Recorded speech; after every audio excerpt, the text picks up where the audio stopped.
Liverpool fans reminding you about history. Chelsea fans saying trust the process.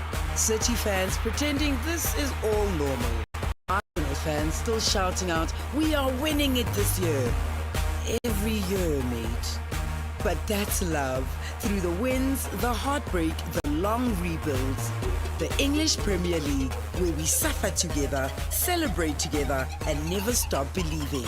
EPL, Saturdays at 4:30 p.m. on S3. Open up. S3.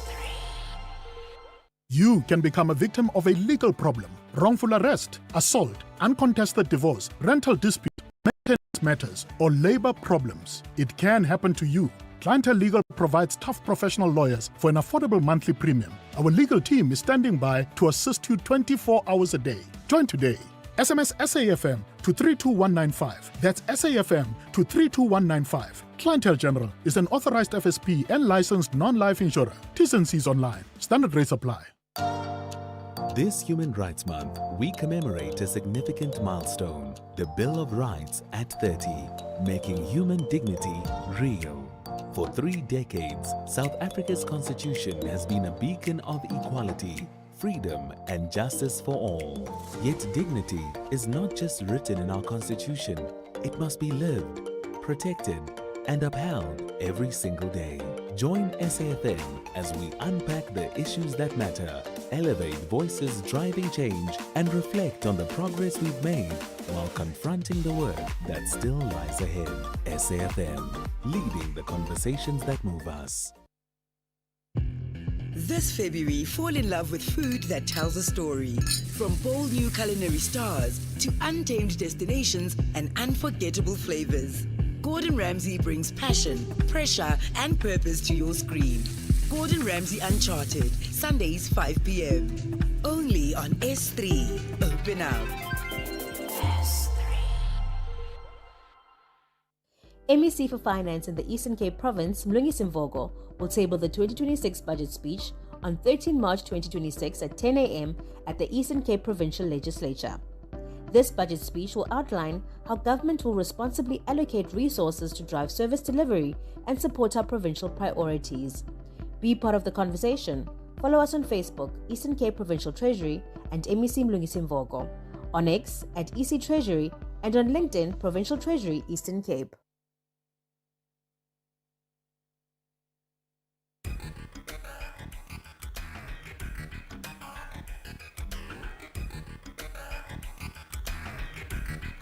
The Talking Point with Kathy Motlatlana. Weekdays, 9 a.m. till midday.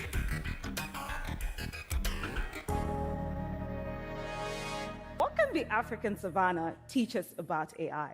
Across Africa, proverbs are a cornerstone of the oral tradition through which indigenous knowledge and wisdom has been passed down from generation to generation. The Yoruba people of Nigeria say that a proverb is the horse that can carry one swiftly to the discovery of ideas. One of my favorite proverbs says, when elephants fight, it's the grass that suffers. And it has guided me in making sense of much in the world today, especially with all the developments in AI. The elephants can symbolize great powers, be they nation states, corporations, oligarchies, while the grass comprises people, geographies, and ecologies considered resources to exploit, wastelands, or charity cases. In the case of Africa, not only are we caught in the middle, but we comprise a key battleground over which elephants are fighting over natural and human resources to power the intelligent age. Meanwhile, our perspectives and ambitions tend to be drowned out by the din of the elephants. And zoom in on the grass. Well, for one, we can learn a simple yet profound concept. I am because you are. This sums up a set of value systems that emerged among the Bantu people of Africa and is known as Utu in Eastern Africa and Ubuntu in Southern Africa. Utu and Ubuntu instill in us a profound appreciation of humanity as a quality we owe one another. And it's not just about the relationship between humans. Ubuntu is also about our relationship with nature and the spiritual or cosmic. Ubuntu reminds us we ought to be developing technologies like AI for the benefit of all of humanity and our ecology. If we can reimagine humanity beyond just the ambition of the metaphorical elephants, we can realize a world that benefits everyone. Take heed of the grass beneath your feet. Our collective future depends on it. Take heed of the grass beneath your feet. Nanjira Sambuli is a prominent Kenyan researcher, policy analyst, and strategist. And the words that she's saying there are so, so true. And we have to be mindful of what are the gaps and inequalities that we are perpetuating, even as we advance into this new world that artificial intelligence has and will continue to lead us into. Yes, it's great for the people who are in the room, but who have we left behind and who are we leaving behind? Because that's where the intentionality needs to come in. You're listening to The Talking Point, 11 after 9 o'clock. A very good morning to you. Welcome, welcome, welcome to the show. My name is Kathy Motlatlana, and I'll be with you until midday as we lead conversations that move us. Sure, what a day it was yesterday. You know, Tulasiwa Simolani and I were having a catch-up just as he was leaving the studio, and we're talking about how you just, between the Madlanga Commission of Inquiry and the Nkabinde inquiry, you find that it's so hard to keep up. I don't know about you, but if there's segments of my day where I can't tune in fully to the Madlanga Commission, and obviously that will be when I'm off air, because when I'm on air, it's very easy. I get to listen the entire time. But when I am not in my car, maybe you have meetings to attend, you know, the first thing I do when I'm done is I go back and I try to listen back to whatever it is that I have missed, because it is just, how do you even describe it? Yes, I know we have big questions around what happens, right, with all of this information. And by the way, some of this information might not be information that we like, but it doesn't necessarily point to or confirm criminality, at least not the kind that would withstand the scrutiny of a court of law. But nonetheless, it does tell us something. It tells us something about the environment in which we exist. It tells us something about the networks and how things operate in some sectors of government. Not all, in some. I mean, yesterday for me, I can't wait for Friday, because I need to see that infographic. You know, the Northwest Province is one of the provinces that has been severely affected by lack of service delivery. Severely affected. If you are a listener of this show, you know what it is that we have covered through Municipal Watch and the municipalities that we constantly follow up with.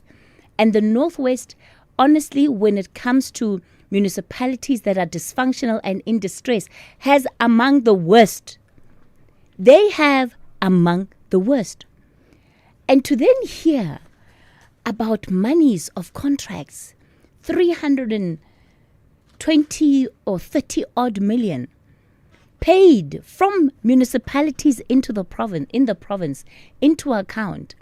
And there are already some questions that auditors raised around some of these entities that Suleiman Karim runs in previous audit reporting periods, right? Dating back to about 2021, you already hear your Ziggy investments being flagged. And to have this information come out in the way that it is, my word, so much enlightenment is taking place right now. So, needless to say, we'll be back at the Madlanga Commission of Inquiry at 9:30. Today, we're going to be expecting the evidence of Major General Richard Shibiri to continue. He, of course, has had to wait as the commission not only dealt with the various applications that arose from Suleiman Karim and his legal team, in as far as the evidence he's giving, but also then having to actually go through the evidence which had been previously set down for the 2 days. So we're going to then take you live to the Madlanga Commission at 9:30 for the continuation of that particular witness. And remember, Shibiro has already admitted to receiving a loan of 70,000 Rand from Kat Madala in 2024, which is quite recent, to repair his son's car. But he did say he had repaid the loan. But of course, the web that is unraveling is really what raises questions. Look, I mean, what do we say about the ad hoc committee, man? What do we say about the ad hoc committee? When you look at the levels of professionalism at the Madlanga Commission, does it? What do you say? What do you say about how that committee is doing its work?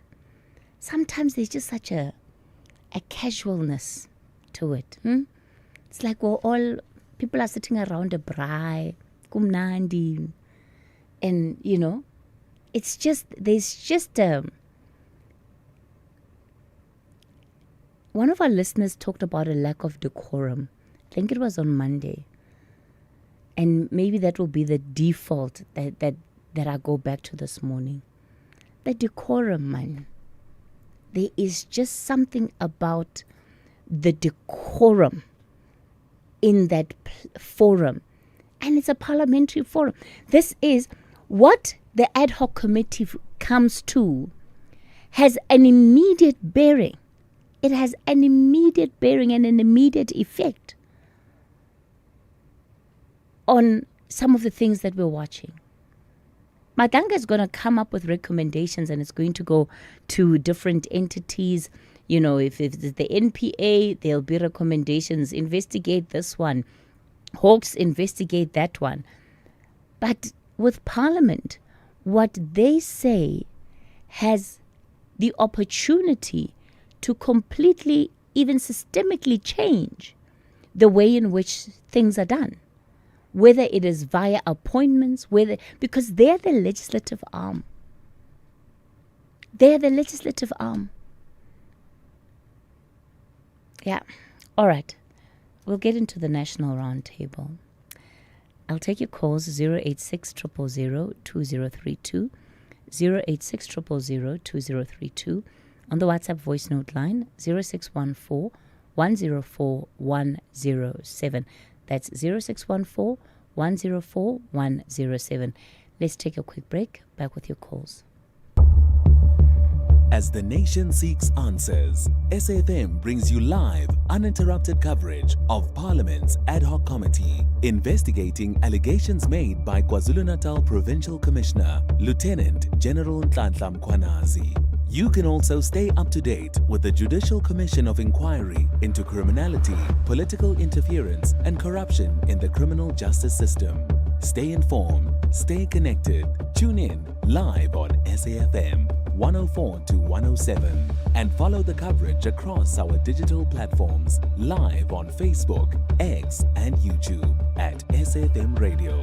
SAfm, leading the conversations that move us.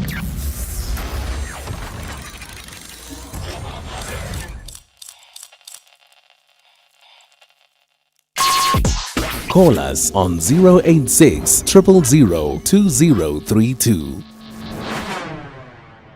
Mina uMadlanga iSAfm ngiyilalele nguMadlanga ngikutshene kahle sithandwa sami. Hayi angiphathi kodwa maseniye endabeni sokuthi angiyishaye phansi. Kuba usefuna ukuzwa kahle. Bye. Morning, Katie. I think Percy from Ematosana has alluded to this like many occasions. Thank you, Katie. Kathy, good morning. I am Takatayo in Mangwevi in Ilandi location. It seems as if our government is caught now between a hard surface. when it comes to crime because they are not showing any movement. They have promised that they are going to deploy soldiers in those areas that crime is rife and gangsterism, but there is no show up of soldiers on foot patrolling with the police there. I really don't know whether it's because of diesel, whether it's because the vehicles even they are not roadworthy. Really, it is just making us now worrying now because we thought soldiers are our last backup in this crime. Yeah, thanks for those voice notes. Look, Takatayo, my understanding of the plan, as it was shared by the Deputy Minister, when we had him on the show last month, was that it didn't necessarily mean that we would see boots on the ground in all of the areas or locations where approvals for deployment had taken place. I also recall that what needed to happen from the SANDF is that there was going to be a diversified approach to every area depending on the specific challenges. But I think this will be a good opportunity perhaps to get the minister back on, because he did commit to giving us an update once they had a plan.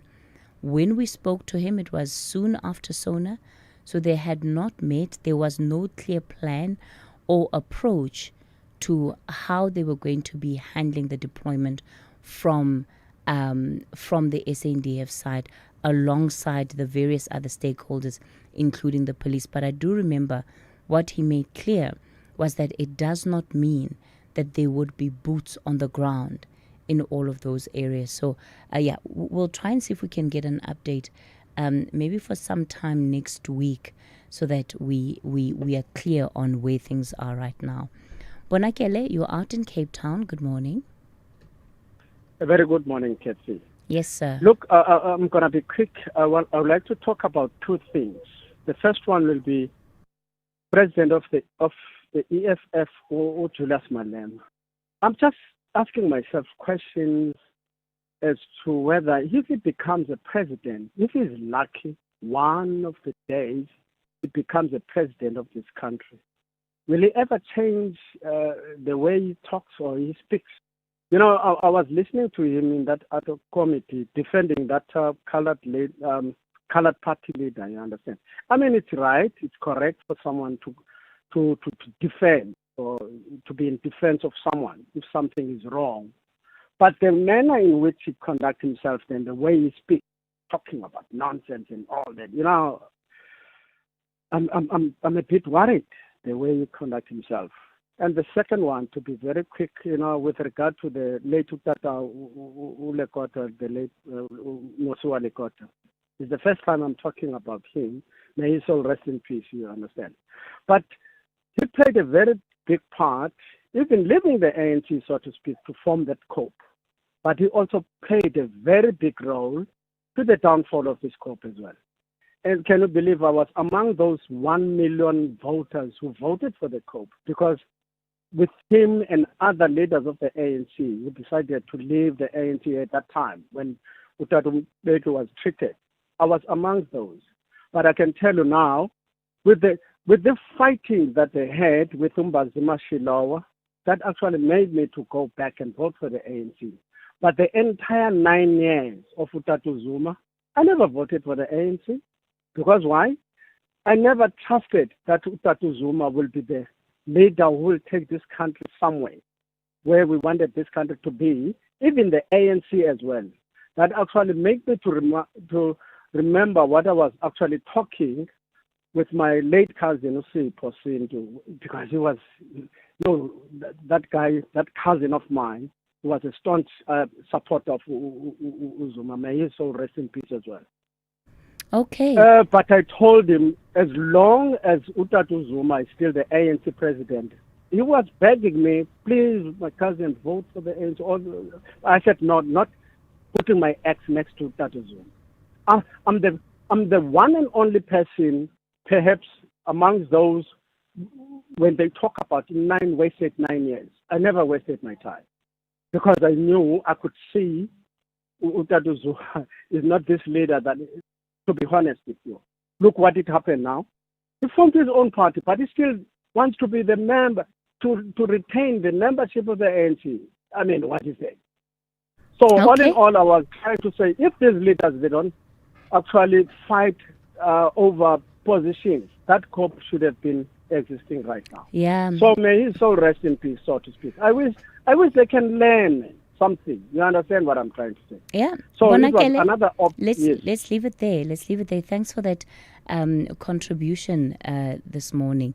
And there have been many memorial events being used or being held rather to remember the life of Musiwa Lekota, and it's through those that you get to see the deep respect that people had for him, even those that remained in the ANC. And I think to an extent that speaks volumes of the man that he was. I was particularly struck by a piece that was penned by Mbazima Shilowa, who of course, you know the history, that he was Musiwa Lekota's then deputy when they formed COPE in 2008. And what Mbazima Shilowa says is that just perhaps to read the opening parts of that piece. He says, Musiwa Lekota's death invites us to pause, not merely to mourn, but to reflect on a life woven deeply into the fabric of South Africa's liberation struggle, its transition, and its democratic journey. His story carries triumph and turbulence, courage and controversy, solidarity and separation. But at its heart lies something constant, an unshakable belief that South Africa could be better and that leadership must answer to conscience. He belonged to a generation forged in the furnace of apartheid repression. And if you think about what Shiloh was saying there, he highlights sometimes the contradictions that individuals have to grapple with in their own lives. And Musiwa Lekota was not exempt from that contradiction. But I think the fact that in his death, what one gets is an overwhelming sense of the conscience of the man, of the morality of the man. That perhaps is part of the legacy that Lekota would leave behind. And it seems to speak far louder than any of the political controversies, changes, transitions that perhaps he also experienced in his life. Duduzi, you're in Cape Town. Good morning. Good morning, Katie, and how are you? I'm well, Duduzi. Go for it. Hello, What do you want to speak about? And you must be the last person to ask me how I am. Yes, Katie. I just want to talk about this thing of ad hoc committee, Katie. As you mentioned earlier on, that the professionalism in ad hoc committee, it's really, really a disgrace. To be honest with you, Katie, I'm very disappointed with the ad hoc committee. And at the time the president was establishing this committee, I thought maybe it will come with a professional and perfect job, only to find out, I'm not quite happy, Katie, because their behavior, sometimes they are shouting each other, sometimes they are fighting each other. Members of MK party are throwing big stones to members of ANC and vice versa. So, Katie, to be honest with you, I'm really, really disappointed. And let me give a lot of applause to the Madlanga Commission. That commission is doing a very, very good job, and we are proud of them as a South Africans. Thank you, Katie. Before you go to Madlanga Commission, I seem to do. You're ready to introduce it for us. Since you've given yourself that responsibility, why don't you introduce news for us and then tell us what's coming on after news? I know. Maybe tomorrow, Katie, not today. Hi, Bom Duduzi. I give you the spotlight, and now you're running away from it. You're shying away. Thank you very much, Katie. All right, it's 9:30. Let's take you to the latest news headlines. And then, of course, we'll continue our coverage of the Madlanga Commission. I see Major General Richard Shibiri already seated in the witness box. They're waiting for the commissioners to come into the room for the day. Good morning. In the headlines, the Department of Mineral and Petroleum Resources say there's no immediate risk of fuel shortages in South Africa. The department says it's in continuous contact with local oil companies to ensure the stability and security of fuel supply. 3 people have been shot dead in Mitchell's Plain on the Cape Flats. A teenager was also wounded in the shooting. And the British government has approved a request from the Metropolitan Police to ban a pro-Palestinian march, which was due to take place in London on Sunday. The annual rallies are organised by the Islamic Human Rights Commission, which says it's a peaceful event. For SAfm News, I am Anne Musa. This February, fall in love with the shows that bring us together on Saturday nights. First, sparks, surprises, and second chances at romance. Farmer Wants a Wife US, where real love grows in the most unexpected places. Saturday at 8:30 p.m. And before the love story begins, the stage lights up with pure talent and big league dreams. America's Got Talent Fantasy League. The world's best acts battling for the ultimate bragging rights. Saturday at 7:30 p.m. 2 shows, one unforgettable Saturday. Only on S3. Open up. S3. You can become a victim of a legal problem. Wrongful arrest, assault, uncontested divorce, rental disputes, maintenance matters, or labor problems. It can happen to you. Clientele Legal provides tough professional lawyers for an affordable monthly premium. Our legal team is standing by to assist you 24 hours a day. Join today.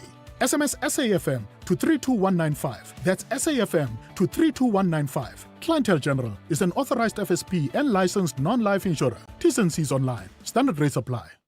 With the ever-changing financial landscape, it can be difficult to make sense of all the moves at times. Join me, Jimmy Moyaha, on the SAfm Market Update with MoneyWeb, Mondays to Thursdays, 6 to 7 p.m, as we break down the key market trends, top financial stories, and smart investment insights, all in one place. It's everything you need to stay financially informed and ahead of the curve.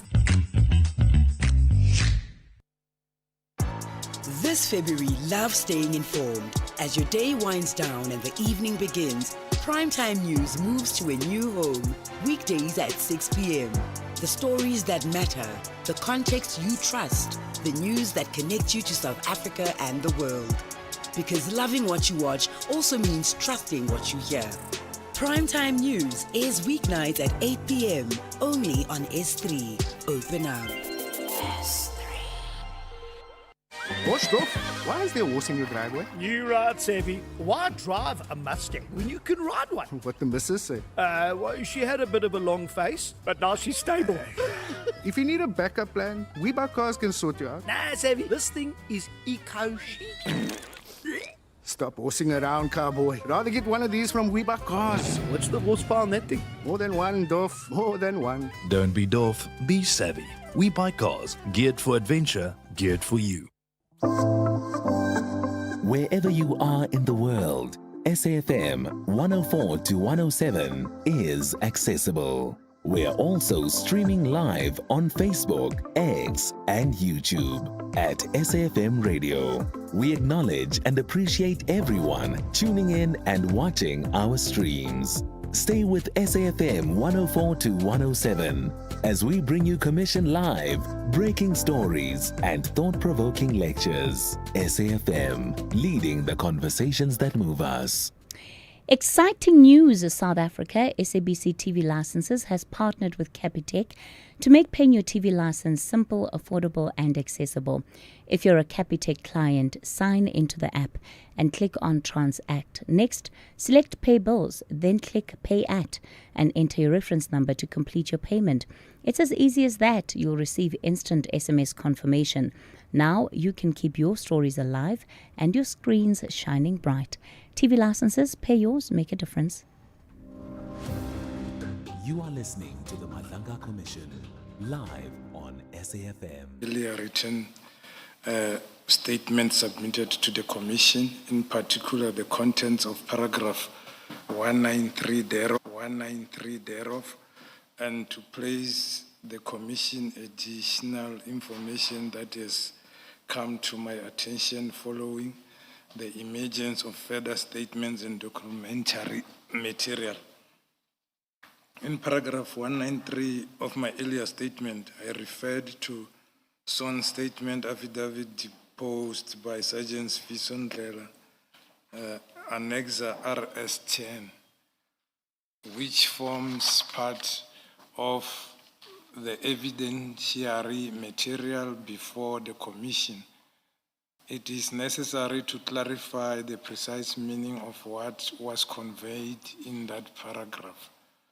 My statement should not be understood to suggest that Sergeant Ndlela expressly disputed the version advanced by witness A. What I intended to convey was that Sergeant Ndlela's statement does not contain an allegation that prompted or suggested or insinuated that the investigators should accept bribery or any form of gratification. My observation in paragraph 193 was therefore directed not to a contradiction, but rather at the absence of that allegation in the statement of a witness who was present at the same meeting. Given the seriousness of the allegation that I suggested or insinuated the acceptance of a bribe, I considered it appropriate to draw the Commission's attention to the fact that the witness present during the same engagement does not record the allegation in his sworn statement. Sergeant Ndlela personally provided me with signed statement which he deposed on the 7th July 2025.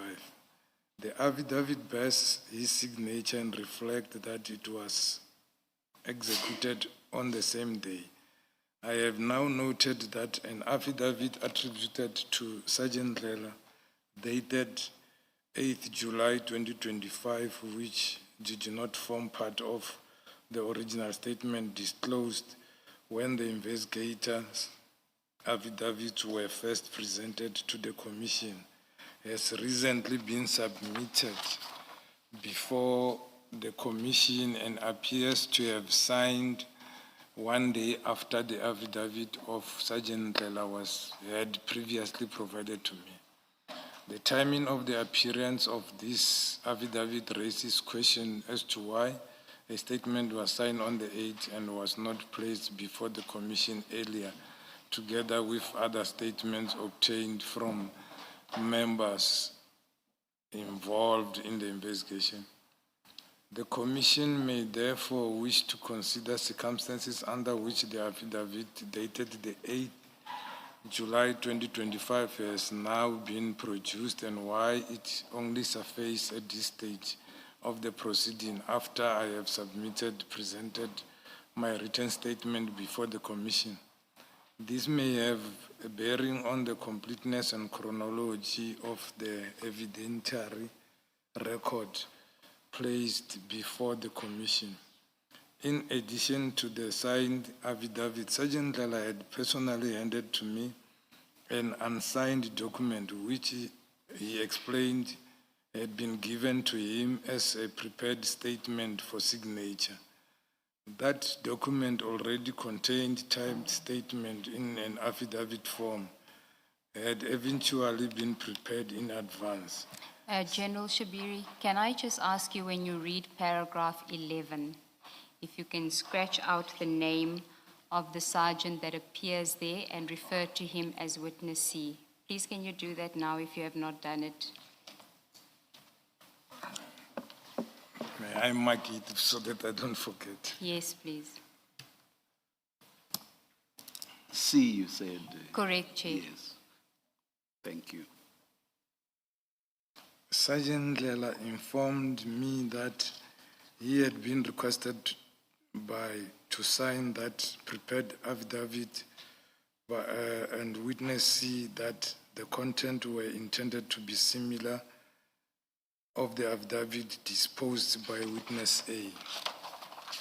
I retained that unsigned prepared statement which is annexed thereto as marked RS 12 because it appeared to demonstrate that the statement had been prepared for him prior to any oath being administered. The existence of the prepared and unsigned affidavit together with the later appearance of signed affidavit containing materially similar contents raises a question as to whether statements ultimately placed before the Commission may have been prepared in advance and subsequently executed by the deponent. I place these facts before the Commission so that it may consider whether the circumstances surrounding the preparation and execution of the affidavit have any bearing on the independence and reliability of the statement. I further note that the jurate records that the statement was sworn before Commissioner of Oaths at Diepkloof on the 8th of July 2025 at 1600 hours. However, details appearing beneath the signature of oath reflect that the official's business address record as headquarters 284 Pretoria Street, Pretoria. It therefore appears to indicate that it was sworn in at Diepkloof, while the Commissioner of Oaths details appeared to be documented at subset headquarters in Pretoria. I do not know under what circumstances the affidavit was commissioned or whether the Commissioner of Oaths was physically present at the location stated in the jurate when the oath was purportedly administered. The apparent discrepancy between the place commissioning and the official address of the Commissioner of Oath raises a question as to whether the affidavit was sworn before the Commissioner of Oath in the manner required by law. In paragraph 254 of my earlier statement, I recorded consent that certain members of the South African police may have been approached and potentially induced with promises of career advancement or promotion and exchange in advance information concerning me. Sorry, can you just read that properly into the record, General? It is important. It's an important allegation that you make there, that there was promises of career advancement or promotion in exchange for providing.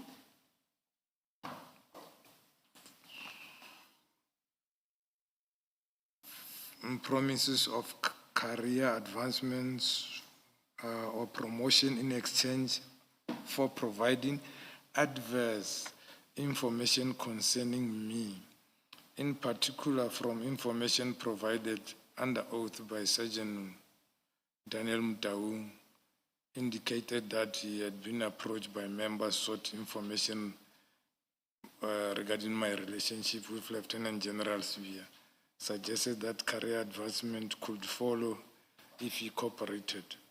I have since noted from supplementary witness statements submitted by witness A that he presently holds the rank of warrant officer.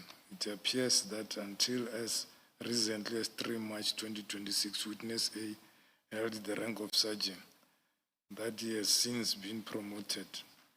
I wish to state clearly that I do not begrudge any member of South African's police service legitimate career progression. However, in light of the concerns already raised regarding possibility that members may have been approached or encouraged to provide adverse information, the timing and circumstances surrounding such promotion may warrant careful examination. I place these clarifications before the Commission to assist in obtaining complete and accurate factual record.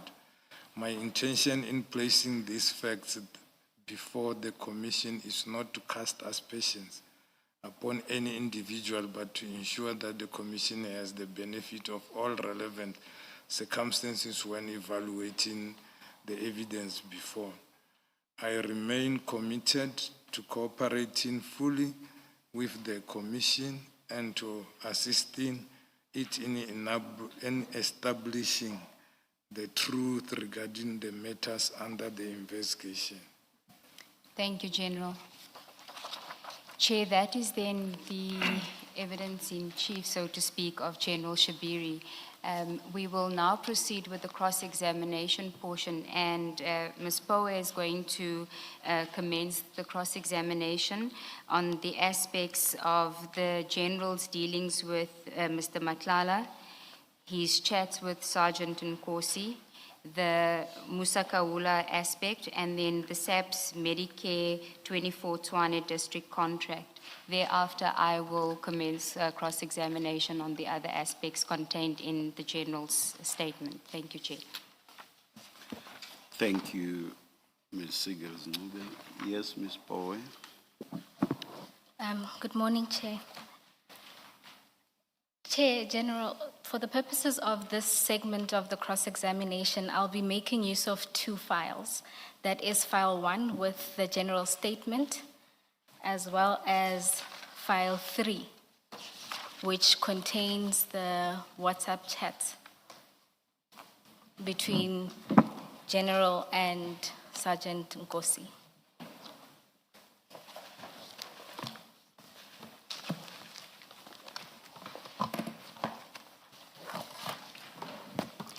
General, do you have those two files in front of you? File 1. File 1 and with file your statement, and file 3. That's correct. Yes.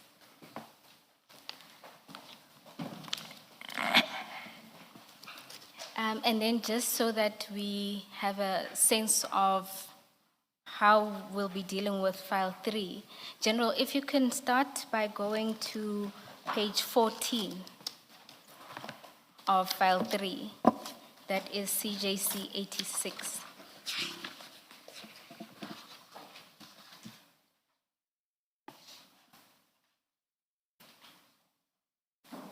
I'm at You will see there, page 14, page 14, yes. on top. Yes, the red page 14. I'm there. Yes. You'll see there that there appears two numbers. One is a number for Sergeant Nkosi, and the other number is your number. Can you confirm that that is indeed your number? I confirm. And which number is this? Is this the SAPS or your personal number? It's my personal number. Thank you, General. And then if you can then also go... Before you do that, identify which one is Sergeant Nkosi's, because there are 3 numbers here. Yes. General, you'll see that there are 3 numbers. The first 2 are identical. Can you confirm that those 2 belong to Sergeant Nkosi?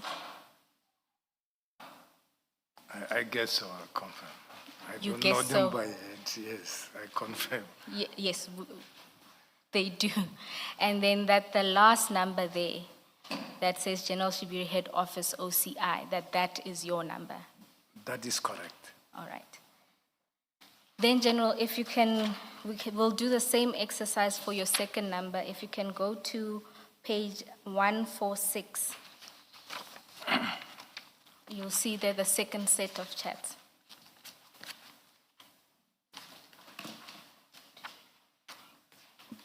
I think the flags make it easier to navigate. Perhaps you should refer to the page number, fine, but also the flag. Oh, my apologies, Chair. Because I'm working electronically, let me find my file.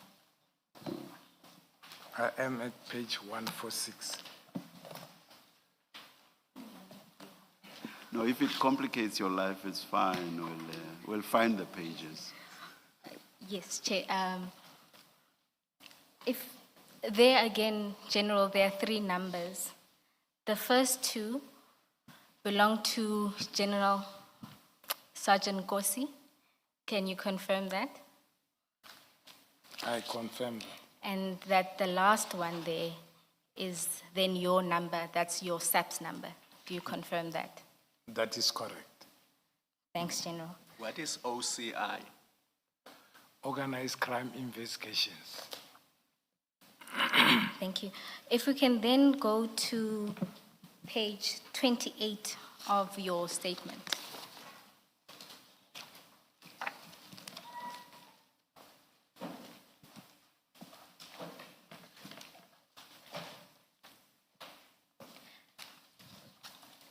I am at page 28. General, there you deal with your communications on WhatsApp and Signal. In particular, there was a request from the Commission for you to provide WhatsApps for a period of 1 Jan 2024 to 31 December 2025. And so in this section of your statement, you provide reasons as to why you couldn't provide those WhatsApps. Is that correct? That is correct. Now, General, let's deal with the first number, the 071 number. This is the cell number where you say that the phone was stolen at a soccer match. That is correct. I'm referring to paragraph 87 in particular. And your explanation is that your phone was then replaced in March 2025. Do you see that? That's at paragraph 91 of your statement.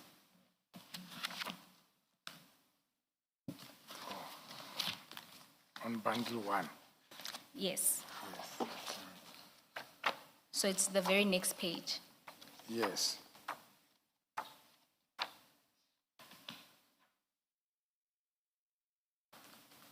You see that you say that during March 2025, I purchased a replacement cellular phone. Yes. Right.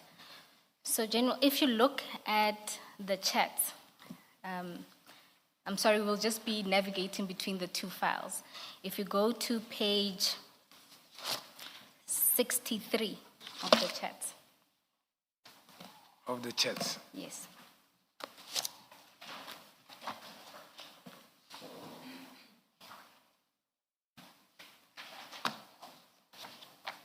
I'm at page 63. Yes. You will see there that you had a conversation with Sergeant Nkosi in the morning of the 8th. Can you see that? Yes. If you look at chat 1, perhaps, General, let me pause to say, when you're looking at that page, the green blocks would be messages that Sergeant Nkosi is sending. The gray blocks would be messages that you are sending. Where the block has nothing in it, that represents a call. Can you see that on the page? Yeah. So if you look at chat 1, there is a message that comes from Sergeant Nkosi that is sent to you on the 8th in the morning. Can you confirm that? Yes. And then you respond and say, is this true? That's at chat 2. Yes. And then you'll see that the following message comes from Sergeant Nkosi on the 10th, where he attempts to call, he then sends a hey, and then again tries to call again. Can you see that? Yes. And then if you continue on, you'll see that he also tries to call 2 more times. That's on page 64. That's chats 1 and 2. And then you'll see on the 19th, it says empty message. Can you see that? Yes. And then on the 20th, you resume communications by sending what appears to be a TikTok link. Can you see that? Yes. And General, what this shows is that by the 20th of February, you had a device that was operational and you were already in communications on WhatsApp. Can you see that? Yes. So your version that you only got a replacement phone in March is not supported by your WhatsApp exchanges with Sergeant Nkosi. Can you see that? That's correct. So, would you like to correct that version then, about when you got a replacement phone? Yeah, I would like to, but I won't have a date because I was estimating that from the 8th of February, when my instrument was stolen, it will be in March or end of February where I would purchase the current instrument. So based on this evidence here, I can change to that date. All right, so from the 20th of February, you were already back on a new device and communicating.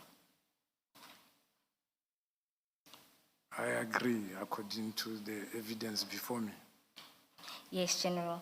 And so, for at least this number, you could have provided us with the WhatsApp chats requested for at least from the 20th of February until the end of the 31st of December 2025. Can you see that? Yeah, if I had. Why didn't you? As I indicated on my statement, now and then I delete my messages for storage purposes, and sometimes it deletes itself when I forward for a certain period. It is how it is set. And again, as it was indicated when I went to the service provider, my my backup was not activated. So, General, you are saying that you couldn't give us those WhatsApps because you either deleted everything periodically from that date and you were not backing up. Is that your version? Yes, and some they deleted themselves. Some deleted themselves? Yes. Is it that your messages do an auto-delete? Yes. And General, are you aware that even whether you deleted yourself manually or through an auto-delete, it leaves a footprint in your WhatsApps? Yes. So if you had provided the WhatsApps, we would have been able to see those instances where you deleted. Yes. But you chose not to give us those WhatsApps. No, I indicated on my statement that I went to Vodacom and they couldn't help me. And I went to our cyber office. Also, they couldn't help me. I indicated even the name of the colonel I spoken to. So not to say I chose not to. General, remember we're still dealing with your 071 number. We'll get to your 079 number, yes, where you explain that you then go to Vodacom and pursue that avenue. Yeah, I'm asking as it relates to your 071 number. Yeah, even my 071 number, you will remember I also attached even my request to Vodacom, which it happened on the 11th month of 2025, where I was requesting even my atomized billing for the calls I made from that particular phone for the whole duration. I even paid something like 2,800, of which it didn't help me with anything. Do you accept, General, that Vodacom could only ever help you with itemized billing, which would be your calls and your SMSs? They weren't going to be able to assist you with WhatsApp? Yeah, I accept now because I know now. I didn't know that time. Yes, and my second point is that had you given us your device, we would have been able to retrieve this information and perhaps even see all of the areas where you say you deleted or the phone may have automatically deleted the messages. Yeah, that option was there and nobody asked. And you didn't offer either, despite our request for the WhatsApps? I thought by explaining that I went to length to our cyber and also to Sabric, where I couldn't get help. if you have help, you could have said we can assist you with that, because I didn't know you are having. But I did indicate in the report which I sent that I tried to do 1, 2, 3 in order to get this, and this is where I ended. So General, would you, in short, be willing to give us your devices for us to perform that exercise? I have my devices with me. I can give it to you if you want.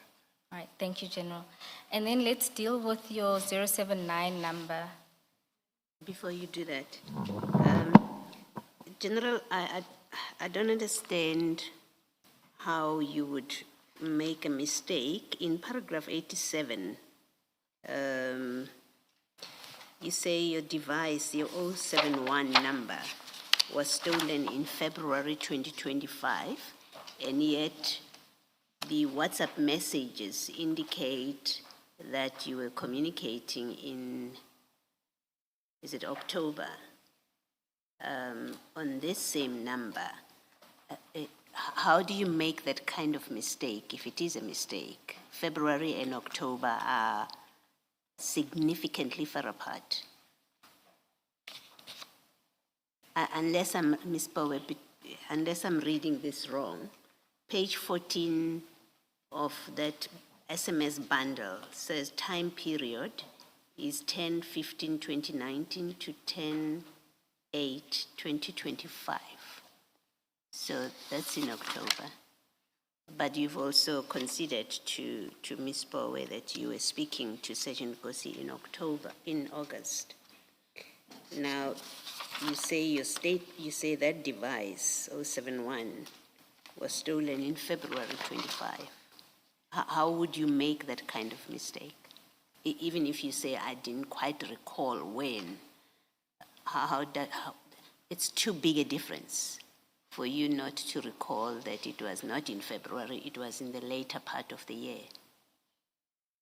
No, it was lost in February the 8th. And the date which I was not sure, or which I indicated, he started working in March. I thought I bought the new device in March 2020. It's before the chat in October. So March is 1 month after it was stolen. Sorry, I don't understand that answer. Commissioner Baloyi, perhaps let me be of assistance. Please. So on page 14, where it says time period, that is our technician's download of the period in Sergeant Kosi's phone. So if you go to that conversation on the 8th, you'll see that there is a place where it stops communications. You'll see communication from Sergeant Kosi. You won't see anything from the general. It's only on the 20th where conversations resume. And so that accords with a version that there's some interruption of his usage between the 8th and the 20th. The 8th and 20th of which month? Of February. Yes. Yes.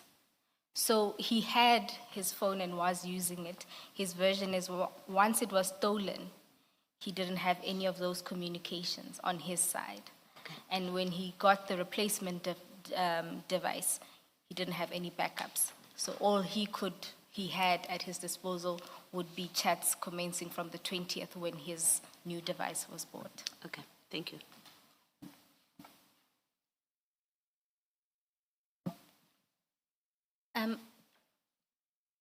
General, if you can then look at, let's move to your 079 number. You deal with that at paragraph 92.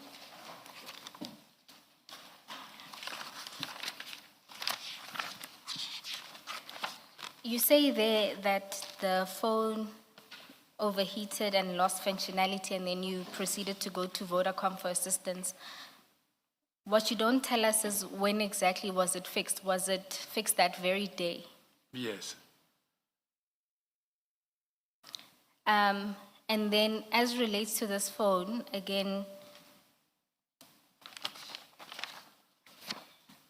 you would have been able to give us the chats from April once it was fixed. Yes. So even with this phone, your version remains that there was no backup. 2, that you periodically deleted messages as well, even on your work number. Yes, but there is some few messages. And did you provide us with that some few messages? No. Why not? Maybe I was clouded by that thing that most of my WhatsApp messages were deleted. But there are still here those who few messages when I checked, I saw them. So will you be able to provide us with those messages then? Yes, I can provide even today. Yes.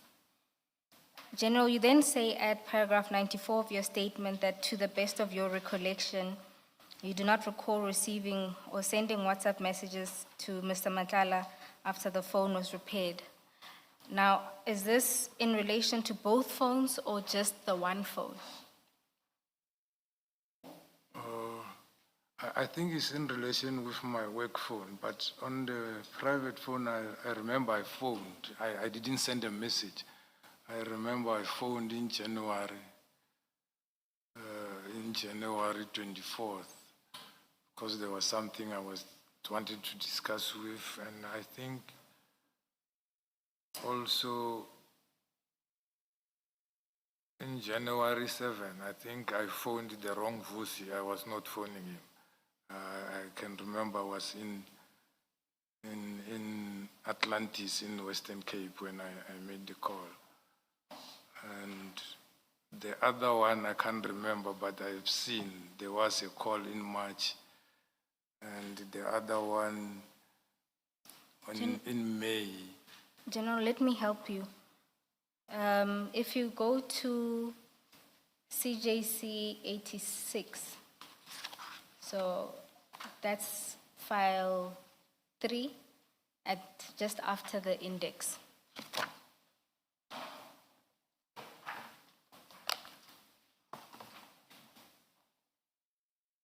It will be page? So it starts on page 1. Page 1. Yes.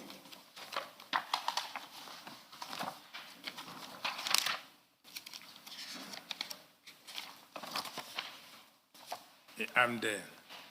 So if we look at that first little table, would you confirm that the number, that 071 number, that's your number? That's correct. And the second number there is that of Mr. Matlala?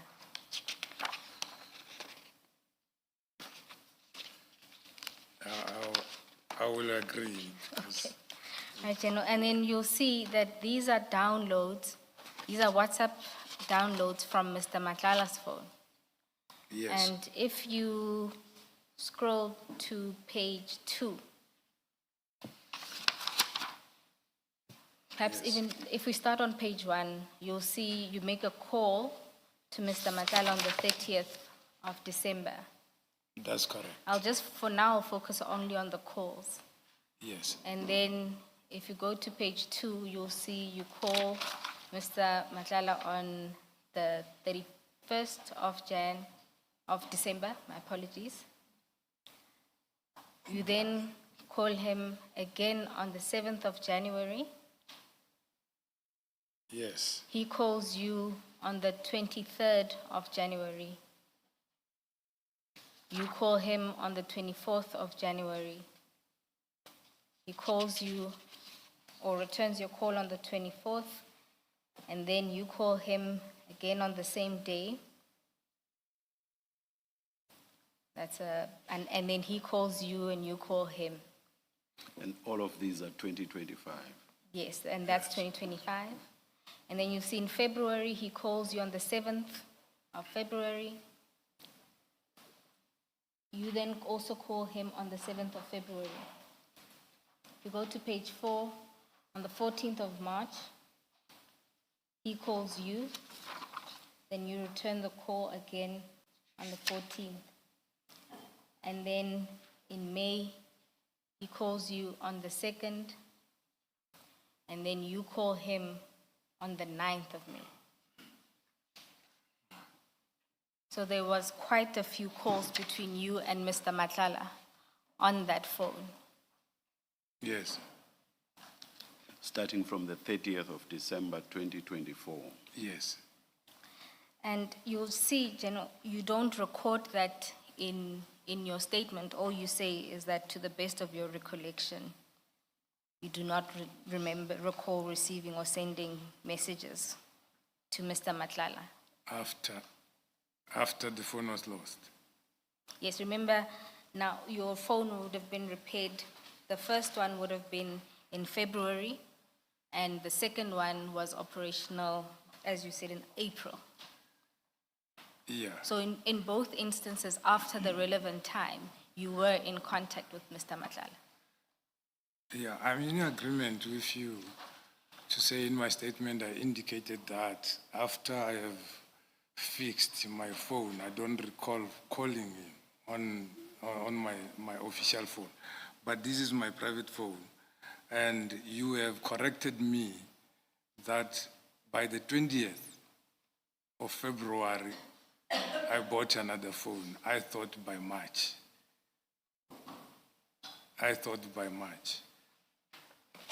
See, General, you wouldn't have to recall if you had provided us, at least had a look at your devices, because the call's data remains.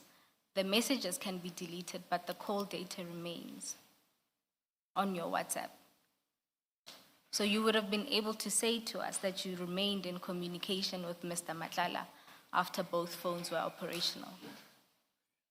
I'm not sure how it remains. I still need to be educated on that. I couldn't see them. I couldn't see them, hence I even went to Vodacom to look for the itemized billing. But I am not saying it doesn't remain, it doesn't show, but on my phone, I don't know why does it show. On your WhatsApp? And General, I don't think that an itemized billing from Vodacom would have assisted you with the record of your WhatsApp texts. Yeah. Do you agree? Yes, I agree, Commissioner. Thank you.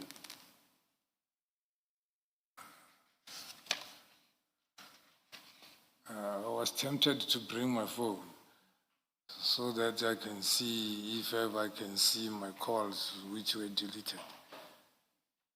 General, because I never saw them. Not to say it's ignorance, I don't know. General, it's fine. What we will do, because you have agreed that we can download your devices and the WhatsApps in particular. Yes. So we will get our technicians to do so. All right. Before we leave page 4, before we leave this, are you prepared to accept that a week before Mr. Matlala's arrest in May 2025, you were calling him and he was calling you, and the last call of 9 May 2025 is from you to him a week before his arrest? Yes, but as I was saying, I remember on this day, on the 9th, I was somewhere in the farms in Mpumalanga. We were looking for the missing Asarindlov, and we found the bones. And where we were, there was no signal. And I don't see the reason why I could have phoned him. But I remember there was somebody whom we wanted to check with somebody from Mamelodi, but I'm not sure. But I might have phoned him. I'm not sure. It is like the one I was saying on the 7th. I was in Atlantis. General, don't go to the 7th. Just look at page 4, and do you accept that on the 9th of May 2025? Yes. What it shows us is that you called Mr. Matlala. Exactly. Thank you. Ms. Bowe, I may, depending on what, what the statement says. I may or may not have a question. If you could just direct me again to where the general states that he doesn't have recollection of his communication with Mr. Madlanga. As paragraph 94. Para? 94. Yes. General, I don't understand how, I mean, Mr. Madlanga is quite a prominent person. He has become quite a prominent person in the public space.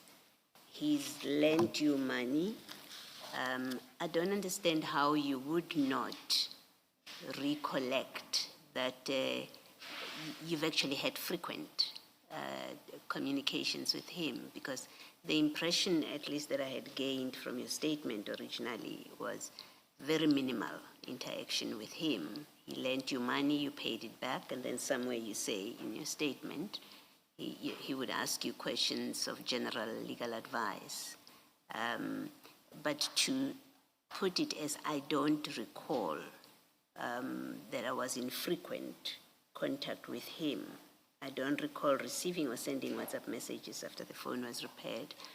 I don't understand it for someone who clearly is prominent generally, but also in your life clearly. How do you explain that? Yeah. As I testified previously that around January, I got some information that my name was used by him somewhere. And then I phoned him to say we must only talk about which is work related. So, and I don't remember myself phoning him unless it was something which I wanted to ask in relation to work, and I can't remember why I made these calls. So I'm saying in that perspective. You do accept that you were in frequent contact with him, or not infrequent? Your contact with him was not infrequent. Yeah, we're in contact, but not infrequent. Okay, thank you. Yes.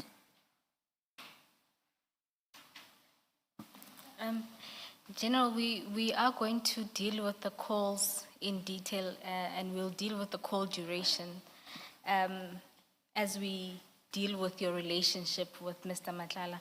But before we get there, can we then go to your relationship with Sergeant Nkosi?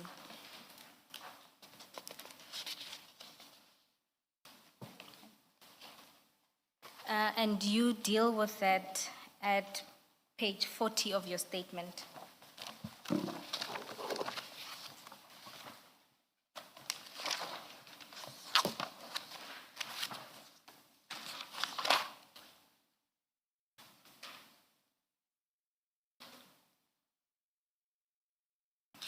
Are you there, General? No. I was looking into a paragraph instead Oh, of a my page. apologies. It's paragraph 1 to 8. No, I'm sorry. It's me. I went to the paragraph instead of a page. I'm there. Okay. You'll see when you deal with describing your relationship, in the first part of the paragraph, you characterize it as a primarily work-related relationship. And then in the second part, you then say the relationship developed and he became like a younger brother and a friend. Do you see that? Yes. But if regarders had to, sort of the next 3 paragraphs, it seems that you go back into describing the relationship as mainly work-related and operational in nature. If you continue to paragraph 129.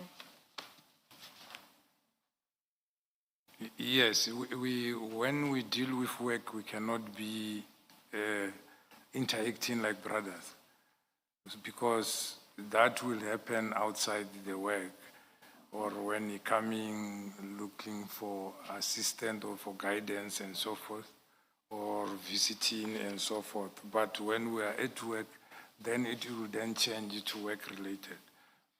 If I were to push you now to describe or to characterize your relationship, what would you characterize it as? Yeah. Here I was trying to explain in full so that I don't leave anything out. That he's my subordinate, he's working with me. We started working for a long time where he was reporting under me.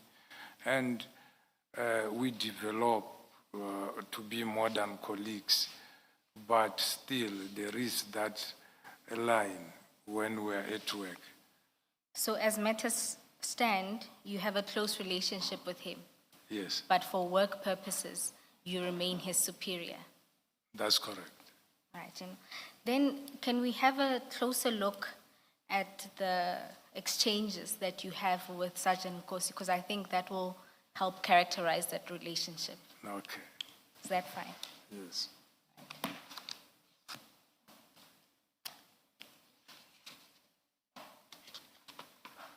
So we are back in file 3. And unfortunately here, because we are working with both chats, I'm going to refer to page numbers. We're going to be jumping between the chats. Right? No problem. Okay. So the first set of chats seems to be a lot of chats that are personal in nature, where there's personal favors requested. Do you accept that? That in the chats, you do exchange personal favors? Sometimes it will happen unless I look at it. All right, we can go there. An example would be on page 22.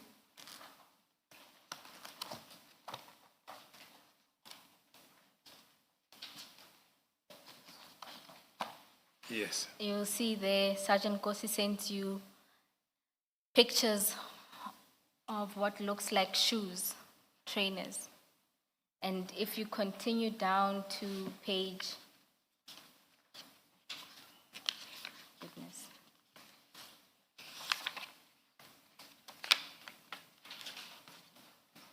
Page 39. Yes, so if you continue down, it's a lot of pictures of different types of shoes. And at one moment, you then revert with the shoe and the size that you want. Yeah. That's an example of a personal favor, correct? Yes. And then if you go to page 58,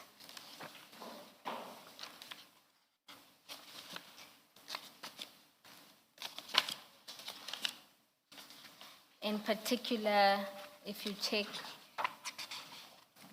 chat number 6, are you, just let me know when you're there. Page 58. Yes. Chat number 6. Yes, it's towards the bottom of the page.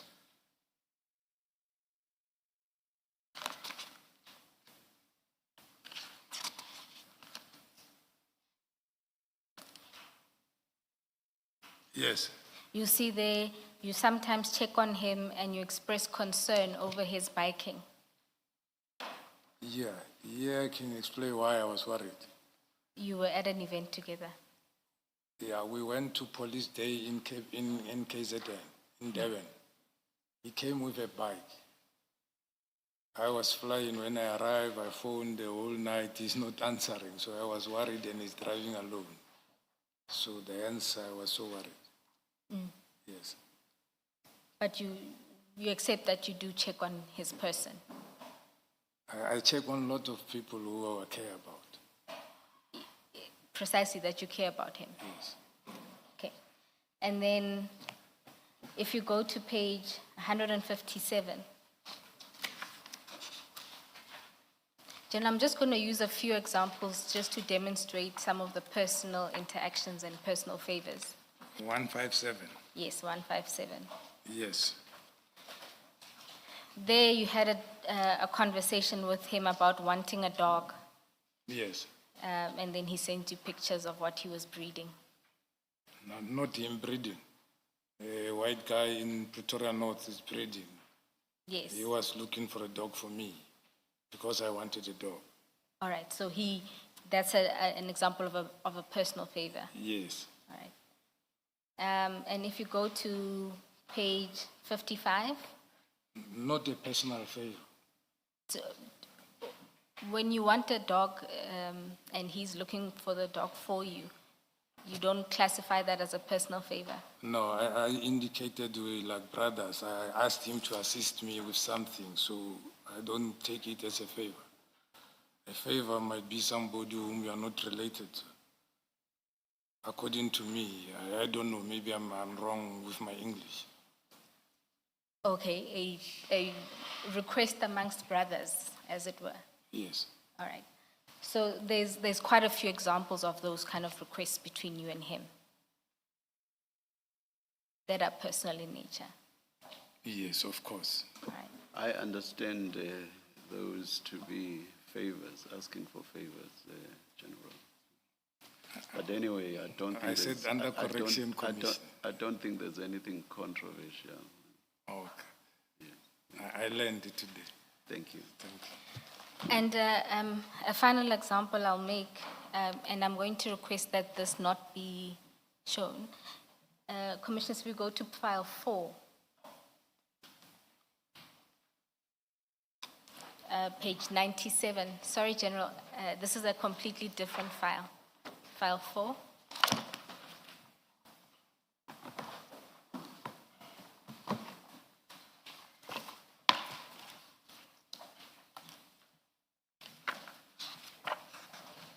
At page 97.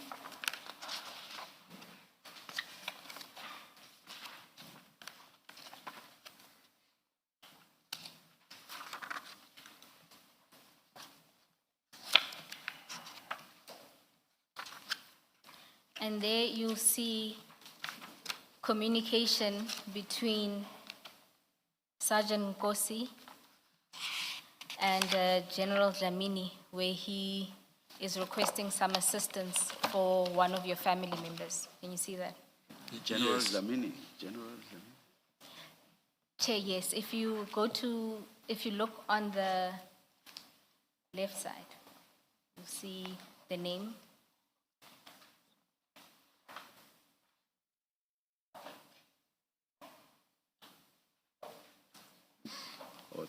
Thank you. I think I'm hearing the mention of a General Dlamini for the first time, so that's why I'm confused. My apologies, Chair. It was dealt with briefly in the evidence of Sergeant Nkosi. Thank you. But General, do you see there another instance of a favor or a gesture that Sergeant Nkosi was doing? I see it, but it was to me his favor. It's not directly to you, but it is to your family member. Yes. Yes. General, I'm merely trying to demonstrate from the chats that you have a very close relationship with the sergeant. And that from the chats, it's evident that he does personal favors for you, and in this case, for your family. I don't want to make it controversial. No, I understand. From my explanation, our relationship, I indicated how is it. And even if you can see there, the favor sought is for my daughter. And he speaks to my daughter and they exchange whatever. Fortunately, my daughter didn't even apply for this particular work. But he was able to assist. And what is written here is not even the truth, because my daughter is working and he was working even that time. General, do you want to deal with it? I merely wanted to point to the nature of it. I had understood that you were uncomfortable with us dealing with it. But I wanted to correct the context, and I didn't know how without compromising. I didn't know how, because as it will seem as if there was that application made and submitted, and favor was sought in a sort, but it didn't happen like that. But if it was done, it was going to happen like that. I agree with you. But I was not even connected to this. And some of what is written here is indeed incorrect, because it never happened that to my daughter. And she was under employment. When they were talking, she wanted other employment somewhere. Whatever the outcome, though, General, the point is, at the very least, it was an attempt at doing a favor for you. Point taken. Yes, yes. Thank you, General. Ms. Bowe, for completeness, if we could just, for the record, say who is this Umashi Dlamini Metro?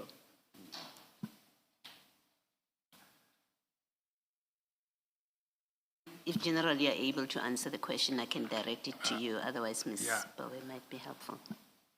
Commissioner, I don't even know the person. I don't even know the person. The person is known to Sergeant Nkosi, not to me. Thank you. Commissioners, it is the Deputy Chief of Police in Tshwane. Say that was the evidence of? That's the evidence of Sergeant Nkosi. Thank you. If we could then return to your chats. So those were examples of personal favors. You'll also see that they're sort of what I term work-related material that's exchanged between the two of you.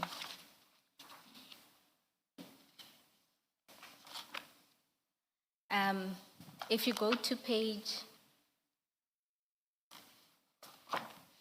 33. Back at bundle 3. Bundle at file 3, yes. Bundle? File 3, page 33.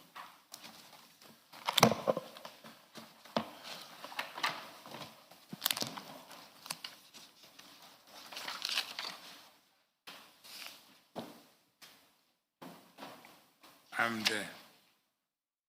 You will see that Sergeant Nkosi sends you what's contained in those MP4 files is CCTV footage. So he sends you about 5 videos, and that's followed by still shots of the car that was involved in that incident, and more videos as well as pictures of the suspect. Yes. So that's the kind of information that you also exchange. Yes, yeah, it was a vehicle stolen, the Prado of Mr. Mandla Mandela in the shopping center. We sent them lookout to go and check and see if they cannot trace the suspects, because there were vehicles which we were suspecting as vehicle of interest, whom were seen following the vehicle when it was getting out. Fortunately, the vehicle was recovered in Limpopo and suspects arrested there. So we do share. We have also a group chat where we share this kind of information so that they can react faster as and when we receive this kind of assistance to say there is this, what have happened, yes. So in this instance, he's sending this information to you? Yeah, to say that, if I can explain, yes, please, General. Commissioner, how is Sergeant Nkosi? Sergeant Nkosi is one person. You can ask you, where are you? He will check the picture of the building in front of you and send it to you to show where he is before he can explain anything. So when you send him to do something, when he gets there, whatever he's doing, he'll be sharing with you all the way. Even if you respond or don't respond, you'll be sharing with everybody. He is an arrest or is an whatever he's doing. You can send him to say, they say there is a suspect in this house. He will go there. When he don't find anybody, he will even take the photo of the house and send it to you. That is how he is. So he was sending to us to say, this is what they are following. They checked this kind of people. They seems to be somewhere in Benoni or whatever. and then they are following up for that particular period until such time we receive the feedback to say the vehicle was recovered and 3 persons arrested somewhere in Polokwane. All right, thank you, General. And then you'll also see another example at page 148.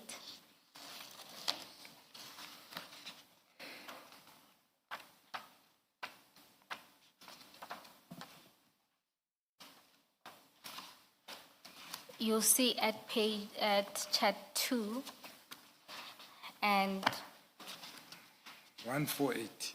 yes. I'm not yet there, so Oh, my apologies, General. I'm there now.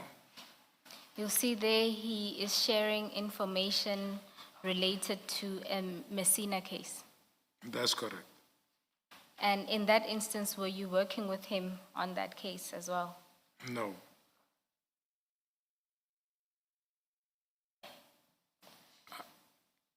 I think I was looking for them for something, and he was indicating they are busy with this Mosina case. And I think they made the arrest on this matter before I can even come back to head office. I was still at the province. But as typical of him, as I just said, he forwarded me what was he doing and busy with.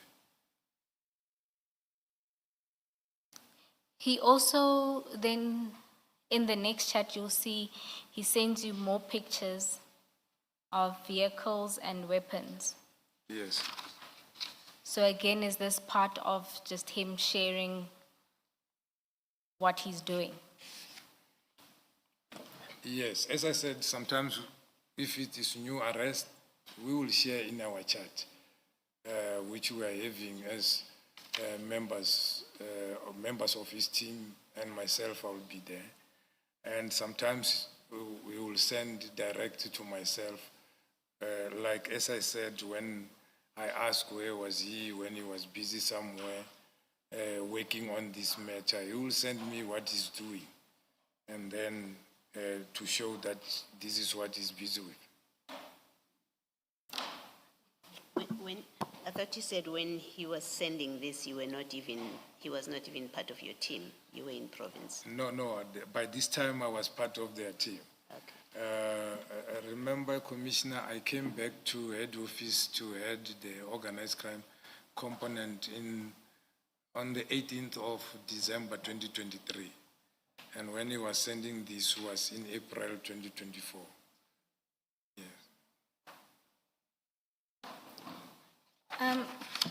General, just some clarity on that aspect of when did he stop reporting to you.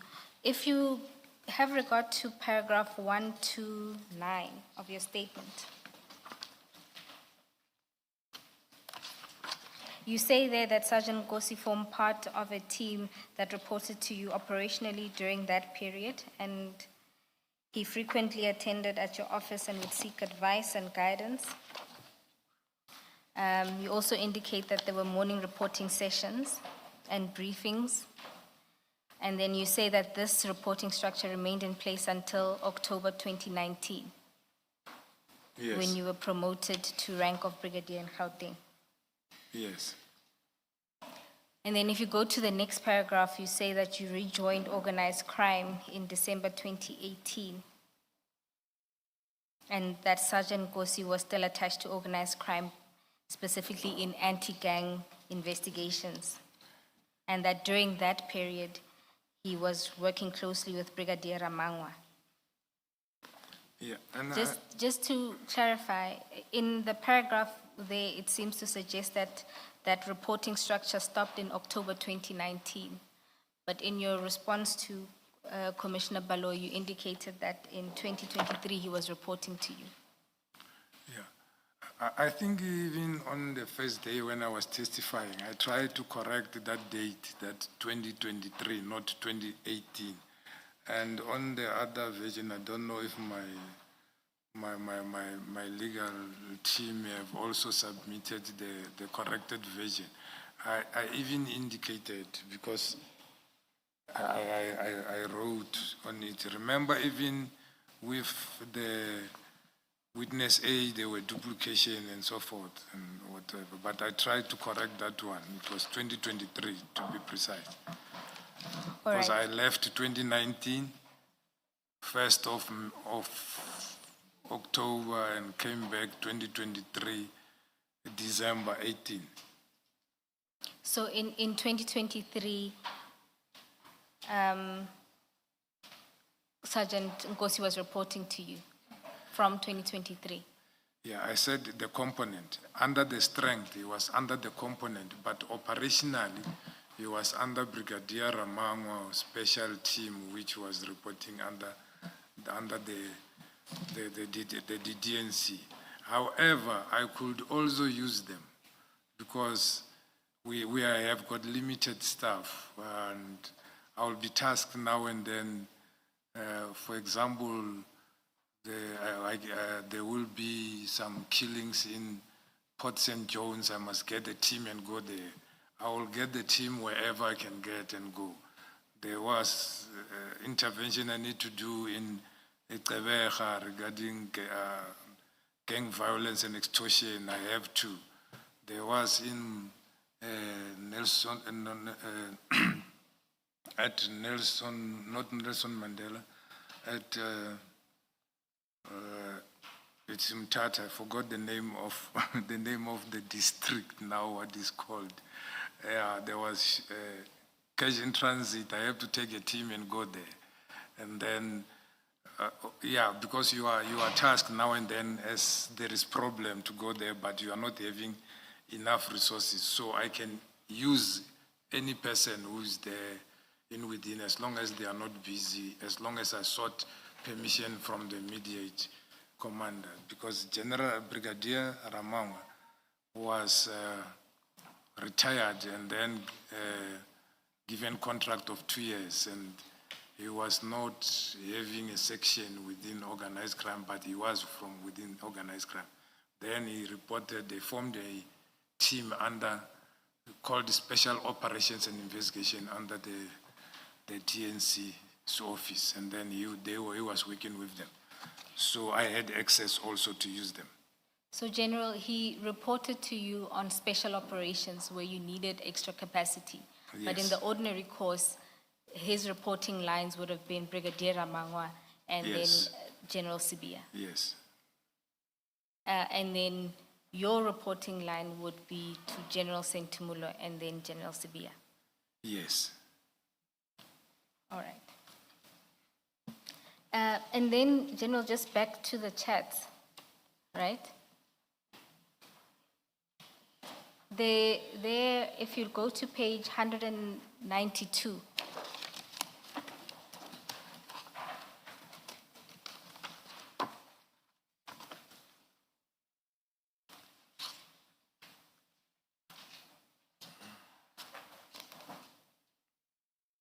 are you there, General?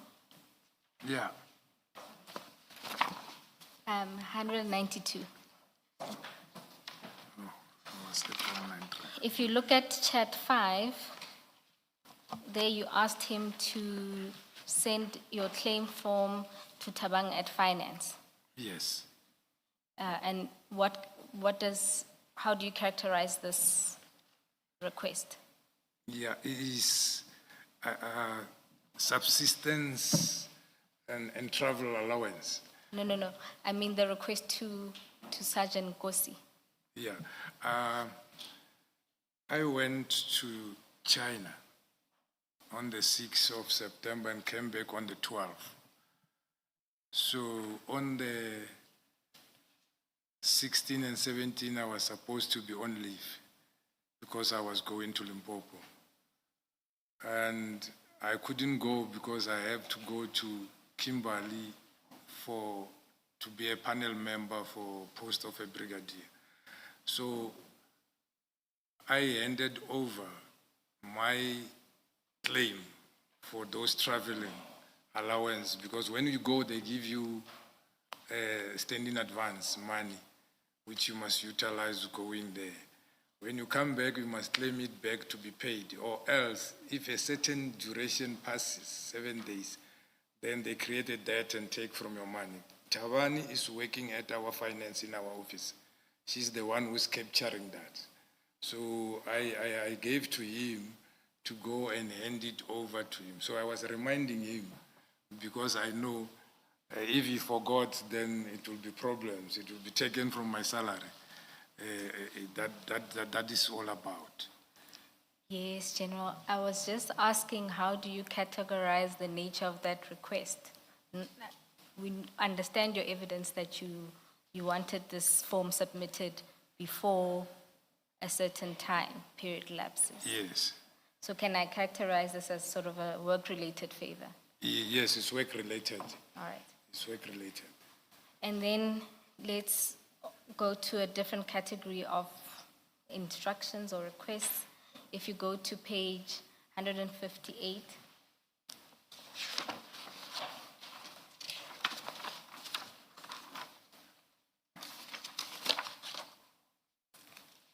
and if you look at chat 5 in particular. 158. 158, yes.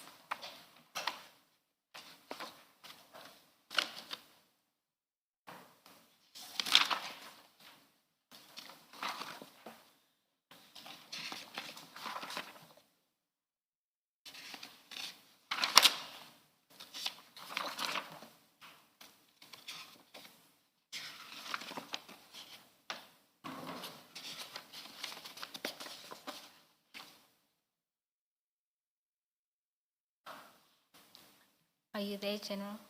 Yes. There you seem to be reminding him about an invitation that he must forward to stakeholders. A meeting invitation. At the bottom of the page, chat 5. Oh, chat 5. Yes. Yes. Yeah. When I'm not working from the office and there is urgent document, they will send him to bring for me to sign. So the NOX is National Organized Crime Secretariat, which I'm chairing on quarterly basis.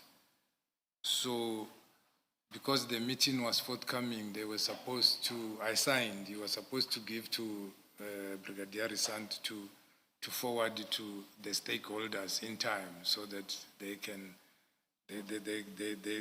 read the previous minutes before the date. So it was work related. Okay, and does that constitute an instruction? Would you say you were instructing him to do that? Yes. All right. Then if you go to page 170.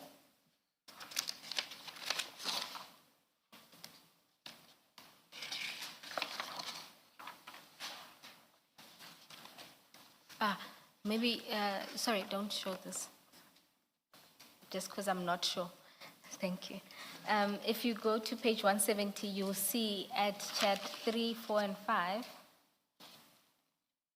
you were talking to him about an informant and for him to go talk to that person. Can you see that? Chat 5. Chat 3, 4, and 5. Yes. So was that a project again that you were working with him on? Yes, there was an informant who came to me, and then I referred the informant to him so that he can follow up information. Somewhere in Limpopo, they were supposed to get the search warrants to search for illicit cigarettes somewhere. All right. And this was an instruction? Yes. Thank you, General. And just for completeness, if you go to page 182,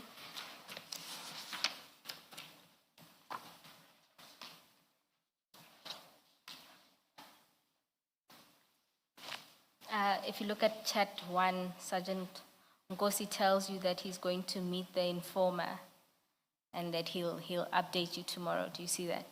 Yes. All right. And then if you go to page Can I just ask, General, at this stage, is he your direct report when he sends you a message like this? Yeah, it is like sometimes they are irritant. If they phone you, for example, they phoned me as the general, they expect fast attention or imminent attention. And you send a person, I would like to hear if he met or not, because now and then the message will be coming back to me to say, we still seeing what and whatsoever. So, and then he must organize people and go with them. But in this one, he was just giving feedback to say, hey, I met with him, but there is some stories which I'll explain to you tomorrow, based on that particular information you went to listen to. What I'm trying to make sure I get right, looking at the date, this is July 2024. Is he at your direct report at this stage? Or he's reporting to Brigadier Ramanga at this stage? He's still reporting there. As I have indicated, I've got access to all of them, that if I don't get this one, I can send this one. So you had sent him. This was a special project. I have sent him to go and follow up. If you'll see, even if you go back, it is long. Yes. And it was, I think it was two of them, other one in Gauteng, other one in... All right. But they were team. They were team of them dealing with it, but the person who was speaking to me, it was him. Thank you. Yeah, you'll see a lot of us officers, we like sending him because he's punctual, and mostly he does what you're sending him to do. Thank you, General. All right. So, General, in sum, what the chats are able to demonstrate is that you had a close relationship, you had access to him for both personal and work-related matter, and you gave him instructions and he would respond to you. That's correct. All right. Thank you, General. So, in paragraph 131, you deal with the type of information that you would exchange. In particular, you say that the communications generally consisted of discussions concerning matter already in the public domain, including commentary on current affairs circulated through social media, observations relating to crime trends reported publicly, updates on arrests or operational successes already known within policing environments, at times expressing professional frustrations or commentary concerning negative public perceptions of the SAPs. General, I just want to deal with the current affairs and media that you would exchange between yourself and Sergeant Nkosi. But before doing so, can I ask, were you aware of some of the tensions between the generals in the head office? Yes. Okay. This will require a bit of navigation, but let's start. I'm sorry, you're asking what the general was aware of. What did you say that is?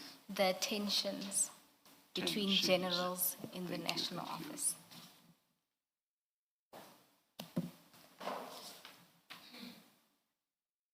General, let's start with, if you go to page 42.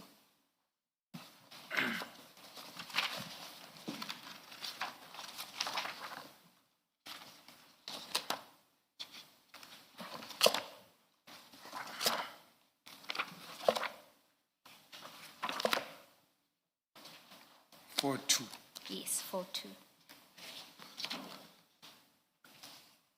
I'm there. If you look there, you were sharing with Sergeant Nkosi an article related to General Khan. Can you see that? Yes. It was related to his disciplinary proceedings. Yes. He had taken the department to the labor court. Yes. And still on the topic of General Khan,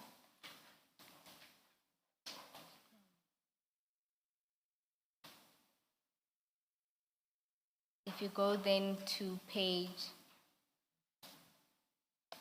60. My 60. apologies, 59. 59.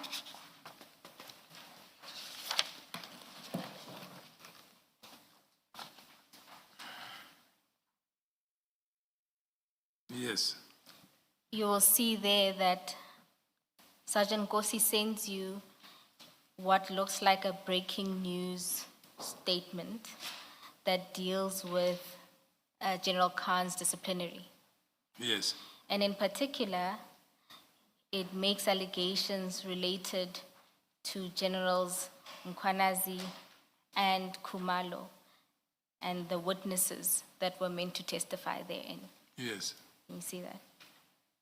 Yes. And then on the next page, you'll see your response there too. Yes.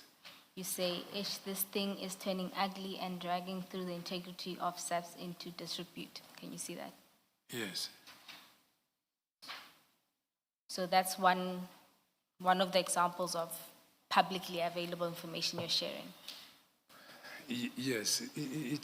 As you said, about divisions are about people sending messages in social media and so forth, and like this one where we knew there was a departmental, and then now there was this thing coming out that other people are used for this and that and that.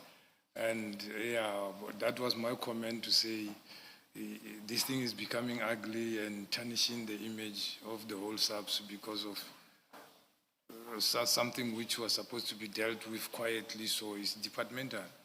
It happens in all workplaces where there is conflict or where there is people need to be disciplined and whatsoever. So that is why I commented like that.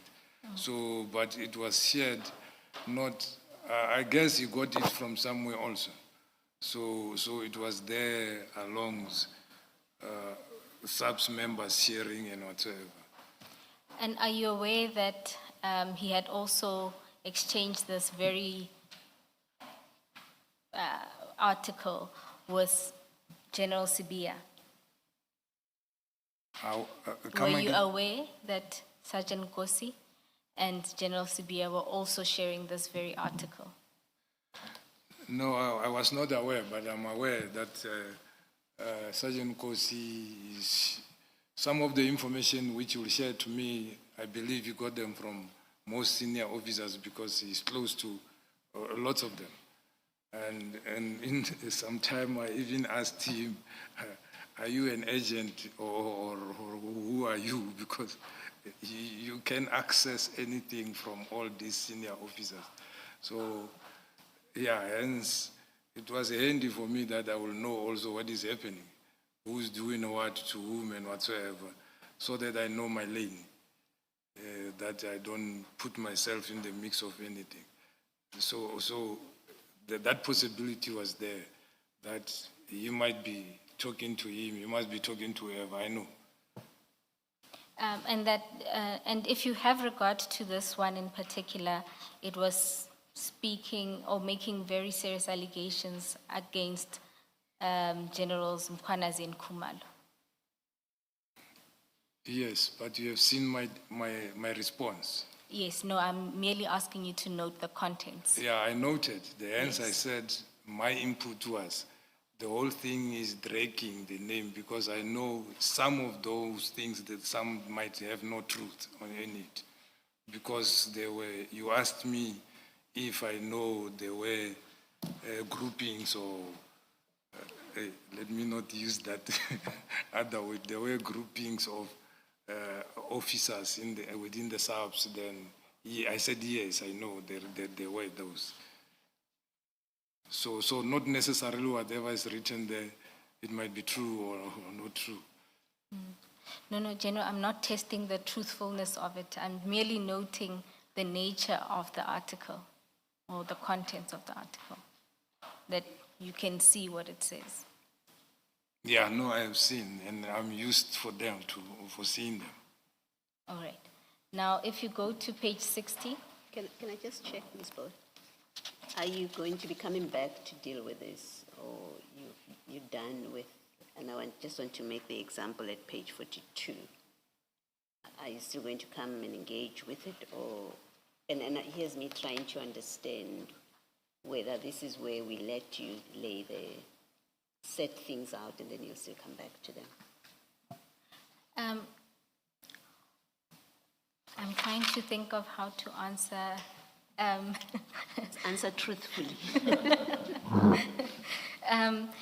So, Commissioners, what I'm trying to demonstrate and what will be evident from the body of what is shared is that in the main, what is shared is only negative and disparaging articles about specific people within the SAPS. So you'll come not back generalized. You'll come back to it. And at this point, let's adjourn and resume at 11:15.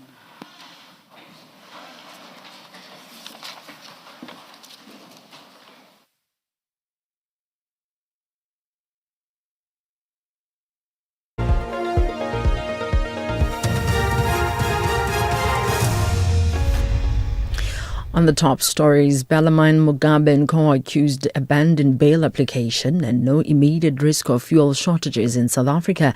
For SAfm News, I'm Ondalambana, and a very good morning. Bellarmine Mugabe, the son of former Zimbabwe President Robert Mugabe, and his co-accused Tobias Matonze have abandoned their bail application. The two are accused of shooting a 23-year-old gardener at the Mugabe residence in Hyde Park, Johannesburg in February. The case has been transferred to the regional court for plea negotiation. The pair appeared at the Alexandra Magistrate Court this morning on charges of attempted murder, defeating the ends of justice, possession of a firearm and contravening the Immigration Act. Their legal representative, Sinenhlanhla Mguni, elaborates. All understand the processes with regards to applying for bail and the fact that one of the averments you need to make is that you're not a flight risk. So at this point, we want to deal with the matter and its merits. I think everyone that was present at court saw that we postponed the matter for possible plea negotiations with the state and to try and deal with this matter with the seriousness that it deserves. A child law expert has recommended that the Charlotte Maxeke Academic Hospital in Johannesburg approach the High Court to seek approval for life-saving treatment for a 15-year-old boy whose family is refusing a blood transfusion on religious grounds. Karabo Oza says Section 129 of the Children's Act clearly states that parents cannot unreasonably refuse to consent to their child's treatment based on religion or cultural beliefs unless they provide a viable alternative. The teenager, who suffers from liver and kidney disease, has been travelling from KwaNdebele to Johannesburg several times a week for dialysis. Although the family has agreed to a transplant that could save his life, they maintain that their religion prohibits blood transfusion. Oza elaborates. So they themselves must also engage about what that viable alternative is if they're going to refuse. For instance, in this case, they're worried about the blood transfusion when the liver transplant is to take place. So it's already there, and it's also been done in a number of cases where the courts have given consent for treatment for children to proceed, and this overriding their parents' right to religious refusal, because the court has to weigh up what's in the best interest of the child in that particular case. 4 suspects have been arrested after law enforcement agencies confiscated more than R1 million worth of abalone during a raid on an abalone drying facility in Tableview, Cape Town. The Hawks say they acted on a tip-off and launched a joint operation yesterday with the Department of Forestry, Fisheries and Environment and police. Around 3,700 units of abalone were seized. The suspects, between the ages of 35 and 45, are due to appear in the Cape Town Magistrates Court tomorrow.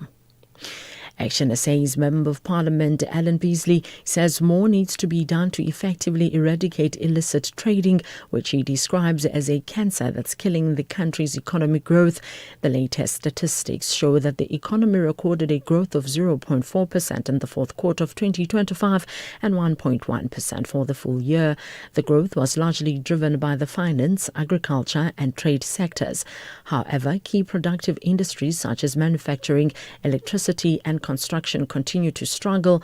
Beasley says illicit trading is killing the manufacturing sector. We need to strengthen SARS, we need to strengthen the Border Management Association, and we need to strengthen SAPS, specifically to focus on illicit trade. And there needs to be an integrated approach. At the moment, SARS does their bit, BMA does their bit, and SAPS does their bit. There needs to be an integrated approach, and that's why we're actually delighted that the state president has called for an integrated task team to actually tackle illicit trade.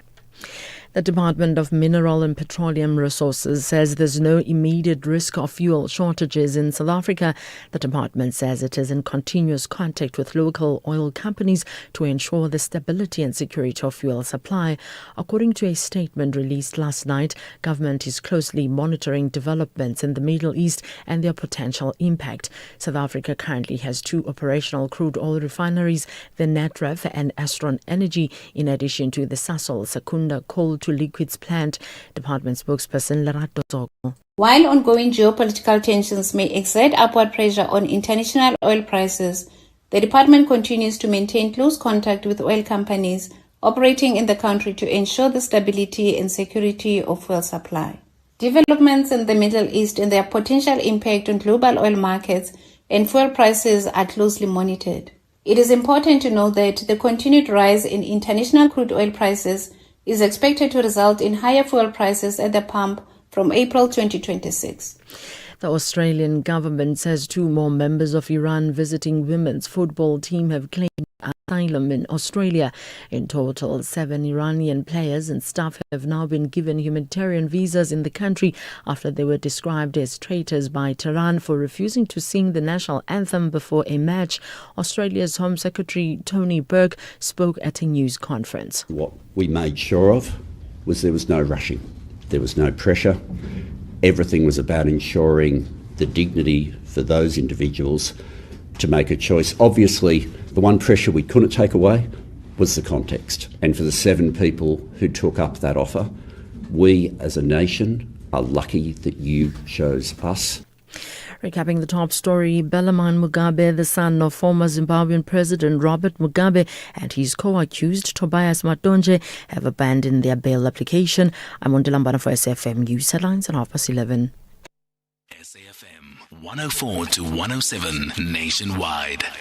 You can become a victim of a legal problem: wrongful arrest, assault, uncontested divorce, rental disputes, maintenance matters, or labor problems. It can happen to you. Clientele Legal provides tough professional lawyers for an affordable monthly premium. Our legal team is standing by to assist you 24 hours a day. Join today.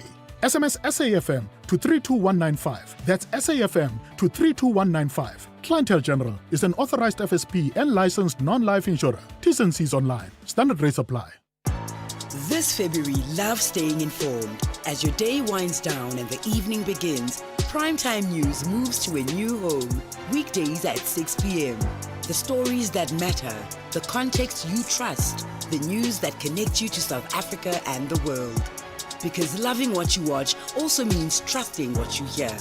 Primetime News airs weeknights at 8 p.m. only on S3. Open up. S3.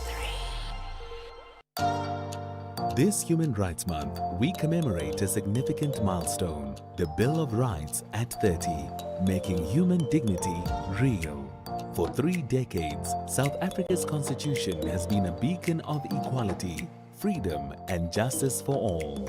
Yet dignity is not just written in our constitution, it must be lived, protected and upheld every single day. Join SAfm as we unpack the issues that matter, elevate voices driving change, and reflect on the progress we've made while confronting the work that still lies ahead. SAfm, leading the conversations that move us.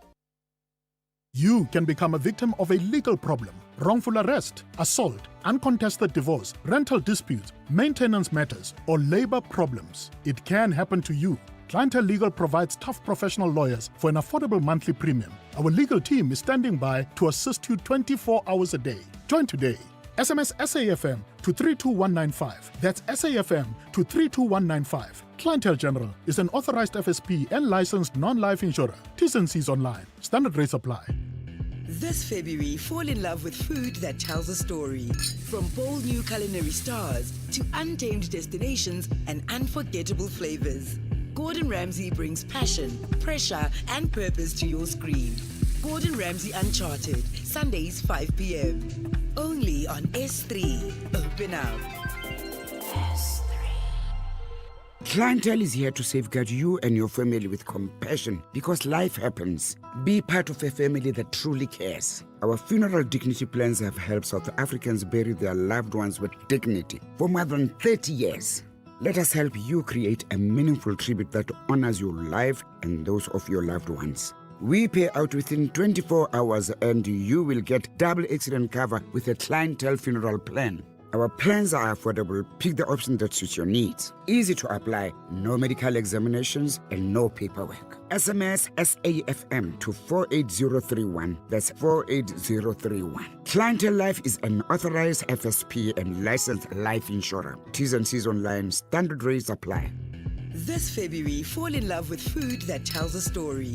From bold new culinary stars to untamed destinations and unforgettable flavors. Gordon Ramsay brings passion, pressure, and purpose to your screen. Gordon Ramsay's Feature Food Stars, Wednesdays 6 p.m. Only on S3. Open up.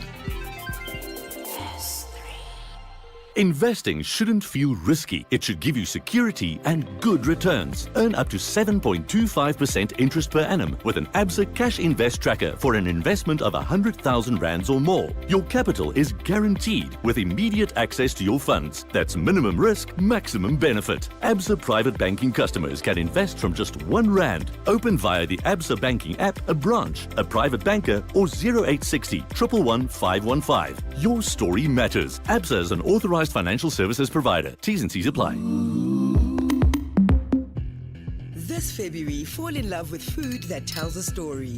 From bold new culinary stars to untamed destinations and unforgettable flavors.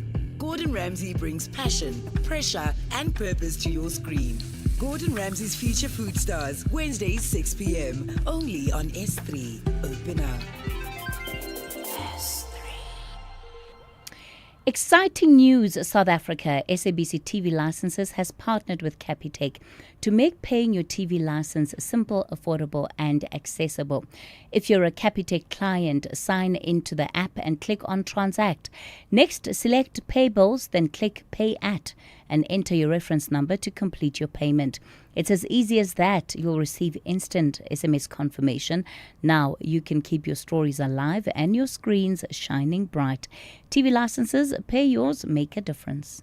There's a bold new rhythm on SABC2 and it starts Monday 9 February, weekdays at 3:30 p.m. A new vodcast, Our Space, fires up conversation with young perspectives. At 4:30 p.m, a new talk show, Ain't Like Let's Connect, hosted by Penny Lebiane and Fran Rico. At 7:30 p.m, Deal or No Deal, now in a new time slot, Raising the Tension with Katlego Mabuwe. At 9 p.m, the new telenovela, Pimville, starring Gil Mabalane and Tapelo Mokoena, brings bold Soweto stories to life. From 23 February at 7 p.m, settle in for new drama, Paradise, starring Losha Cooper, Ilse Klink and Zayn Mias. This is the new era of SABC2. Live in every beat, the pulse of SA. SABC2.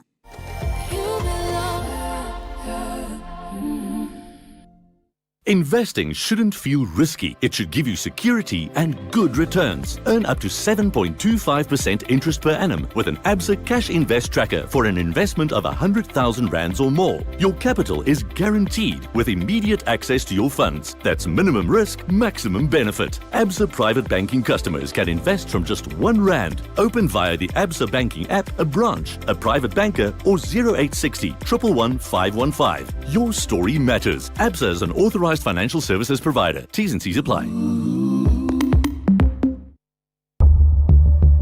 As the nation seeks answers, SAfm brings you live, uninterrupted coverage of Parliament's Ad Hoc Committee investigating allegations made by KwaZulu-Natal Provincial Commissioner, Lieutenant General Nhlanhla Mkhwanazi.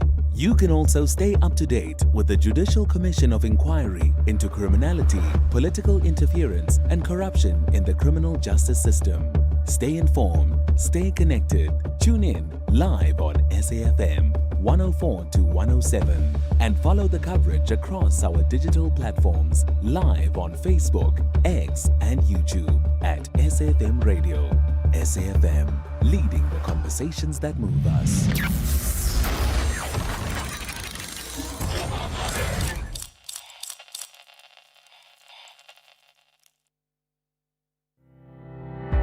The KwaZulu-Natal Department of Social Development will host the Partnership Summit taking place on the 12th and 13th of March 2026 in Durban. Hosted under the theme Driving a Skills Revolution, Emergency Job Creation and Inclusive Growth through Strategic Partnerships. The summit marks a bold shift from a welfareist dependency model towards a developmental social protection approach. The department is calling on business leaders, investors, CETAs, government entities, non-profit organizations, chambers of commerce and civil society to co-invest in human potential and community resilience. For more information on the summit, please contact the Department of Social Development on 072-105-8420 or venetia.nwamu@kzndsd.gov.za. KZNDSD, we serve with humility.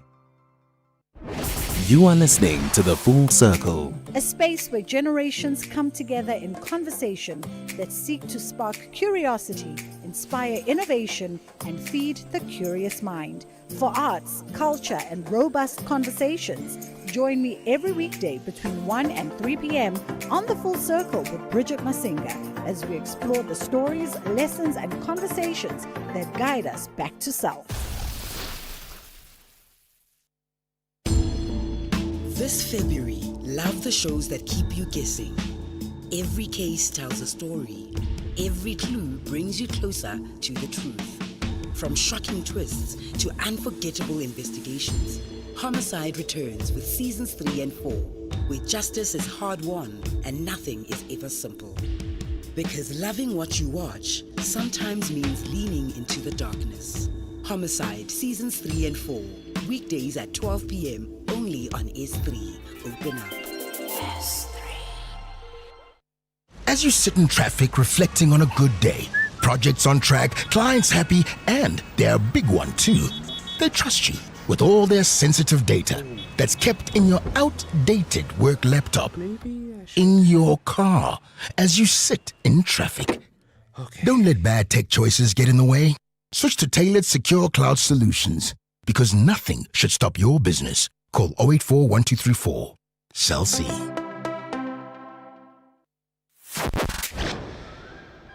As we celebrate 90 years of existence, SAfm takes you back to the voices that shaped a nation. Berea, the home of the four bespectacled Tisson brothers, all of whom work or have worked on the English service, particularly Audio Mix and Radio Today. Watch how the night proceeds towards dawn. And I need a lot of consoling when I started the early program. People couldn't believe that John O'Donnell and B. Reid were chosen for the early morning program, because if ever two announcers used to want to swap a morning shift for an afternoon shift, John and I would do it. 90 years of trusted voices. This is SAfm. You are listening to the Madlanga Commission, live on SAfm. The other church where he was sending the same day. So I just forwarded him another one which was adverse towards the SAPS, which was also reported as a developing story from I don't know if it was from News 24 or wherever where I took it. My apologies. So you sent this the following day, not the same day? No, I think it was the same day. If you look at there's a date at the bottom, 2, 3, so it's the 3rd of February 2025. Yeah. Can you see that? Just on the same page, just at the bottom, next to your name, that would be the date. Yeah, I see. It was on the 2nd of February, after my response to the initial message sent from him on the 28th. So I sent it after that. You sent it the following day. Can you see the date, the conversation you had in relation to the previous one? Oh, is was, that? Yes. Okay. No, I see. My apologies. All right. And then we can stay on that page. You'll see that he, in turn, this is now the following day, so on the 4th, that's chat 4 and 5, 4, 5 to, until page 62. He sends you screenshots. Can you see those? They're very small. So in order to see them, please go to page 116.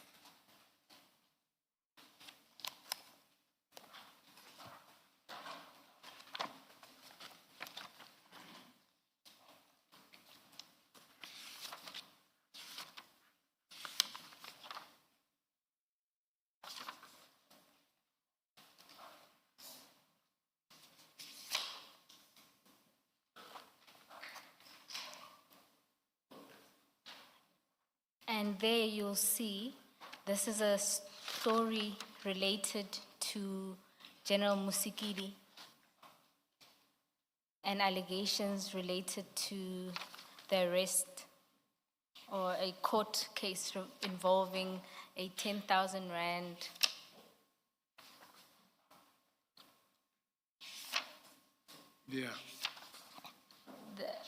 the story is long, but it relates to General Musikidi and alleged corrupt activity related to 10,000 rand in the purchase of appliances. Yes. Yes. So all of those from page 116 all the way to 126 is basically that article related to General Musikidi. Yeah, I see it. You see, that is why I didn't even respond on it because it was not the first time coming out. So I saw it before in another, I think it was at TikTok, I think.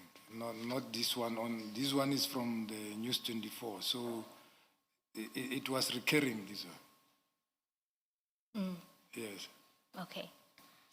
And then let's move to the next one, which is at page 63.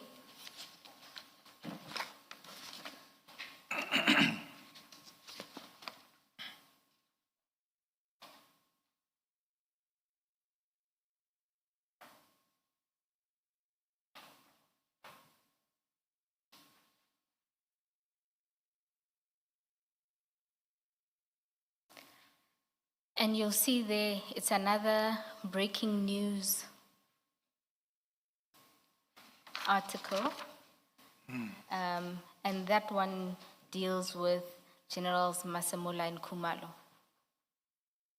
Yes, I've seen it. This was the first time I saw it. That is why I asked, is it true? Yes, you respond and ask if it's true. This was the morning when your cell phone was stolen. Okay. And then, if you go to page 66.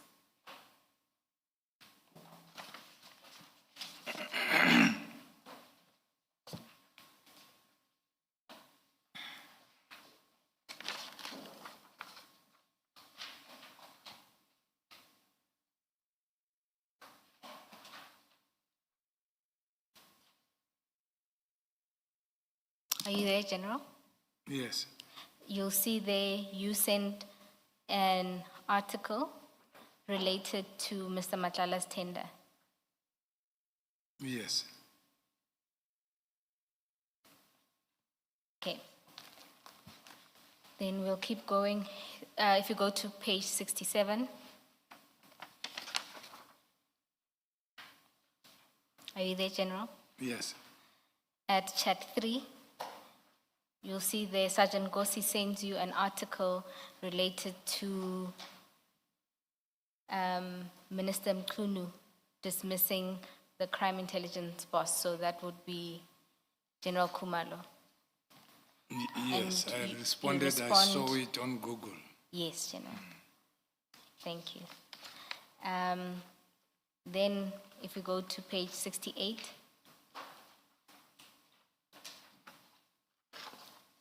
at chat 1, you'll see there, Sergeant Kosi sends you an article related to Mr. Matlala's tender. That's correct. And there they also talk about him being linked to the Tembisa hospitals scandal and the death of Babita Diokara. Can you see that?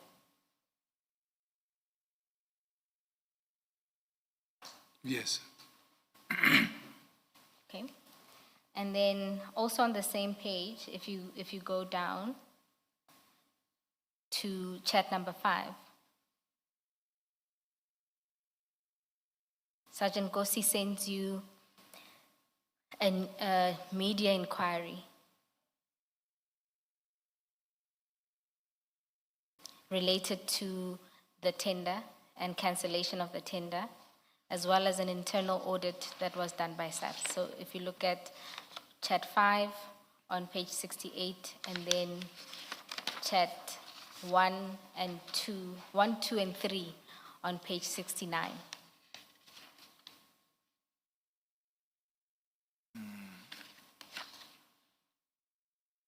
I see, except the 3 is blurry.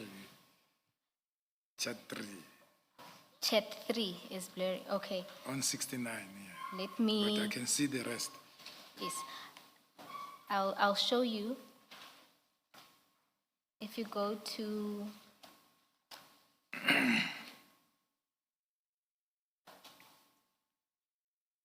Is the one at 127? Yes, 127, chat 410. Okay.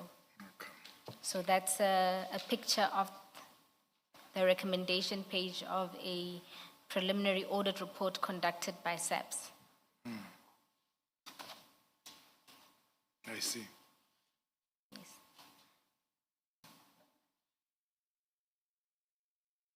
And then, if you go to page 76,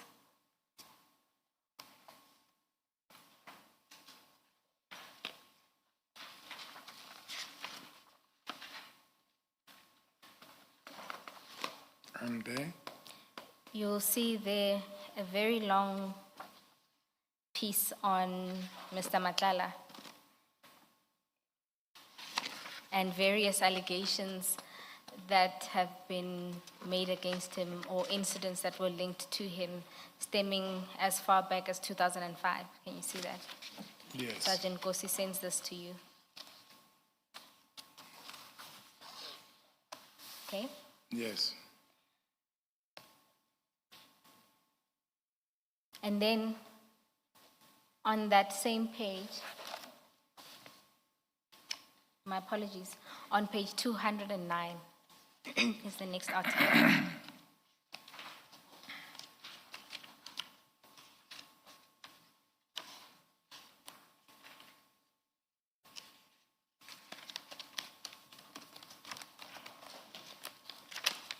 And you'll see there is an article related to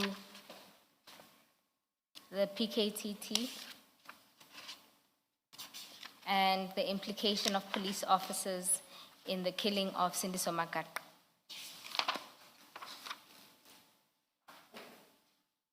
Yes. There too, there are some allegations made up against General Khumalo. There are allegations against General Khumalo.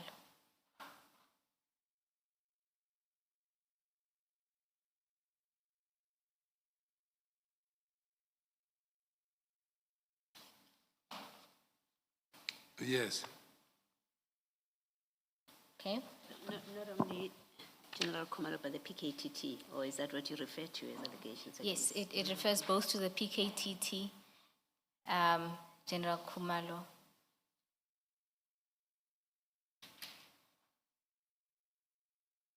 And if you look at the sort of the last half of it, is mainly related to General Khumalo and appointment of family members and things like that. Can you see that?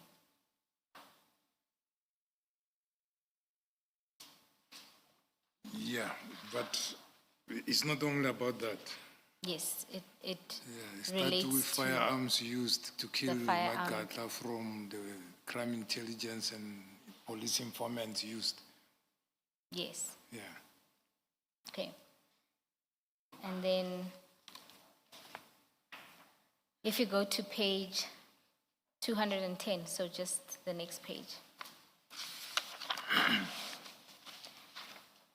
That is at chat 3.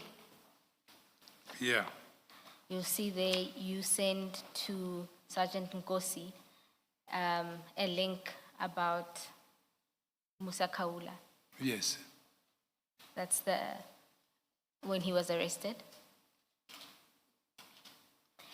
Yes. And then still related to Musa Kaula, if I'll take you back to page 38.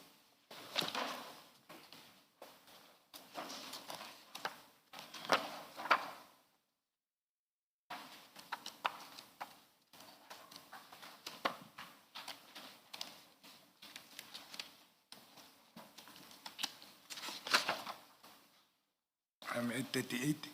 You'll see at chat 1, you send him, Surgeon Nkosi, an article related to a businessman seeking a warrant of arrest for Mr. Kaula. You Yes. see that? And then after that, that's immediately followed by a call. That's at chat 2. Yes. Okay. In general, what I did is to go through both sets of your chats. So both your work number and your personal number, and looked at all media articles in particular. And the media articles that I found related to, one is the issue of General Khan and his disciplinary. 2, General Khumalo, and to a lesser extent, General Masamula. 3, Mr. Matlala and his contract. 4, they related to the arrest or warrant against Musa Kaula. Those are the 4 themes of articles that you share. So not as general as you put it. They have a particular theme. It's those 4 themes. The only other thing that I could find that I could say media-ish related is like warnings of heat and snakes potentially going into somebody's house. So it's a warning for the weather, people to be aware of snakes coming into the house because of hot weather. And another one was related to scams. Beware of these numbers because they will scam you. But in the main, these are the only 4 topics of articles that you exchange with Sergeant Nkosi. Yes. Is there a reason for this?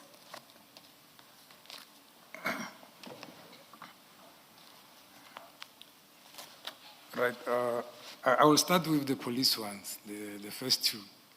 The first 3. When you say the police ones, which ones do you mean? Remember you mentioned the one of General Masimula and General Kuman. Yes. And then you mentioned the one of General Musigidi. Yes. And then It's General Khan's disciplinary. yeah, General Khan's disciplinary. Yes. Yeah, as I indicated on my statement, we will talk about adverse news which are out there about the police.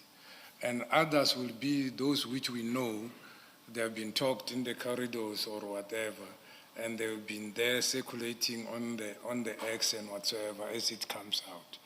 So anyhow, there's nothing we can do about it other than sharing it, and the others I can comment, as I commented, to say this is not doing good for our good name as the South African Police Service. So there was nothing into those.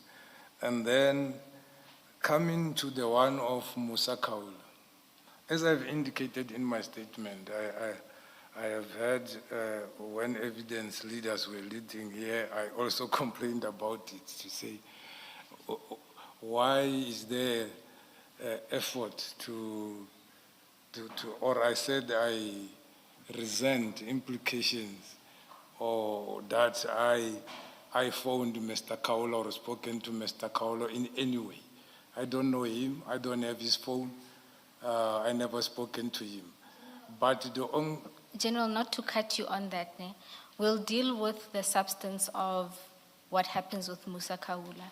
I would just like to know, in particular, because the 2 articles that are shared in relation to Mr.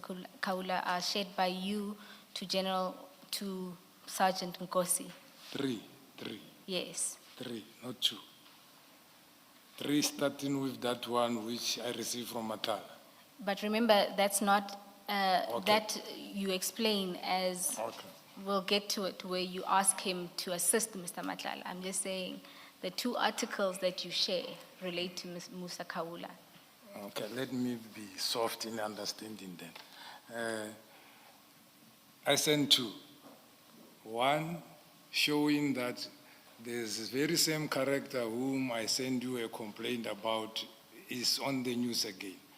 And then the second one was the same character is being arrested and he was not given bail.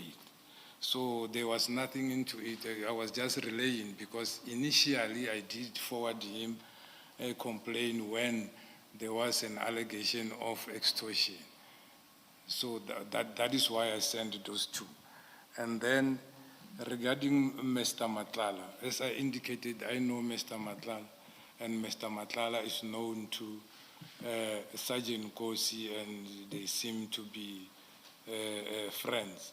There is sometimes where we did discuss, more especially when coming to January 2025, coming down, that it can be that there is a lot of writing about this person without anything happening. So we need to be careful around him. Because when you ask him, you indicate that it's just jealous people, there's nothing against me and so forth. Even though, yes, in other cases, like the one of Babita, I was in Gauteng, I knew that suspects were arrested. And then the burning of the hospital, I was involved in the investigation and people were arrested. And the others, I don't know.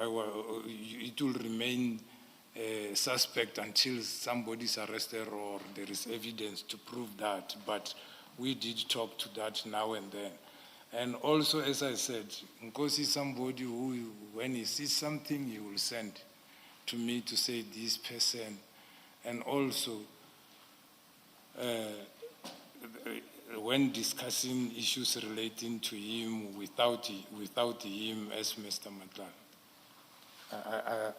I think I can stop there. I don't know if I forgot one or I have covered all. General, you've covered all of them, but for General Khan. Yeah, also issue of the General Khan. Remember, it was also something which was discussed. You asked me a question, was there a division? It's part of those division, the charging and whatsoever, how it was dealt with became part of that.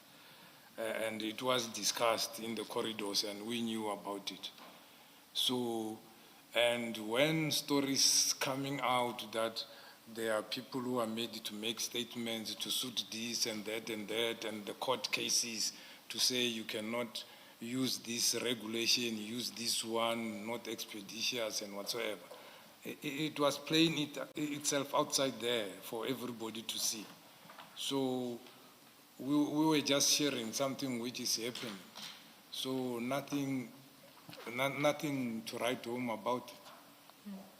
General, is it then coincidental that if regarders had, let's deal with the SAPS articles, if regarders had to the people who are spoken about in those articles, it appears to be a particular side of generals or grouping of generals that are mainly spoken of in these articles? No, it is all. it is all. As far as I know, I don't know General Musigidi falling under any class or whatsoever. We go along well with others, but was appearing. Also, our communication has got a slot, or they send on to all email users all articles, good or bad, about SAPS. They print them on daily basis. So Yes, it's General. not something which is happening between members only. It is there. If I can open my phone, I can also show it will be there. It exists on daily basis. It is there. General, I don't dispute that there would be articles about generals or even the SAPS in the media every day. It's the fact that in your chats with Sergeant Nkosi, the ones that appear are predominantly, and there's only one about General Musigidi, but they're predominantly about Generals Khumalo, Mkhwanazi, and Masemola. I think General Masimula, it was once. Twice. No, I saw once when he sent to me. And then General Khumalo, it was when he was with General Masimula, and the other one when he was alone, with the murder of a police officer on Magako's case, whatsoever and so forth. So I'm not sure if it was 3 times. General,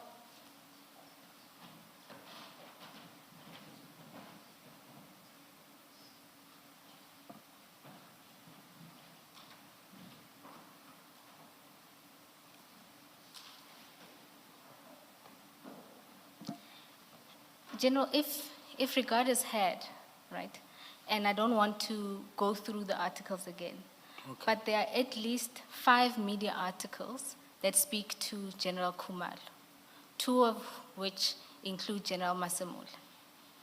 Secondly, there's 2 that speak to General Khan. The second one in particular makes allegations against General Khumalo and General Mkhwanazi. Yeah. And so in the sea of all the articles about all the generals, these are the generals that appear predominantly in your chats with Sergeant Nkosi. It's not all the articles that you receive, it's these articles that are shared. Yeah, maybe because others we talk telephonically or when we see each other, but there's nothing special about it. It's only what is happening in the SAPS and so forth. For example, General Khumalo, I think, is the most quietest person like the National Commission, and only focus on the work and discuss work only. I'm talking for my engagement. So it's not somebody who will be too much on whatever. So whatever was written, it was written by him not saying anything or whatsoever, including General Masemola. And I found them to be people who, yeah, I respect a lot. And yeah, but the others, they themselves, they are there outside in the social media. So it's not there's no any adverse on them reporting, because sometimes when you go out, you are allowing yourself to be exposed out there. But discussing what is being discussed, I don't see it as anything. For me, there was nothing, and I know of the division, and I try to stay on my lane and do my work and not be involved in anyone's corner. General, do you accept that it can't be coincidental that it's only these articles that are shared, when you accept that you get news about SAPS daily? Yeah, Right. I got them from one person. Other persons also forwarded to me. Then So we maybe we when are you are dealing looking, with the chats that you have between me and with you Nkosi. and Sergeant Nkosi, that that's a pattern that has emerged from the articles that you both share with each other. I disagree. You disagree, it happens to be coincidental. I disagree with the pattern issue. Kosi sent me what he wanted to send me, and also in a reciprocation, then I sent something similar to that, in line with that. So to say, whatever you send, now this is the development and here is whatsoever. So I don't see a pattern, or we are having something which we are discussing about a person. It's written by somebody, and we are just forwarding it for somebody to see. So I don't see any pattern, unless if ever we're writing it. General, it can't be that just because it was written about somebody else, it just means you're just sharing it without more. You knew who you were sharing it with. And of course you knew who Sergeant Nkosi is close to. You are aware of the divisions within, you said tensions, I call them tensions, you say groupings, whatever you choose to call it. You know where Sergeant Nkosi stands, you know who you are sharing these articles with, and you continue to share it with them. And they don't relate to everything. Even on your part, they don't relate to any story about SAPS. They relate to these particular generals. Yeah, but I have responded on the article of General Khan to say actually this thing is eroding the name of the police. I did respond, but sending it is not saying I promote what is happening or it must escalate or whatsoever. As I have said, including our communication, they are publishing the same thing, negative or positive, for us to see, and then in a way of ensuring that we deal with that, if it may, internal. But if ever it's a sin for me to send it to somebody I know what I have seen, then I apologize. But General, you could not have been sharing with Sergeant Nkosi so that we can deal with it internally, to use your word. He is far junior in the organization, so that could not have been the reason that you share with him these bad stories, what you identify as being bad for the reputation of the SAPS that's playing out in the public. There has to be another reason why you're sharing with this junior employee. I understand what the commissioner is saying. As I have indicated before, that Sergeant Nkosi is close to lots of senior officers, and whatever information is getting, he will share with me. And if you check most of this sharing, it comes from his side, not from my side. So, yes, he's junior. The only one where I have seen something which I think as a junior, I was also worried to say, where does it come from? It's only that one page of the audit, because it was confidential, to say where do you get this, and it in future can get you into problems. Whoever send you, if it's a senior officer, don't send it to anybody, because this can put you into a problem. But the others, I didn't see any reason to say it's non-consumption for juniors, or is consumption for seniors. News is news. Well, what I was doing was testing your immediate response to Ms. Bowe, that you were sharing these to say these are the things we need to deal with. So when I say, but he's a junior employee with absolutely no power to deal with anything. Yes, so you could not have been exchanging these with him on that basis. It may have been gossip at its most innocent, sharing, look what's happening with these people, or at its worst, and maybe let me put it to you as a possible explanation, that you, like Sergeant Nkosi, you were part of a particular grouping within the SAPS, and I'm putting it just for your comment because I thought that's the point of what is being put, what is being engaged with you about. That you've described groupings, you have said you were aware of tensions amongst the generals. We have had enough evidence here in the commission to know or to have come to understand that within SAPS senior management, it seems indeed there are sides. And if it is suggested to you that looking at the people that you are sharing about, you and Sergeant Nkosi, knowing Sergeant Nkosi's proximity to General Sibia,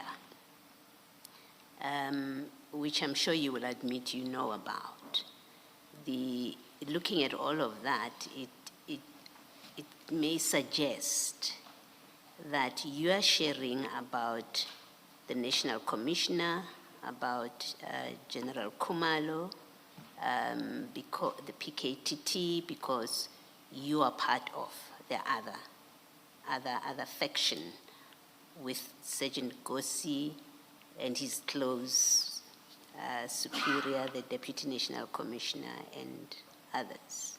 What do you say to that, if that is put to you as a proposition? Yeah. Commissioner, I hear you. Sergeant Nkosi,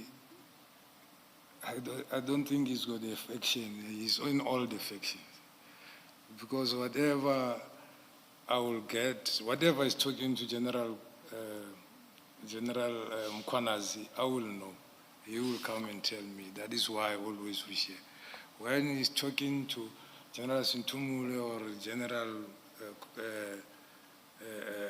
Sibia, he will come and tell me. So, me saying I don't fall under any faction, that is true. But I was placed in a faction because people perceive me as Sibia's person for no reason, because as I indicated before, when he goes somewhere for work, he will like me to be there.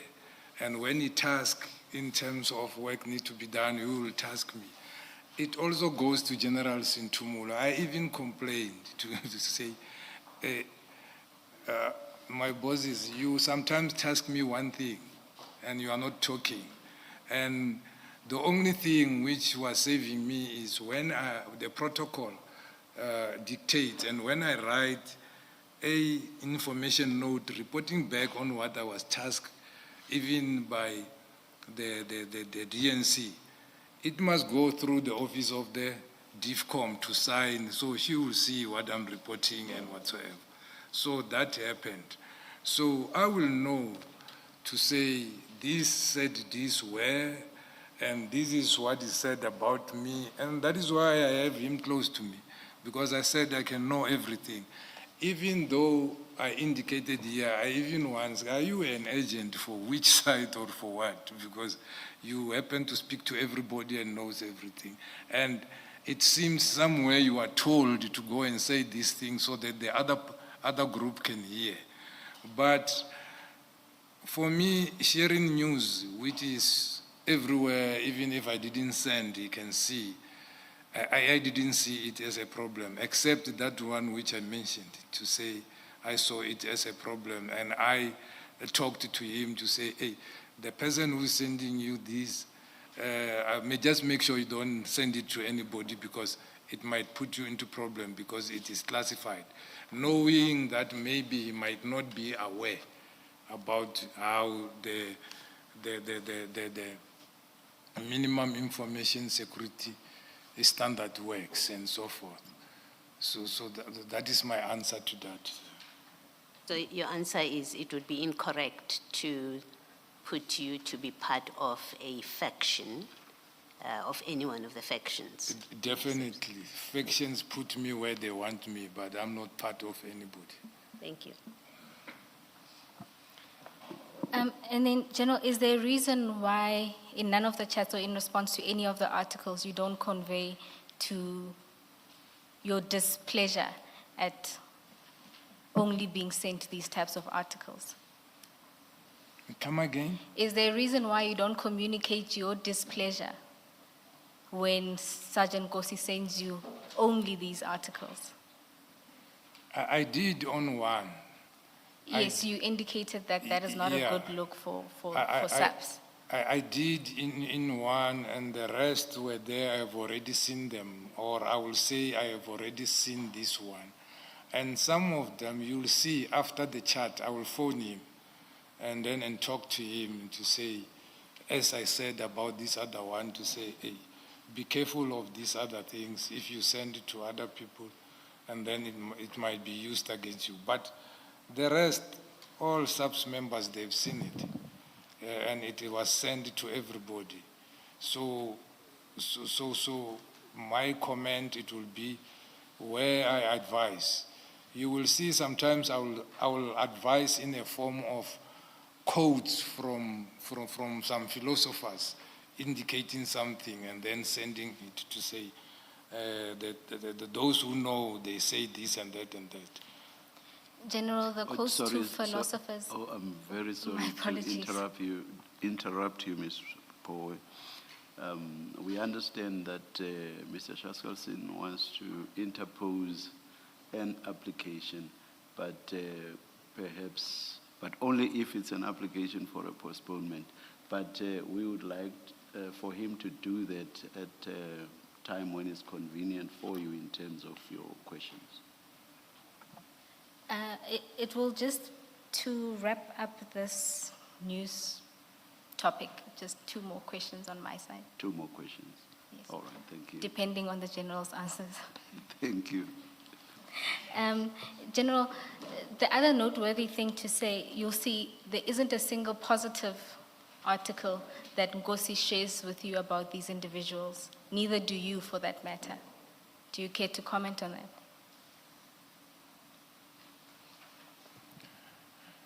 I don't know, maybe he likes their articles or dislikes them. I don't know. I can't speak on his behalf. I don't know. General, I'm certainly not asking you to speak on his behalf, but what I can put to you is that he knew, you know why he's sending it to you, and you know which section and grouping he's part of, and hence, even on your end, there is no positive article that you send regarding these individuals.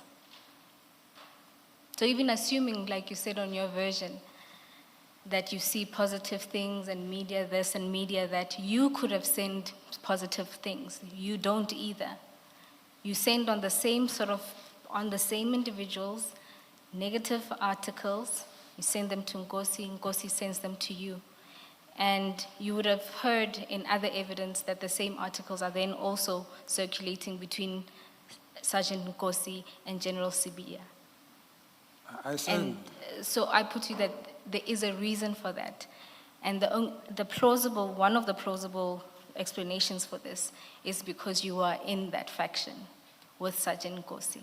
There's a brother in arms sharing the same articles with you. Do you care to comment on that?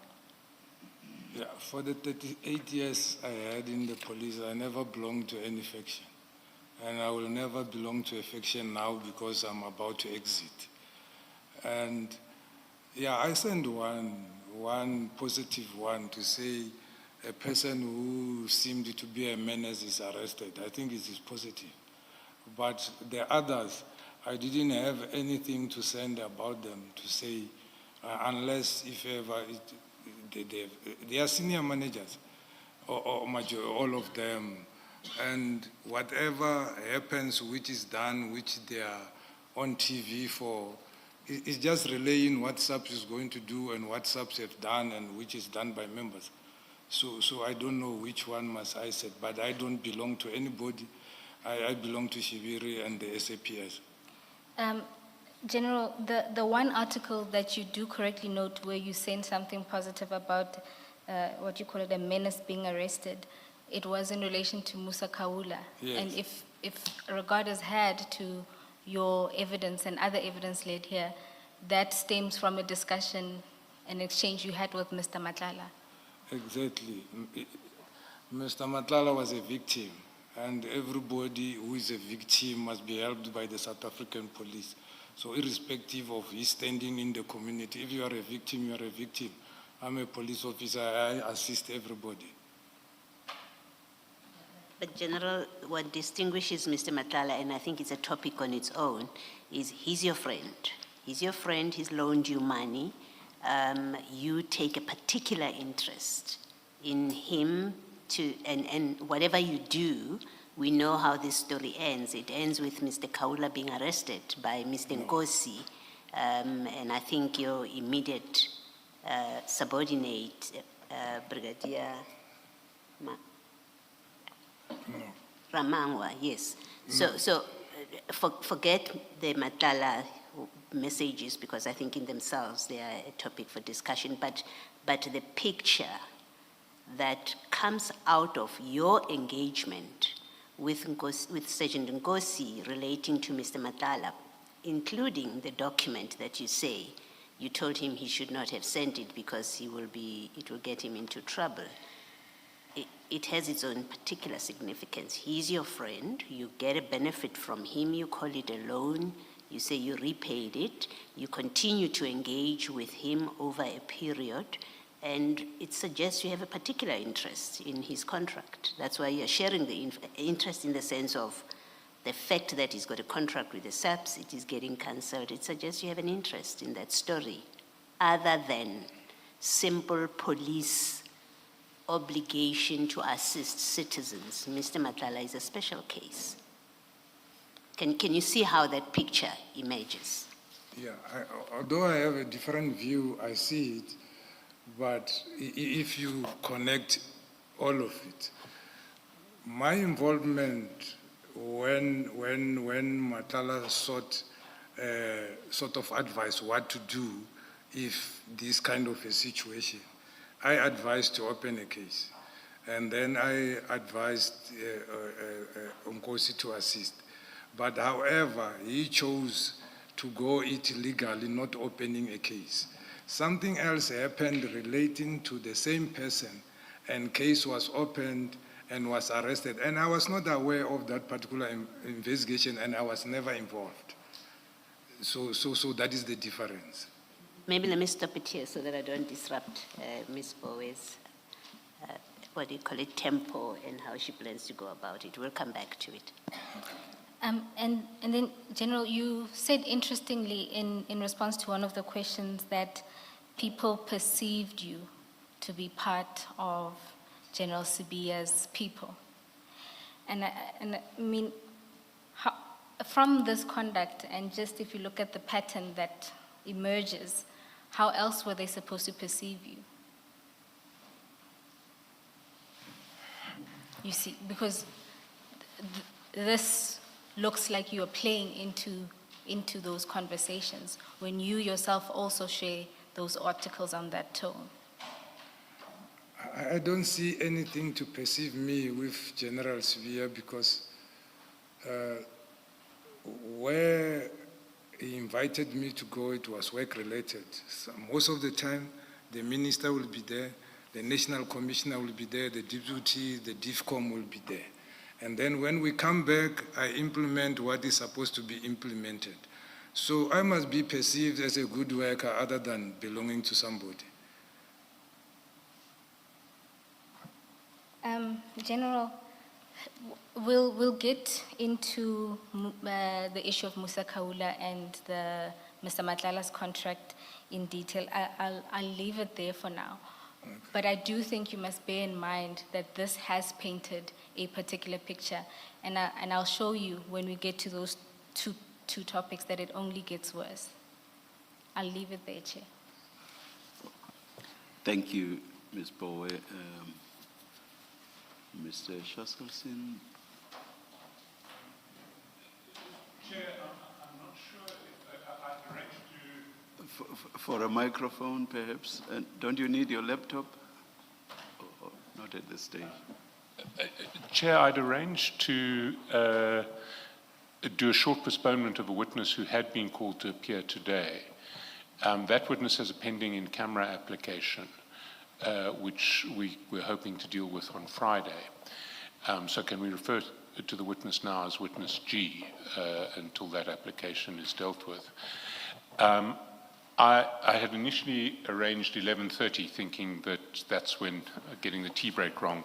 I'm not sure if the witness is available at this point. I'm not sure the witness needs to be available at this point. If we can simply excuse the witness to a date to be determined by the evidence leaders, because we will re-subpoena the witness after the in-camera application has been disposed of, and the witness is not going to be coming back in a couple of days. There's more than enough time to issue a subpoena again. It is so directed. Thank you. Thank you, and apologies for the interruption. Thank you. No problem at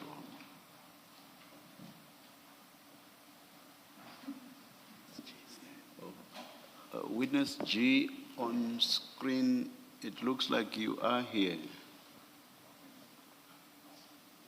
Witness G, can you hear us? Hello? You are muted, I think. Thank you. Thank you, and apologies for the interruption. Thank you. No problem. Can you hear us? You are muted, Witness G. Unmute yourself, please. Witness G on screen. This meeting is being recorded. Let's just leave it. There are complications. They have directed as you requested. Thank you, Mr. We'll get the message to the witness. Yes.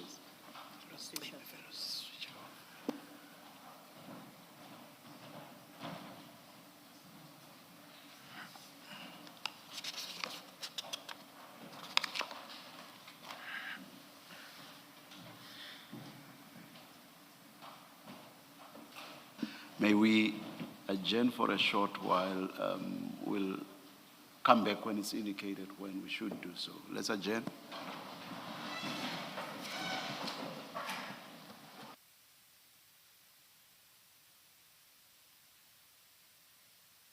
That is enforced by the Broadcasting Complaints Commission of South Africa. Under the code, we are committed to giving news that is accurate, comment that is fair, and programming that is not harmful, does not amount to hate speech, or contain violence or explicit sex. If you think we are not living up to that code, then you can inform the Broadcasting Complaints Commission of South Africa. Direct any complaints in writing to the Broadcasting Complaints Commission of South Africa. PO Box 142365, Craig Hall 2024. Fax to 011-326-3198 or an email to bccsa@nabsa.co.za. For more information, please visit www.bccsa.co.za. The Black Cats soar into the Stadium of Light, confident they'll control the tempo at home and move the ball with purpose. Diarra has done it, just! The goalkeeper got a touch on it, but Diarra has scored. Meanwhile, the Seagulls arrive with power, pace and an extra edge, ready to battle through all 90 minutes. Superb effort, but Gomez with the follow-up, and Brighton have the lead they crave and deserve. Two teams, one stage, one thrilling Premier League clash. Catch Sunderland versus Brighton and Hove Albion the Saturday 14 March at 4:30 p.m. Live on SABC Plus and SABC 3. Proudly brought to you by SABC Sport. For the love of the game.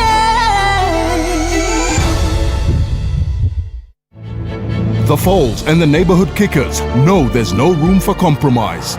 Both sides are desperate to climb out of the bottom half, and only maximum points will do. This is the Bundesliga. Football as it's meant to be. Catch Borussia Mönchengladbach versus St. Pauli on Friday, 13 March at 9:30 p.m. Live on SABC Plus and SABC Sport on TTT Channel 4. Proudly brought to you by SABC Sport. For the love of the game.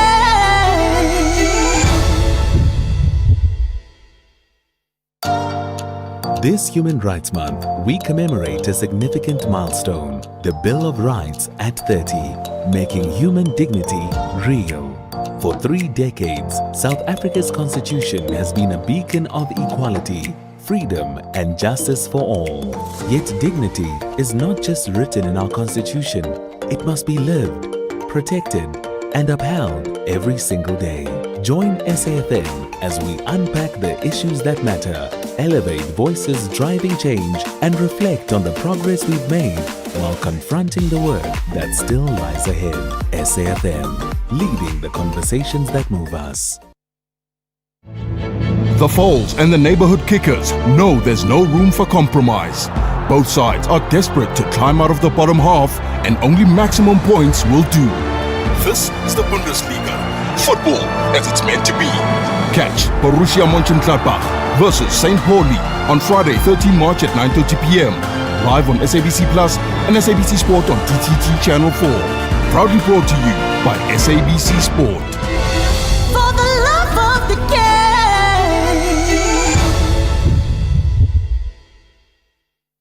Welcome. Table for two? Actually, make it 3.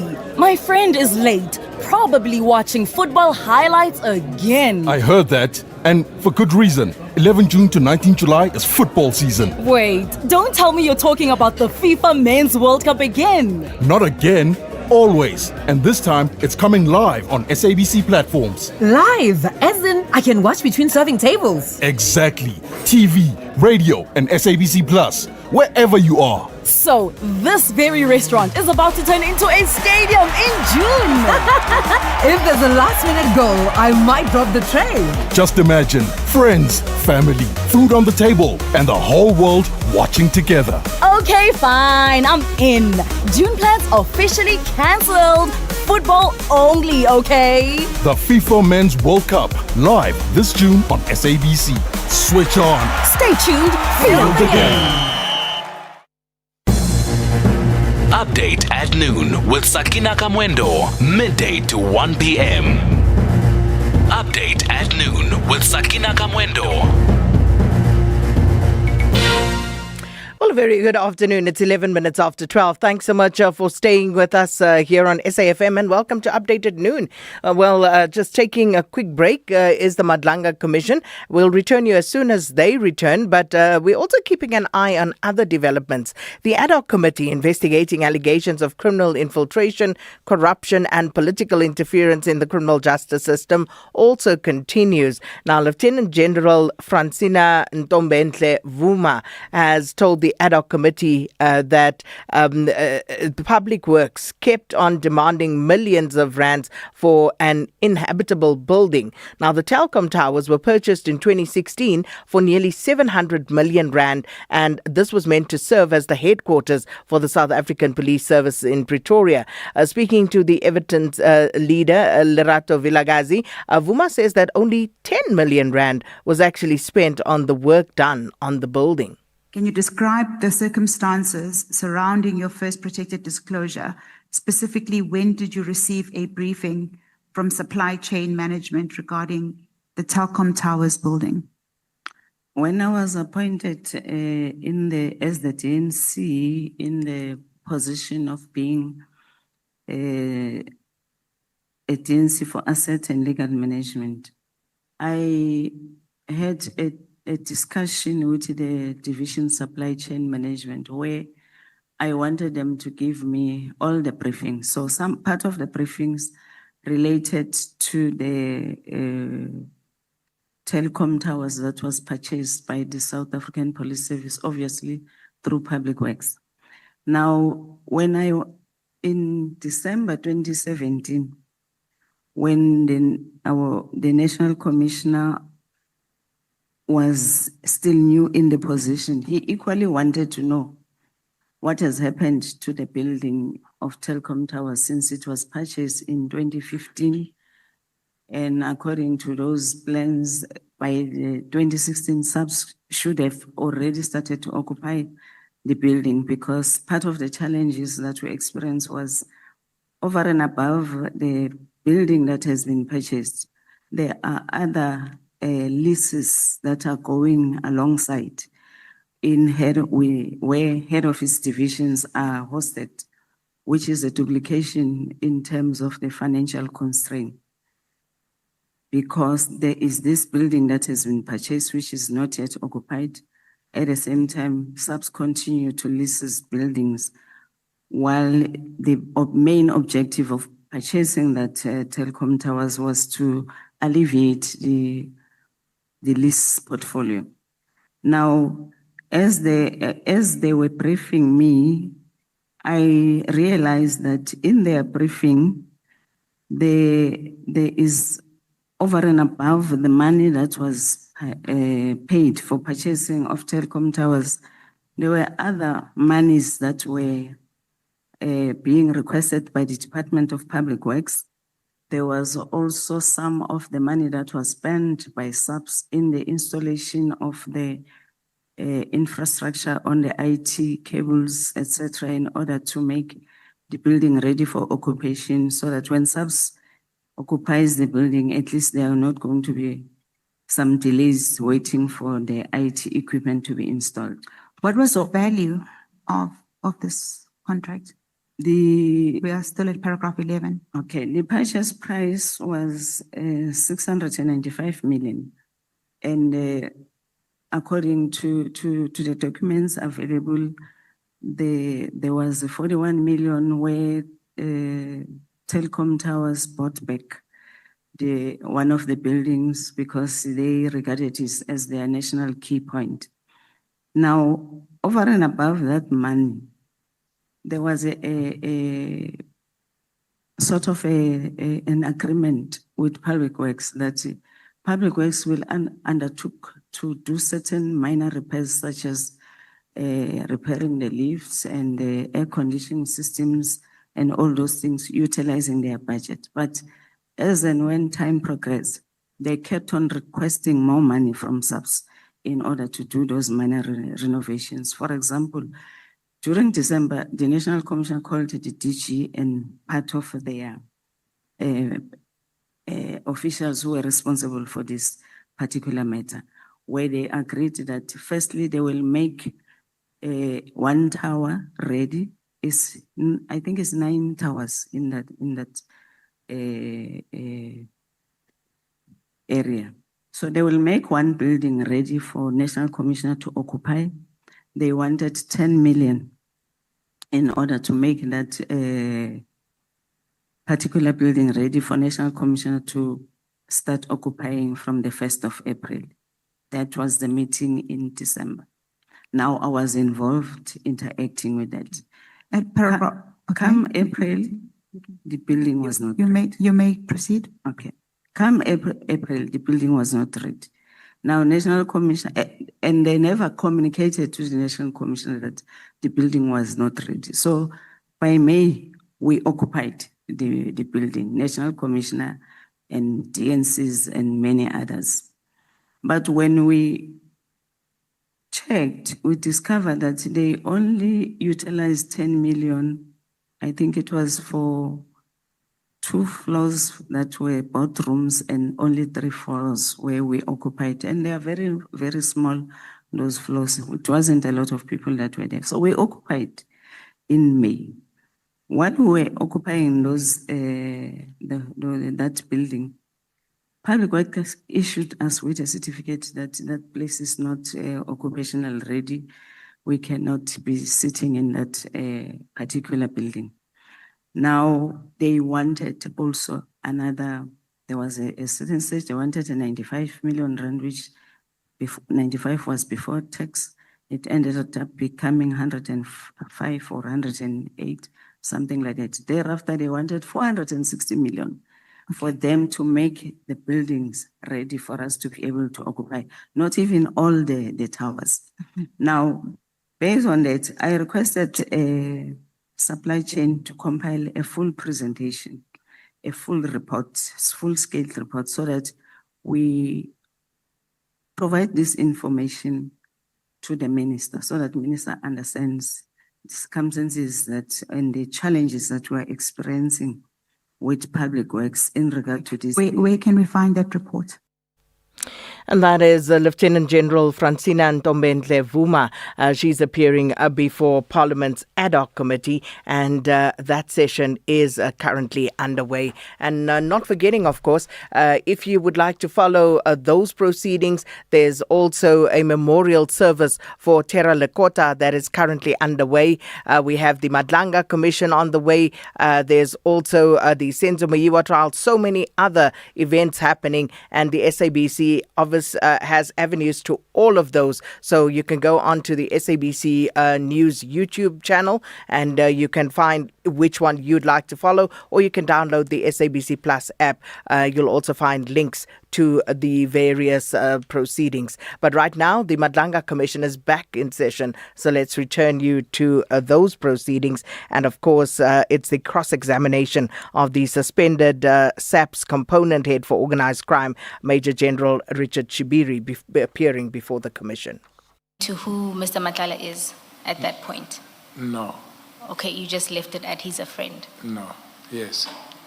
All right. Then you say that you then occasionally met with Mr. Matlala, either because he would join you or because you would find him with Mr. Mbilini. Yes. Do you recall the frequency within which you met Mr. Matlala? Mostly on Fridays, if I was not out of the province, because that time I was at the head office, I was still a colonel, and most of my job was going out to do an inspection. So Fridays, when Mbilini is this other side, we will go to that restaurant before we go home back at restaurant. So maybe once, twice a month, I can estimate. So once or twice a month is fine. Do you have a sense of when you first met him in 2016? Because you say that after Mr. Mbilini passes away in November 2016, you stopped meeting with him. So do you recall when? Because I had one photo of Mbilini and we were wearing warm. I think it might be around winter time. May, June? Maybe June, July is somewhere there.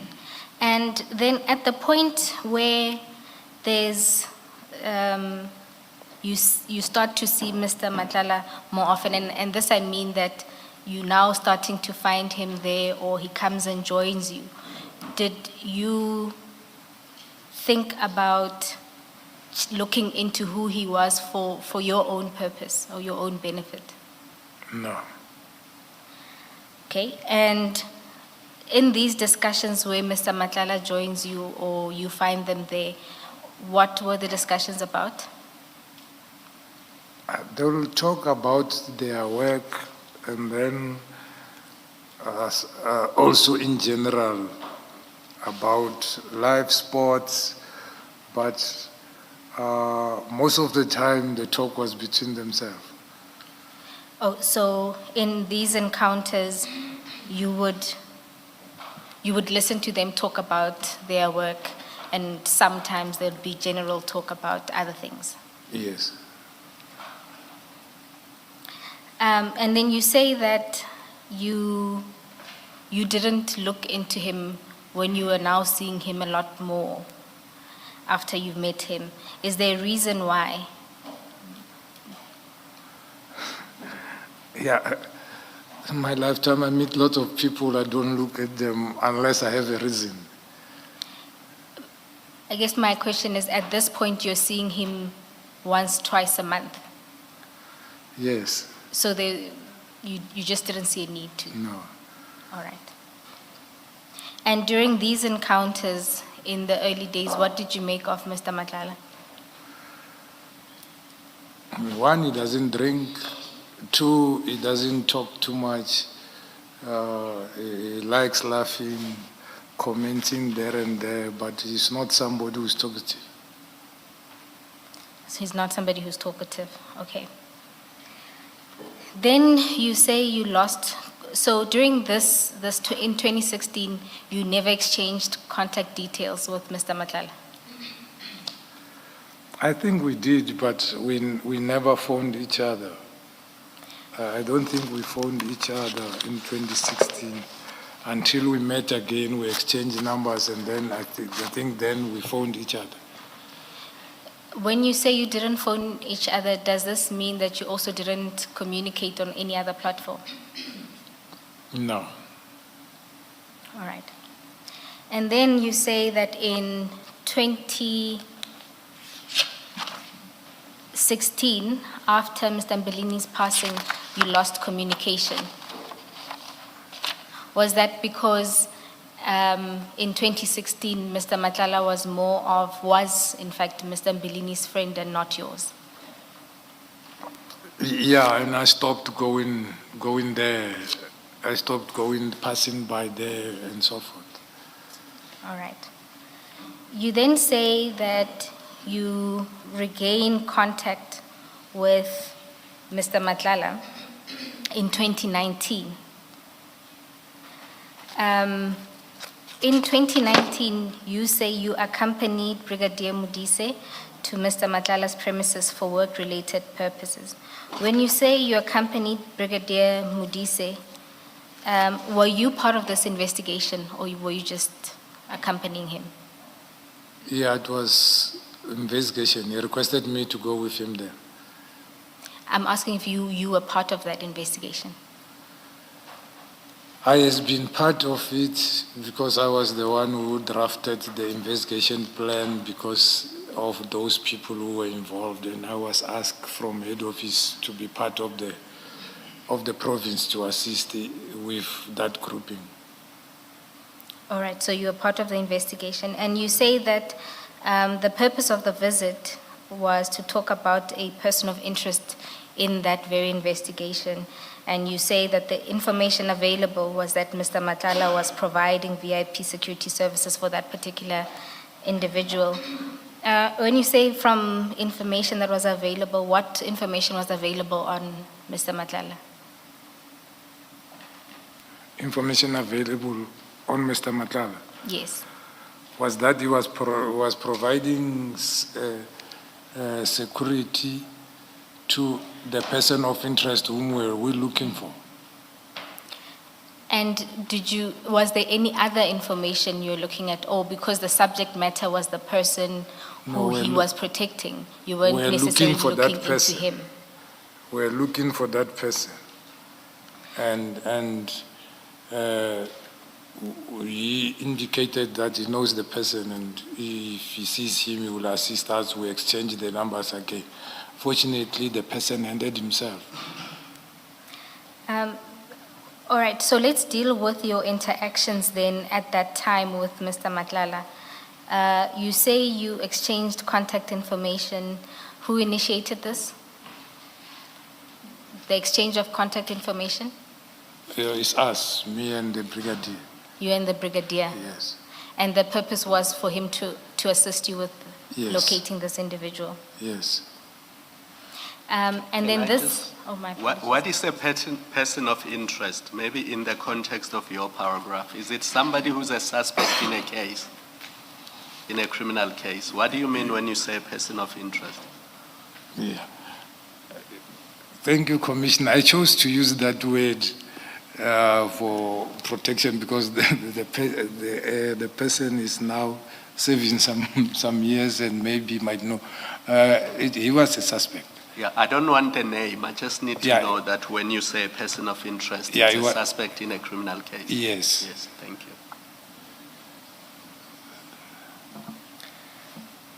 you.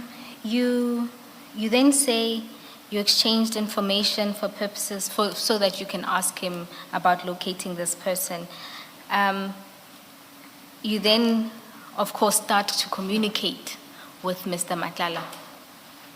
Yes. Now, once you've done with the person of interest who handed them in, how did your communications with Mr. Madlanga develop? Telephonically, you will seek advice with something. I will also call to ask about certain information which I need on the line of my work. When you say information in line with your work, what does that mean? I'm an investigating officer responsible for organized crime. There is a lot happening, and he's in that industry whereby in the space of knowing lots of people. So I was hoping it won't go deeper than that for security reasons. Then as we work with security people, then you will ask, you will know of people who he might be knowing, more especially some incidents which are related in certain space. As I've indicated, I outlined a lot of things which I'm doing in line of my investigation. So dealing with organized crime, it needs a lot of penetration and infiltration of people and some good people, some bad people, in order to get information. It's not something which you can go randomly and get information which can lead you in being successful in doing what you are doing. So I didn't even want to go to that length. Okay, General, when you say that, I understand that in the line of your employ, you have to, as you said, infiltrate and talk to people in various different lines of business, and you said good or bad. At this stage, what was Mr. Madlanga? That time was good for me. He was, in front of me, he was a good person. I didn't have anything against him. I didn't hear anything bad about him. And I have seen the business. I've been in his office. In first glance, the setup, office setup, you will see this serious business. I didn't have anything against him. So, General, In 2019, what business was this? It was the same CAT VIP security service. Thank you. General, you say that he looked like a good person. This impression you derived from just how his business looked, that it looked like a serious operation? Yes. Did it occur to you to do even a preliminary check on him? No. Why not? As I've indicated earlier, you should have a reason to start profiling somebody, meaning I must have a suspicion of some sort, or certain thing which was said, which I heard, or suspecting that he might be doing something wrong. Other than that, I will be profiling everybody I'm meeting, so I don't do that. Unless I have a reason. I can meet you, see you driving a certain vehicle, and your business and what you're driving and what you're wearing doesn't correlate. Then it can raise some eyebrows to say, hey, let me look at this one. General, you said when you went to see Mr. Madlanga in 2019, you went to his business premises to inquire about a criminal suspect that he was providing VIP services for. Was that not good enough reason that he's providing security to this criminal suspect who's later convicted and serving a long sentence? I mean, wouldn't you want to check on a person like that, firstly, to see if they are reliable, they are not associated with this criminal suspect, and the information they provide to you is not reliable? Won't those things, I mean, you say you are involved in investigation of organized crime.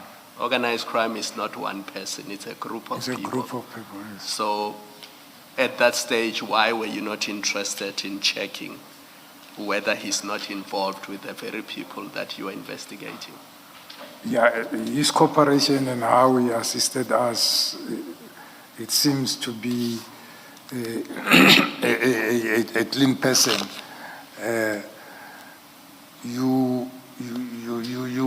It depends what were you looking for this person for, even though what we are looking that person for was very, very dangerous. Exactly, that's my point. Yes, was very, very dangerous, and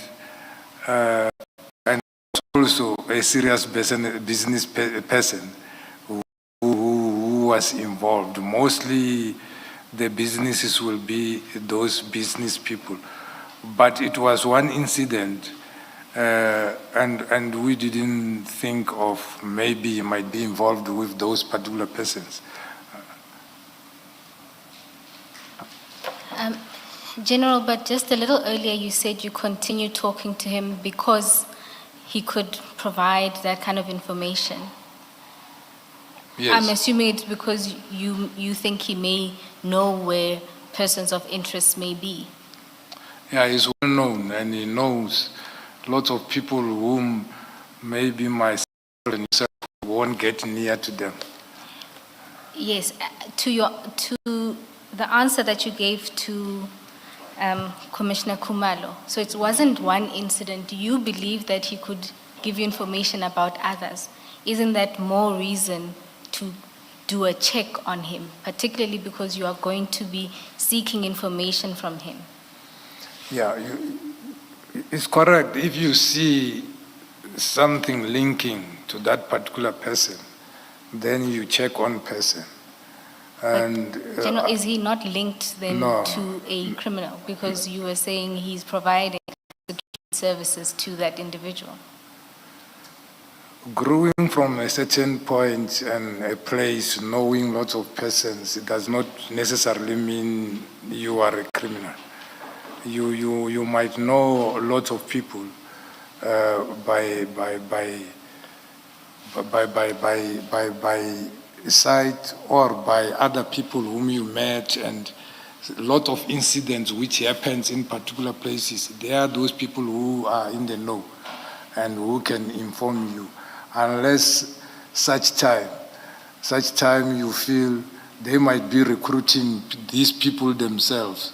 Well, if I can give an example, I had a person who was giving me information of a group who was robbing garages and shops. And later on, I have noticed that, I profiled the guy, I found that, because I've seen certain behavior, and I found that he's got a warrant of arrest. But still, I didn't arrest him until I finished the whole group. Then I arrested him because we're going to start another group. So, but that time, with him, it didn't yet reach that stage that I was so suspicious of him or seeing something which I can start profiling in order to check if ever he's not involved. So, General, the fact that on your version he gave protection to somebody who was a subject or a suspect in a serious investigation, and you seem to intimate that he knows people and knows various incidents. It just didn't occur on you to even do a preliminary check. No, providing security, it was his business. I understand that, General. I'm saying looking at everything holistically. You say after that person, you continue to talk to him because he knows people, he knows places, he knows events, all of that. Yes, and it was going to be of assistance of me to getting closer to him to get information as and when I want. But it didn't come to me that I must profile him that time. At that time? Or at any time, really? It didn't occur to you that you needed to profile him at that time? Yes. Or any other time, for that matter? Yeah, I thought we were talking when I met him and when I was engaging with him until certain period. But we know, General, from your statement that you had never profiled him or run any kind of check on him.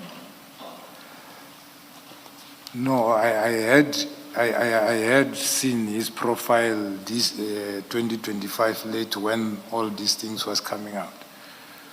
By then, General, that was when everything had come to head and he was getting arrested. Exactly. I just mean between 2019 and basically 2025. And no matter how frequently you chatted, no matter what kind of information he gave you, it simply never dawned on you between 2019 and 2025 to do a check on him. Yes. Thank you, General. You then say that the interactions were limited and informal. Do you have a sense of how many of those interactions took place?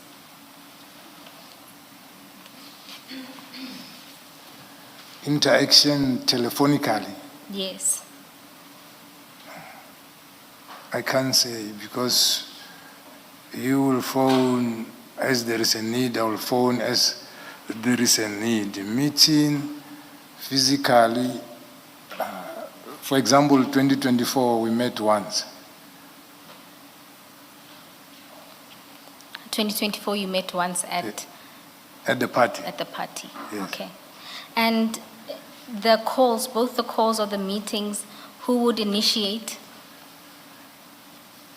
Who would initiate? Was it you who called him most of the time, or he called you most of the time? No, we didn't have many meetings. As I said, it will be telephone calls. And then when we meet, like this one of 2024, I didn't know he will come. We met because I was invited, and not knowing he's also invited to the party. And then we met at the party. And then the other one, 2023, it happened, I was still at the head office. I attended a meeting until late, and we happened to speak on the phone. I passed his office. All right, thank you, General. And in terms of call, who called who more? Did you call him more, or was he calling you more?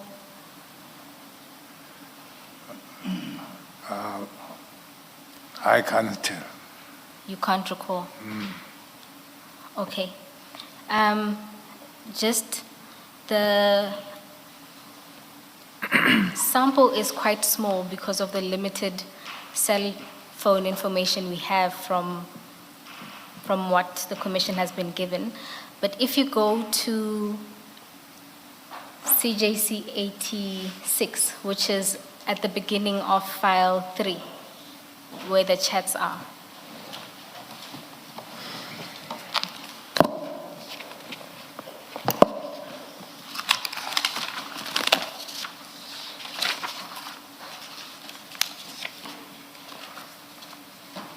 I am there.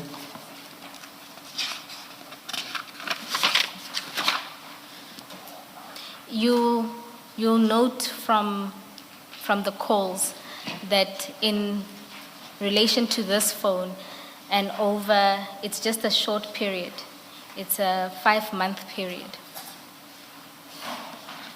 You called Mr. Madlanga more than he called you. Right?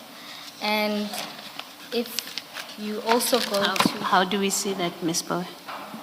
My apologies, Commissioners. If you look at the, I want to say white, but perhaps gray, those would be the calls from General Shibiri to Mr. Madlanga.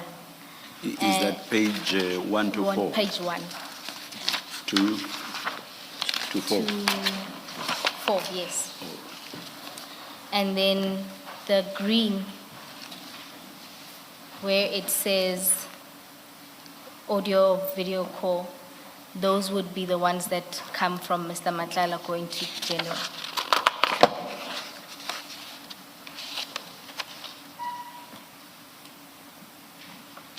I think it is actually white, not gray. I yield, And the green is probably lime. Oh, See, I'm one up on you. It's a lie to say women know colors. Yes, Ms. Chair, Bowe. I was not trying to be technical because I didn't want to lose you, but I appreciate now that you're on it. General, if you also have regard to, I'm going to go to file 4 briefly.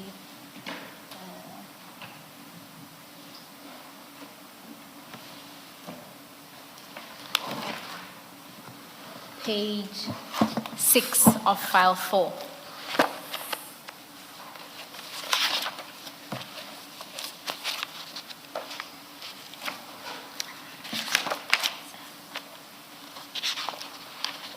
You will see there, it's a table. It's a summary of mobile data, record analysis. Can you see that? Yes. And just for orientation purposes, there is a column called call type. It will either say MOC or MTC. Yes. MOC is where General Shibiri would have initiated the call, and MTC is where Mr. Matlala would have initiated the call. You'll also see CF, which is call forwarding. And where? CF. If you, on that same page, the third one on the first. You say CF, call forwarding. Yes. And General, if regard is also had to this sample, again, I do appreciate that the sample is small, but if you look at the earlier WhatsApp conversations we given, it's evident there that most of your communications or the calls were on WhatsApp. So this represents the calls we could pick up from call data. And in that small sample as well, what you'll see is that you call him more than he calls you. Maybe Ms. Bowe, for the record, you should say out of how many calls, so much is initiated by the General and that much by Mr. Matlala. I did a quick count, pages 1 to 4, and I see there are 10 by the General and 7 by Sergeant Kosi. Do you want to check that, General? I'm on page 6. Oh, I said, oh. Page 6 I'm too. very sorry, Mr. Matlala,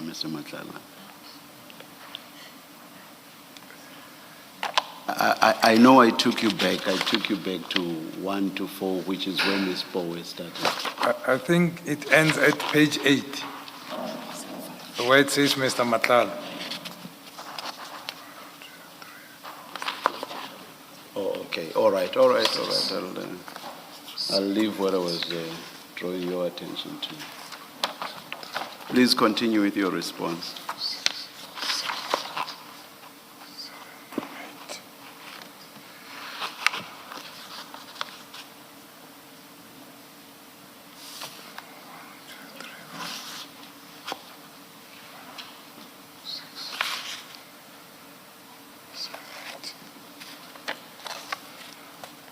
So I counted 8 calls for me, 8 calls for Matlala, and there is 1 CF.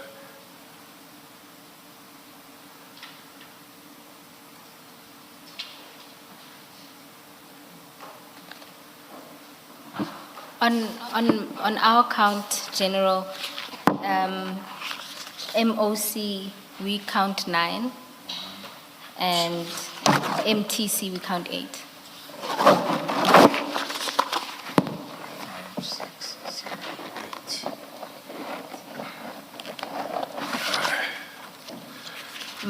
My apologies. I still count 8. Yes, we included 1 that wasn't.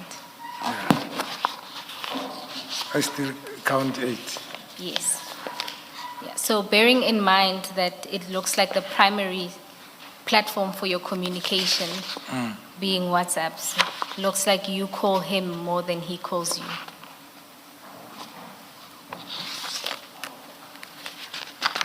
Yeah, somewhere there will be a reason.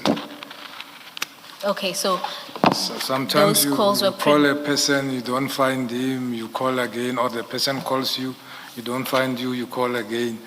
And like the one of the WhatsApp, I called on the 31st and twice because I was looking for an account. And he responded and he sent the account on WhatsApp. And on the following day, I called to find out if ever he received the money, and also WhatsApped the proof of payment. So it will depend. What are you looking for? For sometimes he'll phone you, asking something, you go and inquire, and phone back. Okay, General, since you want to go there, let's go to page 87 of file 4. 87 of 4.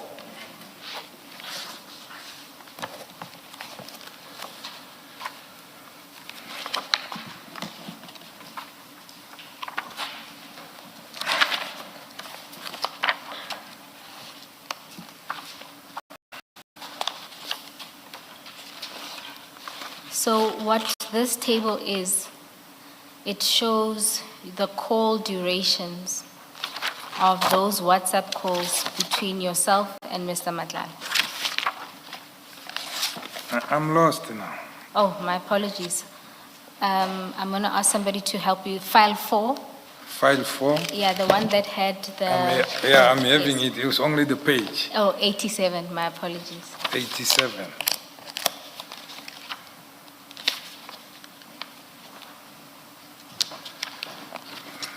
I have 87. You don't have 87? Oh, it's here, yes. See, General, you just said that sometimes he would call, ask you this, and then he'll go back and check, and you'd call back. If you have regard to the first call on the 30th. Yes. That was a 15-minute call. Yes. Between yourself and Mr. Madlanga. Correct? Yes. And then, so you say there you'd be calling. I suppose my question is, you seem to minimize how significant the calls were, but if you look at the first one, that was a 15-minute call. So it was a detailed conversation that you were having with Mr. Madlanga. Do you recall what it was about? Yeah, it was on the 30th. It Yes. was about the account. For 15 minutes. Yes, he was in a meeting and then made me to hold. He was in a meeting and he made you hold for 15 Yes, he was minutes. coming back to me. Yes, he made me to hold. General, that sounds improbable. And I'm assuming that you have quite the workload to be waiting for 15 minutes on a call, as opposed to just saying, call me back when the meeting is over. Yeah, I don't know why didn't it come that I drop and whatsoever, but I waited and then he came back, but not exactly after 15 minutes. But we took a long time waiting for him to come back to me. And General, you can see the time of the call, it was in the middle of the day, it was at 1. Yes. So I genuinely find that implausible. But that is what happened. But that's your version. Then you go to the second call, which is on the 31st of December. Ms. Bo, can I suggest that you give the year? We have it in front of us, but when we read the transcript in 2 months' time, we might struggle. My apologies, Commissioners. This is in 2024. So this, on the 31st of December 2024, at 9:42, there's a 5-minute call. And you said earlier it was to check if Mr. Matlala received the money. Again, that's a 5-minute call. Yes. Sorry, General, when you shrug your shoulders. Yes, I'm saying I don't run time. I can't remember what happened. Was he opening to check the WhatsApp and what? I don't run time, but that is what happened. So you think what happened was you called him to check if he received the money, and Yes, he was and- opening his WhatsApp. And thank him, yes. No, I'm not saying he was opening. I don't know. I can't remember. General, I guess if the call was really, did you get the money? It doesn't explain why the call is 5 minutes. I don't know. People greet each other. You don't just call and say you received the money and whatsoever. So I don't know. We greet each other, then we talk. You received the money, I just deposited and whatsoever, and they check. But hence I was saying, I can't tell what happened. But for me, the 5 minutes between people who knows each other is reasonable. So the suggestion is because you know each other, people who know each other take long to greet each other. Bearing in mind you just spoke the previous day. It's not like it's like, haven't seen you in a long time, how are things, how are the kids? Mina Mtsonga. Yeah, I greet the way I grew up, and he talks how he talks. So I don't know, I can't say what happened. But what I can say is, I greeted, and then he greeted. I indicated what I wanted to indicate. I thanked him, and then our call ended. All right, General. And just in relation to both calls, bearing in mind the call duration, and I referred to the one of the 30th as well, could Mr. Matlala have talked to you about the operation that was conducted at his place on the 6th? Because we know from evidence laid before the Commission that on the 6th, Mr. Matlala was visited by members of GCI Ops. Funny enough, he never told me I had it from somebody. So on both occasions, this issue never came up? Which, the occasion of the 6th? The calls, the two calls. The two calls, on the 30th and... Yes. No. But by then you knew that the operation had taken place.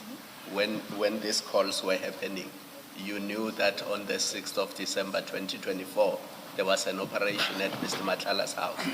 Yes, I was told that there was an operation. But remember, on the 6th, I was sick.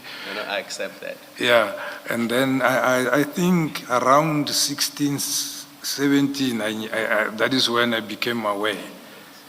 I want to ask you a follow-up question. You said earlier one of the reasons you were calling Mr. Matlala was because he had dropped your name to some people. Yes. He had told some people that he knew you, and that upset you. Did I understand you correctly? That's correct, Commissioner. I'm assuming these people are policemen. That's why it upset you. Because if he mentioned your name to a random person, you would have no reason to be upset.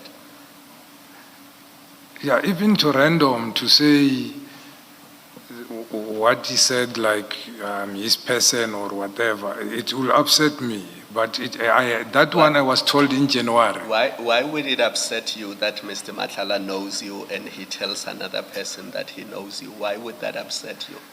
Yeah, if you say it in a good way, to say, I know Shibiri.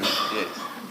I know the general. For example, he met with Nkosi and said, no, I know the general, phone him, and then he speak to me.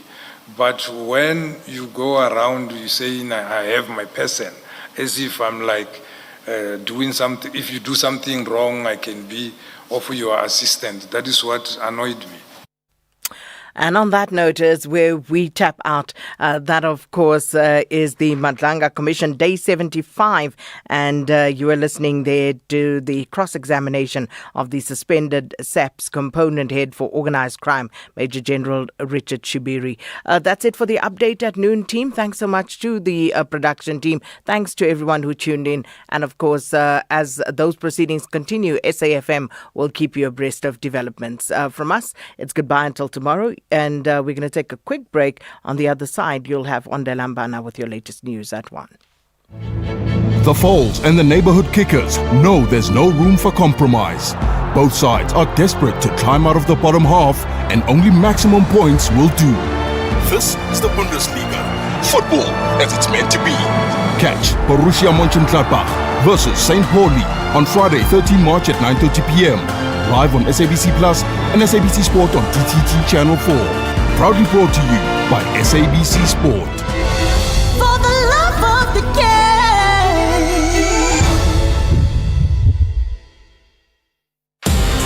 Pressure keeps rising as the dire for victory intensifies. AS Otoho Di Oyo chase maximum points on home soil, but Egyptian giants Zamalek believe they are more deserving of the win. Catch the action live at 3 p.m. Then at 10 p.m, Al Mazri Sporting Club are looking to triumph in front of their passionate home fans. Meanwhile, CR Beloui's dad are confident they will celebrate long into the night. This is the doubleheader of the CAF Confederation Cup first leg quarterfinals. Witness both thrilling encounters on Saturday 14 March, live on SABC Plus and SABC Sport on DTT Channel 4. Also available on SABC radio stations. Proudly brought to you by SABC Sport. For the love of the game.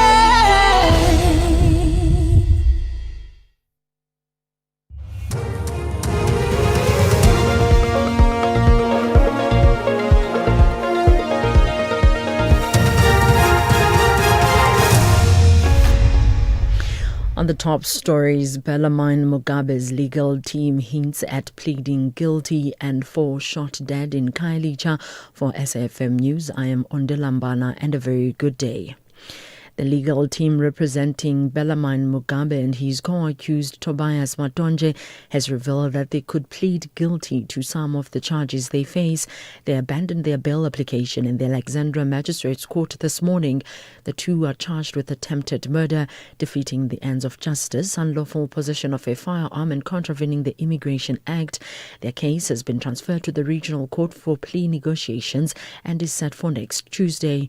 Their legal representatives, Nhlanhla Mnguni, says there is a possibility that the accused could enter guilty pleas to some of the charges. It is a possibility. You must remember that there are multiple charges. And of course, we need to take instructions on each and every one. And of course, consider whether they intend doing that, failing which, of course, the matter can then proceed to trial. That's also a possibility. So it's still really early. But of course, in every matter, people do approach the state to see if potential plea bargain or something to that extent can be arrived at. I think it is part of the Criminal Procedure Act. So it's been done before. So, yeah. 4 people have been shot dead at a venue believed to be a tavern in Harare, Khayelitsha on the Cape Flats. Police spokesperson Andre Trott says one other person was wounded. He says the victims were watching a soccer match at the premises when 4 armed men opened fire on them. Reported that the suspects arrived at the residence where several patrons were gathered in the yard watching a soccer match when they opened fire on the group. 4 victims aged between 30 and 38 died as a result of the shooting, while a 59-year-old victim sustained injuries and is currently in hospital. The suspects fled the scene on foot and are yet to be arrested. The Madlanga Commission has heard how suspended organised crime head Major General Richard Shibiri was in consistent communication with attempted murder accused Vusimuzi Ket Madlala a week before his arrest. This is despite Shibiri previously testifying that his communication with Madlala was minimal. General Shibiri is currently facing cross-examination at the Bridget Mabandla Justice College.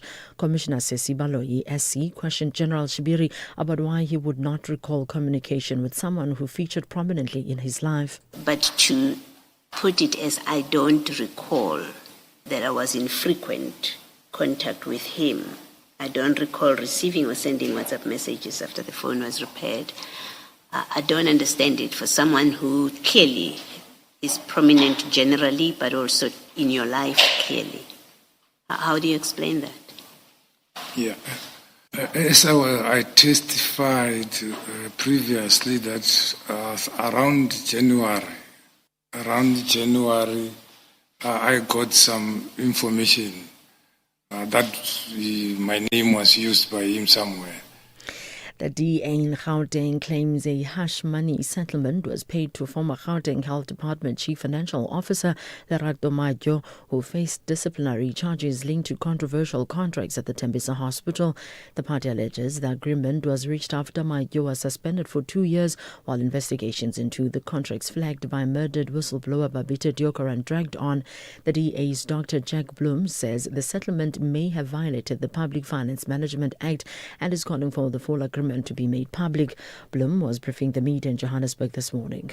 Both the Premier and the Health MEC need to explain why they approved this disgraceful settlement agreement and why the department lied about Madio's supposed resignation. Instead of being fired without benefits, Madio got a golden handshake. It looks like a cover-up to protect parties implicated in the looting of more than 2 billion rand from Tembisa Hospital, including kingpins with top political contacts.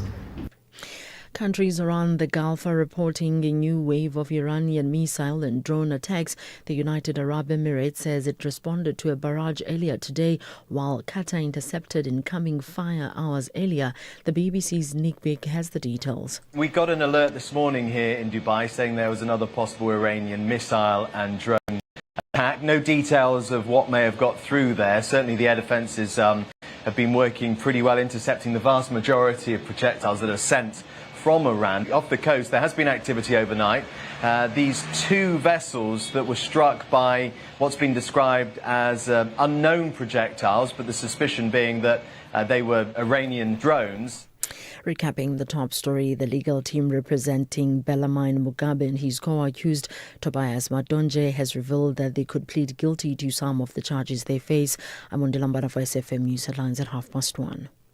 SAfm 104 to 107 nationwide.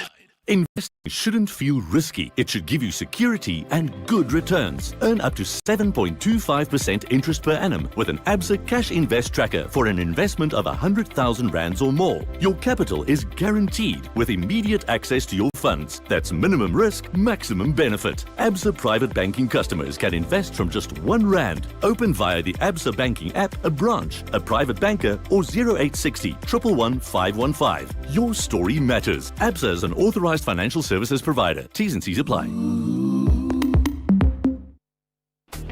Masandawana are ready to paint the capital city Kabuyelo, but the Whites want to dance to victory with their fans in Bamako. This is the first leg of the CAF Champions League quarter-final. Don't miss the massive clash, Mamelodi Sundowns versus Stade Malien on Friday 13 March at 7:30 p.m. Live on SABC Plus and SABC 3. Then on SABC radio stations at 8 p.m. Proudly brought to you by SABC Sport. For the love of the game. This Human Rights Month, we commemorate a significant milestone, the Bill of Rights at 30, making human dignity real. For 3 decades, South Africa's constitution has been a beacon of equality, freedom and justice for all. Yet dignity is not just written in our constitution. It must be lived, protected and upheld every single day. Join SAfm as we unpack the issues that matter, elevate voices driving change and reflect on the progress we've made while confronting the work that still lies ahead. SAfm, leading the conversations that move us. As the nation seeks answers, SAfm brings you live, uninterrupted coverage of Parliament's Ad Hoc Committee, investigating allegations made by KwaZulu-Natal Provincial Commissioner, Lieutenant General Nhlanhla Mkhwanazi. You can also stay up to date with the Judicial Commission of Inquiry into criminality, political interference, and corruption in the criminal justice system. Stay informed, stay connected. Tune in live on SAfm 104 to 107 and follow the coverage across our digital platforms live on Facebook, X, and YouTube at SAfmRadio. SAfm, leading the conversations that move us.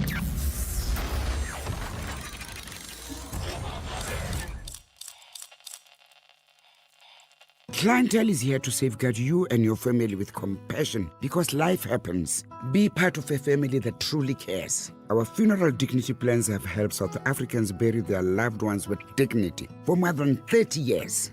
Let us help you create a meaningful tribute that honors your life and those of your loved ones. We pay out within 24 hours and you will get double accident cover with a clientele funeral plan. Our plans are affordable. Pick the option that suits your needs. Easy to apply, no medical examinations and no paperwork. SMS SAfm to 48031. That's 48031. Clientele Life is an authorized FSP and licensed life insurer. T's and C's online. Standard rates apply.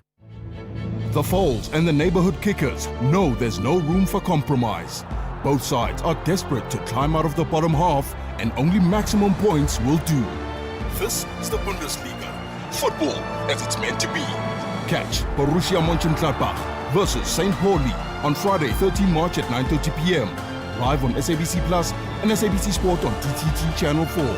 Proudly brought to you by SABC Sport. For the love of the game.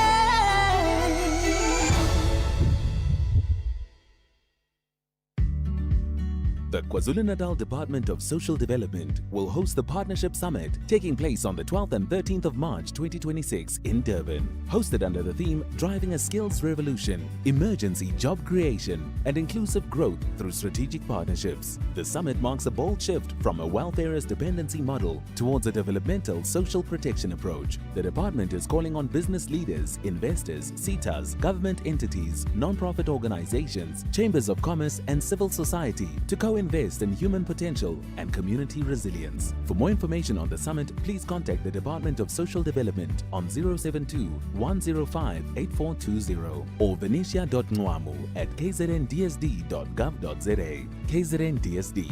We serve with humility.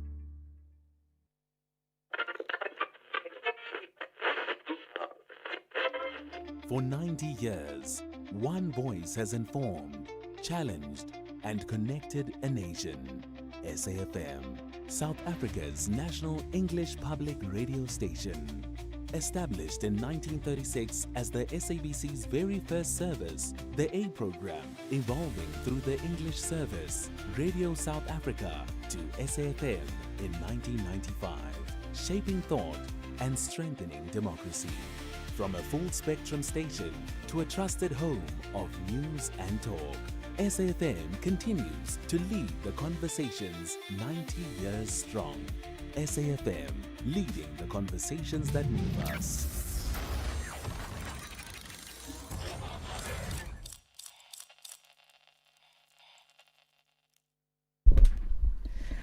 Without insurance, saving on your car insurance feels like being upgraded to first class on a flight. 35-year-old Becca saves an unbelievable 500 Rand on her 2022 Volkswagen T-Cross. Get a quote now, and if our insurance can't save you money, ask for 500 Rand or 1,500 if you've been claim-free and with the same insurer for 3 years. Get savings or cash by simply SMSing out to 30754. That's out to 30754. Outsurance is a licensed insurer and FSP, and T's and C's do apply. The Morning Brief. So 50 for you represents something in the region of what, by my calculation, close to 2% of your staff. That is a problem. If we talk about 50, it is a concern. And it is for that reason, Tulas, that we have then thought that instead of just keeping on being reactive and actually get the people arrested, get through the labor relation process, get them through the hawks and all of that, let's be proactive and engage the people ahead of time. Tell them the dangers of corrupt activities. Bring those people that are saving time to come and talk to those that are here so that they can tell life stories and say, I used to work here, I used to have a salary, but because of greed, I took 100 rands, I got fired, and I've lost everything. Dr. Michael Masiapato, the Border Management Authority Commissioner. Tulasizwe Simelane on The Morning Brief. Find the podcast at safm.co.za. The Full Circle with Bridget Masinga, Monday to Friday, 1 to 3 p.m. a hearty good afternoon to you. A hearty good afternoon indeed. It's a beautiful day outside. I hope you've at least gotten a little bit of a glimpse of some fresh air and some sunshine today, and you're not locked inside of the office indefinitely. We're counting down now. We are firmly in autumn, and so we begin to count down and thoroughly enjoy the beautiful sunny days that we have left. Somebody somewhere just rolled their eyes and said, "Didn't you just tell us last week how you were enjoying the rain?" That was last week things. This is this week now. We have got a lot by way of conversation to get through in this hour. Whilst the Commission is out on their lunch break, as per usual, we're going to catch up with Sibahle Mota, SABC News reporter, get a rundown on what's been happening for day 75 at the Madlanga Commission. That commission edging closer and closer to the day which was set for 17th of March. But anticipating that, of course, there will be an extension there because there's still a number of witnesses that are yet to come through or come back and clear up some of the evidence that we've heard since the initial sitting. We'll also look at the economic implications of the high rate of stunting in children on the economy of South Africa. And then somewhere in this hour, we'll also sneak in some matters of arts and culture with stages, pages, screens, and more. It's a new one, Lives, Voices, Struggle. It's an exhibition of human rights in a divided world, and it's presented by the Market Photo Workshop. So we'll have a conversation with them around that. 1:15, a quick pause. We'll come back with Sibahle Mota. This Human Rights Month, we commemorate a significant milestone, the Bill of Rights at 30, making human dignity real. For 3 decades, South Africa's constitution has been a beacon of equality, freedom and justice for all. Yet dignity is not just written in our constitution. It must be lived, protected and upheld every single day. Join SAfm as we unpack the issues that matter, elevate voices driving change and reflect on the progress we've made while confronting the work that still lies ahead. SAfm, leading the conversations that move us. The Full Circle with Bridget Masinga, Monday to Friday, 1 to 3 p.m. Sibahle Mota joins us now on the line. We're talking all things Madlanga Commission, day 75 at the Commission. And Shibiri is back on the hot seat this afternoon. How are you doing, Sibahle? Good afternoon to you, Bridget, and thank you so much for having me. It's only but a pleasure. I mean, before we get to day 75, perhaps a quick just recap of where we ended up yesterday with Suleiman Karim. Where did we leave things off? I mean, as you remember, initially his legal counsel wanted to postpone proceedings because he would be questioned about these transactions that were happening in his business account. But eventually, the commission said he just needs to testify. And what we actually saw were some very suspicious transactions that had actually occurred between him as well as Vusumuzi Matlala, and some of that money also going to Morgan Maumela, the businessman who recently, or last year, if I'm not mistaken, made headlines with all these posh cars.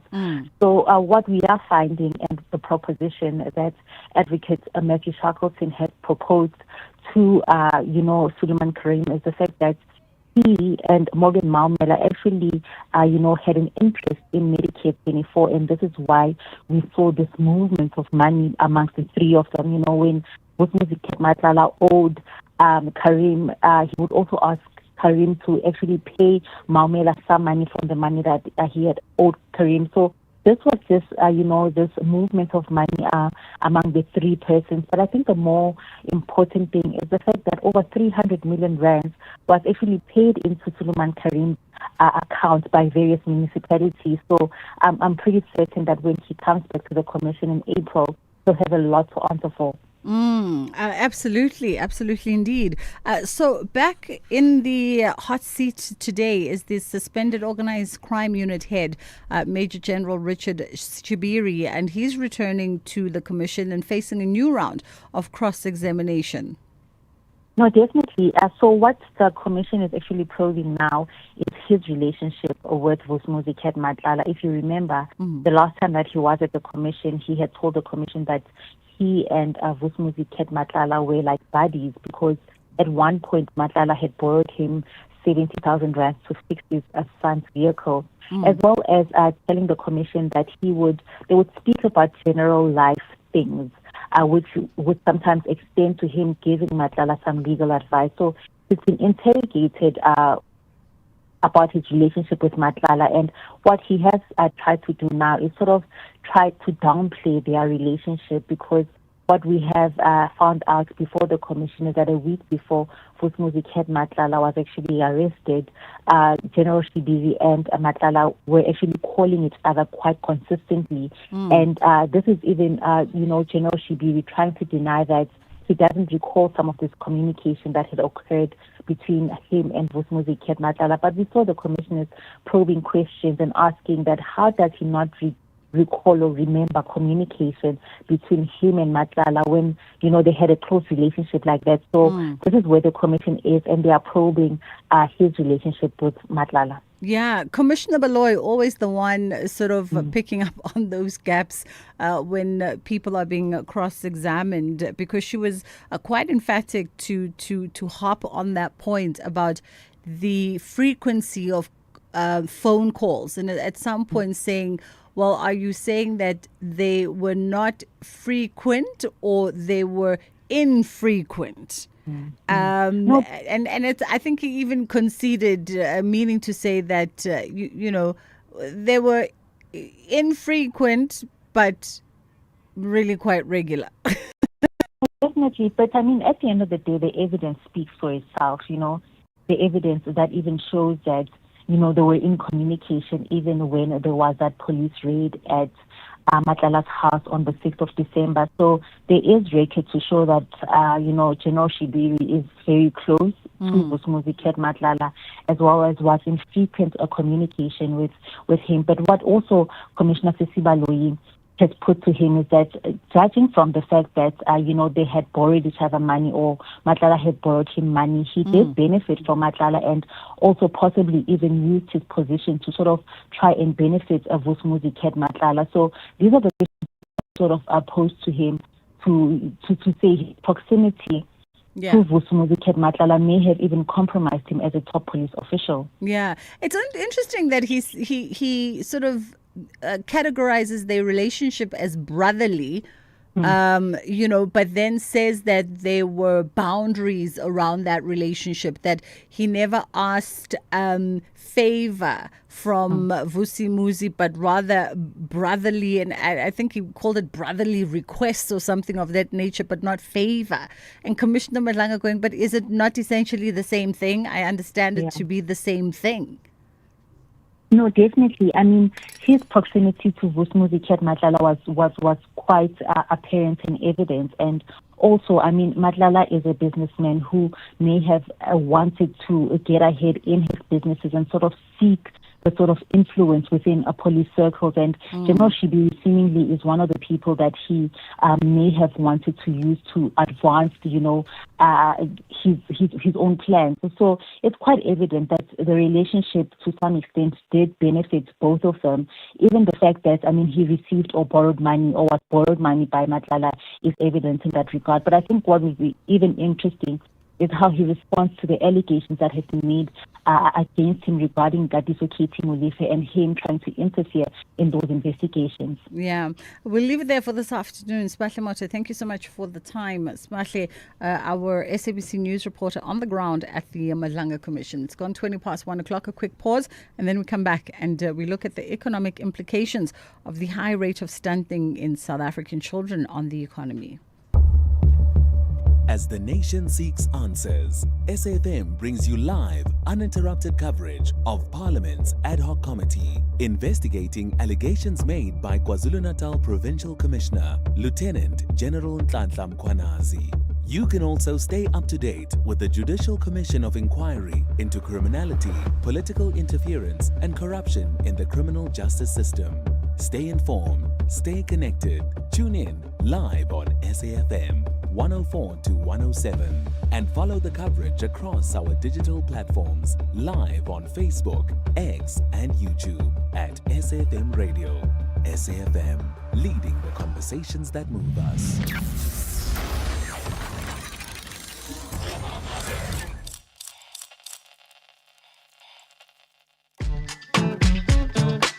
Bridget Masinga, weekdays on The Full Circle.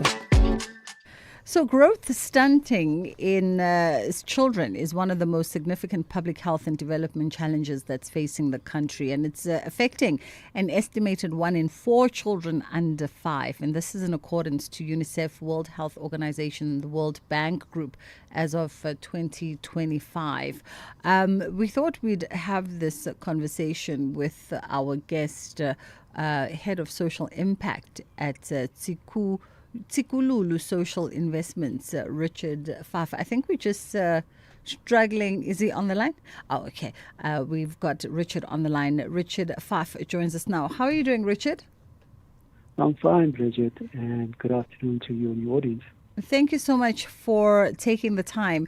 Just to sort of acclimate those listeners that perhaps might not be so acutely aware of growth stunting. When we talk growth stunting, though we've had multiple conversations around this on the show, but when we talk growth stunting in children, what exactly are we pointing towards?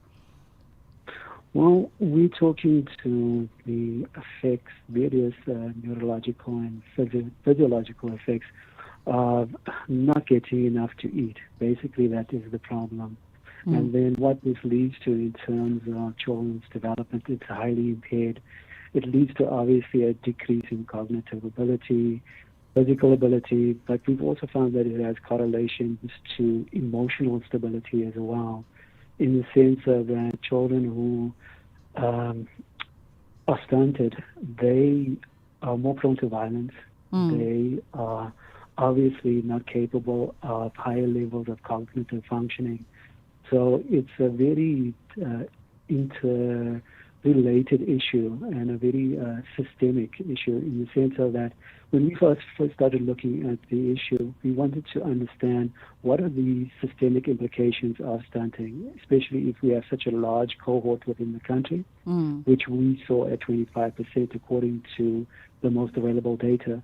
But the more and more we researched, we saw that now what we might be looking at is actually a larger cohort. We might be looking at about, say, 35% of our population actually being affected by this. So it is extremely worrying for us, and we wanted to highlight that to the public, also to our clients that we work with, and also as a means of having an open dialogue with government as well. So we wanted to really just amplify the discourse. We wanted to ensure that, for example, on our side, our clients understand the depth of the problem, so that when we talk to them and provide strategies around how they invest their social funds, we are ensuring that it goes to the right place. So, and I mean, it's interesting that when you talk about the sort of estimated stunting figures, which were, sort of projected to be sitting at around 25, but you're saying it's perhaps even a higher percentage, around 35% of children affected by stunting, that in my mind immediately that figure kind of correlated to the unemployment figure in South Africa, and pointing to the fact that it's not just an health issue, but it's interconnected to the socio-economic inequalities and other factors in the country. Precisely so. And the problem with the percentage that we found is that the problem is that there's an under-reporting of the phenomenon. With some provinces, it's worse, but generally across South Africa, there are levels of under-reporting when it comes to this. And the issue is that we are not able to really engage with up-to-date data, right? And also there's an issue in terms of access in healthcare, which, as you so rightly said, it's a systemic issue. So where obviously there are poorer provinces, there are cases of it not being captured correctly, So there are all these interrelating factors that is actually leading us to the conclusion that we might be looking at about, say, 35% at the upper end of the quantum. So, but maybe just also to pick up on your point in terms of the interconnectivity of the issue. I mean, this issue, it's not only, it has obviously socio-economic dimensions, but it also has gender implications as well. We saw a very strong correlation between, high degrees of gender-based violence and then these children actually being affected by stunting as well. So when we're looking at the issue, it's not just making sure that obviously children have enough to eat. Obviously, that is the baseline. But we also need to look at the broader range of inequalities when it comes to our country. So yes, economic inequalities, but also gender inequalities as well. Absolutely. We'll come back on the other side of the headline news and pick up on the conversation and perhaps look at it from the perspective of, its future effects in the country and particularly on the country's economy. It's 1:30, time for the headline news. Thank you, Bridget. On the news headlines, the legal team representing Bellarmine Mugabe and his co-accused Tobias Matonje have revealed that they could plead guilty to some of the charges they face. Mourners have spoken fondly of the late co-founder of the Congress of the People, Muswali Koda, at his memorial service underway in Soweto. And the European Union says there's been a surge in violence by Jewish settlers against the Palestinians in the occupied West Bank since the US and the Israel started fighting with Iran almost 2 weeks ago. A full update follows at the top of the hour. Bridget Masinga on SAfm. All right, it's gone 1:30 and we're having a conversation around the future implications of stunting among South African children on the economy of the country. And as you heard, that percentage projected realistically around 35% of children under 5 in the country that are affected by stunting. And these are kids that essentially are not getting the right kind of an adequate amount of nutrition to meet their developmental needs and goals. And that has, some reverberating effects that are quite serious. And speaking of those, how does the issue of poor nutrition in early childhood end up affecting the country's economy later on in years? And I know we touched on a few social dynamics that come into play here. Mm-hmm. Well, the impacts are quite adverse and quite scary. It's maybe if I can just give you a little bit of what we found. We are thinking that if we are looking at the effects in terms of human capital and the potential earnings of children actually that are affected with stunting, we're looking maybe at, say, a 20% decrease in the amount, conservatively, in the amount that they will be able to earn. Right, and that would correlate to what is the average, maybe at about, say, 200,000 for the current average. So that would be maybe a figure of about, say, 40,000 in terms of a decrease. And then that also correlates, obviously, to the broader economy. We're looking at maybe a 37 billion rand loss. And then that also correlates, obviously, to tax revenues. So the fiscal implications of this, conservatively, we are positing at about, say, 7 to 7.5 billion per year.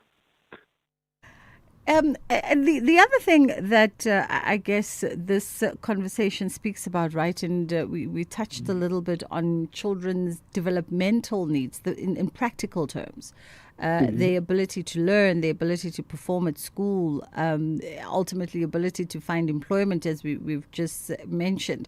But just looking at those earlier years of development, how do we then begin to proactively put in measures and steps to ensure that we curb stunting on the one end, and those that have been affected, perhaps we then reverse the effects of what does the research say around that once we find ourselves in a situation where 35% of kids need intervention to get them ready for next level of life in order to then get them ready ultimately for adulthood and employment.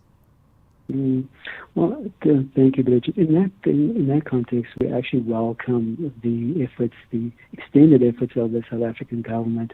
I mean, as we all know, in the SONA as well as in the budget speech, there's going to be an increased allocation towards actually eradicating stunting over the next couple of years.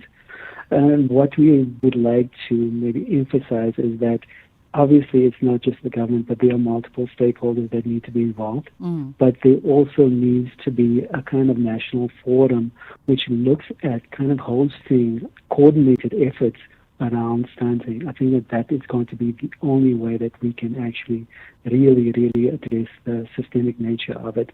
So not only does private capital need to come to the table, and CSI funds needs to be deployed in conjunction with what government is doing, but there also needs to be a very good dialogue and interaction and partnerships between those, and then also with the community-based entities, the CDOs and the NGOs that are at the coalface as well. So we feel that if we could have that kind of collaborative effort, we can go a long way. But nobody can do it alone, and nobody can do it in a silo.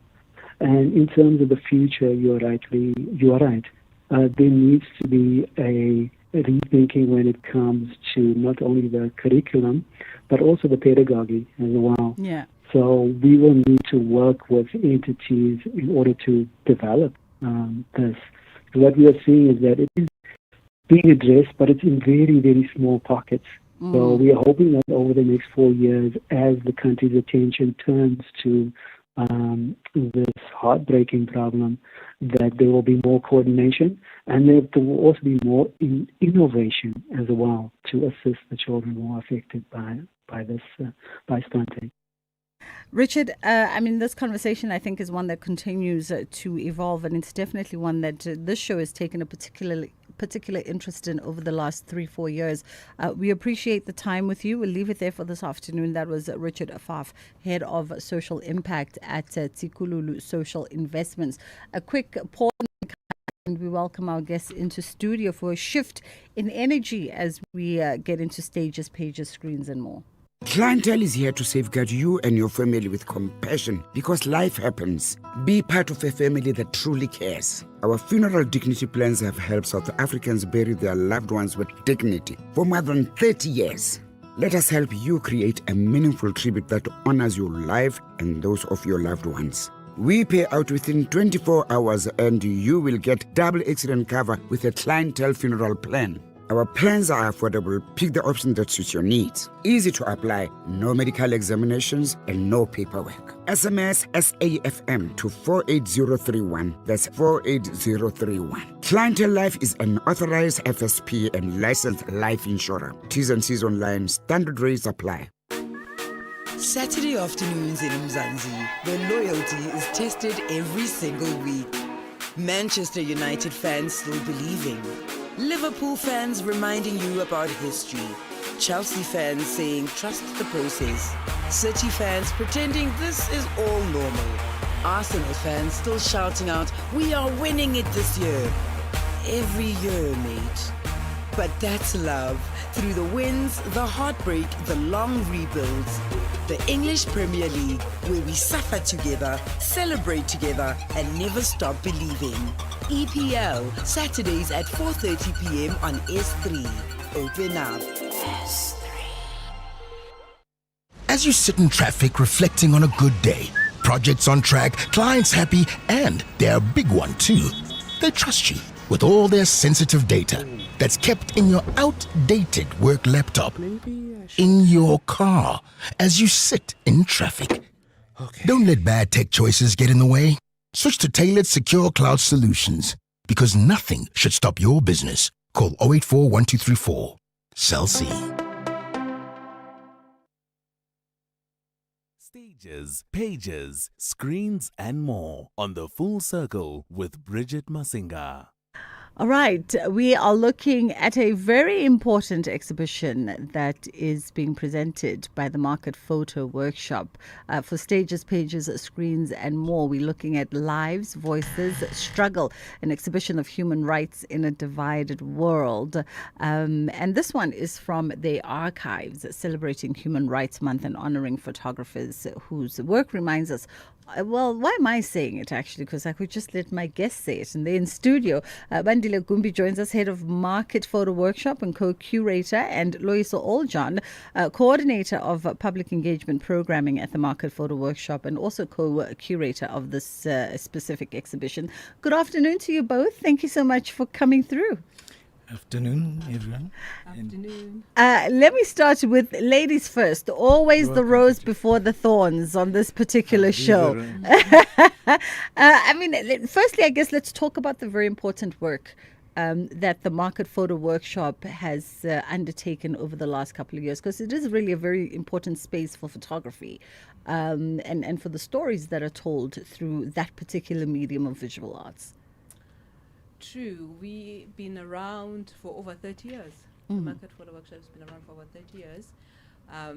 It was started by a photographer, David Goldblatt, as a workshop for people who didn't have access to photography training under apartheid laws. So it's been a space of convening of people, according to our governments at the time, were not supposed to be working together and creating work together. And that's the work we still do with obviously a younger generation of photographers. It's still about access for people who can't normally access art education or tertiary education. So that's still our focus. And so the work that we present when it says from our archive is the work of former students, it's the work of collaborators who believe in this vision around telling stories from an insider's perspective, if I might put it that way.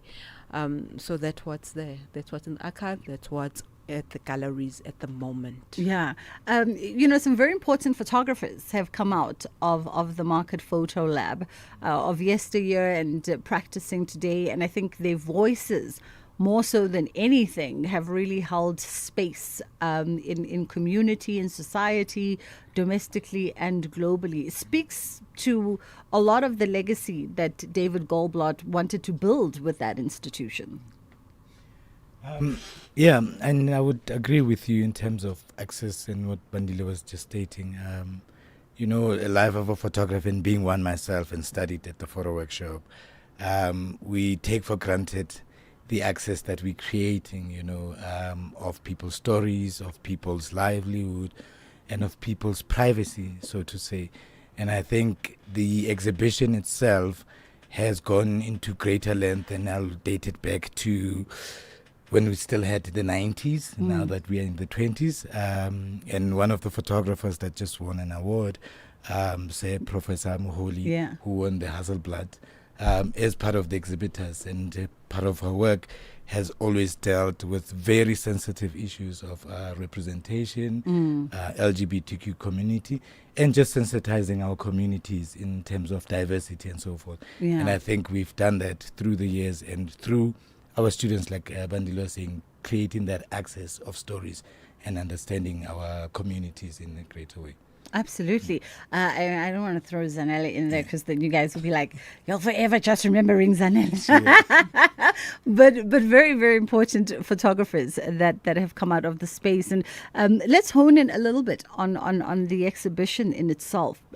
Lives, Voices, Struggle speaks a lot to what we've already sort of laid in the foreground around the Market Workshop. But specific to this exhibition, talk to us about, just the history of it and the archives from which it draws as well. So this exhibition, it's good to locate it as well within Human Rights Month, even though the work of being human and the rights that come with it, it's continuous every day. but to punctuate certain moments so that we reflect. That's what this is as well. It's a reflection moment, it's a going back moment, it's a looking forward moment. And we're looking it from a perspective of being human and the everyday. Not just the big picture, not the big moments, the big strikes that or marches or advocacy moment. Is like, how does those moments start from people living their lives every day, and they're pushed by certain things that push them to mobilize. And also, how does this everyday living create a need to mobilize? So that's how we been working with the themes around our lives, voices, giving voice to that, and the struggle. Obviously, the struggle is every day, but sometimes it's only being highlighted around those important moments when those are everyday occurrences. The exhibition opened on the 7th, if I'm not mistaken, Yes, right? yes. And talk to me about, I'm told it's a conversation between Andrew Shabangu and Professor Tim Kosi. Is it Goniwe? Goniwe, Yes, talk to me about it. So we had a part of the exhibition had a conversation with between Andrew and Dr. Professor Temikosi Goniwe. And I think one of the conversation was to share a lived experience of Andrew Chabangu, who is a world-renowned photographer and has worked with the photo workshop, I think, till its inception somehow, you know. But one of the closest mentees that have worked with even the founder. And I think that conversation was to give the audience a lived experience of photographers. And I think, like I said earlier on, it's often assumed that it's just snapping images. But in truth, it's somebody who's going into a certain space, a certain community, and then bringing their voice and then bringing the life of being, whether you're in India, whether you are in KZN, whether you are in a march, you know, what happens around you as a photographer and what is the experience that you're gathering and how that image super lives the photographer to tell a story of certain moments of significance, and I would say in our country. And I think Mbandile was mentioning of protest, which have significant shots, you know, and I'll use the word shot to just highlight a certain image that could actually write history or reflect to history. And I think some of the selections that we have made through that selection and that talk, we're trying to address and sensitize people on what this exhibition is all about and where it's coming from as an archive. I mean, you know, the thing for me about photography, and I'm no scholar of photography at all, just an observer of arts, but I find out of all the creative visual medium, photography is the one that taps into that emotion, that human emotion, in the most immediate of ways. It does not even require an interpretation, unlike a canvas where it's open to, you know, all kinds of view and perspective. A photograph tells the story that it's captured, relays the emotion, relays the mental, the psyche, and everything in that 2D, 3D image that cannot be mistaken for anything else than what it is in that time. And it becomes very important when you start looking at themes around migration, when you look at themes around equality, when you look at themes around diversity, inclusion, and all these things that speak to the collective lived experience. True that. But also what's in the photograph is the eye of the photographer.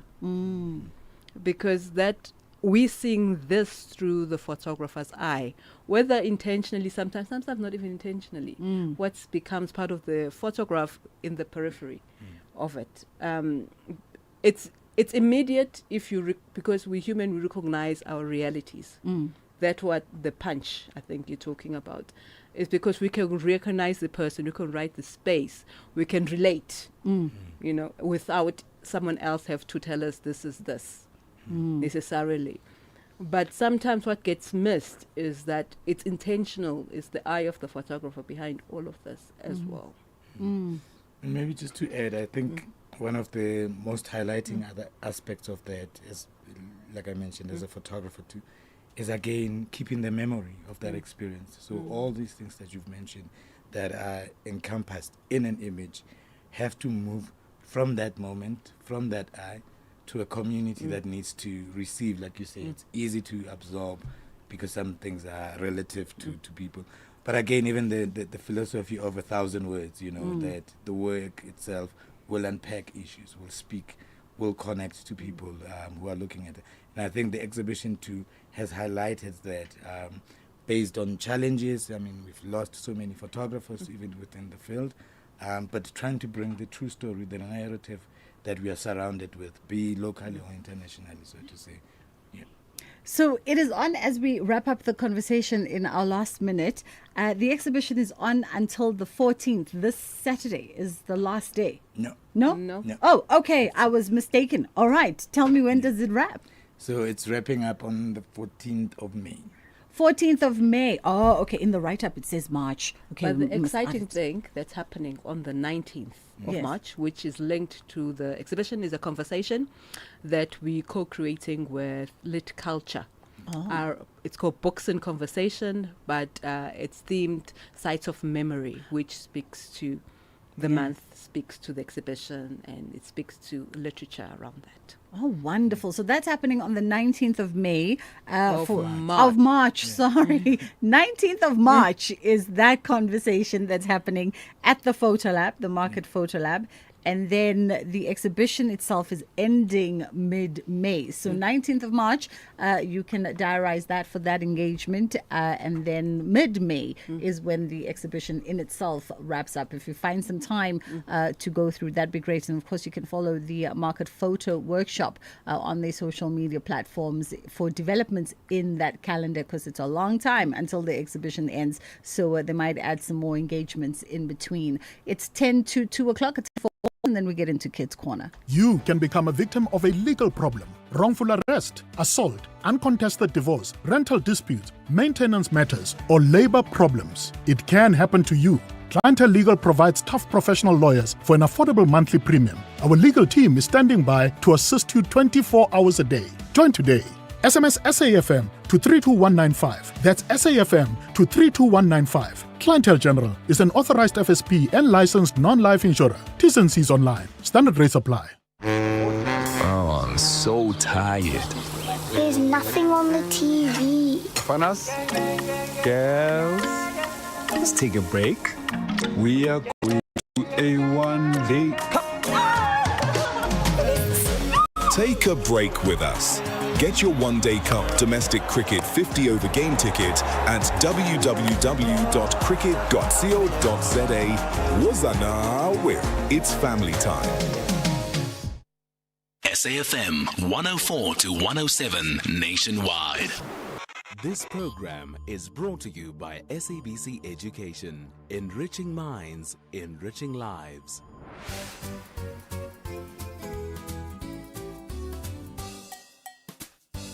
Hello friends and happy Wednesday. Welcome to another exciting episode of Kids Corner.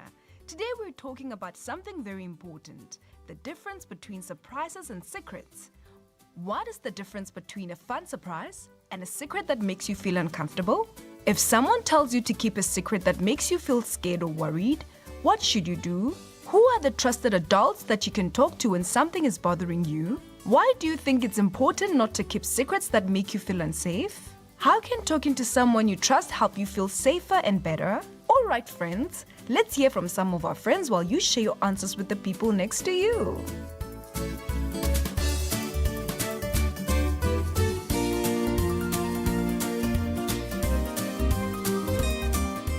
Good day.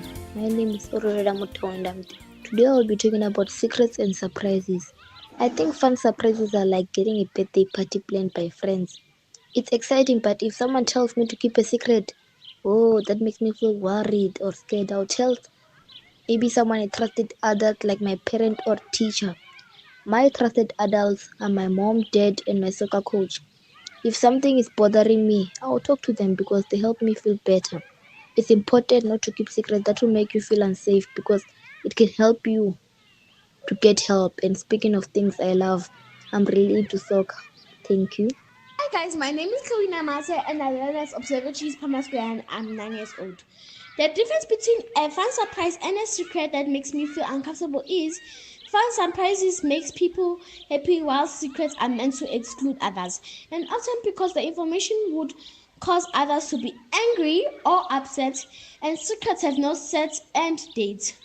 If someone tells me to keep a secret that makes me feel scared or worried, I already feel it is not a secret I should keep. Even if I was asked to, I will immediately tell a trusted adult, e.g. my mom, to ensure the person involved gets help and is safe. The trusted adults I can talk to when feeling unsafe is my parents, my teacher both at school and church.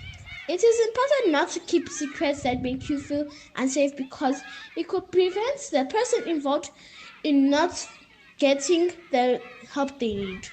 Talking to someone I trust makes me feel better in a way that it makes me feel empowered, connected, and hopeful that I'm not alone in going through tough times.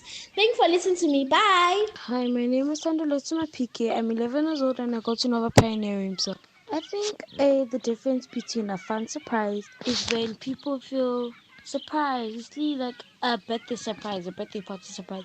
When you say surprise, so I think that's one difference. And the other secret, and the difference between a secret that makes you feel uncomfortable.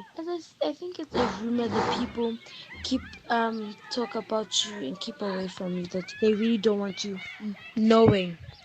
I think if someone tells you a secret and they say you should not tell anyone, but you feel scared and you feel worried, I think you should go to an adult, think, what should I do, and ask for help.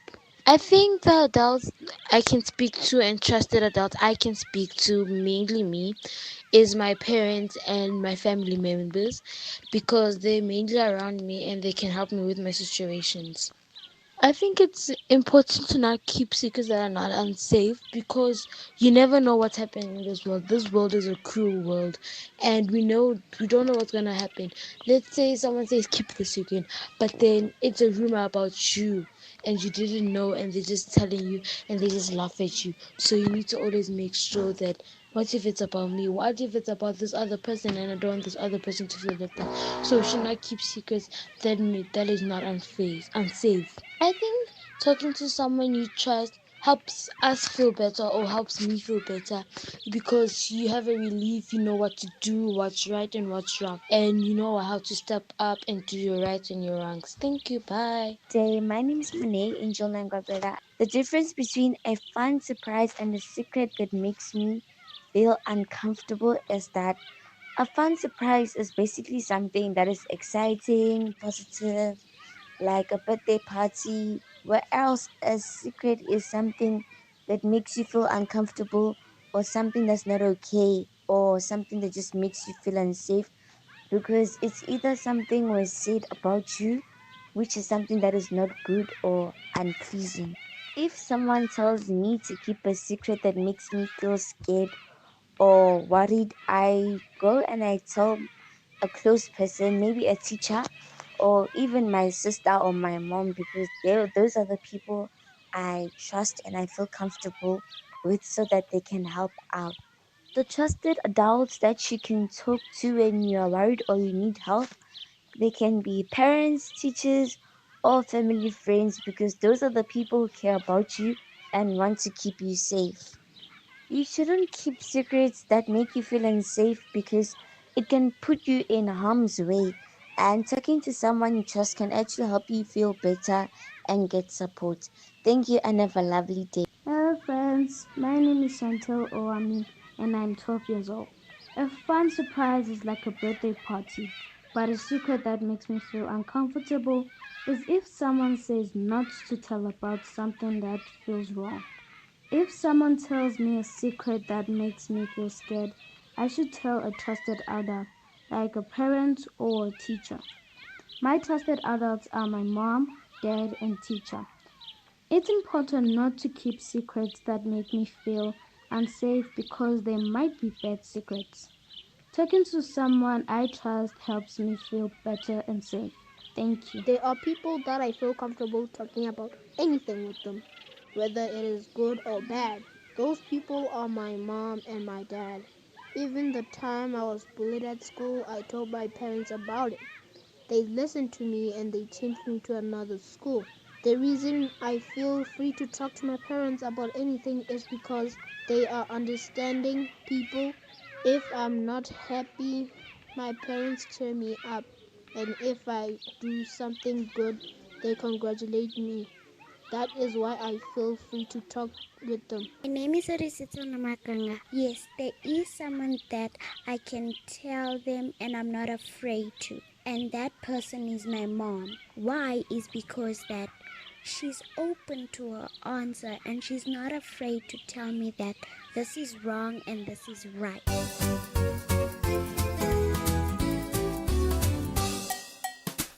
Thank you, friends. It's always great to hear from you. And to our friends listening, I hope you shared your answers with the people next to you. Understanding the difference between a fun surprise and a secret that makes you feel uncomfortable is very important for us as children. A fun surprise is something happy that will be shared soon, like planning a birthday party or preparing a special gift for someone. Surprises are meant to bring joy, and usually after a short time, they are revealed and everyone can celebrate together. They do not make you feel scared, worried, or confused.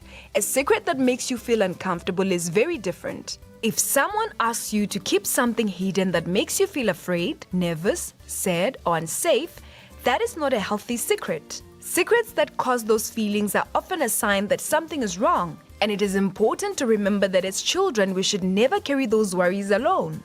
If someone tells you to keep a secret that makes you feel uncomfortable or unsafe, the best thing to do is to tell a trusted adult as soon as possible. Trusted adults can include your parents or guardians, a teacher, a school counselor, a family member, or another responsible adult who cares about your well-being. These adults are there to protect you and help solve problems. It is important not to keep secrets that make you feel unsafe because your safety and well-being always come first. Keeping such secrets can make the problem feel heavier and more frightening, while speaking up allows adults to step in, provide protection, and make you feel safe. Talking to someone you trust can help you feel relieved and supported.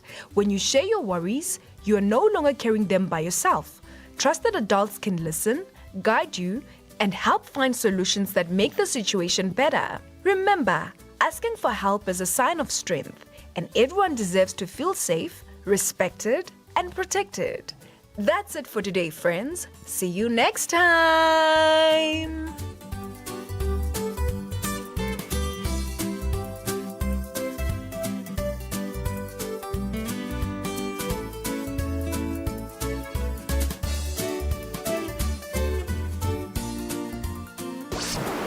This program was brought to you by SABC Education, enriching minds, enriching lives.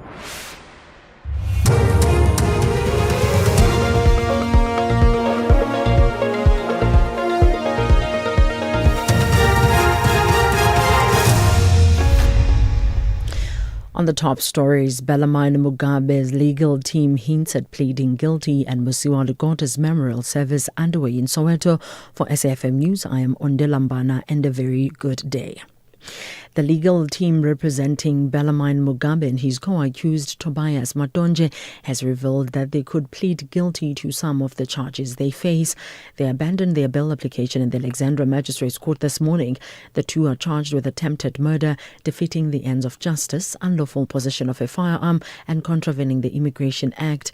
Their case has been transferred to the regional court for plea negotiations and is set for next week, Tuesday. Their legal representatives, Nhlanhla Mnguni, says there is a possibility that the accused could enter guilty pleas to some of the charges. It is a possibility. You must remember that there are multiple charges. And of course, we need to take instructions on each and every one. And of course, consider whether they intend doing that, failing which, of course, the matter can then proceed to trial. That's also a possibility. So it's still really early. But of course, in every matter, people do approach the state to see if potential plea bargain or something to that extent can be arrived at. I think it is part of the Criminal Procedure Act. So it's been done before. So, yeah. Former Deputy National Police Commissioner for Support Services, Francina Vuma, says she invoked the Protected Disclosures Act for her protection during the investigation of wrongdoings in high-profile cases within the SAPS. Vuma says in 2022, just before her suspension, she briefed the National Police Commissioner Fani Masemula about the cases, which include that of former Acting National Police Commissioner Khomutso Phahlane. Vuma is testifying before the ad hoc committee investigating allegations of criminal infiltration, corruption and political interference in the justice system. There were also some of the high-profile cases of the lieutenant generals that were pending in the SSBC. For example, there was a case of Lieutenant General Shizi. There was a case of 2 cases of Lieutenant General Jacobs. There was also a case of General Phahlane. Although General Phahlane's case was not in SSBC, but it was in the Labour Court, pending in the Labour Court. So as and when I explained to the National Commission about those cases, he responded to me that, "Oh, are you still busy with those cases? Why are you not dropping these things and leave them?" Parts of the Nelson Mandela Bay Metro are facing an estimated 10-day power outage due to a collapsed pylon. The incident occurred overnight at the Chelsea-Arlington-Warmer Summerstrand transmission line. A disruption of power supply has affected parts of Summerstrand and Warmer, and Nelson Mandela Bay Municipality spokesperson Tembiso Soyaya says they have activated an emergency repair program. Work will focus on stabilizing the line, clearing damaged infrastructure and beginning reconstruction of collapsed pylons. The initial technical assessments indicate that repairs may take up to 10 days due to the complexity of the work required. We sincerely apologize for the outages. Further updates will be provided as progress is made. A 6th farm in the Mossel Bay area in the Western Cape has now tested positive for foot and mouth disease. The farm is located just outside of the current 10-kilometre quarantine zone. Head of Disaster Management Gerard Otto says the strict movement control of livestock remains in place. The area has been cordoned off with several vehicle checkpoints. Otto also says there's no official response from the SANDF regarding the request for assistance at vehicle control points. So far, over 14,000 cattle have been vaccinated. Mourners have spoken fondly of the late co-founder of the Congress of the People, Mosiuoa Lekoda, at his memorial service underway in Soweto. The service is being attended by his former comrades from the Black Consciousness Movement and the UDF. Other dignitaries include General Bantu Olumisa, Dr. Naledi Pando, Barbara Masakela, and the former COP Secretary General Lindel Shope. Lekoda's former protector, Steve Apane, says the late COP leader was a father to him and his family. The European Union says there's been a surge in violence by Jewish settlers against Palestinians in the occupied West Bank since the US and Israel started fighting with 2 weeks ago. 6 Palestinians have been killed in attacks. The BBC's John Donison has the details. In a statement, the European Union said the level of settler violence was unacceptable. 6 Palestinians have been killed in attacks since the war with Iran began almost 2 weeks ago. The EU said there had been an increase in Palestinian communities being targeted, properties damaged and livelihoods destroyed. It said impunity for such acts risked provoking further violence and urged the Israeli government to abide by its obligations under international law to protect the Palestinian population in the occupied territory. Recapping the top story, the legal team representing Bellarmine Mugabe and his co-accused Tobias Matonje has revealed that they could plead guilty to some of the charges they face. I'm on Lambana for SAfm News Headlines at 2:30. SAfm 104 to 107 nationwide. The KwaZulu-Natal Department of Social Development will host the Partnership Summit taking place on the 12th and 13th of March 2026 in Durban. Hosted under the theme Driving a Skills Revolution, Emergency Job Creation and Inclusive Growth through Strategic Partnerships. The summit marks a bold shift from a welfareist dependency model towards a developmental social protection approach. The department is calling on business leaders, investors, SETAs, government entities, non-profit organizations, chambers of commerce and civil society to coexist co-invest in human potential and community resilience. For more information on the summit, please contact the Department of Social Development on 072-105-8420 or venetia.nwamu@kzndsd.gov.za. KZN DSD. We serve with humility. With just 10 games to go until the end of the season, Ezimnyama Ngenkani know exactly how crucial 3 points are. Meanwhile, their visitors from the City of Roses have arrived in Orlando, chasing those very same points. This is the Betway Premiership. Isakazini forever. Catch Orlando Pirates versus Uelele FC the Saturday 14 March at 2:30 p.m. live on SABC Plus and SABC One. Then on SABC radio stations at 3:30 p.m. Proudly brought to you by SABC Sport. For the love of the game. This Human Rights Month, we commemorate a significant milestone, the Bill of Rights at 30, making human dignity real. For 3 decades, South Africa's constitution has been a beacon of equality, freedom and justice for all. Yet dignity is not just written in our constitution, it must be lived, protected and upheld every single day. Join SAfm as we unpack the issues that matter, elevate voices driving change, and reflect on the progress we've made while confronting the work that still lies ahead. SAfm, leading the conversations that move us. Without insurance, saving on your car insurance feels like being upgraded to first class on a flight. 35-year-old Becca saves an unbelievable 500 Rand on her 2022 Volkswagen T-Cross. Get a quote now, and if OutSurance can't save you money, ask for 500 Rand or 1,500 if you've been claim-free and with the same insurer for 3 years. Get savings or cash. Simply SMS out to 30754. That's out to 30754. OutSurance is a licensed insurer in FSP, and T's and C's do apply. Aye, Obed Baloyo. We are bringing stories that hit hard only on SABC2. And don't forget, Paradise begins 23 February 2026 at 7 p.m. Live in every beat, the pulse of SA.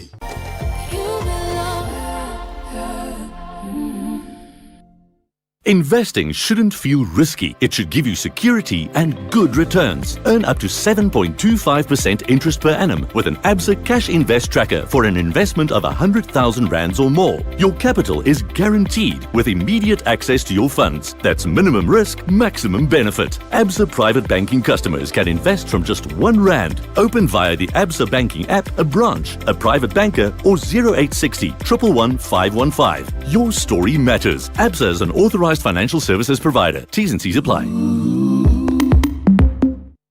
Hi, Ilse Klink here. Watch me light up your screen only on SABC2. Starting 23 February 2026. Catch Paradise Monday to Friday at 7 p.m. Live in every beat. The pulse of SA.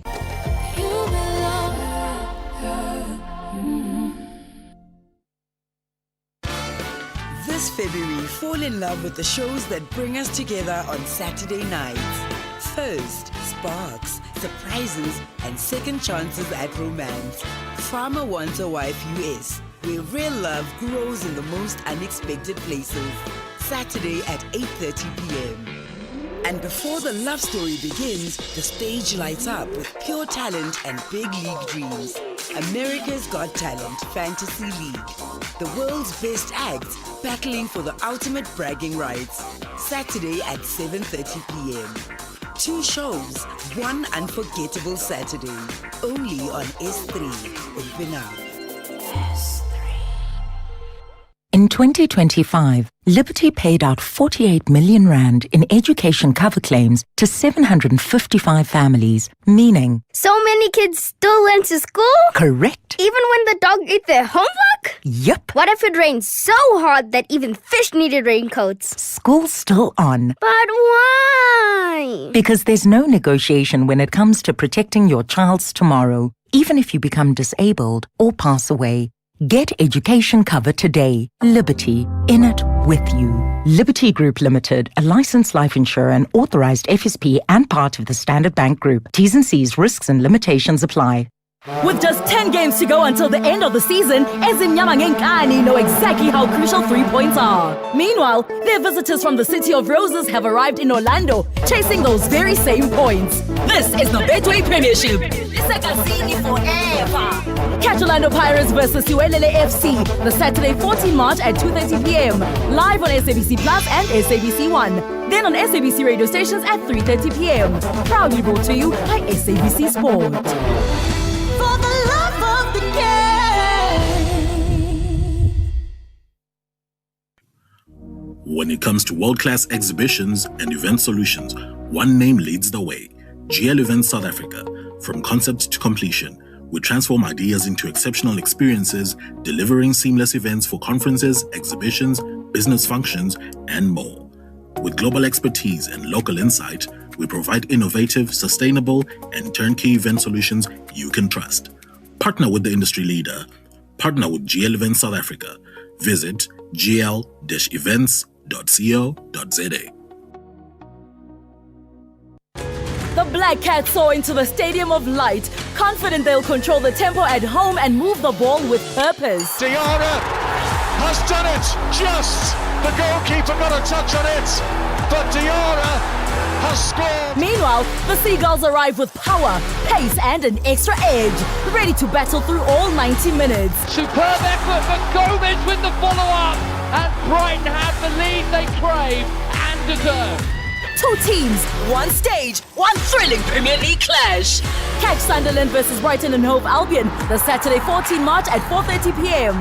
live on SABC Plus and SABC 3. Proudly brought to you by SABC Sport. For the love of the game. Don't blow your paycheck on high car insurance premiums when you could be saving with Outsurance. So how much does 35-year-old Zanai save? A whopping 1,180 Rand. That's an incredible 1,180 Rand monthly saving on Zanai's 2017 Mercedes-Benz GLA.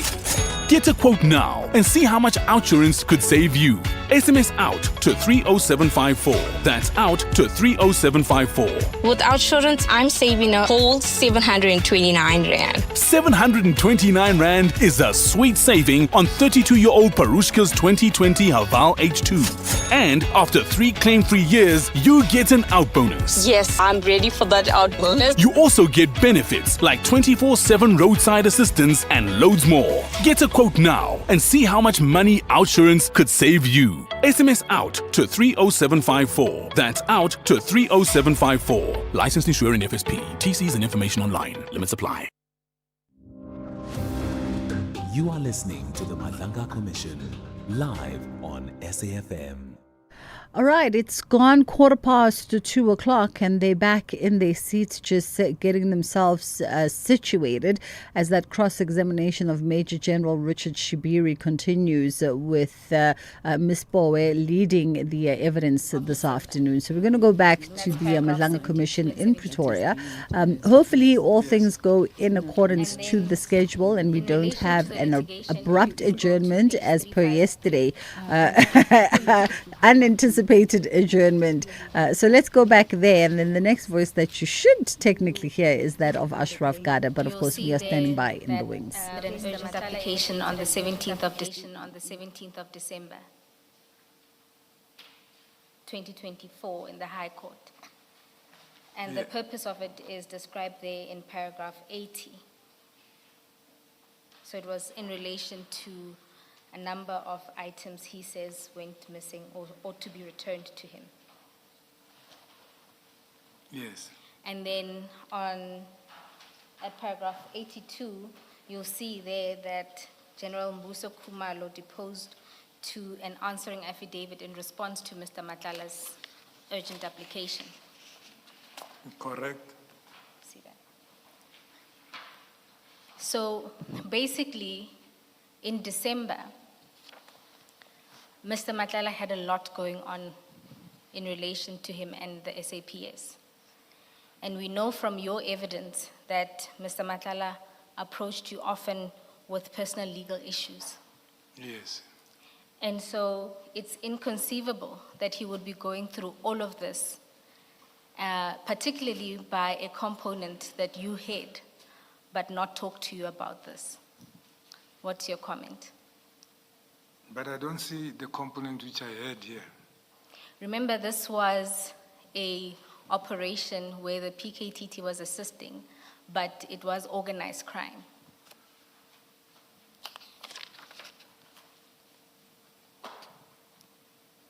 Yeah, but even the respondent is not from organized crime who responded here. Even assuming that the respondent is not from organized crime, the point is Mr. Madlanga, who approaches you on your version on his legal issues and even comes to you on a small issue like criminuria related to Musa Kaula. It's inconceivable that he wouldn't approach you over something like this. So I know the expectation is I was supposed to be consulted because you are saying it's inconceivable. But I indicated I underwent operation on the 5th, and I started working on the 18th.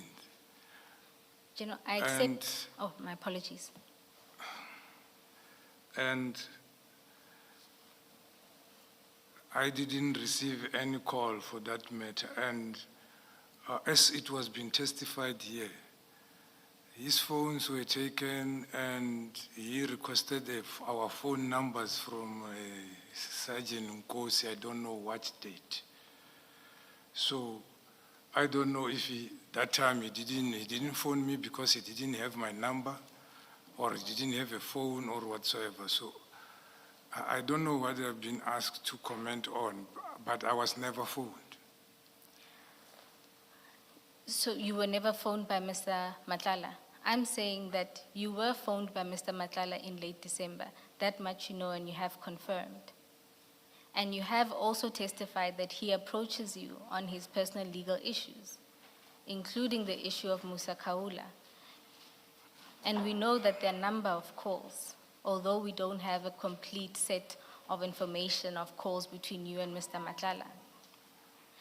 Furthermore, we know that you had a call with witness A on the 7th of December and again on the 16th of December, where you were discussing in part the operations that witness A, B, and C and the whole team were undertaking.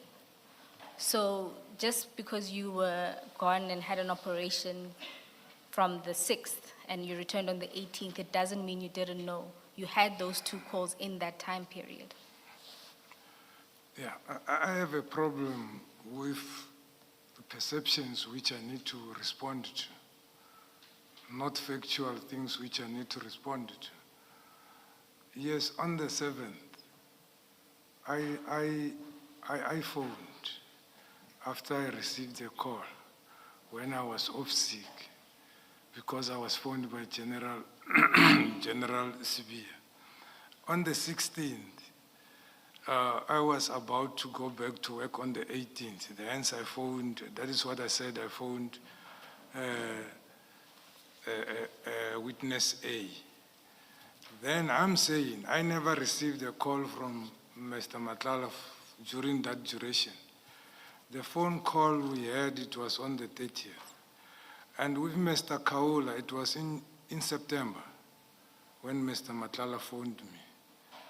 I also heard the commissioner indicating that it is alleged here that me or Nkosi have tipped him off on the 6th. But the witness C said Nkosi never mentioned me to have tipped him off. So I'm answering in what I know and what happened to me. So what you conceive and what you perceive to be, it becomes difficult for me to say yes or no because it didn't happen to me. Unless you are saying, you showed me, I was shown, Commissioner,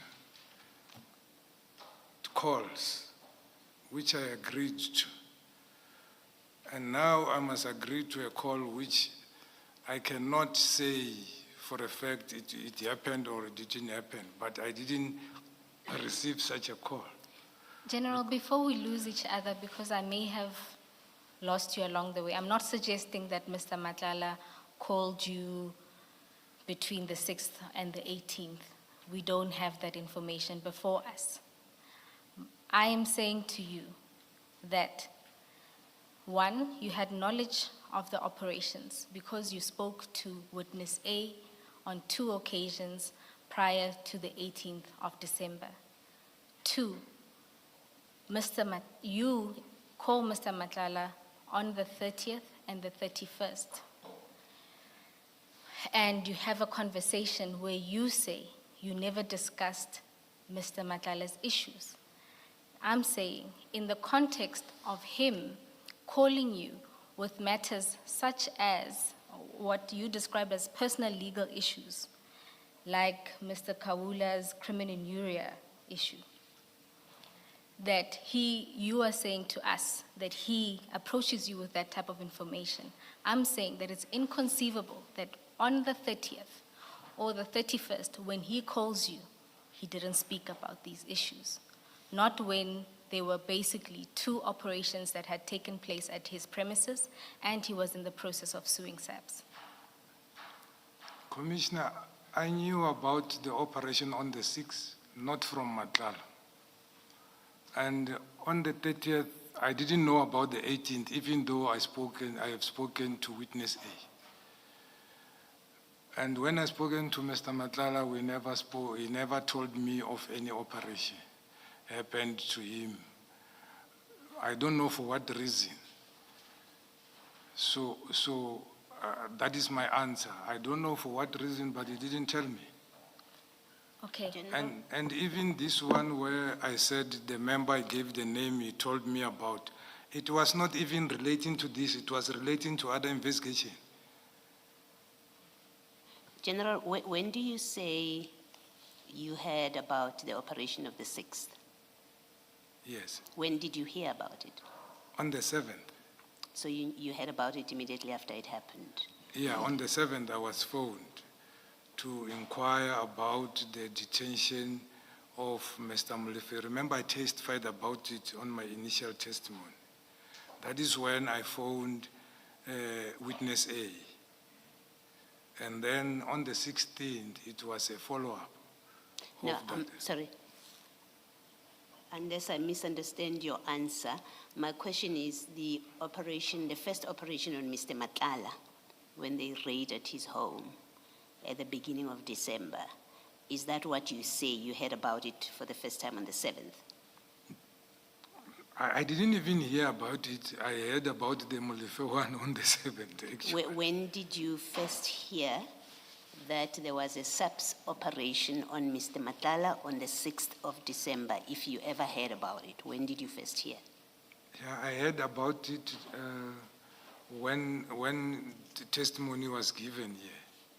Before that, you didn't hear about it? No, before that, I didn't hear about it. And then the operation of the 18th and the 19th? On the 18th, and I heard about it. Before the commission, you heard about before it the commission, yes, I heard about it before the commission. When did you hear about that? Yeah. I can't remember, but I heard there were a court something about that thing of the court. That is when I heard about it. After the court, there was something. It was also on the news. Okay, so you heard it from the news in the public space? Yeah, from the news and from the police speaking in the offices. Okay, you see, if you look at your WhatsApp exchanges with Sergeant Nkosi, the operation against Mr. Matlala, the first one, if you look at page 42 of that big file, page 42.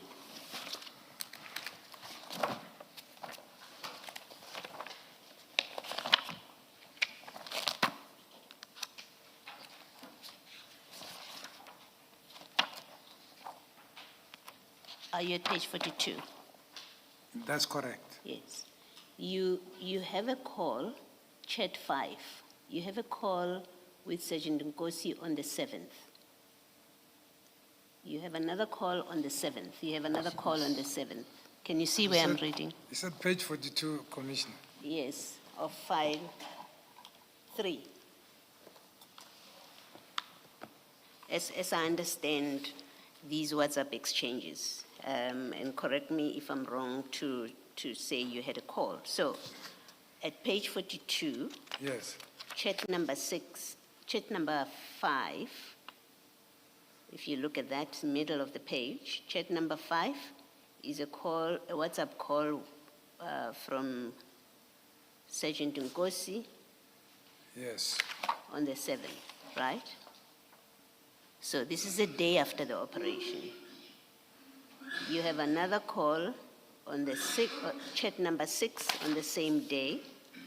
There's another call on the same day, number 7, at 10 p.m. And then there's another call on the 8th of December. And there's another... These last two being from you. Yes, thank you, Chair. And you have another call on page 43 from Sergeant Nkosi. In fact, the first one is from you. And then the second one on the 8th is from Sergeant Nkosi. And then chat number 3 is you to Sergeant Nkosi. Chat number 4, it's you to Sergeant Nkosi. Number 5, number 6, number 7, number 8, that whole page. You're talking to Sergeant Nkosi on the 8th. It ends on the 13th in that page. And then you go on to page 44. You're making calls again. Chat number 1 on the 13th. Chat number 2, it's you on the 13th. Chat number 3, it's Sergeant Nkosi to you on the 13th. Chat number 4, a picture is shared. Ms. Boyle will tell us what that picture is if it is relevant, but I'm looking at the calls. You have chat number 5, it's a call from Sergeant Nkosi. Chat number 5, it's Nkosi. Number 6, it's Nkosi, Sergeant Nkosi. There's all on the 13th. There's another communication on the 13th between the two of you.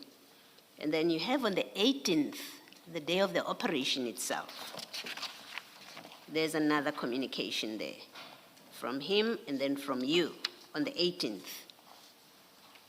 The one is at 11:17, the other one is at 1:18. I don't recall what time the operation was, but if you go to the next page, on the 20th, the day after the 19th, the second operation, Sergeant Nkosi calls you, and then again, Sergeant Nkosi calls you, again, Sergeant Nkosi calls you, and again, he calls you. So we stop there.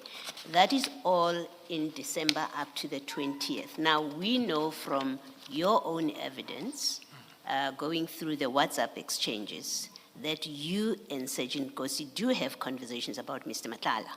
We know that, even if it's later on.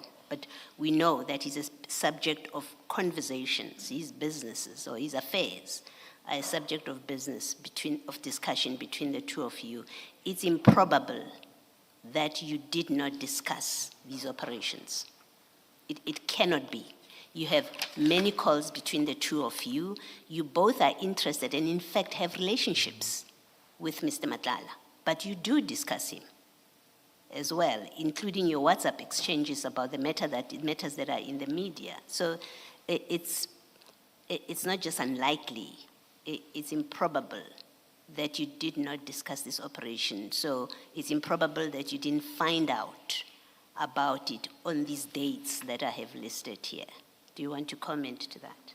Yeah. General, before you comment, Commissioner Baloyi, just because it is relevant, the attachment there at page 44, if you turn to page 111, you will see there it's Sergeant Nkosi sending CAT's contact information to the General. So to say that again, Ms. Boy? If you go to page 111, you'll see it's Sergeant Nkosi sending the General Mr. Matlala's contact information. Yes. So on the 13th of December, back to page 44, on the 13th, Sergeant Nkosi sends you something. The 18th. On the 18th, rather, I beg your pardon. He sends you some, sorry, Miss Bowe, okay, you say the 18th. So if you look at it's the date at the bottom, just after the little icon. Oh, yes, thank you. So at page 111, Sergeant Gosi sends you contact details on the 18th, you say? Yes. Yes. So General, it is difficult to accept and believe you that you did not become aware about this. It didn't arise between you and Sergeant Gosi and whoever else, and that you become aware of these things only at the commission or publicly available information. It cannot be. Yeah, Commissioners, my response is from page 42. 42, yes. What about 42? Yeah, from page 42. Yes. Myself and Kosi were chatting, and also he was phoning me. Yes. Checking on me, starting by on the 4th, sending that thing of General Khan. And then when you go to page 43, you'll see he sent me even a name and a name of the shop. Yes. Where I was supposed to go for a drip, yes. For vitamin, for the drip, and where he sent me the telephone number you are saying of Mr. Matlala, yes. on the 18th. Yes. On the 18th. And that's the day when they're doing there's a SAPS operation at his business. Yes. And Mr. Nkosi sends you Mr. Matlala's contact details. Yes, he sent me the phone number of Mr. Matlala because he said Mr. Matlala is no longer using the other now, his number. He doesn't have his phones. He said I must give him the number. But General, he would have told you that there is an operation going on. No. He would have. No, we didn't even talk about that. We didn't even talk about that. Yeah, it's unbelievable that with these many calls, starting the day after the first operation of the 6th, ending on the 20th of December, a day after the last operation, you've got this mass of exchanges, of telephone calls, in fact, between the two of you, including the exchange of Mr. Matlala's new contact details, because he doesn't have a phone, that in all of that, you and Sergeant Gosi would not have discussed this operation. It's simply unbelievable.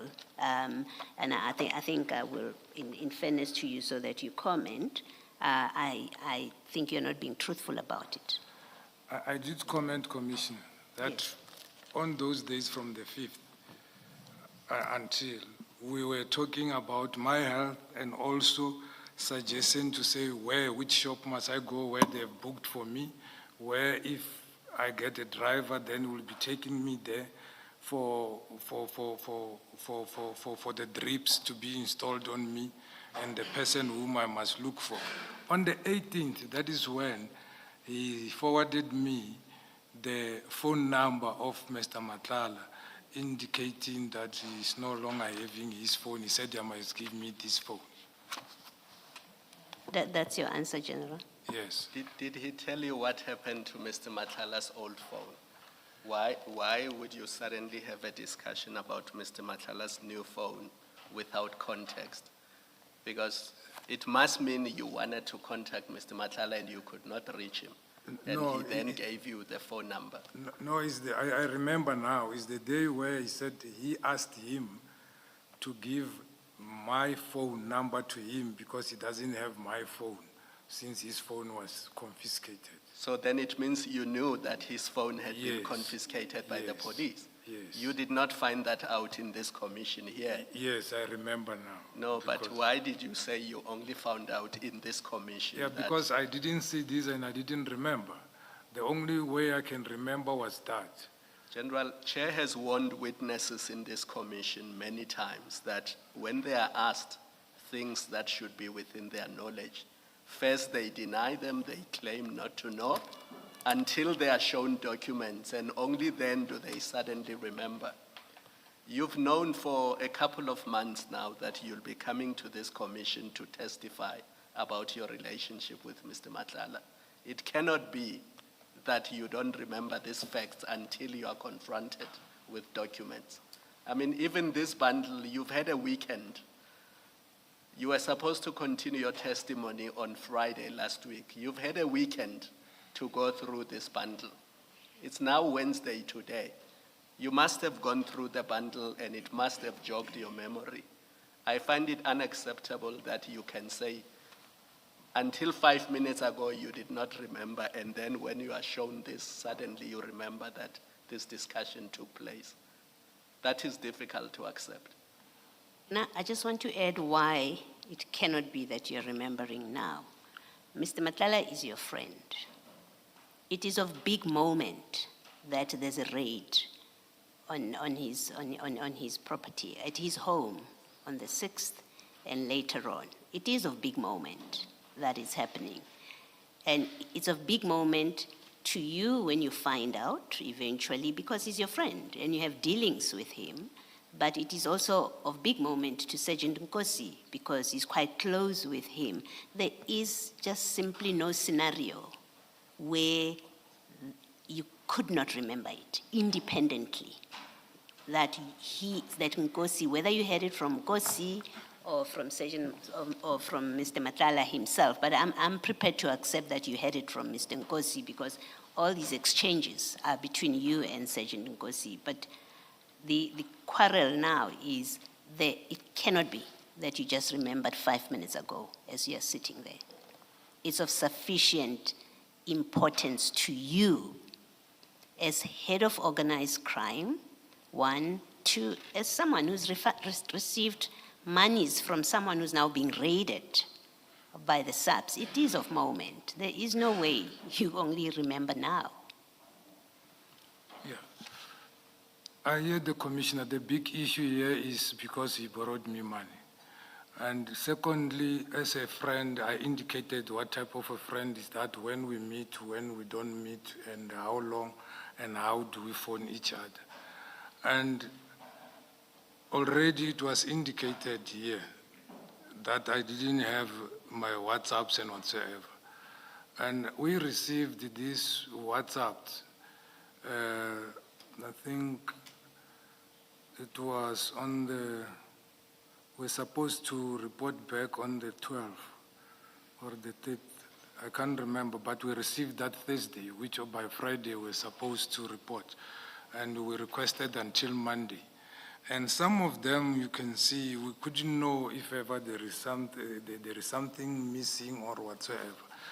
But yes, this kind of documents are here to remind us also as people.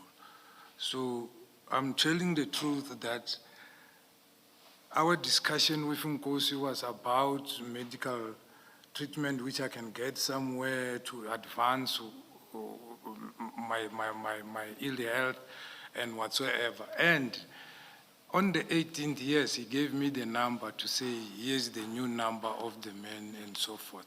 So the reason why we didn't discuss about the search at his premises and whatsoever, I don't know and I can't remember.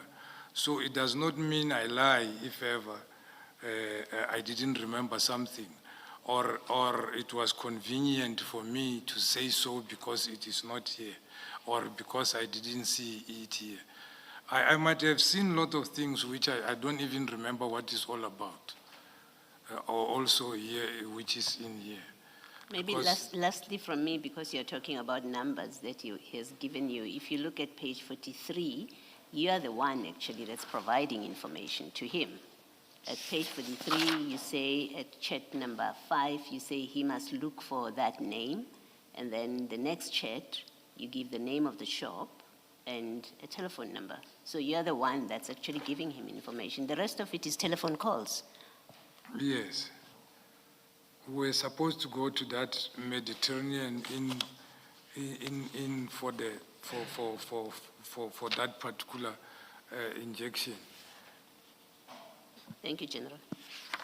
We usually go together, even if we do colons cleaning, we go together. You can see, or maybe some they will show here.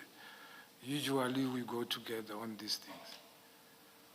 General, don't understand me to be disputing that you had these other health issues and health discussions. I'm not disputing that. We're speaking about the improbability of you and Sergeant Nkosi not discussing the raid on Mr. Matala when you speak on the 7th, a day after that operation. And then when you speak again, well, you have all of those charts, and then you speak on the 20th. But in between, he's given you Mr. Matlala's contact details, and as Commissioner Khumalo says, that he knows you to have his contact details. He can't just give it to you in a vacuum. He would have said something to you. And you've just admitted, well, yeah, he did say to me that his phones were seized. The simple point is that it's improbable that you heard from the public for the first time and in the commission. I have acceded to that. All right, thank you. And then, General, just to finish up on one of the points here, if you go to file 4, page 88, so that's where we have that schedule that gives you the duration of the calls.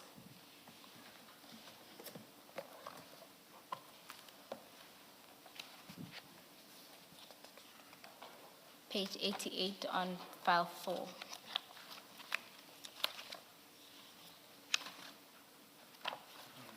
File 4. Yes. The big one, the mini flags. Page 88. You'll recall that earlier you said that you had the conversation with Mr. Matlala on the 24th of January 2025. Now, when you look at the calls that you had with Mr. Matlala on the 24th, you will see that the first call, which was at 10:06, was 45 seconds.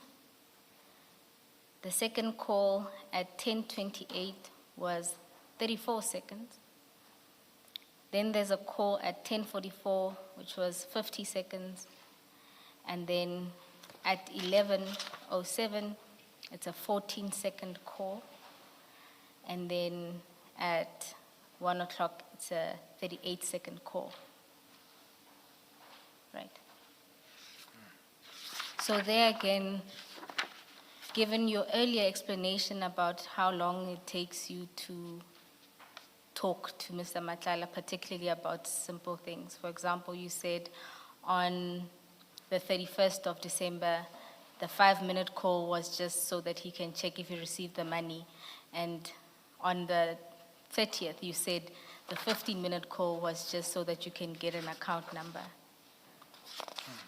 So again, it just seems implausible that you would discuss something as important as him name-dropping you for that shorter duration. Yes. I phoned somebody, I'm angry, I'm telling him about what he has done. He's telling me he's going to phone me back. He's going to phone those people. And then he doesn't phone, I phone again. He said, no, he didn't yet get hold of them. Those people who told those police that he said what he said. So it's not something where you will understand when you are angry. You will go straight to the point and tell the person. But you can see also he's avoiding discussing the issue until he's saying he's phoning the people. I phone, he not yet found the people and so forth and so forth. But that is what happened. But yes, I was conveying that. And if you can check from there, it took long for us even to speak again, because I was expecting him to call me back and tell me really he sorted this thing, is not true, and so forth. General, how do you propose he sort it out? Because it seems to me that he has told somebody that you know them. Were you expecting him to retract? No. I was told by the person I wrote the name, who was told by somebody, not by him, to say this is what he's saying. General, you just said that the calls were because he was trying to get a hold of someone to check. Yeah, to that particular person who told the person who told me. So the back and forth was because he was trying to get a hold of the person that told the person Yes. to tell. And I never got any answer until I think the 7th, but he denied the thing. All right, let's go then to, you say you didn't get an answer until the 7th.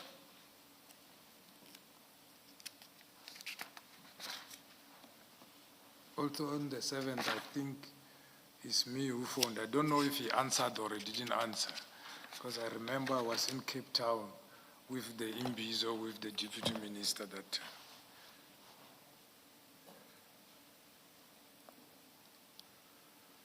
And there you'll see on the 7th, there's a call at 11:45 where there was no answer. And he was calling you, and then you call him back and you proceed to have a 3-minute discussion.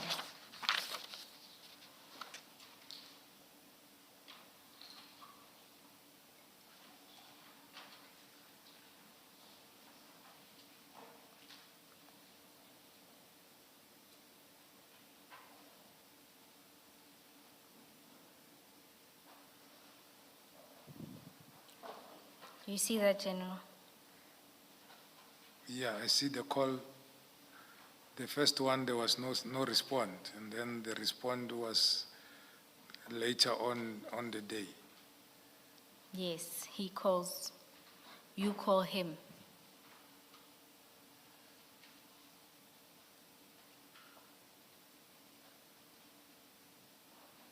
He called me. He called you, and then you call him. Are we in February now? Yes. General, if you look at the 7th of February at 11:45, he calls you, and there's no answer. Yes. And then at 13:31, you call him, and you proceed to have a conversation. Yes. So is your version that this is when you then resolved the issue of him having told someone? Not resolved as such, where he indicated that the person denies what it was told to me, but I left it like that. General, when I have regard to the length of the calls and the nature of the subject matter, it's more likely that you had a substantive discussion with Mr. Matlala on those two occasions, being the 12th and, sorry, my apologies, the 30th and the 31st of December. Because that follows, again, Are those the 15 minutes and the 5 the minutes? 15 minutes and the 5 minutes. That's the conversation is more likely to have happened then than it having happened in February, or even on the 24th of Jan, as you suggest.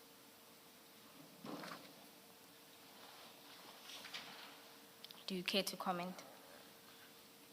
I already commented, as I was angry, fighting, and then it's not like the other one where you greet and then you thank somebody, or you can chat about anything because you are cordial there, you are not fighting. Thank you, General. Now, General, let's then deal with your knowledge of Mr. Matlala's dealings, right? You testified earlier that you didn't know, nor did you do a check of Mr. Matlala between 2019 and 2025.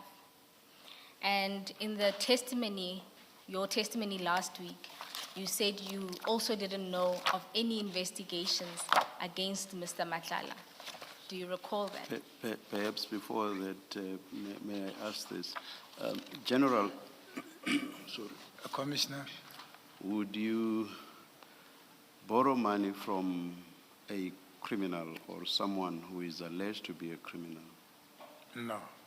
Thank you. You may continue. All right.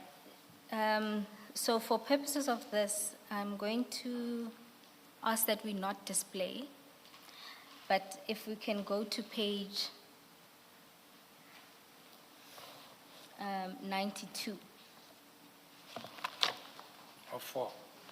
My apologies, of file 4.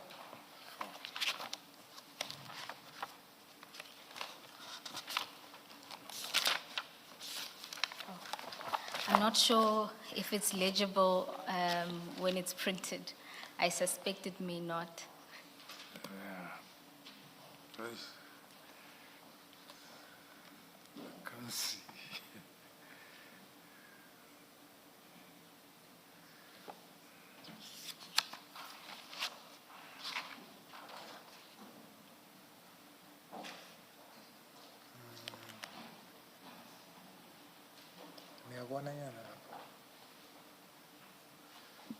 Mine is faint.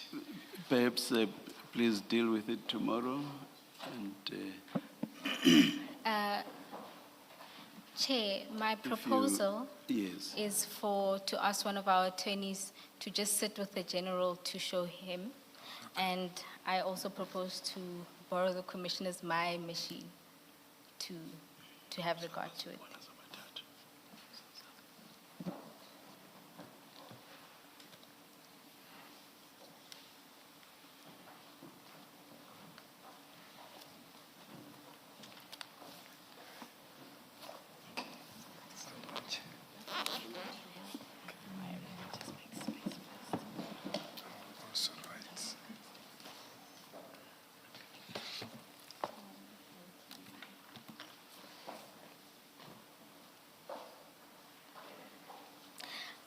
General, if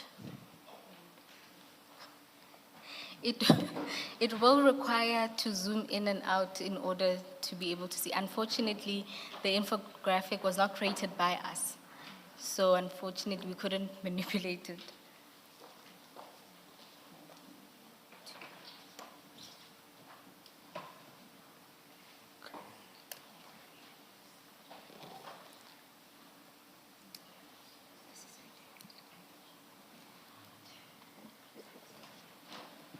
Ms.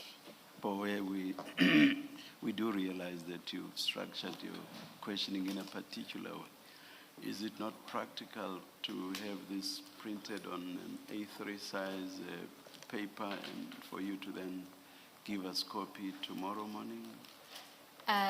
Yes, Chair, we can do so. I suppose without... And by us, I mean the general as yes. well. And of course your colleagues. Yes, we can do so. Chair, although I do want to touch on it, and suppose the simple point I want to demonstrate is the number of cases where Mr. Matlala was being investigated as a suspect. The general can, I don't know if he can quibble with whether or not they existed. We've provided him with the schedule and he has seen it. Perhaps maybe I must confirm with the general that he has had regard to it. General? Yes. Have you had regard to that infographic? Yes. And what the infographic shows is that Mr. Matlala has been either a person of interest or a suspect in a number of cases from the year 2000 Yes. all the way to 2024. So you'll see on the infographic that there are 3 cases in 2000, 3 cases in 2006. There's a case in 2001 where he was found guilty and imprisoned for 4 years. There was a case in 2011, a case in 2012, a case in 2015, a case in 2016, case in 2018. There's also cases of attempted murder in 2022, 23, and 24. So my point, General, is when you said yesterday that you weren't aware of any investigations, a search or even a preliminary search would have shown you that Mr. Matlala is either being investigated or that he has a criminal record. Correct. And you didn't do any of those searches. No. And you weren't aware of any of these investigations. No. Despite the fact that in some instances you testified that as part of your role you were quite close to various investigators across the province. Correct. All right. So this is just the cases where he was under investigation, a suspect, or where he was found guilty. You'll also recall that in 2021, 2022, this is not in the infographic, this is what was in the public domain, was he was implicated in that Tembisa scandal. Remember that? Yes. So by 2021, 2022, it was publicly known that Mr. Matlala was implicated in the Tembisa Hospital's tender fraud. Recall that?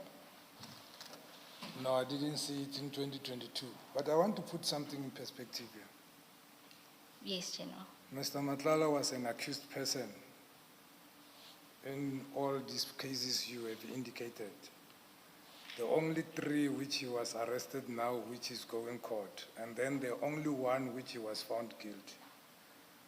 So, if you were arrested, speak to a Momentum accredited financial advisor for advice that meets your context. The news at 3.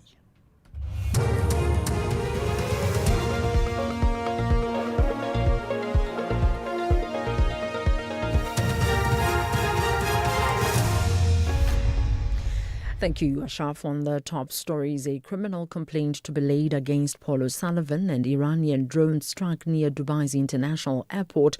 For SAfm News, I'm Ondelambana and a very good afternoon.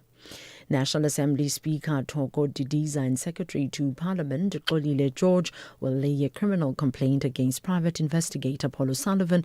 The complaint relates to the walkout when he appeared before the ad hoc committee 2 weeks ago. The Department of Electricity and Energy says Eskom's financial position remains solvent. Senior officials from the department briefed Parliament's Portfolio Committee on, among others, the third quarter financial performance for 2025-26 of entities it oversees. The department's Deputy Director General for Energy Enterprises, Dr. Kupeshini Bugawandin, added that liquidity has improved with health cash balances. Bugawandin says the Eskom is headed for a positive position by the end of the year. The latest projections is that the utility will remain profitable at the end of the year. By quarter 3, the net profit was 27.58 billion. Suspended organised crime head General Richard Shibiri has denied being part of a faction in the South African Police Service. Shibiri is believed to be part of the faction aligned to suspended Deputy National Police Commissioner General Shadrack Sibiya. Evidence before the Madlanga Commission has revealed that Shibiri and Warrant Officer Sabelo Nkosi often shared negative newspaper articles relating to National Police Commissioner General Fandi Masemula and Crime Intelligence Head General Dumisani Khumalo. Shibiri, who is appearing before the Commission, has denied an assertion from Commissioner Sesi Baloyi that he is part of a faction that is against Masemula and Khumalo. So your answer is it would be incorrect to put you to be part of a faction, of any one of the factions? Definitely. Factions put me where they want me, but I'm not part of anybody. The legal team representing Bellarmine Mugabe and his co-accused Tobias Matonje has revealed that they could plead guilty to some of the charges they face. They abandoned their bail application in the Alexandra Magistrates Court this morning. The two are charged with attempted murder, defeating the ends of justice, unlawful possession of a firearm and contravening the Immigration Act. Their case has been transferred to the Regional Court for plea negotiations and is set for next week, Tuesday. Their legal representative Sinenhlanhla Mnguni says there is a possibility that the accused could enter guilty pleas to some of the charges. It is a possibility. You must remember that there are multiple charges. And of course, we need to take instructions on each and every one. And of course, consider whether they intend doing that, failing which, of course, the matter can then proceed to trial. That's also a possibility. So it's still really early. But of course, in every matter, people do approach the state to see if potential plea bargain or something to that extent can be arrived at. I think it is part of the Criminal Procedure Act. So it's been done before. So yeah. A 22-year-old man is in police custody for the alleged murder of two women at Botitong village in Kuruman in the Northern Cape. Police say the suspect brutally attacked the two pensioners aged 61 and 92 respectively. Both victims had open wounds to their head and face. The 61-year-old woman died at the scene while the 92-year-old succumbed to her injuries in hospital. Provincial Police spokesperson Tabuli Dabe elaborates. Upon arrival at the scene, the police found both the victims lying in a pool of blood with open wounds to the head and face respectively. The 61-year-old female was declared deceased at the scene, while the elderly victim was taken to hospital where she later succumbed due to the injuries sustained during the attack. The suspect is charged for 2 counts of murder and is expected to appear in court soon. Iranian drones have struck near Dubai's international airport. Officials say 2 drones had hit, injuring 4 people, an Indian national, 2 from Ghana and another from Bangladesh. The BBC's Nick Beek has the details. This is the main international airport in Dubai. It's the busiest airport in the world in terms of international passenger traffic. And what happened was that there were 2 drones that, according to the authorities here, were taken out. This is the second attack where an Iranian drone has managed to get as far as the airport. But for now, operations have resumed and the authorities are saying that things are getting back to normal. But I should say that, of course, they've still got this massive backlog of thousands of flights that they've been trying to clear. Recapping the top story, National Assembly Speaker Toko Didiza and Secretary to Parliament Olile George will lay a criminal complaint against private investigator Paul O'Sullivan. I'm Undilambana for SAfm News. News headlines at 3:30. And that news bulletin is brought to you by Momentum. Momentum is part of the Momentum Group Limited, an authorised FSP and registered credit provider. If it ain't broke, don't fix it, they say. But my toaster isn't broken exactly. It just lands my toast on the kitchen floor. You see, some things only kinda never work. Like a financial plan based on generic advice. That's why Momentum accredited financial advisors take the time to understand you and only then apply their expertise. Advice meets your context. Momentum, your journey to success. Momentum is part of Momentum Group Limited, an authorized financial services and registered credit provider. Coming up in sports this hour, only 4 Proteas and their families en route to South Africa, and Bulls looking to make Marco van Staden's 100th cap a special occasion against the Stormers. More details at 3:30. SAfm 104 to 107 nationwide. You can become a victim of a legal problem: wrongful arrest, assault, uncontested divorce, rental disputes, maintenance matters, or labor problems. It can happen to you. Clientele Legal provides tough professional lawyers for an affordable monthly premium. Our legal team is standing by to assist you 24 hours a day. Join today. SMS SAfm to 32195. That's SAfm to 32195. Clientele General is an authorized FSP and licensed non-life insurer. T&Cs online. Standard rates apply. Away, Johnny Klein here. Get ready for a new drama only on SABC2. And don't miss Paradise, starting 23 February 2026 at 7 p.m. Love in every beat, the pulse of SA.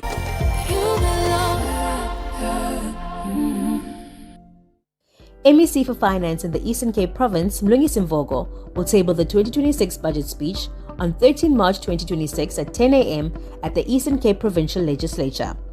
This budget speech will outline how government will responsibly allocate resources to drive service delivery and support our provincial priorities. Be part of the conversation.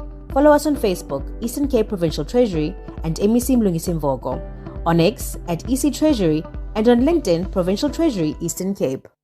SAfm 104 to 107 nationwide. The pain of losing a loved one is never easy. At Clientele, we understand that burying loved ones with dignity truly matters. Our funeral plans pay out cash within just 24 hours, and you receive 200 Rand airtime when you claim. Plus, we cover up to 13 people on one plan. SMS SAfm to 48031. That's 48031. Clientele Life is an authorized FSP and licensed life insurer. T's and C's online. Standard rates apply. This February, fall in love with food that tells a story. From bold new culinary stars to untamed destinations and unforgettable flavors. Gordon Ramsay brings passion, pressure, and purpose to your screen. Gordon Ramsay Uncharted, Sundays 5 p.m. Only on S3. Open up.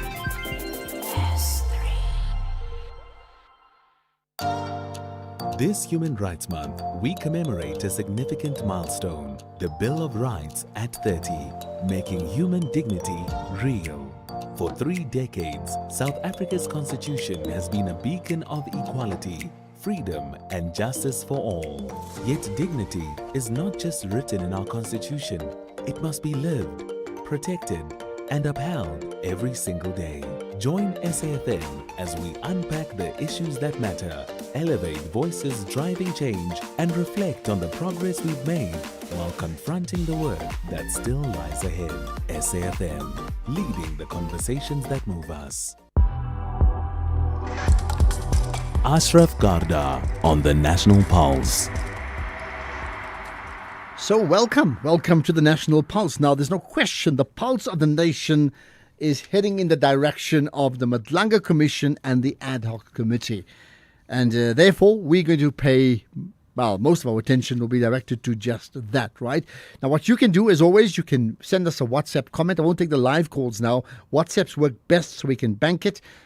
0614 104 107. And there's much you can talk about, not just the Madlanga Commission and the issue of the ad hoc committee. You can talk about the Iranian girls who apparently now have got the custody, in terms of the US Australian allowing them citizenship perhaps of some sort as they seek safety after playing there. What about the comments of the American ambassador to South Africa, again about our country and many other issues? Now, think about all of that. 0614 104 107. Tweet us as well, hashtag the National Pulse. But let's start then with the Madlanga Commission. The suspended South African Police Service organised crime head, Major General Richard Shibiri, well, he's back for more questioning at the Madlanga Commission. So early on, Shibiri told the Commission that he never belonged to any factions within the top structures of the South African Police Service. So that's what he said then. What does he say now? Let's cross live to the Madlanga Commission. You are listening to the Madlanga Commission, live on SAfm. And I said the issue of the burning of the hospital, I was personally involved. And then we arrested the suspect and he was not part. So I was aware that time. And that time, I think it was after I think I received that thing on the 17th of September, 2024. And already the issue of the dealing, but I know it's not about the dealing, it's about me not profiling the suspect to know him better, so that I mustn't have dealings with somebody who's having a criminal record. You see, my difficulty is that yes, this is 17 September 2024. Yes. And the story about the Tembisa Hospital allegedly fraudulent contract was way before that. Likewise, the matter of Ms. Babita Deokaran was way before that. Yes. So I'm not sure I follow your reference to the events of September 2024. Remember, you've already said that you became aware of the allegedly fraudulently awarded contract, the murder of Ms. Babita Deokaran, the alleged involvement of Mr. Matala. You said you became aware of all these when the news first broke. And as I say to you, all of those happened way before September 2024. So you confuse me when you refer to September 2024. What point are you trying to make? Yeah, during the murder and the 200 million tender and whatsoever, I didn't see the name of Matlan. That is what I'm trying to say. And I know the suspects were arrested for the murder, not for the tender. But I became aware of the 5 million you were referring to in September 2024, where Matlala's name was mentioned. So that is what I'm trying to explain. I find that difficult to believe, General, and my reason is this. Your affidavit or statement before us now is replete with references to your interest in current affairs. And at least twice, I think it's paragraph 108 and it's also 160 paragraph. Yeah, at least twice in your statement, you specifically refer, for example, to news that you picked up from News 24. And then there is reference to a whole lot of other news items, not necessarily from News 24. And look at that in the light of you saying you have a particular interest in current affairs and that you would even share current affairs with people close to you. Now, for you to say that, yes, I did become aware of the allegedly fraudulently awarded contract at the time the news broke. Yes, I did become aware of the death of Ms. Babita Deokaran at the time that happened and also the reason why it happened. But you suddenly do not know anything about news that in that same context implicated Mr. Matlala with regard to that same contract about which the news had broken. I find it difficult to believe what you say. Do you wish to comment? Especially regarding to the fact that you say that you had a particular interest in current affairs. Do you wish to comment on that? No. Commissioner, I already commented that on when the news of the murder of Ms. Deokaran happened, I was in Gauteng, I had full report. And then I was part of assisting the Hawks. We formed a multidisciplinary team to trace the suspects, right? But at that time, it was indicated that the murder is about the maybe 200 million Tembisa tender and so forth. But I wasn't aware at that time that there was the name of Matlala. Did any of the things you mentioned make you stop following current affairs as appears to have been the norm with you? Did you, because you were in Gauteng doing ABCD, did you suddenly stop following current affairs? Commissioner, when I was in Gauteng, I indicated that the reason why I came to head office, it was because of the enormous task I was having and not having a rest, going home every time after 10, waking every day. So there was less of current affairs. It was more of meetings, more of engagement with the community, more of boots on the ground. That is what was happening. And because of my ill health, I decided when they requested me to come back, I testified like that. That is why I came back to head office. And when exactly did you go to Gauteng?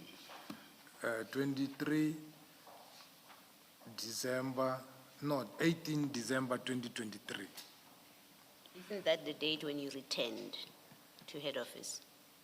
Yeah, when I returned. You returned to head office Yeah, in to December Gauteng I 23. went on the 1st of October 2019. 2019. Yes. And I just want to check my facts here. Just bear with me, General. Or Ms. Bowe, or even colleagues, you can quickly help me with when the story about, or the news about the allegedly fraudulently awarded Tembisa hospital contract was awarded. I have it somewhere here.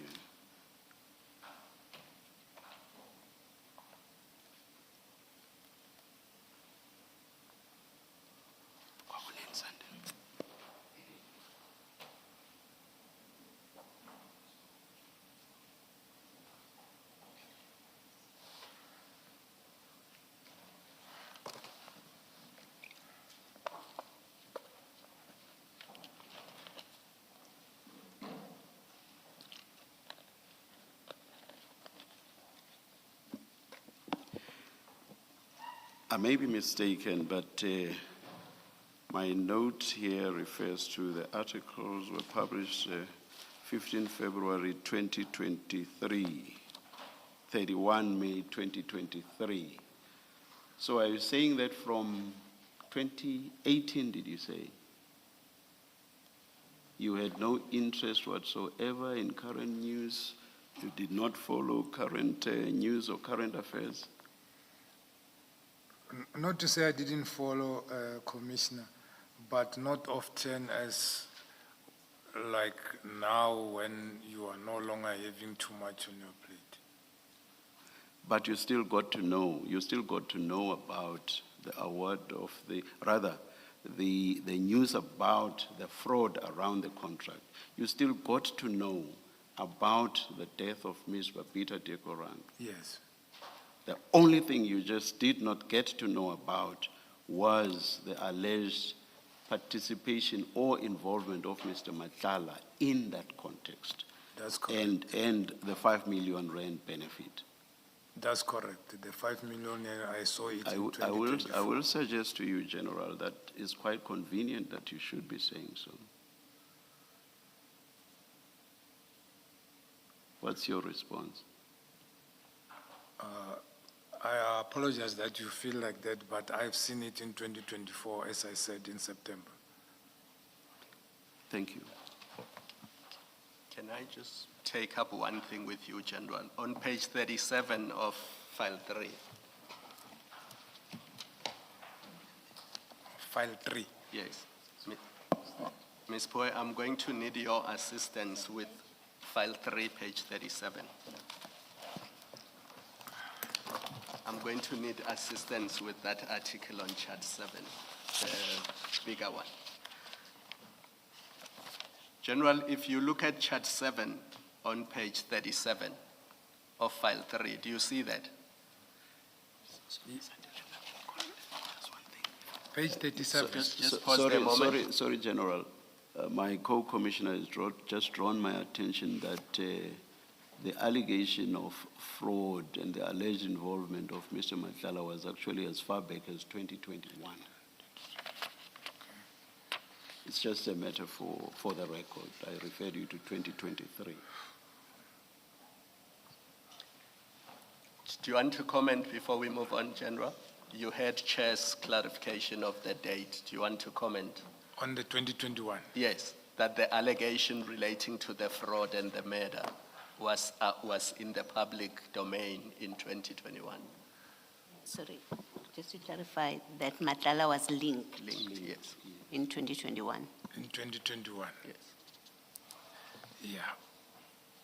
No comment, because as I indicated, as I was at CIS, and a lot of things which were happening regarding that was at DPCI. Ours was to assist them with the investigation and giving people. So it might have slipped me not seeing that, but I saw it on 2024. Now, your version, let's go to page 37, looking at chat 7 on that page. It's the 13th of September, 2024. So, do you see that the date there is 13 September 2024 at 1:35 p.m., chat 7? Yes. Yes. And remember... It's 13, yeah. Yes. Remember you said by this point you had not seen Mr. Matlala for over a year. Remember that was your evidence? Yes. Yes. And then what happens in that chat is you and Sergeant Nkosi, I keep thinking Captain, you and Sergeant Nkosi are sharing an article about Mr. Matlala. Do you see that photo on the right in chat 7?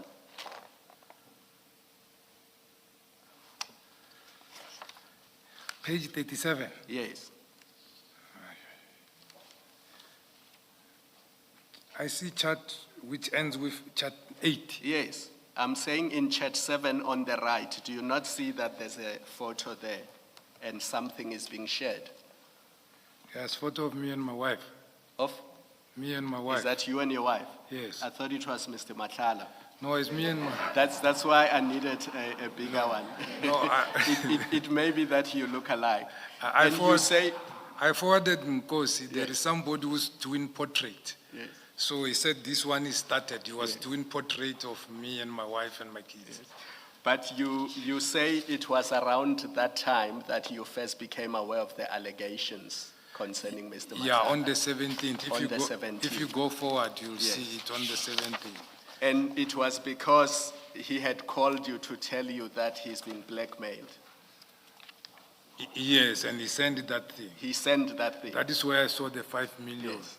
And the subject matter of the blackmail was exactly what Chair was talking about, that Yes. he's accused of having benefited from the scandal. Yes. And the murder issue. Yes. That's really what Mr. Kaula had written about, correct? That's correct. That is where I'm saying I saw it first there. So we can agree then that the following day, on the 18th, when you ask him for a loan, you know that he's being accused of murder and fraud and corruption and all those things. When he deposited the money on the 18th, remember the loan was made on the 14th. No. You said in your statement on the 14th, you met with him, or you met him at General Sipia's party. And you mentioned to him that your son had been in an accident. And where you left things off was, if you don't come all right, let him know. And then he next contacted you on the 17th. So he couldn't have offered you a loan before then, because the loan offer could only have come after the 17th. Yes, he offered, but I didn't take. Yes. Yes. My simple point is this, General. On the 18th or on the 17th, when you take a loan from him or when he offers it for the second time, you know that he's accused of all these things. So even if you didn't know, as Chair says, about these things in 2021, on the day when you take a loan or you accept a loan from him, you are aware of all these things because you have been made aware of them the day before, or at least on the same day. That's the simple point. No, but it was 2 days after. What is 2 days after? 21st. What is the 21st? Where is this thing of Kaulahant? I'm looking at something. The text you're looking for is at page 191, and it was the 17th of September. No, you're correct, Commissioner. General, let me take you to your statement, because the text you would not have had them. Look at page 50 of your statement. Yes. Paragraph 161.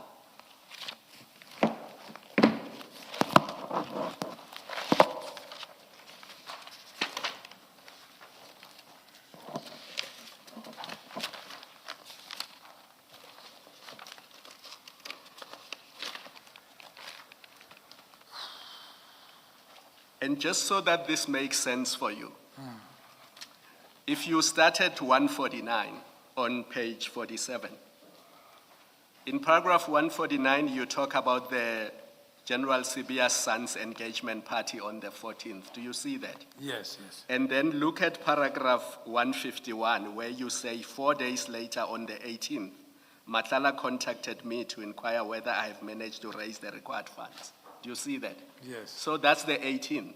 Yes. But when he told you about Kaula and the allegations, that's on the 17th, and you see that on page 50, paragraph 161.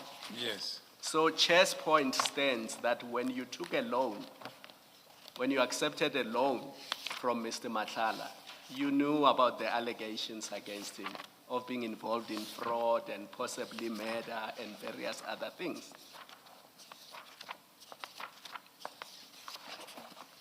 On your own version, as it appears in your own statement, that is the case. Yeah, even if the chair didn't say that we were talking about profiling, I take it, yes. Yeah. And the chair's point stands that when you accepted a loan from Mr. Matlala, remember, chair asked one question and he didn't follow it up. And the simple question was, would you accept a loan from somebody who's accused of a crime? Yes, I was. And you said you wouldn't. Yes. But clearly you did. Yes. Yes. Now, Ms. Bowe, apologies to you for interrupting your questioning. I have another suggestion to make to you, General.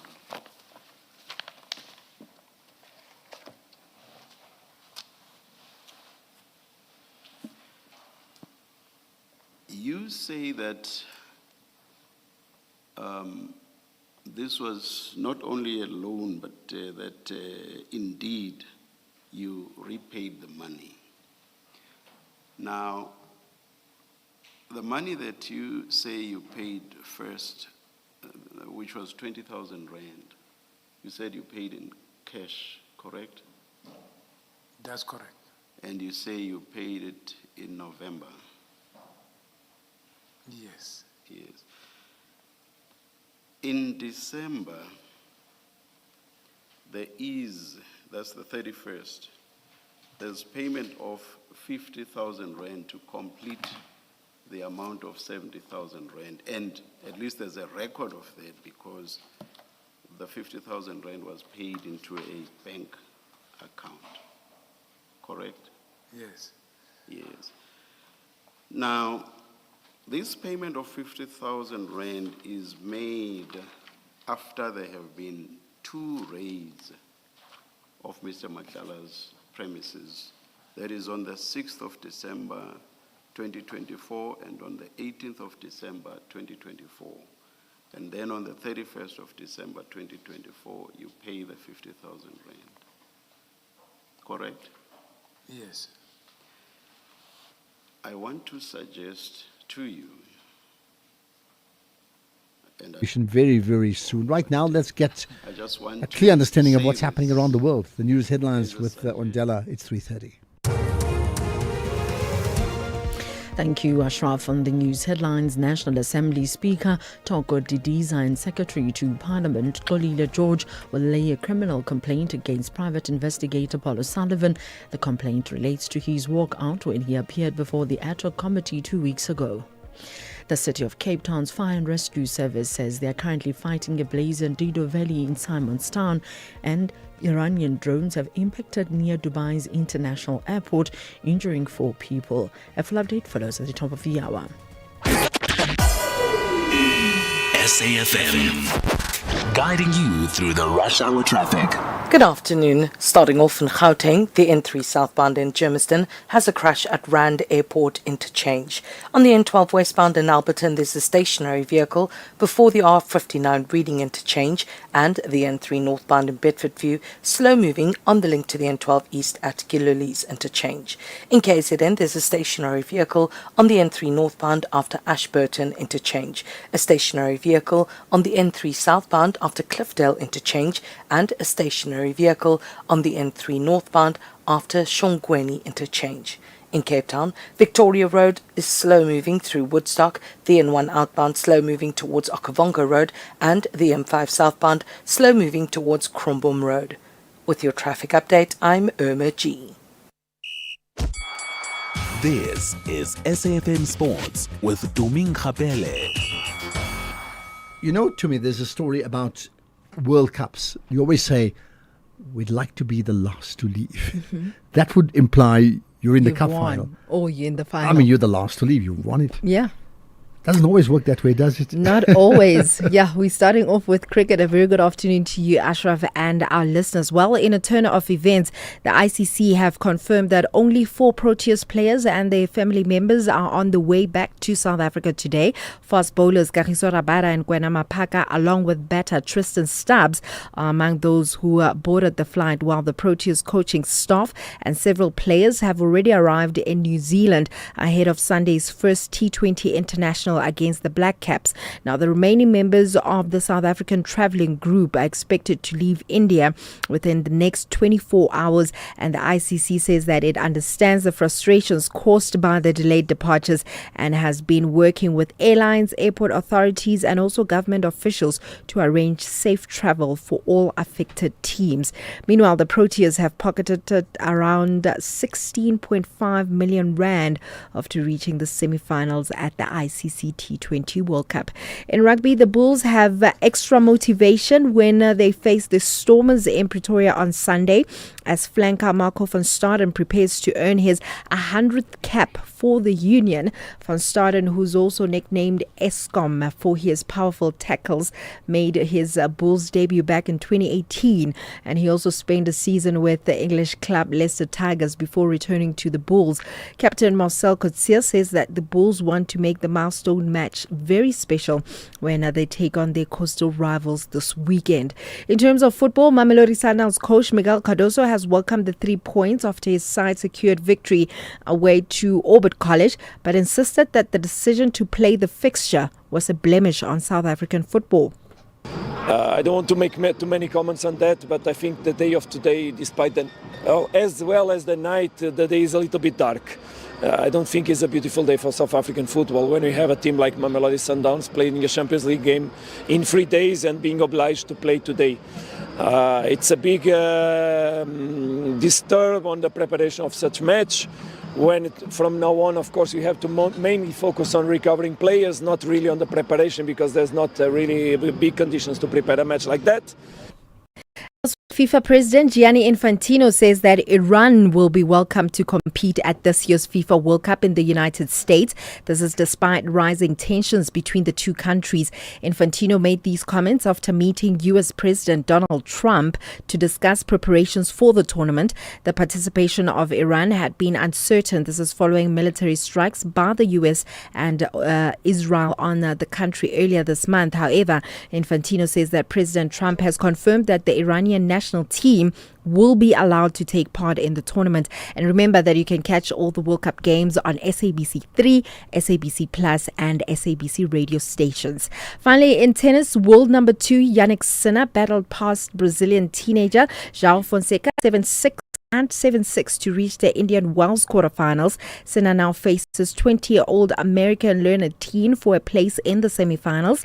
Meanwhile, France's Arthur Fields continued his injury comeback with a 6-3 and 7-6 upset of 9th seed Felix Auger-Aliassime, booking a last 8 showdown with 4th-ranked Alexander Zverev, who defeated France's Tiafoe in straight sets. I'll have more on other sports in the next hour. By the way, there's been news, and I'm not too sure if it's verified or confirmed, because, there's so much fake news nowadays, that Iran has confirmed they're actually not going to the World Cup.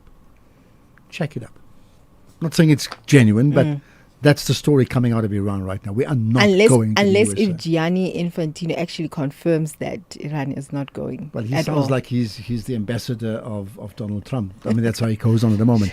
But Iran can refuse to go. Yeah, they can, but they basically could be saying fined. we're a country at war. Why would we want to go to America? They've just killed our leader. They could be fined, though. Do you think that's the least important thing of all?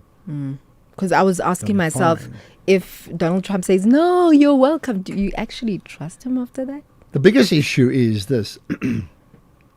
Russia were kicked out of FIFA's international competitions and UEFA league games on the basis of the invasion of Ukraine, like very, very quickly. That's one. Then you have the issue of the absolute genocide committed by Israel against Palestine. Israel continues playing world football. And now you get America. We're not discussing Iran's human rights policy. Lots to question about that. But you're getting America, who then attacks another country and eliminates their leader, and nothing happens to them. There is a growing call, even in South Africa, to say, actually, Bafana shouldn't play in this World Cup. We'll leave that to you to debate, to me. Reginald Husky coming through. If you crave the thrill, catch me in a story that will make you live in every beat. The Pulse of SA. And don't miss Paradise, premiering 23 February 2026 at 7 p.m. on SABC2. You can become a victim of a legal problem: wrongful arrest, assault, uncontested divorce, rental disputes, maintenance matters, or labor problems. It can happen to you. Clientele Legal provides tough professional lawyers for an affordable monthly premium. Our legal team is standing by to assist you 24 hours a day. Join today. SMS SAfm to 32195. That's SAfm to 32195. Clientele General is an authorized FSP and licensed non-life insurer. T's and C's online. Standard rates apply. The Foals and the neighborhood kickers know there's no room for compromise. Both sides are desperate to climb out of the bottom half, and only maximum points will do. This is the Bundesliga. Football as it's meant to be. Catch Borussia Mönchengladbach versus St. Pauli on Friday, 13 March at 9:30 p.m. Live on SABC Plus and SABC Sport on TTT Channel 4. Proudly brought to you by SABC Sport. For the love of the game.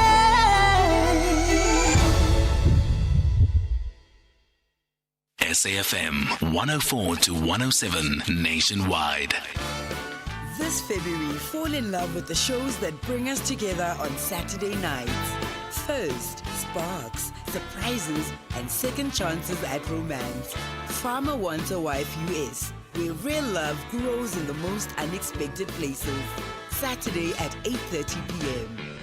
And before the love story begins, the stage lights up with pure talent and big league dreams. America's Got Talent Fantasy League. The world's best acts battling for the ultimate bragging rights. Saturday at 7:30 p.m. 2 shows, one unforgettable Saturday. Only on S3. Open up.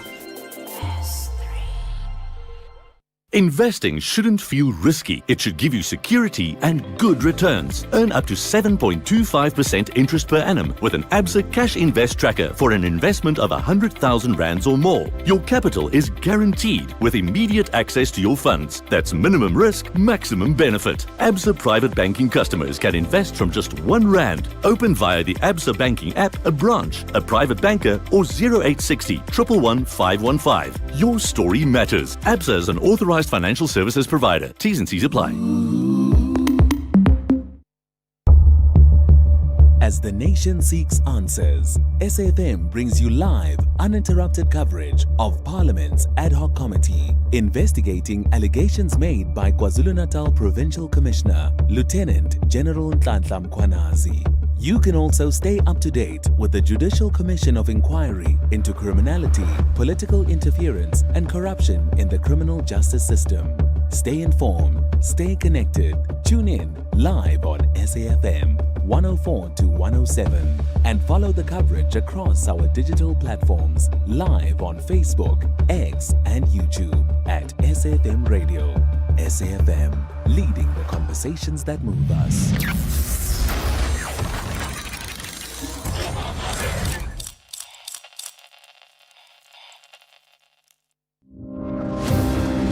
You are listening to the Madlanga Commission, live on SAfm. Right, so yesterday at the Madlanga Commission is all about Suleiman Karim. Today it is about Major General Richard Shibiri. He is the suspended South African Police Service organised crime head. So let's cross back then to the Madlanga Commission. let's look at what the documents tell us before you give us your explanation. The documents tell us you paid Mr. Matlala 50,000 rands. And that's all we know from your bank account. Then the question is asked, the question has to be asked, why did you pay Mr. Matlala? Because there's no explanation from your bank account. We don't see money from Mr. Matlala coming to you. We see money flowing from you to him. So the question was asked of you, why did you pay Mr. Matlala 50,000 rands? Your response was, he gave me a loan. So for the first time, we find out that he gave you a loan, and then now we say, where did the loan go? And then you point us to your son, which we would not have known if the question had not been asked, where is this loan paid?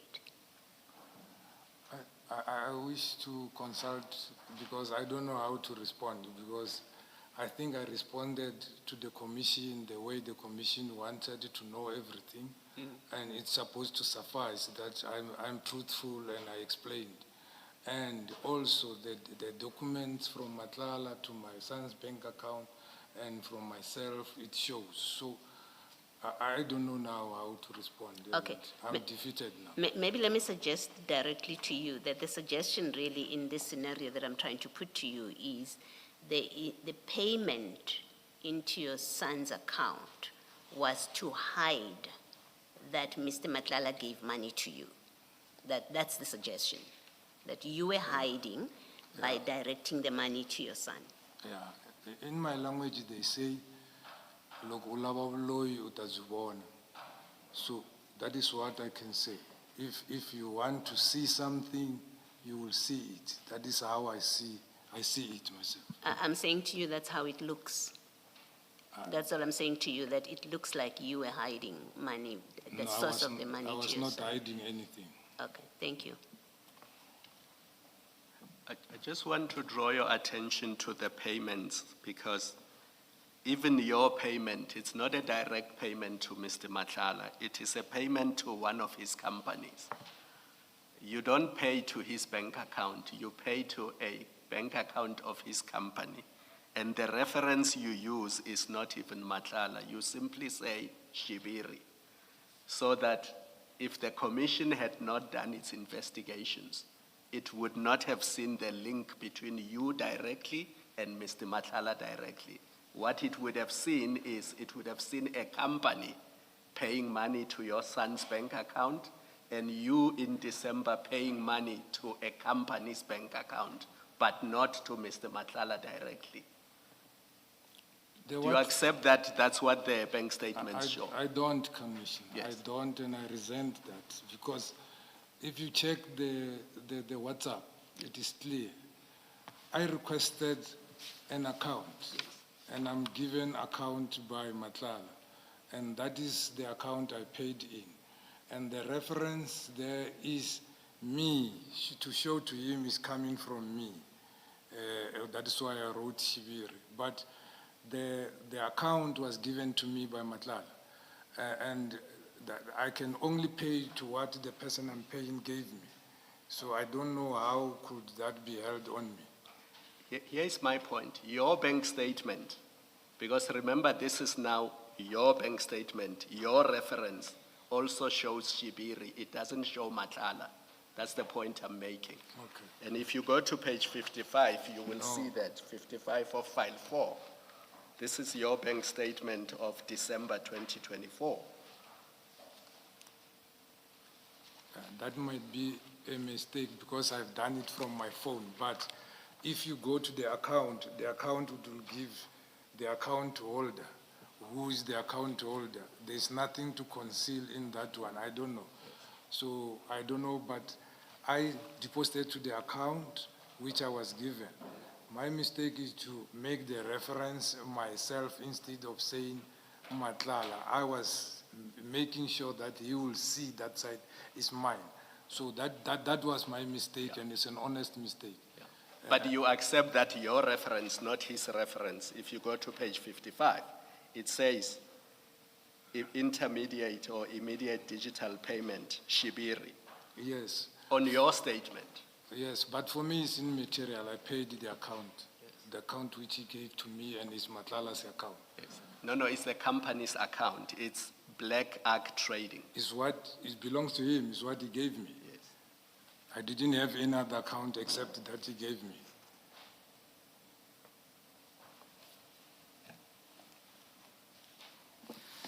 At last, Ms. Bowe.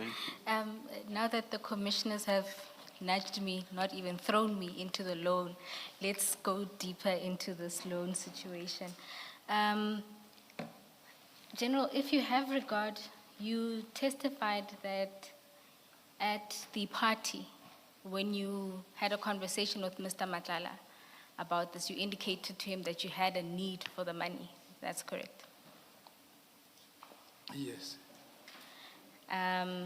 And he had indicated that if you don't come right, he will advance you that money. That's correct. Now, let's go to your bank statements. File 4, let's start at page 43.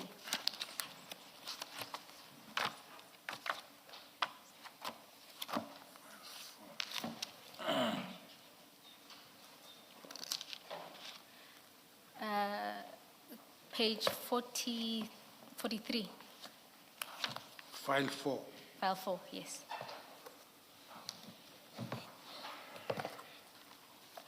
General, and did I understand your evidence correctly that you were in need?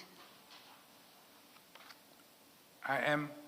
That you were in need at the time?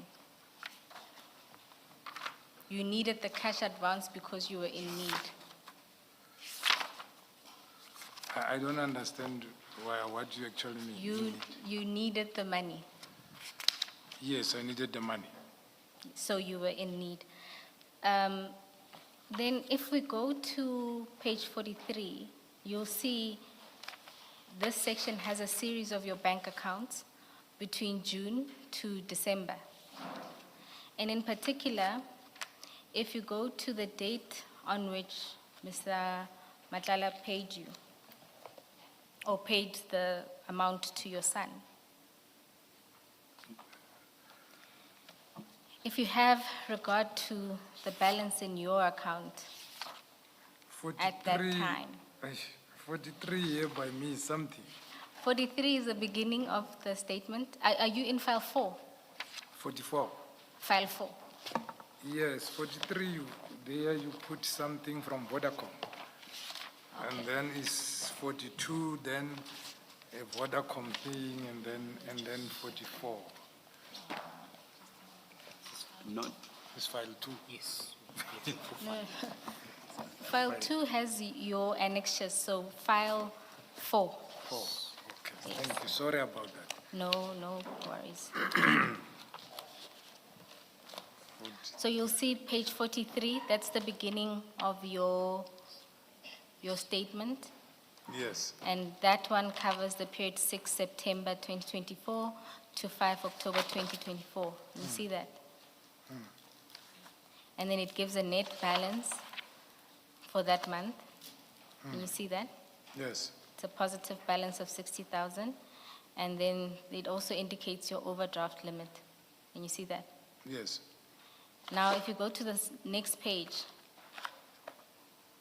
all right, on page 44, this is now around the 17, 18, when Mr. Matlala advances you the money. You had a positive balance of 50,000. Can you see that? From the 18 years. Yes. And even if you look just what happens at the end of the month is by the time you get your salary, you have a positive balance of 42,000. Can you see that? Yes. Now, if you continue to the following month, 6 October, so it starts at page 46. Yes. There again, you see your net balance there, it's 66,000. And Even if you go through all of the transactions and reach the end of the month, Yeah, you'll see that yet going again, up and up, yeah. it goes up and up. And so at all material times when you needed to assist your son, you did indeed have the money. Yes. So you didn't require the loan. No, I did acquire the loan because I No, wanted to, not acquire, require. I required it. Yes. I required it because by that time I wanted to build the wall here at my house and the wall also at home, and of which I ended up doing that in March 2025. But can you see that between that period when the loan was taken up until December when the loan was paid back, there was no need? You may have had an intention, but certainly in your account what it shows is that you had the money to assist your son without a loan from Mr. I Matlala. decide how I want to use my money. It's not about what you have there. I decided to say I wanted to make the wall, and then I can get another money to do that, and then I will pay it back because I know in December I'll be getting more than 100,000 for my bonus. So that is what I thought like that time. So you thought it would be better, on your version, to get a loan from somebody where you know, one, is being alleged to have killed and fraud, that you find out the day before. Two, you also found out in September that he was a SAPS contractor. That's also your version. So if you have regard to if you go to page 47 of your statement at paragraph 151,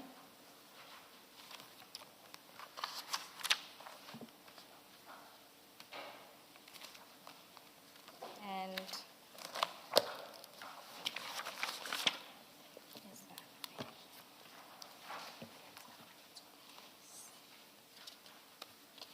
and then if you read that with paragraph 250, you'll see, I'll start with 250.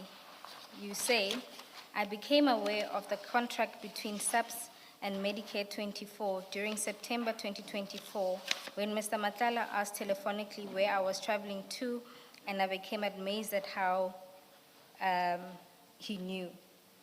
Mr. Matlala then indicated that he had a contract with SAPS.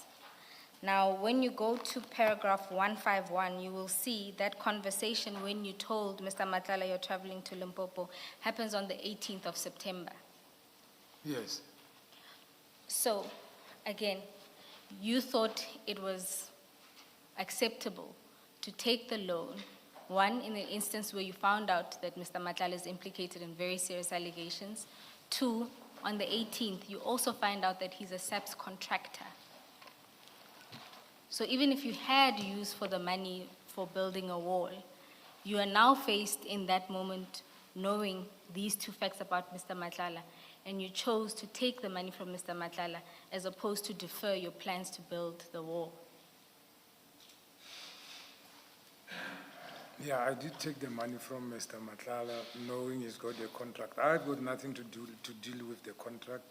I don't deal with the contracts, and I think even if it comes to the integrity, it deals with those who are in supply chain and so forth.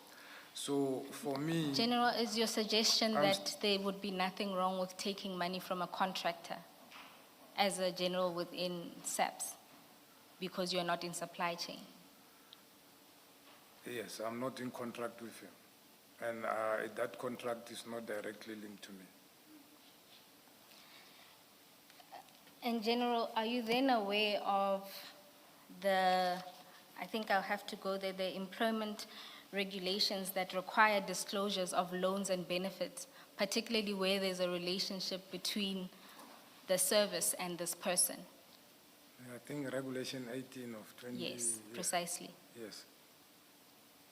And and you know that is precisely because where there's a relationship between you and a contractor, even if it's not direct, you may be able to gain some benefit from a contractor.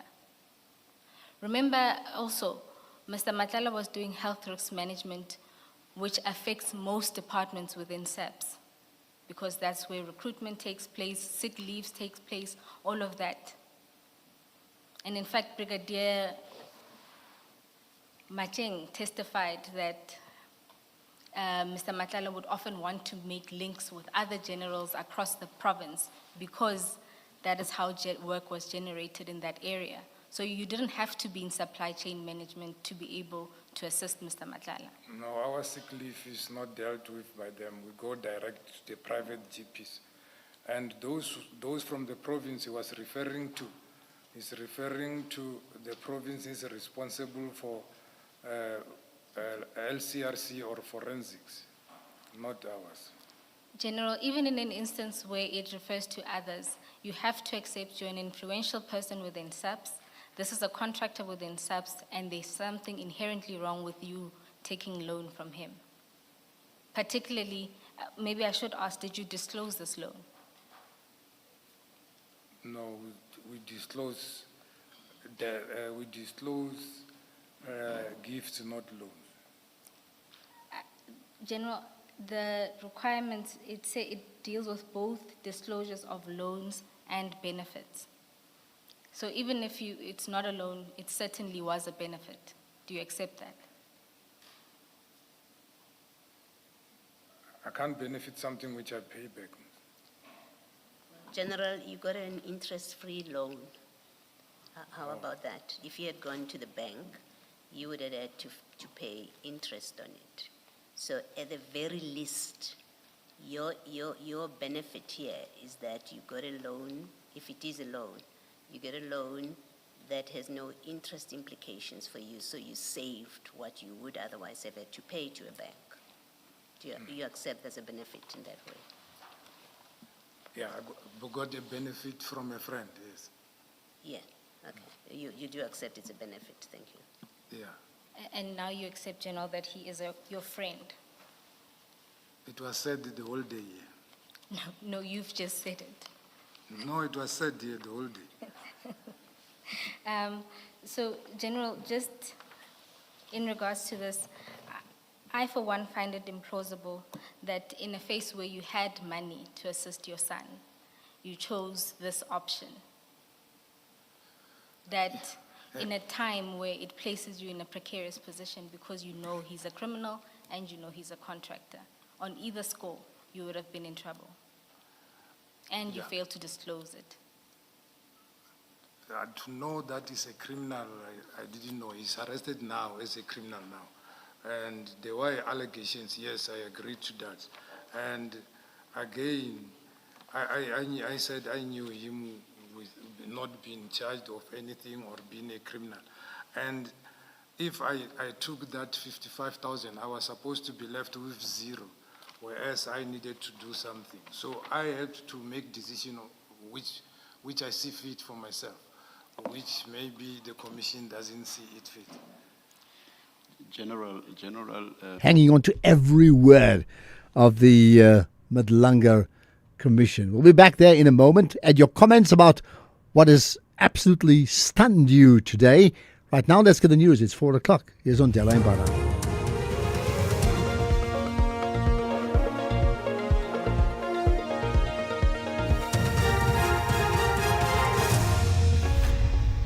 Thank you, Ashraf. On the top stories, firefighters battled to contain a blaze in Bellville and a criminal complaint to be laid against Paul O'Sullivan. For SAfm News, I am Ondilambana, and a very good afternoon. Approximately 30 firefighters are battling to contain a blaze that engulfed the toilet tissue building in Bellville South in Cape Town. The City of Cape Town's Fire and Rescue Service spokesperson, Jermaine Carrelse, has urged people to steer clear from the area where possible. No injuries have been reported and all staff have been evacuated from the premises. We have requested the traffic services to close for Brick Street and advise the public to please steer clear of the area where possible until further notice. Firefighters are also fighting a blaze in Dido Valley, Simonstown. The city's Fire and Rescue Service, Jermaine Carrelse, says 2 choppers had been dispatched to waterbomb the fire. Several crews are on scene, including firefighters from the Navy and Table Mountain National Parks. The crews are positioned to protect properties and running out lengths of fire hose as the fire is quite high up. An early call has been made for aerial support in the form of 2 choppers. The current high temperatures pose a significant threat to firefighting efforts. Former Deputy Police Commissioner for Support Services Francina Vuma has told the Ad hoc Committee in Cape Town that she has faced death threats. She says the main reason for the death threats was because of investigations she was doing for senior police management around 2022.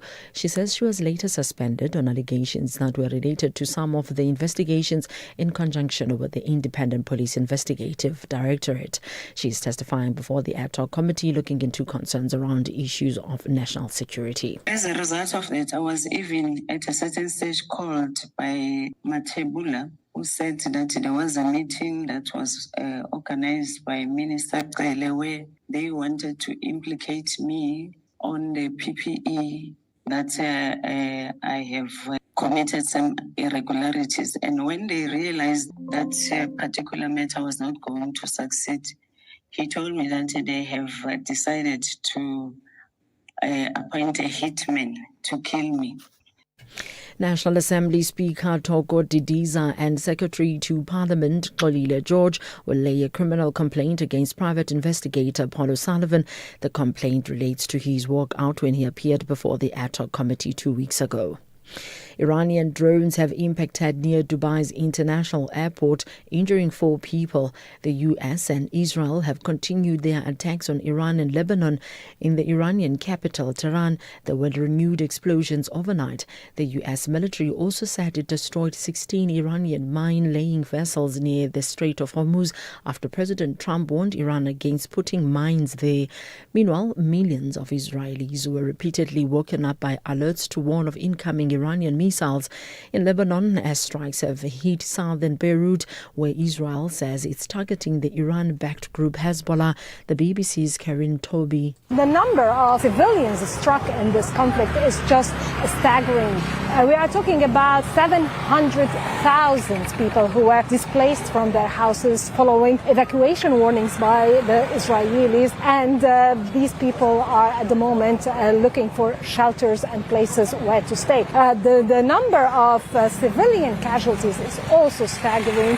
Over 83 children were killed in less than a week. Rescue workers are also being killed. Recapping the top story, approximately 30 firefighters are battling to contain a blaze that engulfed the toilet tissue building in Belleville, south in Cape Town. I'm Mondolambana for SAfm News, headlines at 4:30. And in your sports this hour, lottery funding for Netball South Africa suspended after investigation. Steenberg confident that SAFA can find worthy Hugo Broos successor, and Low vows to end Bulls' tenure on a high in Stormers showdown. More details at 4:30. SAfm, guiding you through the rush hour traffic. Good afternoon. Starting off in Gauteng, the M1 southbound slow moving towards Boysons and the M2 westbound in Crown has delays towards Main Reef Road. In KZN, a stationary vehicle on the N3 southbound after Market Road and a stationary vehicle on the N3 northbound after Ashburton interchange. In Cape Town, the N2 outbound is slow moving towards Bunga Avenue and Voortrekker Road eastbound, slow moving through Maitland. With your traffic update, I'm Irma G. Chantal Stanfield here. Join me for a new drama with SABC2. Don't forget, Paradise starts 23rd February 2026, Monday to Friday at 7 p.m. Live in every beat, the pulse of SA.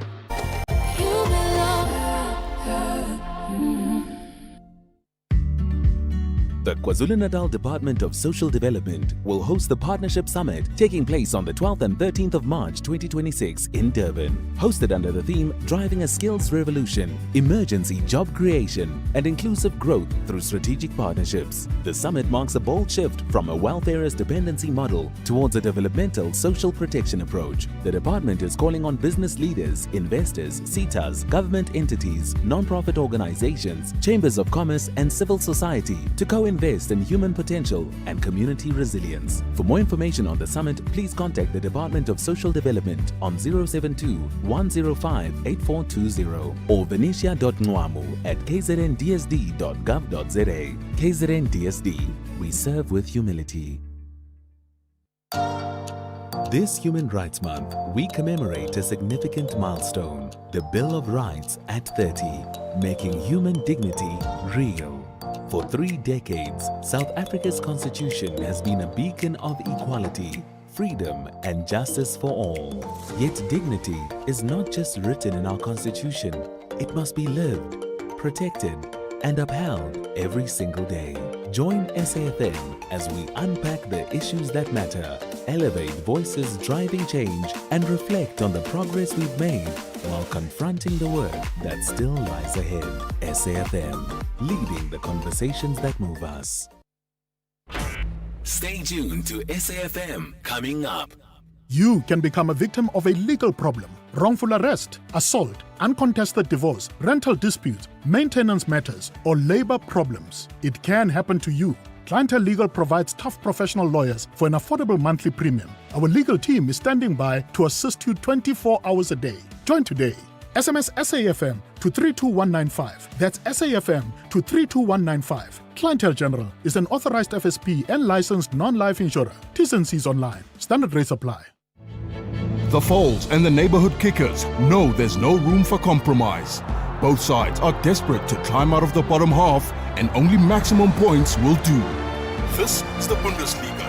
Football as it's meant to be. Catch Borussia Mönchengladbach versus St. Pauli on Friday, 13 March at 9:30 p.m. Live on SABC Plus and SABC Sport on DTT Channel 4. Proudly brought to you by SABC Sport. For the love of the game.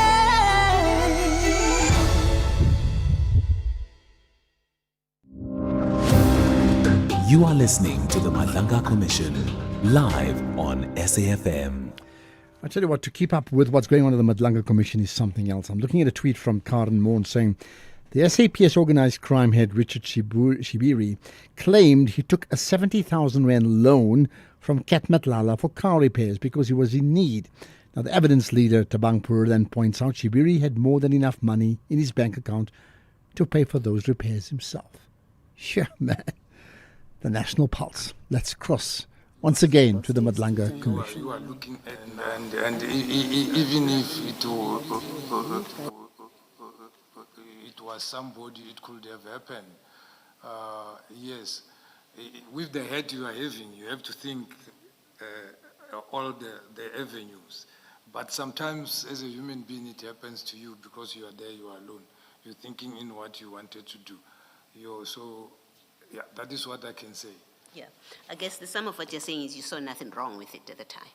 Yes. When this sequence of events, you saw nothing wrong with it. Okay, thank you. General, how much did it cost to fix the car? Do you know? Do you know? I know. It was about 55 when it started. It ended up to 87. Are you sure? Yeah. Do you want us to do the math tomorrow? The math? Are you sure it was 87?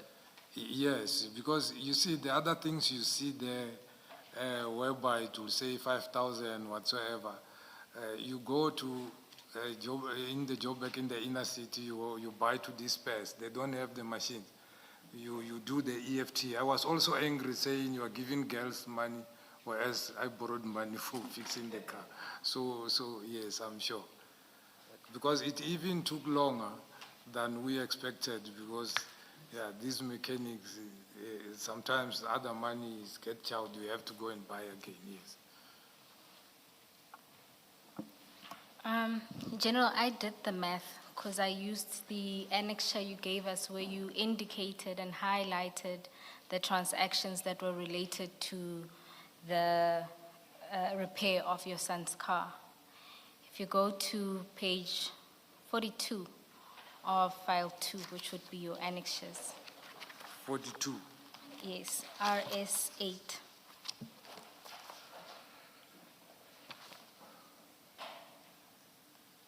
You said bundle? 2. 2. Hey, I'm no longer here. Down to page 40. Just for completeness, point out that 70,000 payment. Remember, I had mentioned that it did not come directly from Mr. Matala. So can you just complete that picture? Is it page? At page 42. 42. Yes.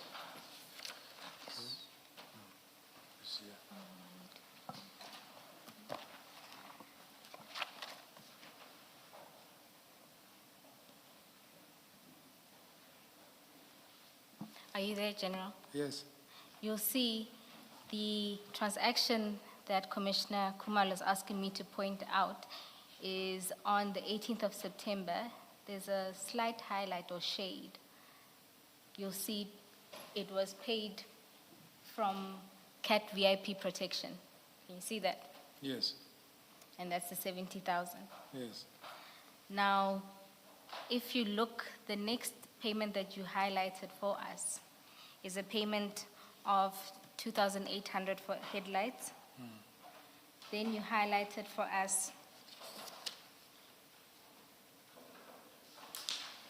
to 25,000 for a tow truck. Then you highlighted for us the 8,530. You've also provided a slip for that lists the components of the things bought. Yeah. And then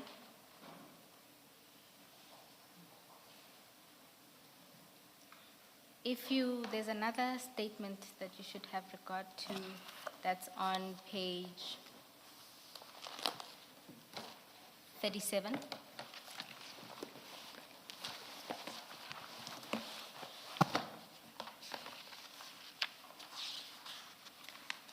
My apologies, let's start at page 35. The highlights are clearer there. You'll see just before the 8,530, there's the 790. At page 35. Yes, 35.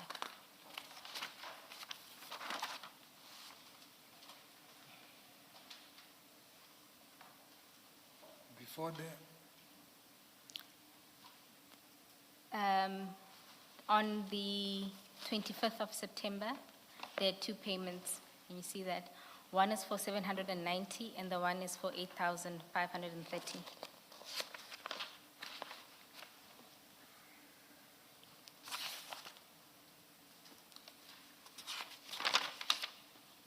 Yes. And then if you go to page 37, because those are the last two things you've highlighted for us. That would be on the 10th of October. There are two payments for 5,000 each. Can you see that? Yes. Once you add all of these figures that you say are the repairs, you get 47,120.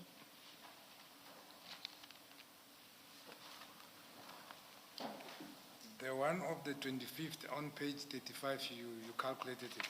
35 of 25 September. which amount? There is 500 gold Wagen on top of it, or it's not marked, and then 790, and then 8,850.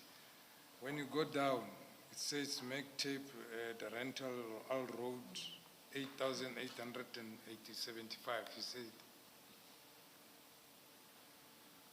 Oh, so you're saying that 8,000 is also to be included in the calculation?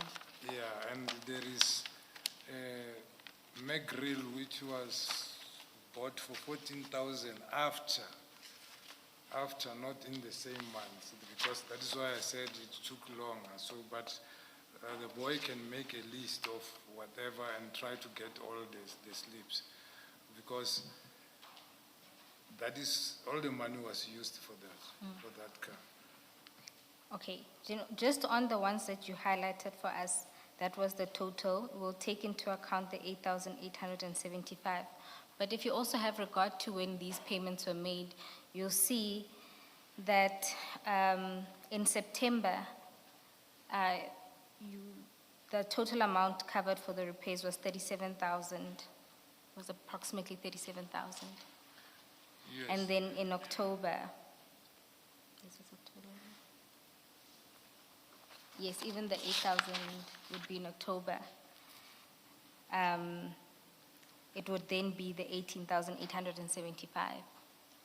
So even split across the months, based on what also you had in your account, you would have been able to cover these costs. In October?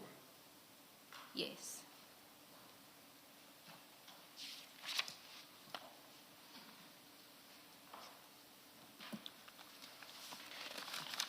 Yeah, as I was saying, remember, in October you ended there by the rims, right? The rims where you highlighted the two. General, don't say I ended there by the rims.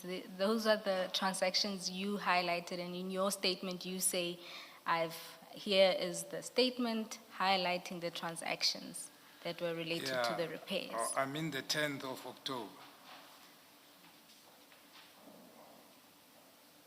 The 10th of October, yes, we did speak about that. About that one. And then I saw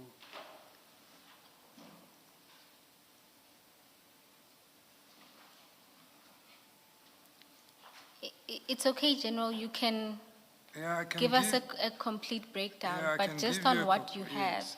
Because some of the things, they cannot be done at the same time because you are waiting for the car to be painted. Also, there were some what do you call, a bag which were out, which you have to go and buy, the cut and put and whatsoever. It is not done in the same time. So the car took longer there for more than 3 months being in there. So it was a major damage, that is why. General, that is not the point. The point is you're coming to the commission in March 2026, and you want to show the commission that in September 2024, a year and a half earlier, you needed a loan of 70,000 because your son needed to fix his vehicle. So when you show us these things, you must show us that I needed 70,000 for my son's vehicle, and he spent 70,000 fixing his vehicle. It doesn't assist 18 months later to say to us, these things take 3 months, but you are not able to show us that the money you took from CAT VIP services was used for that purpose. My apologies. May the Commissioner be given time to go, and then my son to write everything which was done and to show where was it done and so forth, because maybe what clouded me was that the money went there and you can see to start to finish what was it used for. And then even though you wanted blow by blow, I didn't anticipate that one.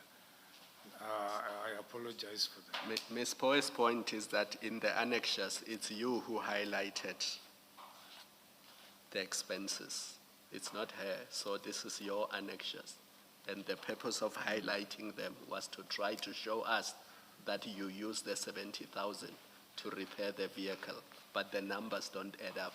That's the simple point. I apologize once more. It's my son who highlighted for me when I wanted accountability that time. So since I kept this one, so I should have bettered it before I brought it here, because that I wanted to see where the money went, so step by step, so that it's not used for something or whatever. General, maybe in case it helps this discussion, look at page 38. And maybe explain what this is in relation to these highlighted numbers, whether there's a relationship or not. And what in fact is at page 38. 38. Yeah, you have a quotation. You've provided a quotation there. So what I'm asking you is, you're discussing with Ms. Bowe line items in a statement, but we also have been given an estimated quotation. Yeah. Yes, and the date of it is the 19th/09/24. So I Yes. just want whether you are able to say to explain to us what is the relationship between the two, and whether it would clear any of This what was has the been discussed. quotation given by, estimated quotation by the panel bidder who was going to fix this JBI. And the 25,000 was for labor, which was paid to him. So I then advised to say, no, if you give this person the whole money, we've got a history of these people not fixing the car. Go and buy the parts yourself. And then as and when they are fixing, then you bring them the parts there. You can go to Goldwagen, he charges you something, you find it there, it is cheaper. And then so that you can have control of it. And that is what happened. Then the 25,000 of labor was given. And other parts which you were supposed to start with, then he went and buy.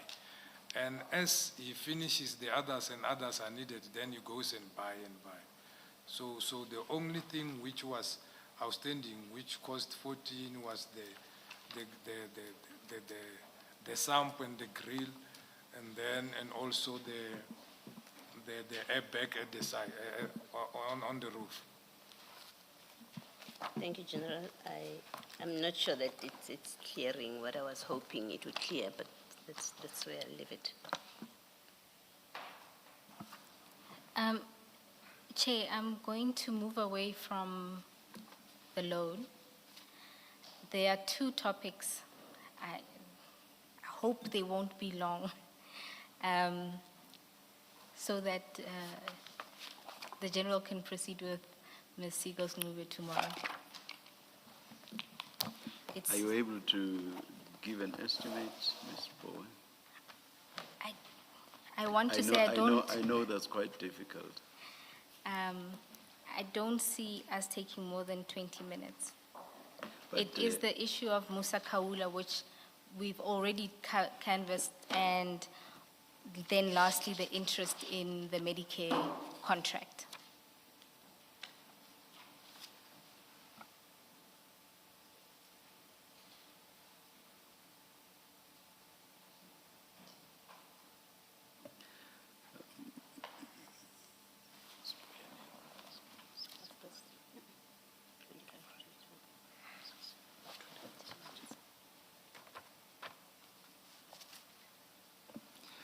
Let's take a short adjournment and come back at 16:35.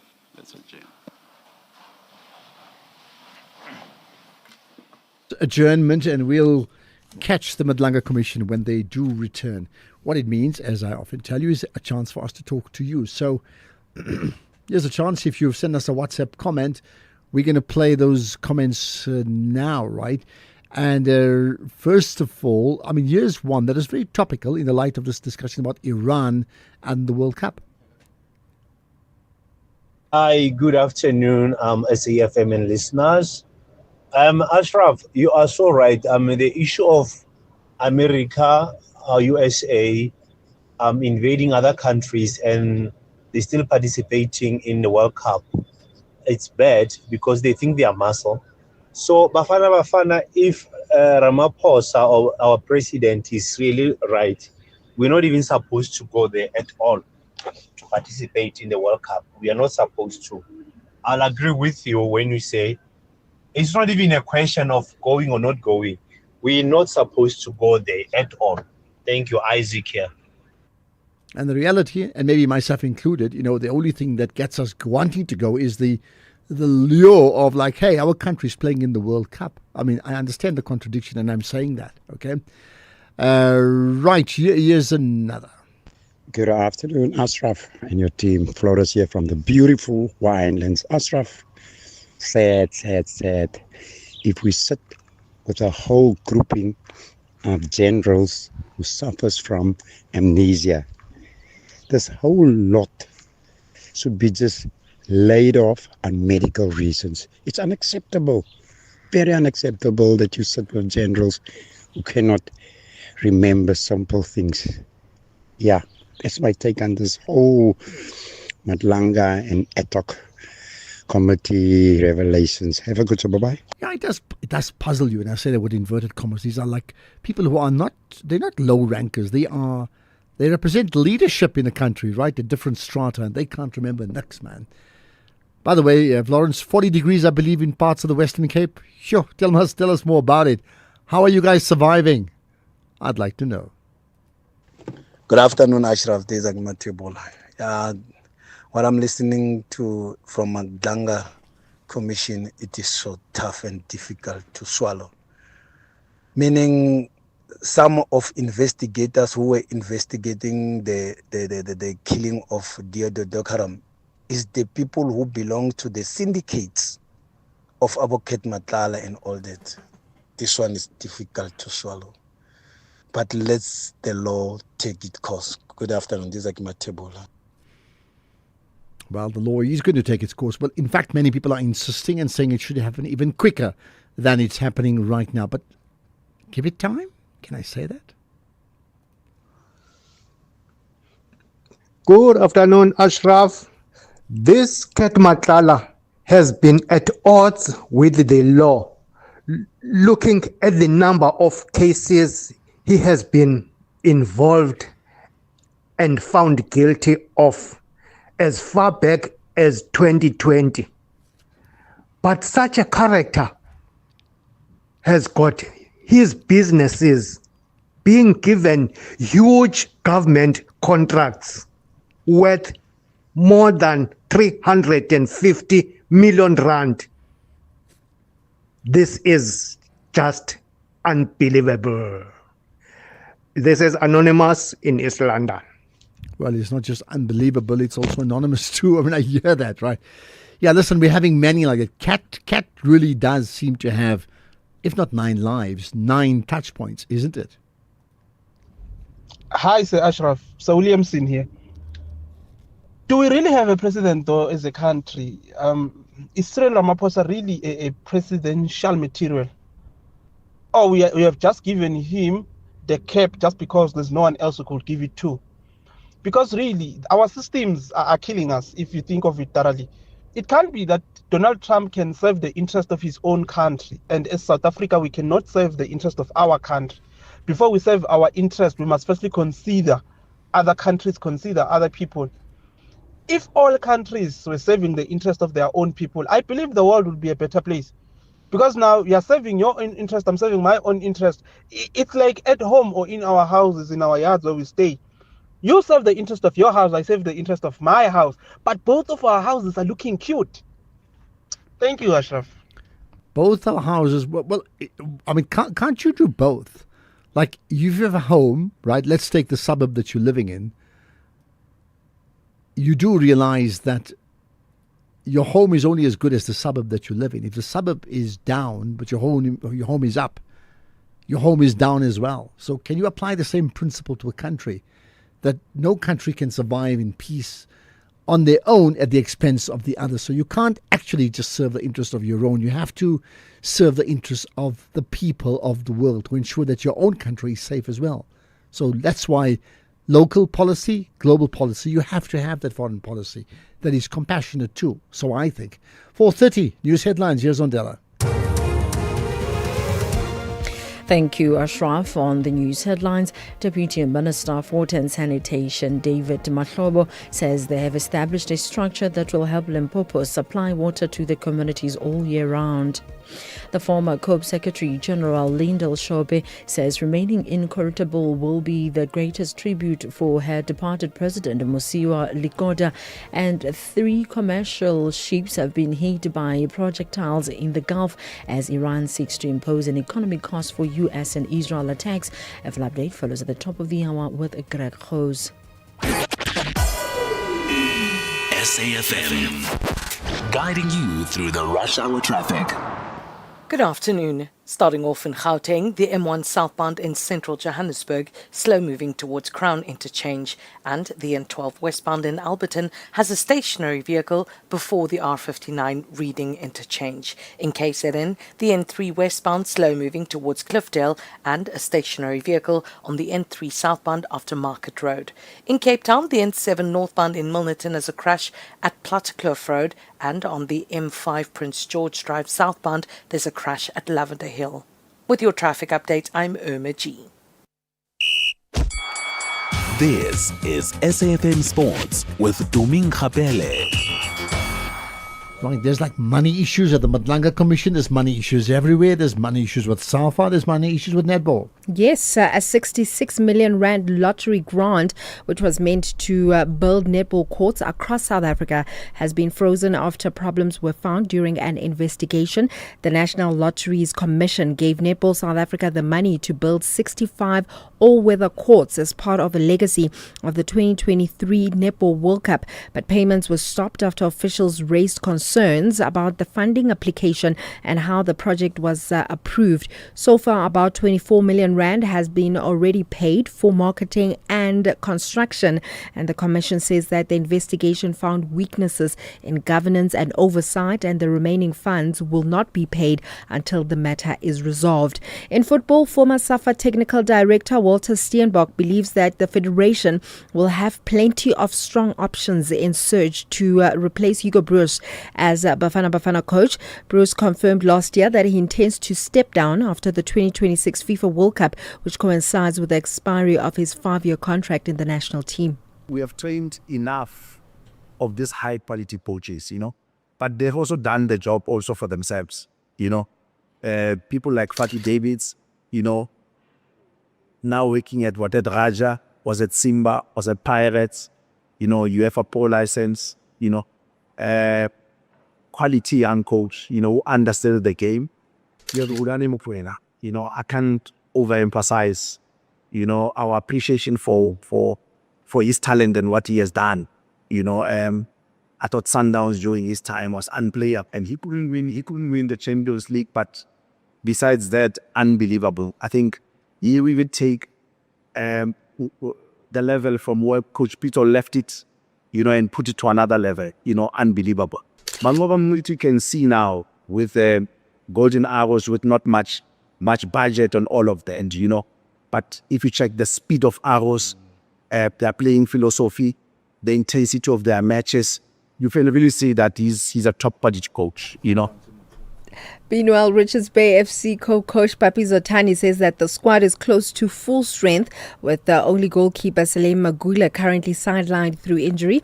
The Natal Ridge boys head to Johannesburg for a midweek Betway Premiership clash against title contenders Orlando Pirates this evening. Confidence in the camp is high after Richards Bay secured a 1-0 win over Kaizer Chiefs in their previous league outing at the Umhlatuze Sports Complex last week. And Zotani says that preparations have gone very smoothly as the team focuses on delivering another disciplined performance on the road. Playing against the Paris team is a motivation on its own for our players. No one is giving us a chance, but our boys are ready to fight. Well, kickoff is at 7:30.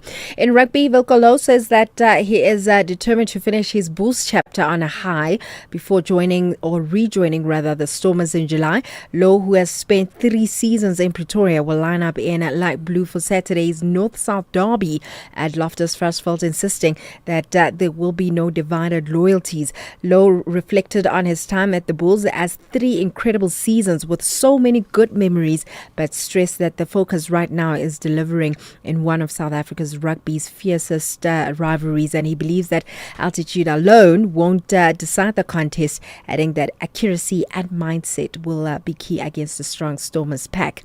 On to cricket. The West Indies squad will return home via commercial flights after a distressing wait in India.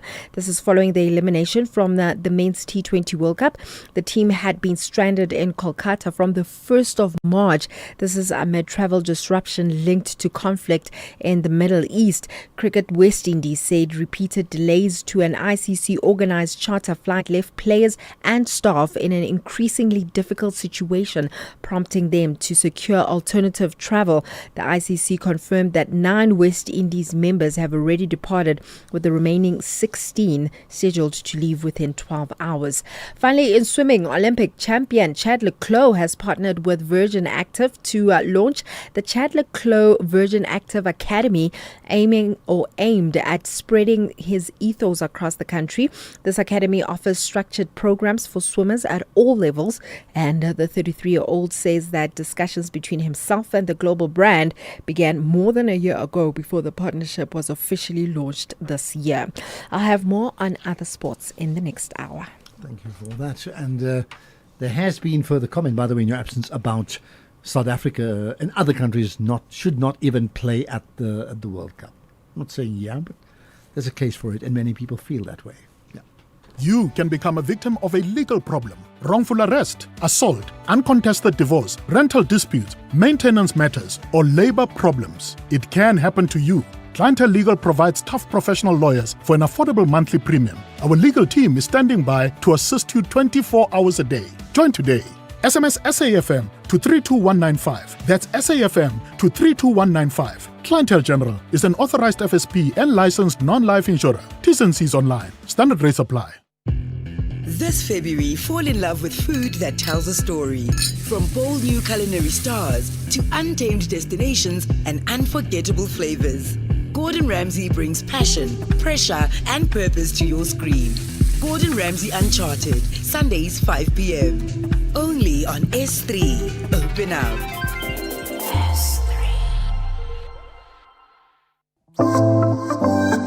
Wherever you are in the world, SAfm 104 to 107 is accessible. We're also streaming live on Facebook, X, and YouTube at SAfmRadio. We acknowledge and appreciate everyone tuning in and watching our streams. Stay with SAfm 104 to 107 as we bring you commission live, breaking stories, and thought-provoking lectures. SAfm, leading the conversations that move us. Economic news on SAfm. Facts and figures you can count on. And Marco Masilela has got all those numbers. And let's start with the news about Harmony and the interims, right? Yes, Ashraf, the guy's gold produced was down 9%, and that was due to the temporary challenges when it comes to the second quarter, leading to a 21% increase in all-in sustaining cost. But group revenue was up 20% as the average gold price received was up 36%. Hence, their profits as headline earnings per share was up 13%, interim dividend up 133%. The guys produced their first copper, a metal that's key to the energy transition. Ashraf, traders are racing to interpret rapidly shifting comments from the Trump administration over the war in Iran. It seems JP Morgan is joining the likes of BlackRock asset managers, which limited withdrawals in the private credit. JP Morgan told their private credit lenders that it marked down the value of some loans and fears that a sustained rise in oil will rekindle inflation and slam the brakes on global economies, drove bond yields higher, making bond prices to fall. Oil prices moved higher, erasing earlier losses as traders are assessing a report that the International Energy Agency agreed to release almost 400 million barrels of oil, its largest ever emergency oil reserve release, and that is to offset the impact of the Iran conflict. And there's also a separate report that Iran is attacking ships passing through the Strait of Hormuz. Oil prices still at elevated levels, up 4% at $91 a barrel. Gold traders are navigating the mixed signals on the Iran conflict. We focus squarely on disruptions in the energy markets, which Ashraf could lead to higher inflation than hawkish stance from global central banks, a scenario that could drive up the US dollar, making gold more expensive for holders of other currencies. Gold is down 0.7% at 5,201. Platinum is up 0.2% at 2,200. And later in the session, Trump said there's nothing left to target in Iran, suggesting for the second time this week that the military campaign may be nearing completion. Those comments, Ashraf, helped global markets to shave off some of the earlier losses, but the JSE is still down it's down 2.7%, dragged down mainly by our resources, which are down 5%. The rand is down 0.6% against the dollar, 16.38, 21.97 against the pound, and 18.96 against the euro. Well, thanks for that, Markwe. We'll connect with you again tomorrow, of course, and Jimmy comes up for an hour of the markets from 6 to 7. The Madlanga Commission comes up next. The pain of losing a loved one is never easy. At Clientele, we understand that burying loved ones with dignity truly matters. Our funeral plans pay out cash within just 24 hours, and you receive 200 Rand airtime when you claim. Plus, we cover up to 13 people on one plan. SMS SAfm to 48031. That's 48031. Clientele Life is an authorized FSP and licensed life insurer. T's and C's online. Standard rates apply. This February, love the shows that keep you guessing. Every case tells a story. Every clue brings you closer to the truth. From shocking twists to unforgettable investigations, Homicide returns with seasons 3 and 4, where justice is hard-won and nothing is ever simple. Because loving what you watch sometimes means leaning into the darkness. Homicide seasons 3 and 4, weekdays at 12 p.m. only on S3. Open up. S3. You are listening to the Madlanga Commission, live on SAfm. It's been quite a dramatic day, as it always has been, it seems, with the Madlanga Commission. The voice you've been hearing, and we do once again, is that of the suspended South African Police Service organised crime head, Major General Richard Shibiri. So let's cross back then to the Madlanga Commission. He's reflecting now and then. Always they are giving him problem and say they are paid, they show him invoice, but the money doesn't reflect in the account. Can I assist in that regard? And I said, no, I won't be able to. So just in context, was this before or after you were at his office to repay him the 20,000? No, it was after, because I said I went there early. Okay, so early this in was the after. month, yeah. Okay. And then just in your response to that, you say Mr. Matlala called you to request assistance in relation to the contract. Now, if you go to your statement where you deal with the contract, that is at page 76.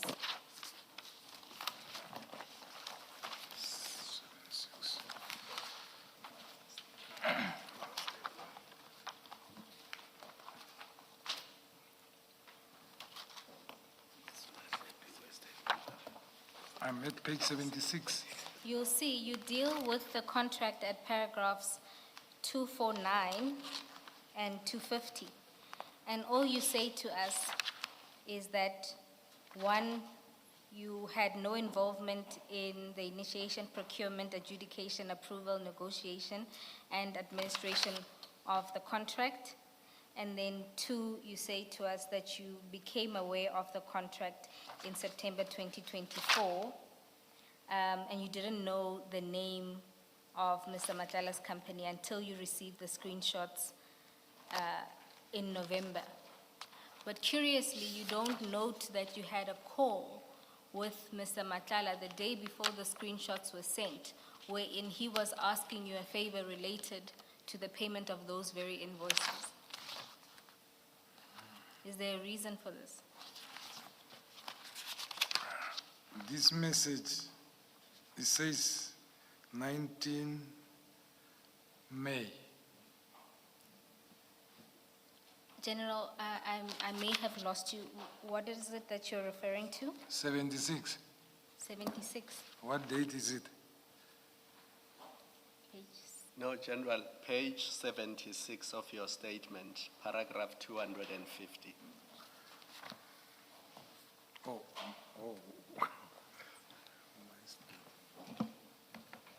So go to your statement, your witness statement, page 76, paragraph 250.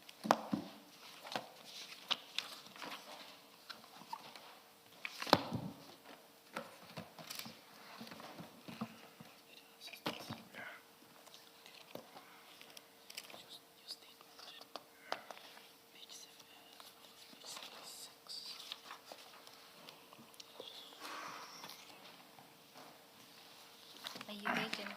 That's file 1 at page 76.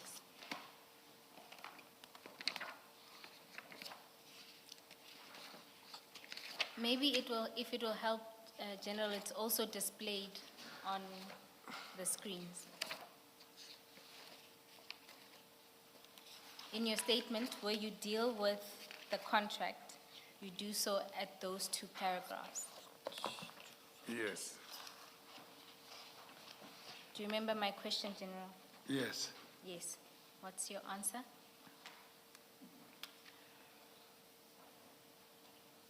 Maybe just repeat it.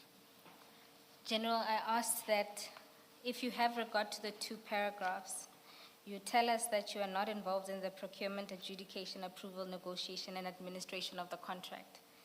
And then you say that you first found out about the contract in September 2024, and then you didn't even know the name of the company. You found out the name of the company when you were sent these screenshots.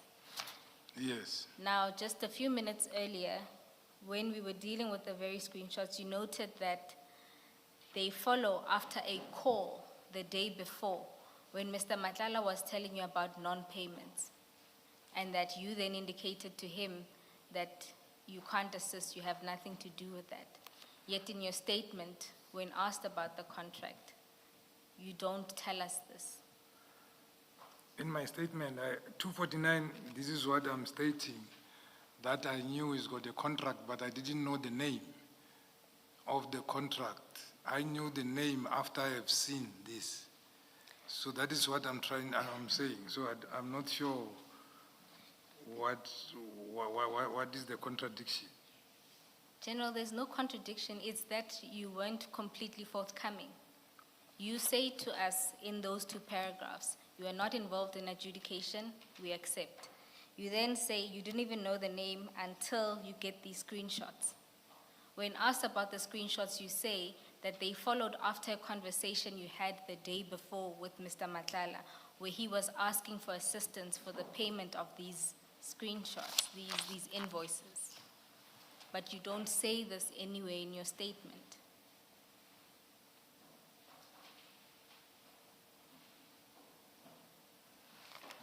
Oh, I hear you now. And your comment or explanation? My explanation is maybe it's because we received the what is this? The chats later, already statement made. General, the question is, why did you not mention in your statement that the day before, because he sent you the screenshots, Matlala had called you asking for assistance in relation to the payment of his invoices? That's the question. Why did you not mention that Matlala called you asking for your assistance? Yeah, as I'm saying, I remember now because I saw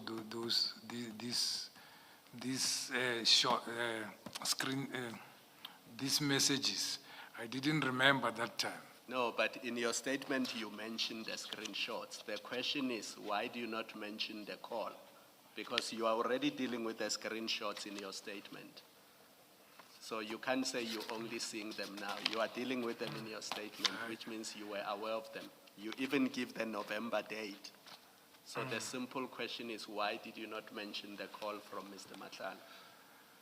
Yeah, the statement was rectified many a times. I'm not sure what happened, to be honest.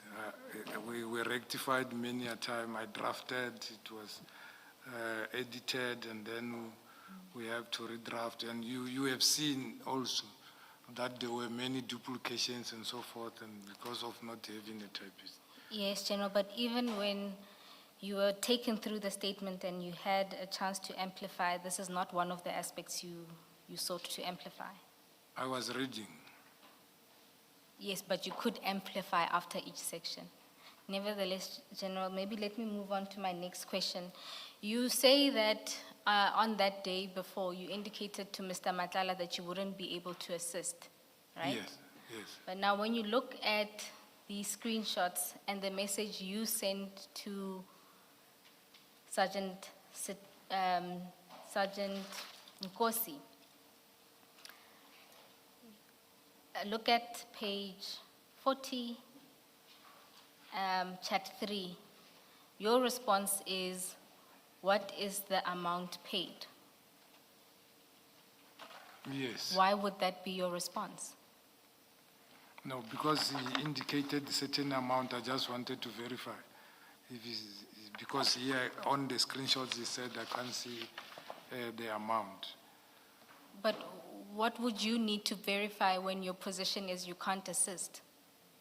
No, he said he will monitor, and I indicated it will show maybe tomorrow. Or he indicated it will show tomorrow because it shows it is paid.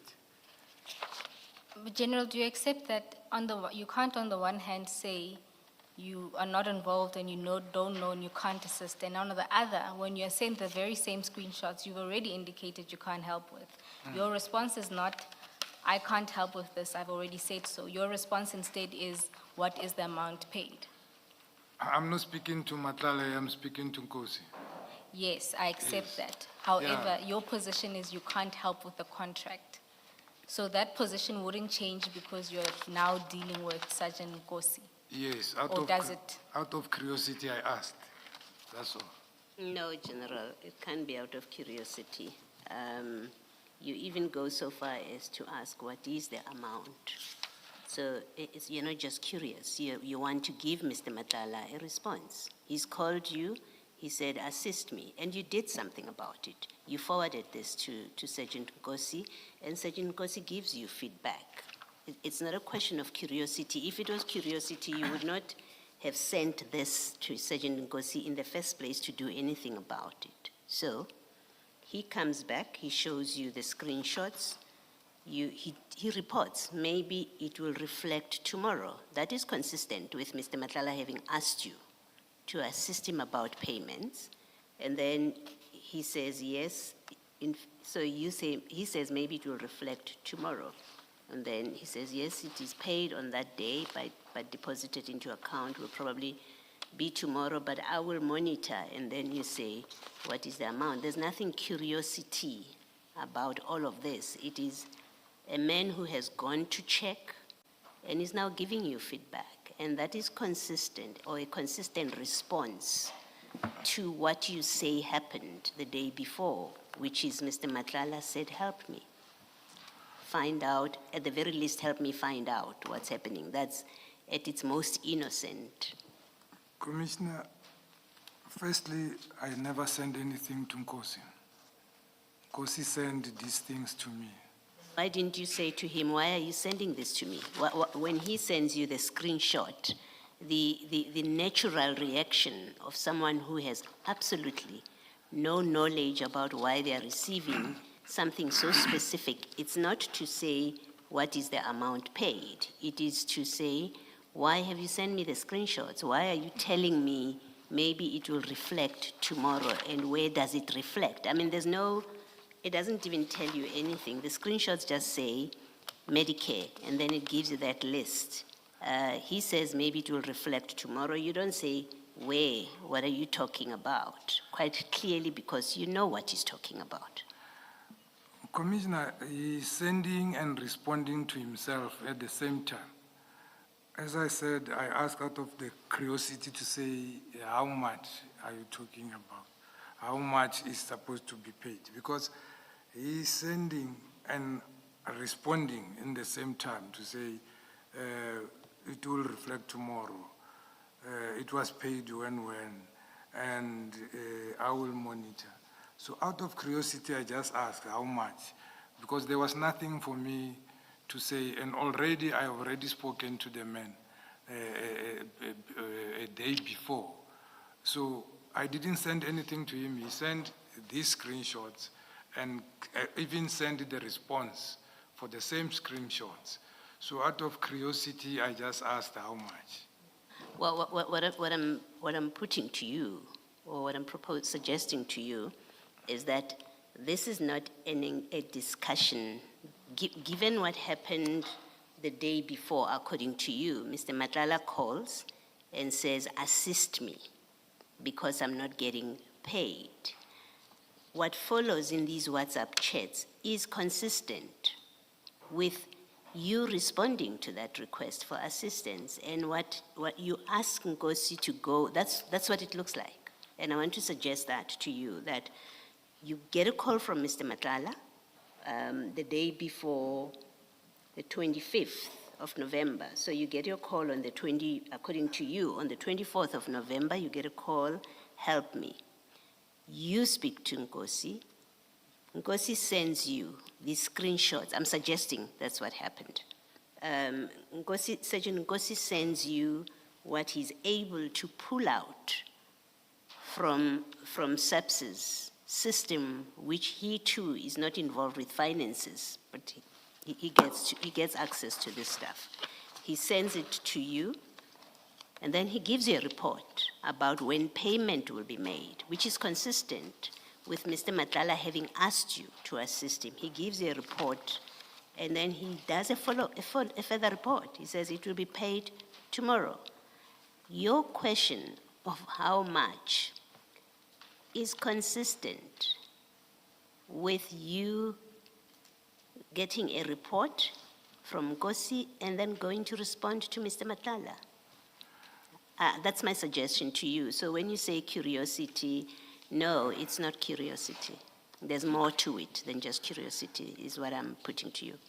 Commissioner, I don't believe Nkosi can access this printout. But he did, because he's sending them. You can see that they are.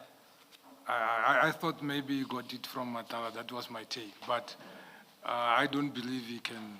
I don't want to speak for him, but I don't believe he. But why would Matala be asking you for help if Nkosi already has this, or he has this and he has given them to Nkosi? When he asked, meaning he was having, because he said they keep on sending him invoices showing that the money will be paid, but they don't pay.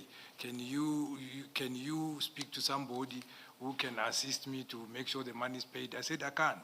So that is why I'm thinking he got it from Matlala, because I don't see any way how Nkosi can access the finance document or have access to that one, because it's not even at our finance. Yeah, you should have reprimanded him. You should have said to him, Nkosi, where do you get these documents, because they belong to finance? You should not have access to these documents. What you are doing is wrong. If you are sharing them with Matlala, you should stop. Yeah, earlier on when I was testifying, I did mention for this kind of thing, I did reprimand to say, you get these things, sometimes they will put you into problem because you are not supposed to. And I reference also the other one which was going with it, the one from which was having confidential on it. I'm talking about these specific ones, General, not in general terms. I'm saying on the 24th or 25th of November, you should have said to Nkosi, you don't work in finance. You have nothing to do with service provider contracts. What are you doing with these documents? And why are you sharing them? Yeah, no, you are correct. But The moment we'll be back as soon as we can. Right now it's time for the news. It's 5 o'clock. Here's Greg House.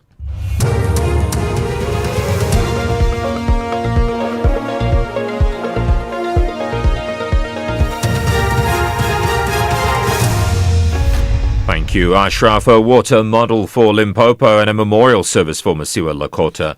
Good day to you. The Deputy Minister of Water and Sanitation, David Mahlobo, says they've established a structure that will help Limpopo supply water to communities all year round. He says a structured model's been put in place to improve the coordination and oversight in the province, including in the Vembe and Mupane districts. The establishment of the Premier's War Room is the most important element on how government must coordinate. And that's the structure we must be able to follow. The reason why we want to do that particular mechanism is to ensure that there is leadership, there is oversight, but also resources are made available where they are required. It's a structure that will ensure that water is managed on a daily basis because our systems are constrained. Approximately 30 firefighters are battling to contain a blaze that has engulfed a toilet paper factory in Bellville South in Cape Town. The city's Fire and Rescue Services spokesperson, Jermaine Carlser. No injuries have been reported and all staff have been evacuated from the premises. We have requested the traffic services to close for Brick Street and advise the public to please steer clear of the area where possible until further notice. Firefighters also fighting a blaze in Simonstown. Rescue Services spokesperson Jermaine Carlser again. Several crews are on scene, including firefighters from the Navy and Table Mountain National Parks. The crews are positioned to protect properties and running out lengths of fire hose as the fire is quite high up. An early call has been made for aerial support in the form of 2 choppers. The current high temperatures pose a significant threat to firefighting efforts. Meanwhile, the Cape Winelands District Municipality's fire service says despite the heat wave, firefighters have managed to contain the fire at De Toerskloof Pass in the Boland. The former COPE Secretary-General Lyndall Shorpe says remaining incorruptible will be the greatest tribute for the party's leader, Mosiuoa Lekota. She was speaking at Lekota's memorial service in Soweto. He passed away last Wednesday at the age of 77 and will be buried in Bloemfontein in the Free State on Saturday. His memorial service was attended by some of his former comrades from the UDF and the Black Consciousness Movement as well as the ANC. Shorpe says Lekota loved the people of South Africa and wanted a bright future for the country. Dr. Lekota loved the people of South Africa. He loved people. He loved his children. Dr. Lekota loved the Constitution, and he got us in COPE to understand that the Constitution in our country is supreme. We are constitutional democracy. I am so happy to see members of the Congress of the People. We always used to say, better, fewer, but better. Keep it up. Stay reliable. Stay accountable. Stay incorruptible. That is a legacy. 3 commercial ships have been hit by projectiles in the Gulf as Iran seeks to impose an economic cost for US and Israel attacks. 2 were off the coast of the UAE and the third was in the Strait of Hormuz. There have been no reports of any injuries. The BBC's Barbara Plett-Usher has more. We have reports from the UK Maritime Monitor now reporting that a third vessel has been hit by what it calls an unknown projectile in the Strait of Hormuz. This was a bulk carrier. It says the crew are safe and well. Earlier we heard that a Thai-flagged ship was struck. A fire started and the crew had to abandon ship. It evacuated. And in the early hours of this morning, a container ship owned by a Japanese shipping company was hit and there was some damage to the hull. Again, nobody was injured. But this is now, I think, 13 or 14 suspected Iranian attacks on vessels in the Gulf. Top story, the Deputy Minister of Water and Sanitation says they've established a structure that will help Limpopo supply water to communities all year round. That's SAfm News, I'm Greg Coase. In sports this hour, Orlando Pirates all set for Richards Bay showdown. Lottery funding for Netball South Africa suspended after investigation, and 4 Proteas and their families en route to South Africa. More details at 5:30. SAfm, guiding you through the rush hour traffic. Good afternoon. Starting off in Gauteng, the N4 Bakwena Highway eastbound is queuing on the link to the N1 South and the M1 southbound, slow moving towards Boysons. In KZN, the M7 queuing at the N2 Highway and the M4 northbound queuing towards Virginia Airport. In Cape Town, the R44 southbound in Stellenbosch queuing towards the R310 Adam Tuss Street, and Main Road is moving in Newlands Claremont area. With your traffic update, I'm Irma G. Economy. But day by day, somehow it grew. You kept going when the freezer didn't freeze, the bucket didn't budge, and the bank balance barely blinked. So you thought you were building a business. You weren't. It was building you. Because this isn't just what you do anymore, it's who you are. And you don't trust just anybody to protect it. Chat to your broker about Old Mutual Insure Business Insurance. Protect what built you. Old Mutual Insure Limited is a licensed FSP and non-life insurer. Get Spar super savings at every store, in every aisle, every day. Like 200-gram Nescafe Classic Coffee Jar or 230-gram pouch, excluding decaf, for 109.99. Save 39 Rand. Or 2.5 kg Spar White Sugar for 54.99. Save 9 Rand. Now that's super savings. Price is valid from 9 till 22 March, while stocks last. Only at Spar. T's and C's apply. This Human Rights Month, we commemorate a significant milestone, the Bill of Rights at 30, making human dignity real. For 3 decades, South Africa's constitution has been a beacon of equality, freedom and justice for all. Yet dignity is not just written in our constitution. It must be lived, protected and upheld every single day. Join SAfm as we unpack the issues that matter, elevate voices driving change and reflect on the progress we've made while confronting the work that still lies ahead. SAfm, leading the conversations that move us. SAfm 104 to 107 nationwide. Oh, I'm so tired. There's nothing on the TV. Fanas, girls, let's take a break. We are going to A1 Lake. Take a break with us. Get your One Day Cup domestic cricket 50 over game ticket at www.cricket.co.za. Wazana, where it's family time. Sorry I'm late, Sevi. Had to fetch my lucky putter. No worries, let's go. We're teeing off in an hour. Great. We're taking your car. Can't. It's already taken. What do you mean taken? It was right here when I left a few minutes ago. I sold it to Weber Cars and made a whole lot of green. Birdie told me that's the best way to sell your car. Not only the best way, it's the fair way. Kom ons vat die pad.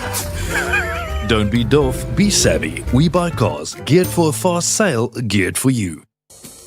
As we celebrate 90 years of existence, SAfm takes you back to the voices that shaped a nation. Now leave the SABC and see the tower block lit up, 27 stories of light. Move from Auckland Park into the shadow of the Hillbrow Post Office Tower.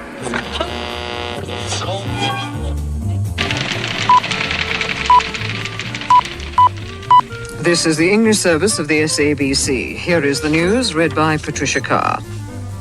A member of the Planning Committee of the President's Council, Mr. Nick Trunicht, has been appointed chairman of the Council's Community Relations Community. 90 years of trusted voices. This is SAfm.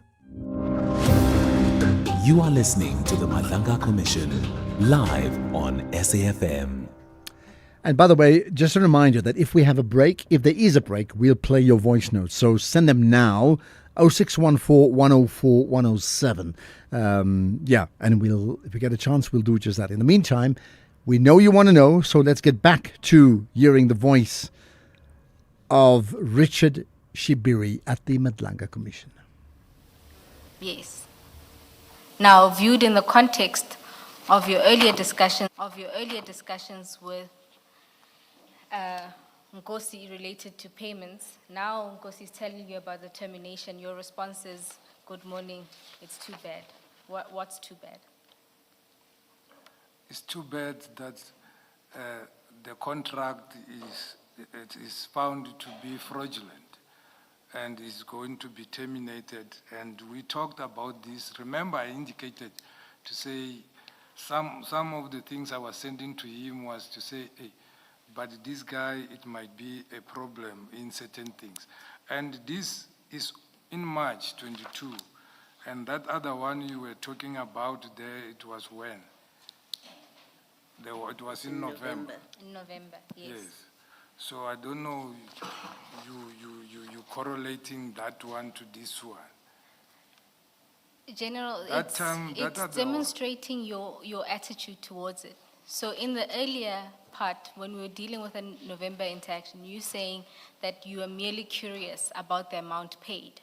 When you're told about termination, your response is, it's too bad. Yes, it's too bad. And you say it's too bad that his contract was terminated. No, I said it's too bad because it was fraudulent. It's not only him or here involved, even SAPS is involved. It's too bad what is happening. It involved both SAPS and him, and then SAPS also, they are involved in the awarding of this thing, so it won't be only him. General, in the context of what we now know to be your relationship with Mr. Matlala, your earlier discussions related to the payments and your interest in how much was paid, it seems unlikely that this too bad was directed at SAPS being implicated. It seems more that what was too bad about the situation is that Mr. Matlala's contract was terminated. So is there any need for me to answer questions if ever already questions are put into me, answers are put into me? Because I gave my answer has been changed now to say, you can make reference to say, I said how much out of curiosity, that is what I said. Now I'm saying it's too bad because it involves the police and himself being done a criminal or a criminal act, and the police also afforded him without not doing due diligence. Even if he can go back, when we're talking about General Khan, that is where I commented to say this is changing our image. So it's not the first time where I take the SAPS also into consideration when responding. So why do you choose that one now? General, when you do respond to say that it's too bad for SAPS, you actually do say that. You say this is bad, it's not a good look for SAPS. So I'm saying in the context, when you look at your exchanges related to this contract, it doesn't seem likely that this was directed at the SAPS part. It's more likely that it's directed at the contract that you and Sergeant Kosi were trying to assist Mr. Matlala with. I gave my response to I say accept what that, I meant. General. Yes. Then, General, let's then move. Sorry. Oh. Sorry. General,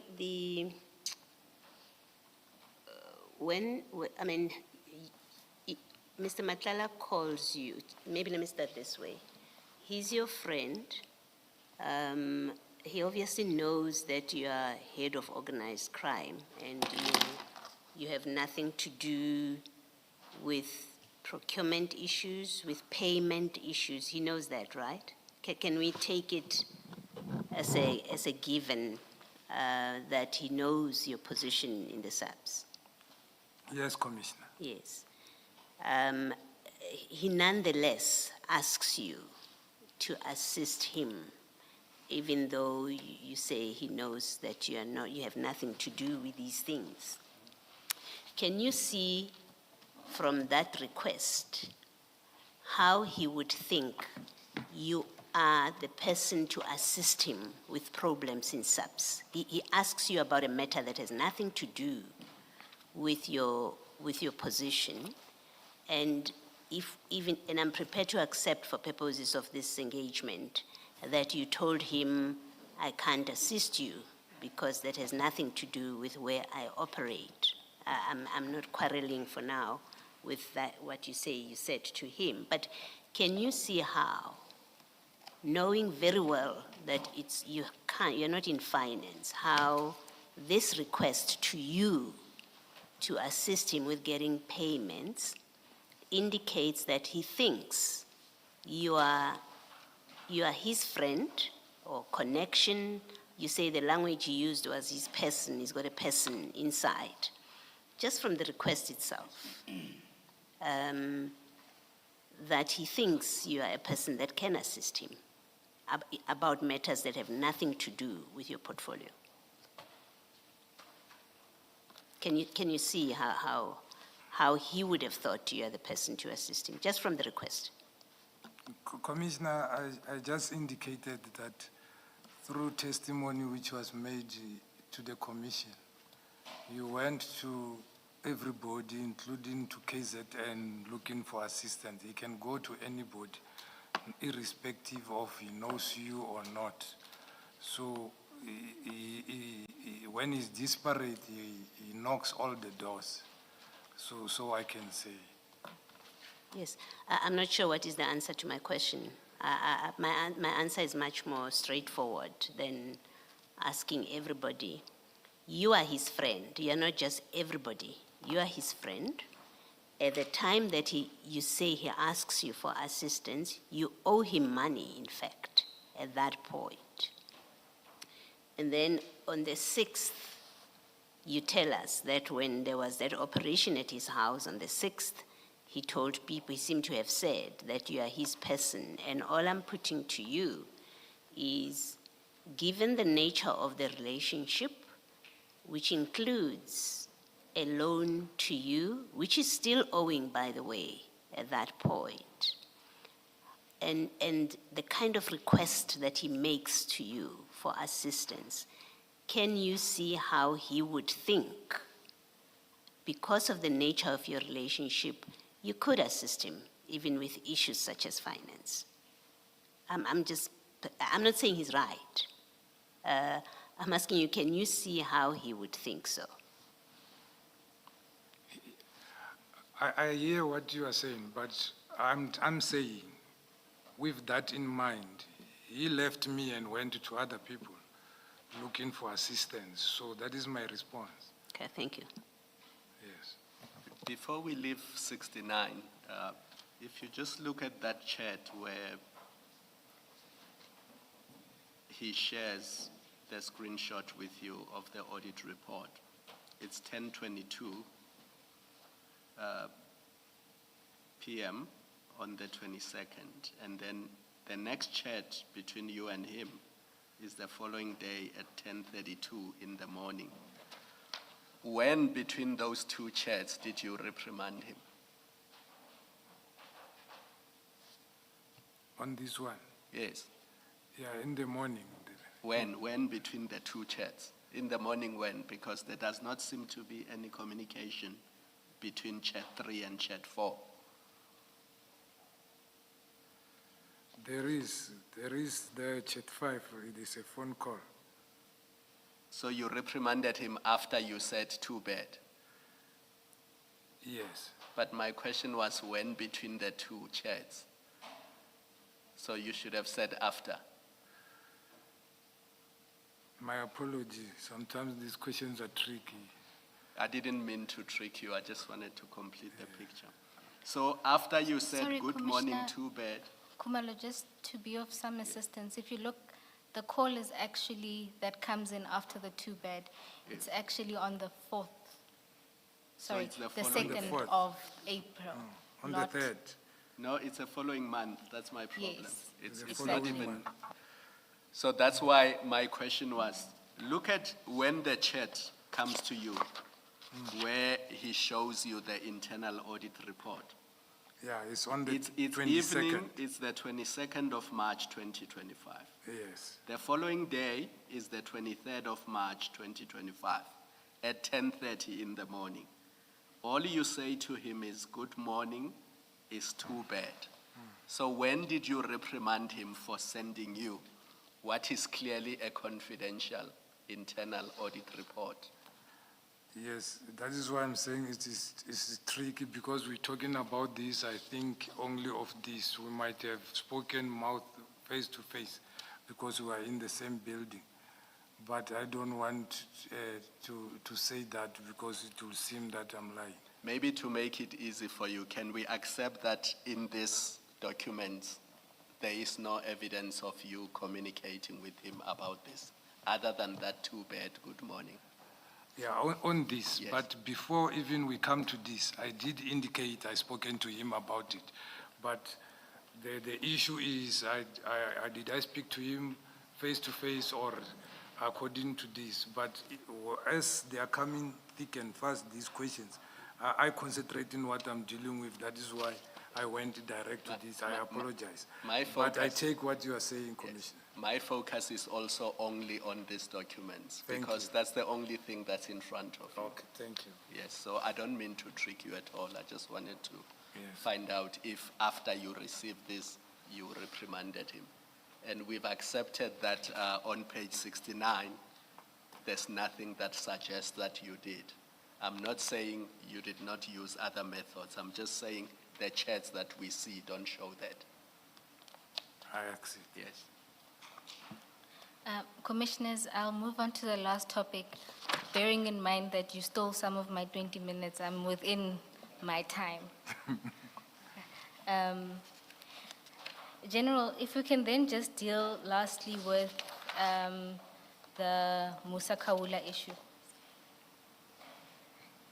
And I know here, General, you just wanted to clarify and make it clear that you did not have a conversation with Mr. Kaula.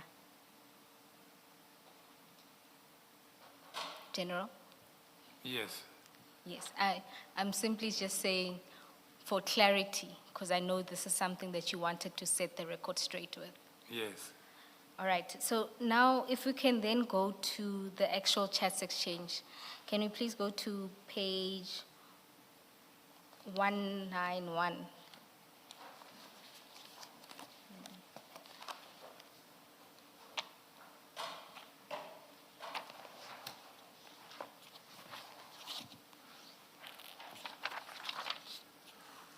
Are you there, General?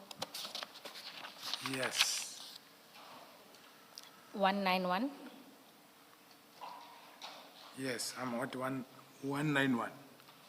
So you see there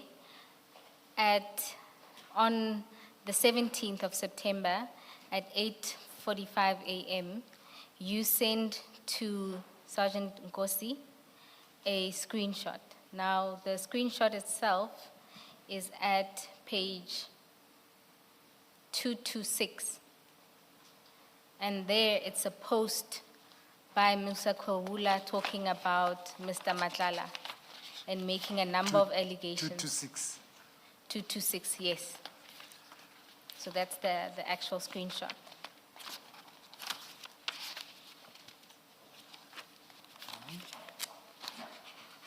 Yes. So that's just a screenshot of a post by Mr. Kaula setting out a number of allegations against Mr. Matlala and his wife.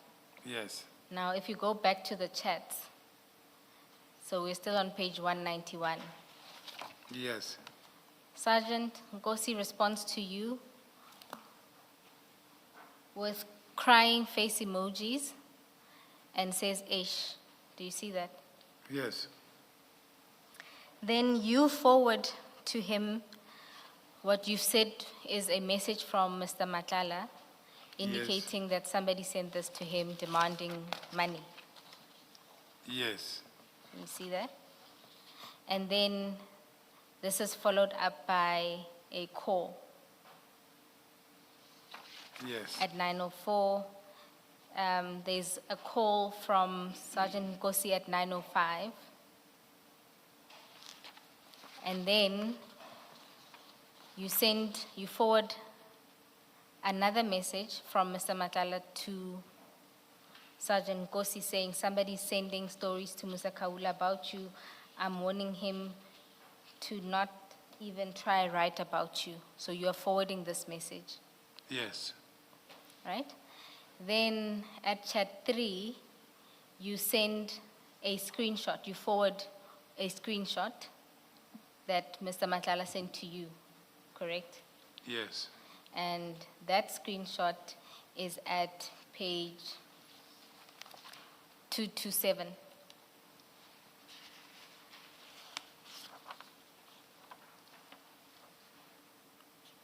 I see it. And from the looks of it, this is a conversation between someone and Musa Kaula, Yes. where that individual is telling Mr. Kaula not to write stories, That's correct.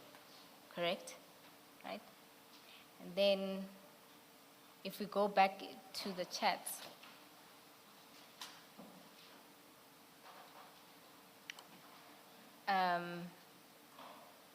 at 9:17, you give Sergeant Nkosi a call. So that's at chat 4. You see that? Yes. Now, you say in your statement that after receiving this information from Sergeant Nkosi, you told Mr. Matlala first. Sorry. After receiving this information from Mr. Matlala, you told Mr. Matlala then that you would not be able to assist, that instead you will ask Sergeant Nkosi to assist. Is that correct? Yes. But firstly, I indicated he can go even to the nearest police station. And then he said if Nkosi is not busy, then he can come and assist him with the statement. So just to clarify this, are you saying that the suggestion for Sergeant Nkosi to assist came from Mr. Matlala? Yes, he said if he's not busy. And then I spoken to him to say if he's not busy. I asked him where he is. He said he's around. I said Matlala was having this problem. I forwarded him everything. And then he said, no, you will see him later. He was still busy. That is all. Okay, just to clarify, Mr. Matlala sent you this information. You say to him, you can go to the nearest police station to open a case. He says, if Sergeant Nkosi is not busy, can he accompany me? And you then go and speak to Sergeant Nkosi. No, I phoned him because I was in Kimberley that day. Yes, I mean, so you call Sergeant Nkosi Yes, to further this request from Mr. Matlala. yes. All right. And when is it on that same day that you phone Sergeant Nkosi? Yeah, after I forwarded him all the screenshots and everything. Okay. Now, why would Mr. Matlala require Sergeant Nkosi's assistance, given that you have testified, and I think it's also in your statement, that Mr. Matlala is a businessman, several entities, roots in security industry? One would imagine that he's familiar with the process of opening a case. Why did you think it was necessary to ask Sergeant Nkosi to accompany him? I have already testified that they are close, and sometimes Nkosi could phone me being with him, and that maybe it's for that reason. Now, if indeed they are, as you say, they are close, why did Mr. Matlala send the request through you and not directly to Sergeant Nkosi? I don't know. And you didn't see anything problematic with you forwarding that request to Sergeant Nkosi? I said he was asking for an advice, what can he do? And that is what I testified about, that from time to time he will do so. He will phone me asking for advice for certain things which needs police. So he will ask me, what do I do? There is this kind of a thing. And then I advise that you can go to the police station and open a case. Then we can do entrapment for that particular person. And then try to get the money and see how much he wants, and then and so forth. He then asked if Nkosi is not busy, can he assist him? I said, no, I will find out from him. And then I phoned Nkosi. General, I guess I'm trying to determine that Mr. Matlala makes this request of you. You then communicated this to Sergeant Nkosi to do. Were you envisaging doing an operation, or were you asking Sergeant Nkosi to do this as a personal favor because of his relationship with Mr. Matlala? No, mostly issues of extortion, if you can check even at my statement, is dealt by us as organized crime, doing entrapment and so forth. So even if he went to the police station, they were going to call people from the province and wherever. So you might have done so himself also. Then the curiosity is, why do you Headlines with the Grecos. A look at the headlines. SAfm has announced it'll introduce a temporary fuel surcharge on ticket prices as oil prices rise due to the conflict in the Middle East. The Deputy Minister of Water and Sanitation says they've established a structure that will help Limpopo supply water to communities all year round. And the court case of 8 high school learners allegedly involved in a bullying incident has been postponed to next month in the Cape Town Magistrates Court. All those details and more at the top of the hour. SAfm. guiding you through the rush hour traffic. Good afternoon. Starting off in Gauteng, Kgosi Maputo Street, northbound in Pretoria, has a crash at Church Street. The road's closed, causing quite a serious delay. And a stationary vehicle on the N1 northbound before Flying Saucer interchange. In KZN, on the N2 in Pongola, a jackknife truck reported in the vicinity of Itzela Juba Hospital at Whitecliff and Grimsby Road westbound as a crash near Leicester Road. In Cape Town, Rhodes Drive in Bishop's Court is where fallen branches reported before Kirstenbosch, causing delays, and Baden-Powell Drive eastbound slow moving towards Strandfontein Road. With your traffic update, I'm Irma G. This is SAfm Sports with Tuming Khapele. So to me yesterday, there are some people in the studio who shall remain nameless who are very desperate for Sundowns to win, and they did. And there's a chuckle, as you can hear. Now there are others all wearing Pirates tops here. There's quite a few, actually. Yeah. With the message very clear. We need 3 points, right? Yeah.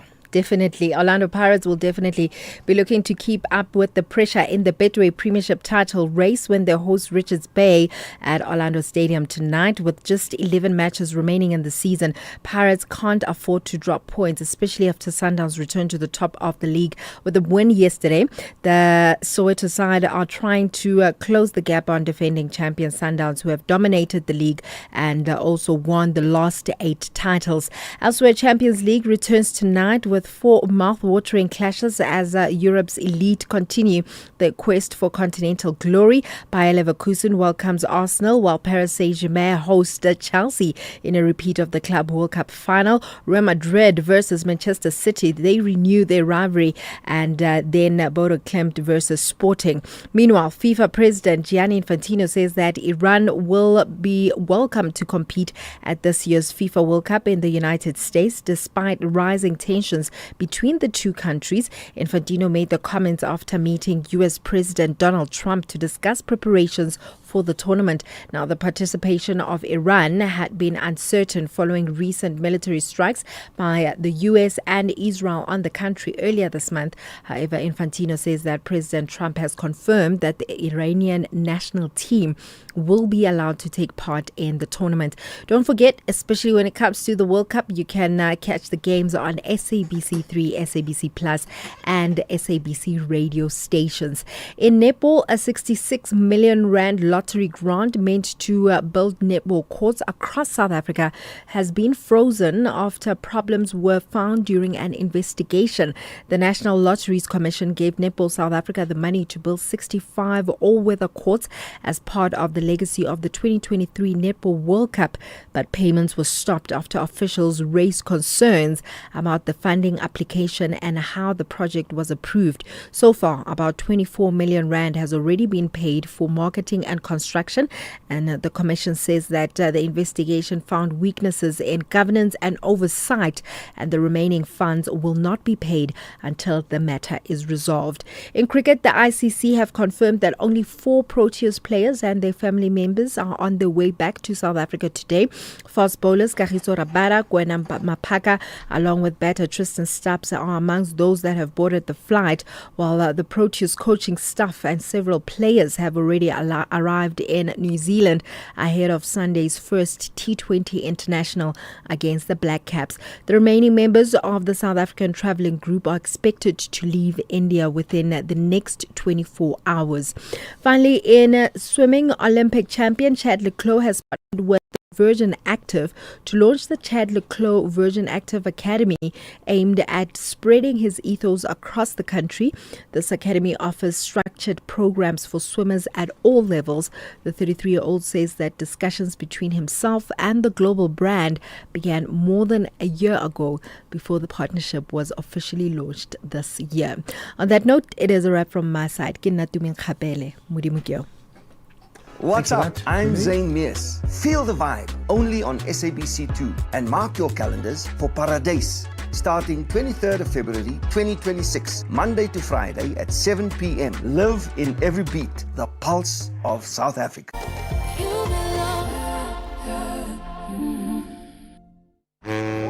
Oh, I'm so tired. There's nothing on the TV. Fanas? Girls? Let's take a break.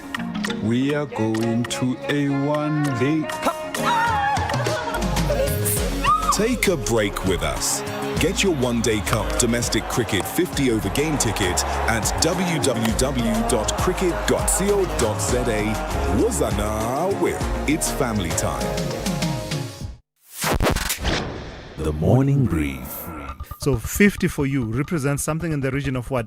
By my calculation, close to 2% of your staff. That is a problem. If we talk about 50, it is a concern. And it is for that reason, Tulas, that we have then thought that instead of just keeping on being reactive and actually get the people arrested, get through the labor relation process, get them through the hawks and all of that, let's be proactive and engage the people ahead of time.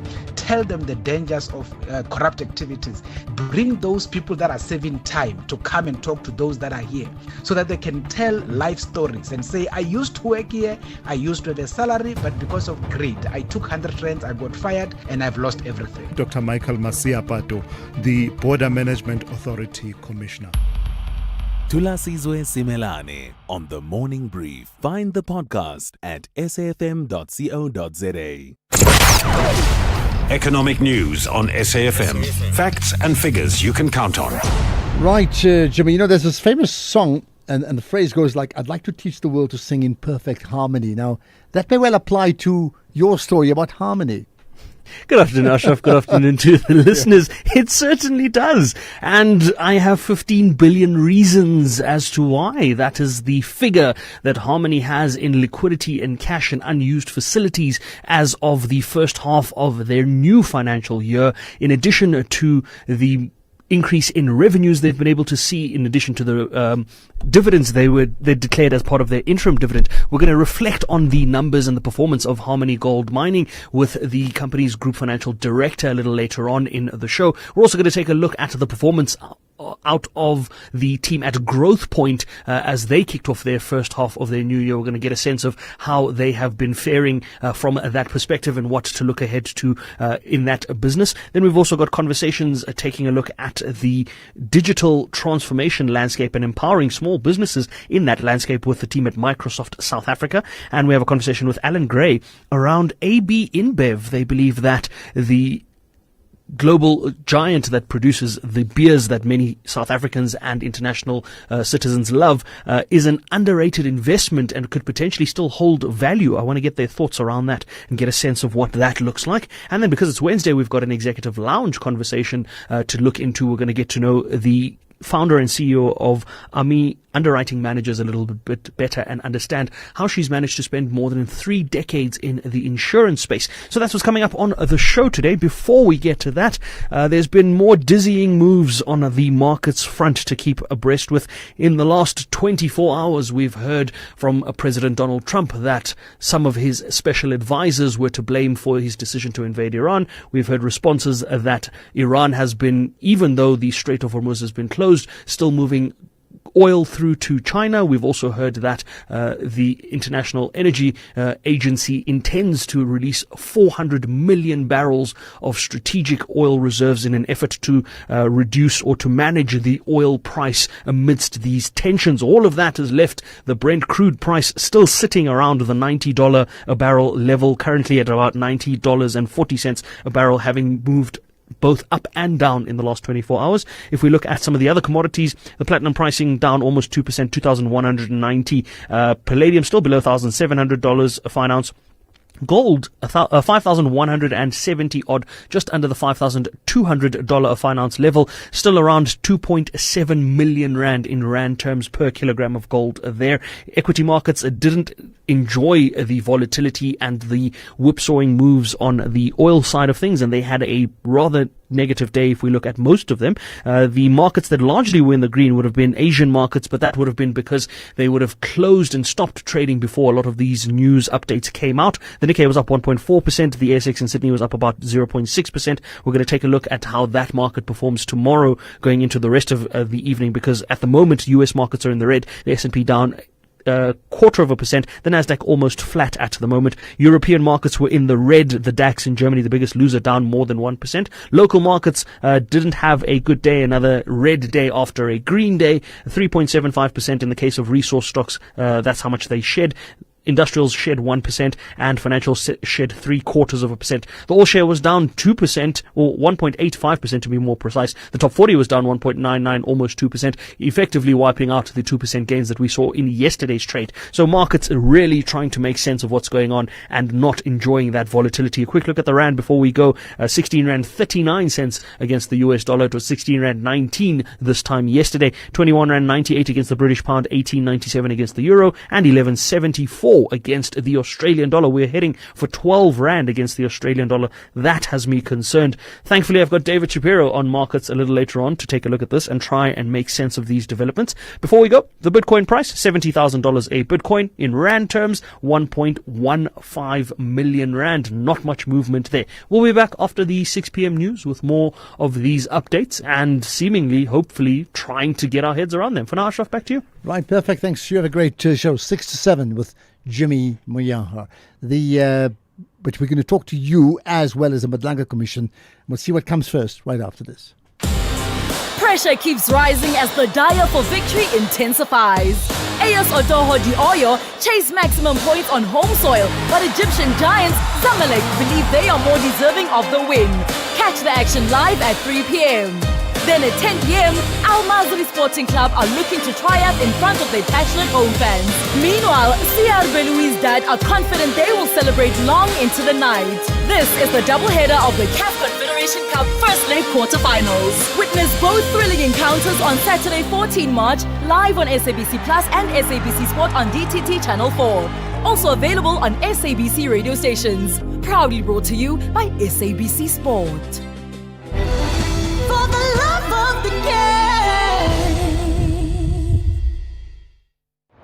As you're getting to wherever you're going, all these trucks you're dodging, that's billions of rands in motion. Imagine that flow stopping because drivers must swap SIMs for better signal. That's an expensive pause that your business can't afford. Don't let bad tech choices get in the way. Switch to a reliable, stable network because nothing should stop your business. Call 084 1234. Cell C. Masandawana are ready to paint the capital city Kabuyelo, but the Whites want to dance to victory with their fans in Bamako. This is the first leg of the CAF Champions League quarter-final. Don't miss the massive clash, Mamelodi Sundowns versus Stade Malien on Friday 13 March at 7:30 p.m. Live on SABC Plus and SABC 3. Then on SABC radio stations at 8 p.m. Proudly brought to you by SABC Sport. For the love of the game.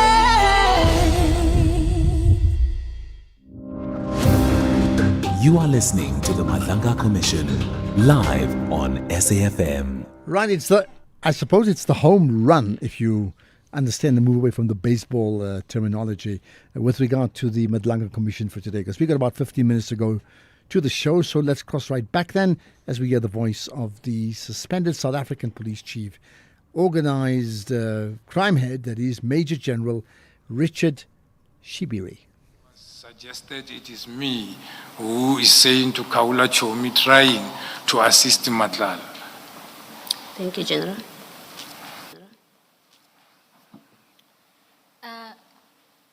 Commissioner Baloyi, the word you're looking for is menace. I wrote it down as well. Yes, General, she's correcting me that you didn't say nuisance, you said menace. And I think my point remains that you considered him a menace because he's troubling your friend. No, he's troubling everybody because he's arrested and everywhere. No, General, you didn't know anything about, unless you want to tell the commission now, you want to change and say, I knew about the cybercrime thing that is done wrong. I knew about the crimen injuria. I knew about the murder. You've testified that you knew nothing about it. You just saw it in the newspaper and you just forwarded it. And the question was, why do you forward these things? And then you say, because he was a menace. And that's why I was sending this to Nkosi. That's how you answered. So my proposition to you, or what I was putting to you, was that, but you forward stuff that you are not involved with, no one has spoken to you about, and I accept that. It's stuff in the media. You are sharing it with Sergeant Nkosi. because this is the guy, this is the man or the person who's troubling Matlala, and that's the only basis on which you could call him a menace. It is because he's troubling your friend.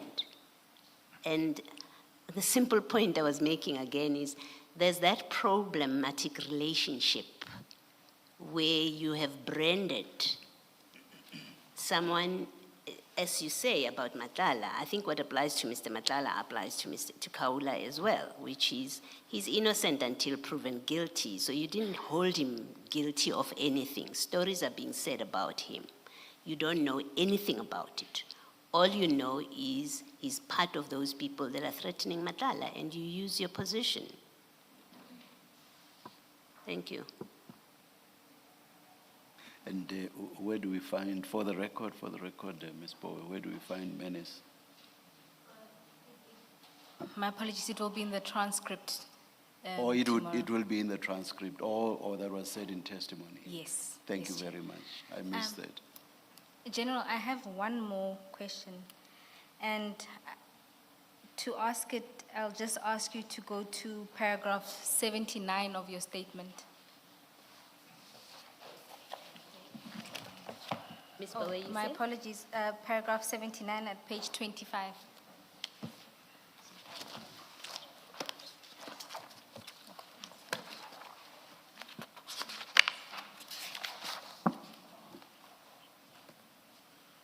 Are you there, General? 79 of 81, conclusion.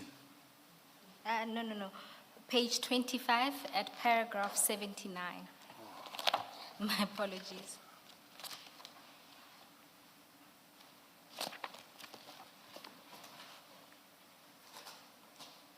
I'm there.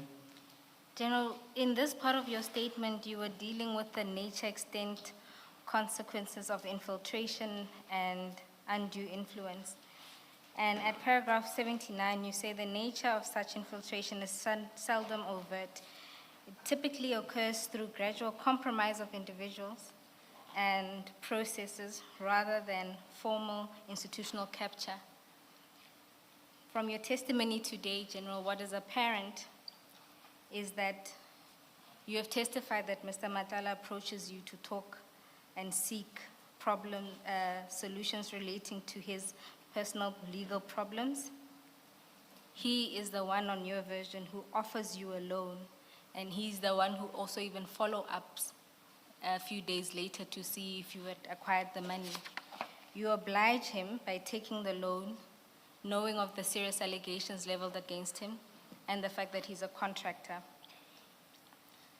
He then seeks help with the contract. And although you say you indicated you couldn't help him, from your exchange with Sergeant Nkosi, it seems that you took an interest, particularly in the amount paid. You also indicated some displeasure when the contract was cancelled. He made a request to you as it related to Mr. Musa Kaula, and he wanted to be accompanied by Sergeant Nkosi, to which you obliged. And you talked to him all the way. Even after you know about the charges against him, you talked to him all the way until a few days prior to his arrest in May 2025. And I think if you have regard to what you've said about infiltration, it appears to me that this is precisely what happened with you, that there was a gradual compromise, and that Mr. Matlala, in some of these instances, shows that there had been infiltration. Do you care to comment on that? Yeah, I will comment on it. When we say infiltration by criminal syndicate, in order to undermine the institution and also to influence unlawfulness and cultivating people to enforce the structures, to be informants, intermediaries, associate, to attempts to bribe investigators, to ensure that cases fall in court and they destroy evidence. I don't see none of that.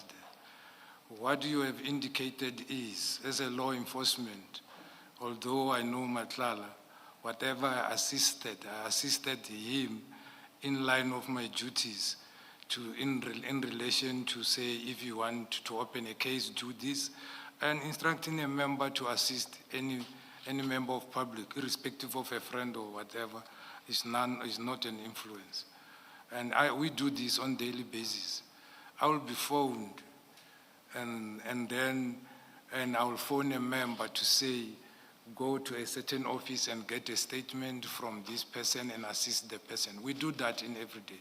You have seen also on the videos there, we send them, whereas there is police station who should have acted and went there and went to those shopping center and get the video footage and follow up.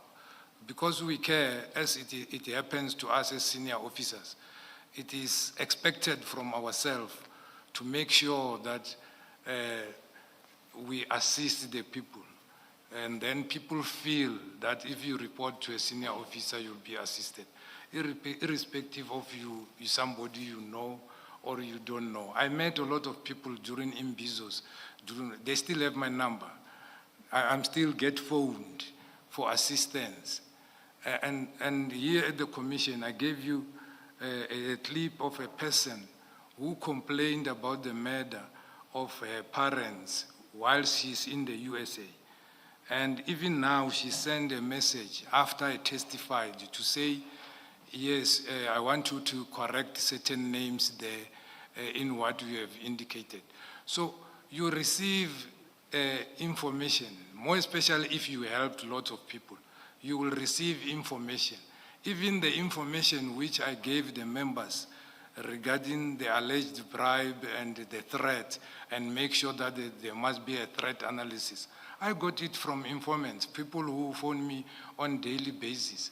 So when we talk about infiltration, we talk about infiltration by the syndicates using you to commit a crime or you to assist them committing crime. So I don't see anything of such here which I've done in assisting the Matlala to commit a crime. He committed a crime where he committed a crime without me knowing, without my assistance, and so forth. So I don't understand how does this relate to me, really. General, my proposition is that if you look at all of these, and not to nitpick, because you are looking at one where you say, well, here I was doing it because people come to me, but that's not the only identity that Mr. Matlala approaches you with. He is your friend. He is your benefactor. You take loans from him, frequently advise him on matters of personal, say, legal problems. On top of that, he clearly comes to you about his contract. You take interest in how much he gets paid. So the person that Matlala is to you is very different from all the other people that approach you with their problems. Commissioner, that is your perspective. And I think I'm the author of what you are referring to and trying to explain what I explained to you. So if you understand it in that manner, I will say it is incorrect. Can I just check this as a follow-up to this discussion, General? Do you accept, and I'm trying to understand your answer to the evidence leader, do you accept that an individual like Mr. Matlala can befriend a police officer and can gift or even loans, if you like, but have a financial relationship where they provide a benefit in the way that I've described it, where when a police officer, and I think we are always told that, the more vulnerable, people are more vulnerable when they have financial troubles, because that's when those who have the means know their weakest, and they know that's an entry point. But let me go back to my question. Do you accept that an individual, and when I say such as Mr. Matlala, I'm not talking about the accusations of criminal, of the many cases that he has had, but someone who is a business person, so-called, who has his own problems with the law, if you like, who has a contract with the SAPS, where he's not getting purchase orders, and he wants assistance with payment, who has the Musa Kaulas and many others who give him trouble and therefore are a menace to him. Do you accept that someone like that could befriend a police officer and at any level of seniority or junior with the intention to get them, to assist them in their troubles, to use their power? Do you accept that as a proposition? Commissioner, this thing didn't happen in one day. It happens that the commission knows it at once. I indicated I've been known to Matlala since 2016. And then, based on the current status, it's unacceptable. But when we started, all these things were not there, or were not known and whatsoever. Yes, now it is known. It looks bad on me, yes. But if you take it how it came along and how it happened, is something else. So if you take what evidence you have gathered and get to the conclusion, yes, it will look very bad on me and whatever I've done. And if ever it was like this evidence is here in front of me, even myself, I could not have done it like that. Yes, I agree in that fashion. Yeah, maybe in fairness to you, let me also put this, that is an issue of bother, that on your account, when you meet Mr. Matlala at General Sibia's house on the 14th of September, if I'm not misrepresenting your evidence, I think you say it had been, the last time you had spoken to him was in 2023, and I think something like a year since you last spoke with him, and then you encounter him at General Sibia's house in September. And the suggestion, I think, in the way that you testify is you didn't expect him to be there, or you had no reason to think he would be there. So you meet him there on the 14th. You greet, but somehow that conversation with someone that you haven't seen for a year gets to a point where you're now talking about your money troubles or your money needs. And then 4 days later, according to you, without prompting from you, he calls you. He's the one that calls to ask. You didn't call him to say, I still have a problem with, I told you that I'm going to try, but he's the one that calls you. This is not a friend that you've been engaging with continuously. The last time you saw him was a year ago, and then 4 days ago. But he's sufficiently interested to call you and to offer you money. You take it innocently on your version because it comes from your long-lost friend. You take it, but then this is a man who's got problems with the law at that point. There's already, you've heard from the commission and whatever you knew at the time. This is a man who's got serious problems, serious allegations against him. But you take the money, and then what we see after that is you are now real friends. You are told, you see these exchanges between you and him, up to just before his arrest. You see all of that. It seems to me, and you know these terms much better, and it's a note I made. Fly South Air announces a fuel surge on ticket prices and a water model for Limpopo. Good evening to you. Domestic airline Fly South Air's announced it'll introduce a temporary fuel surcharge on ticket prices as oil prices rise due to the conflict in the Middle East. The surcharge will come into effect tomorrow and will apply only to flights departing on or before the 12th of May. The airline says it's absorbed steep fuel cost increases since the conflict erupted, but with jet fuel prices at South African coastal airports now up approximately 70% in just 1 week, the airline has reached a point where it must pass on a portion of the costs. It also says the surcharges will vary by route length to reflect the actual fuel consumption required per journey. Meanwhile, Iran's sports minister says his country cannot take part in the FIFA Soccer World Cup after co-host, the US, launched military action against his country, killing the late Supreme Leader Ayatollah Ali Khamenei. Show and Bryce Pieces reported on the uncertainty around Iran's involvement in the tournament that kicks off in June in Mexico City. He says, speaking on state TV, the minister called the US a corrupt regime that assassinated their leader, and that under no circumstances could his country take part in the World Cup. Iran is due to play its Group G matches against Belgium, Egypt and New Zealand in Los Angeles and Seattle. The soccer showpiece is being co-hosted by the US, Mexico and Canada. In a social media post, the FIFA president, Gianni Infantino, said he talked with the US President Donald Trump, and that according to that conversation, the Iranian team was welcome to compete in the tournament in the US despite the ongoing war.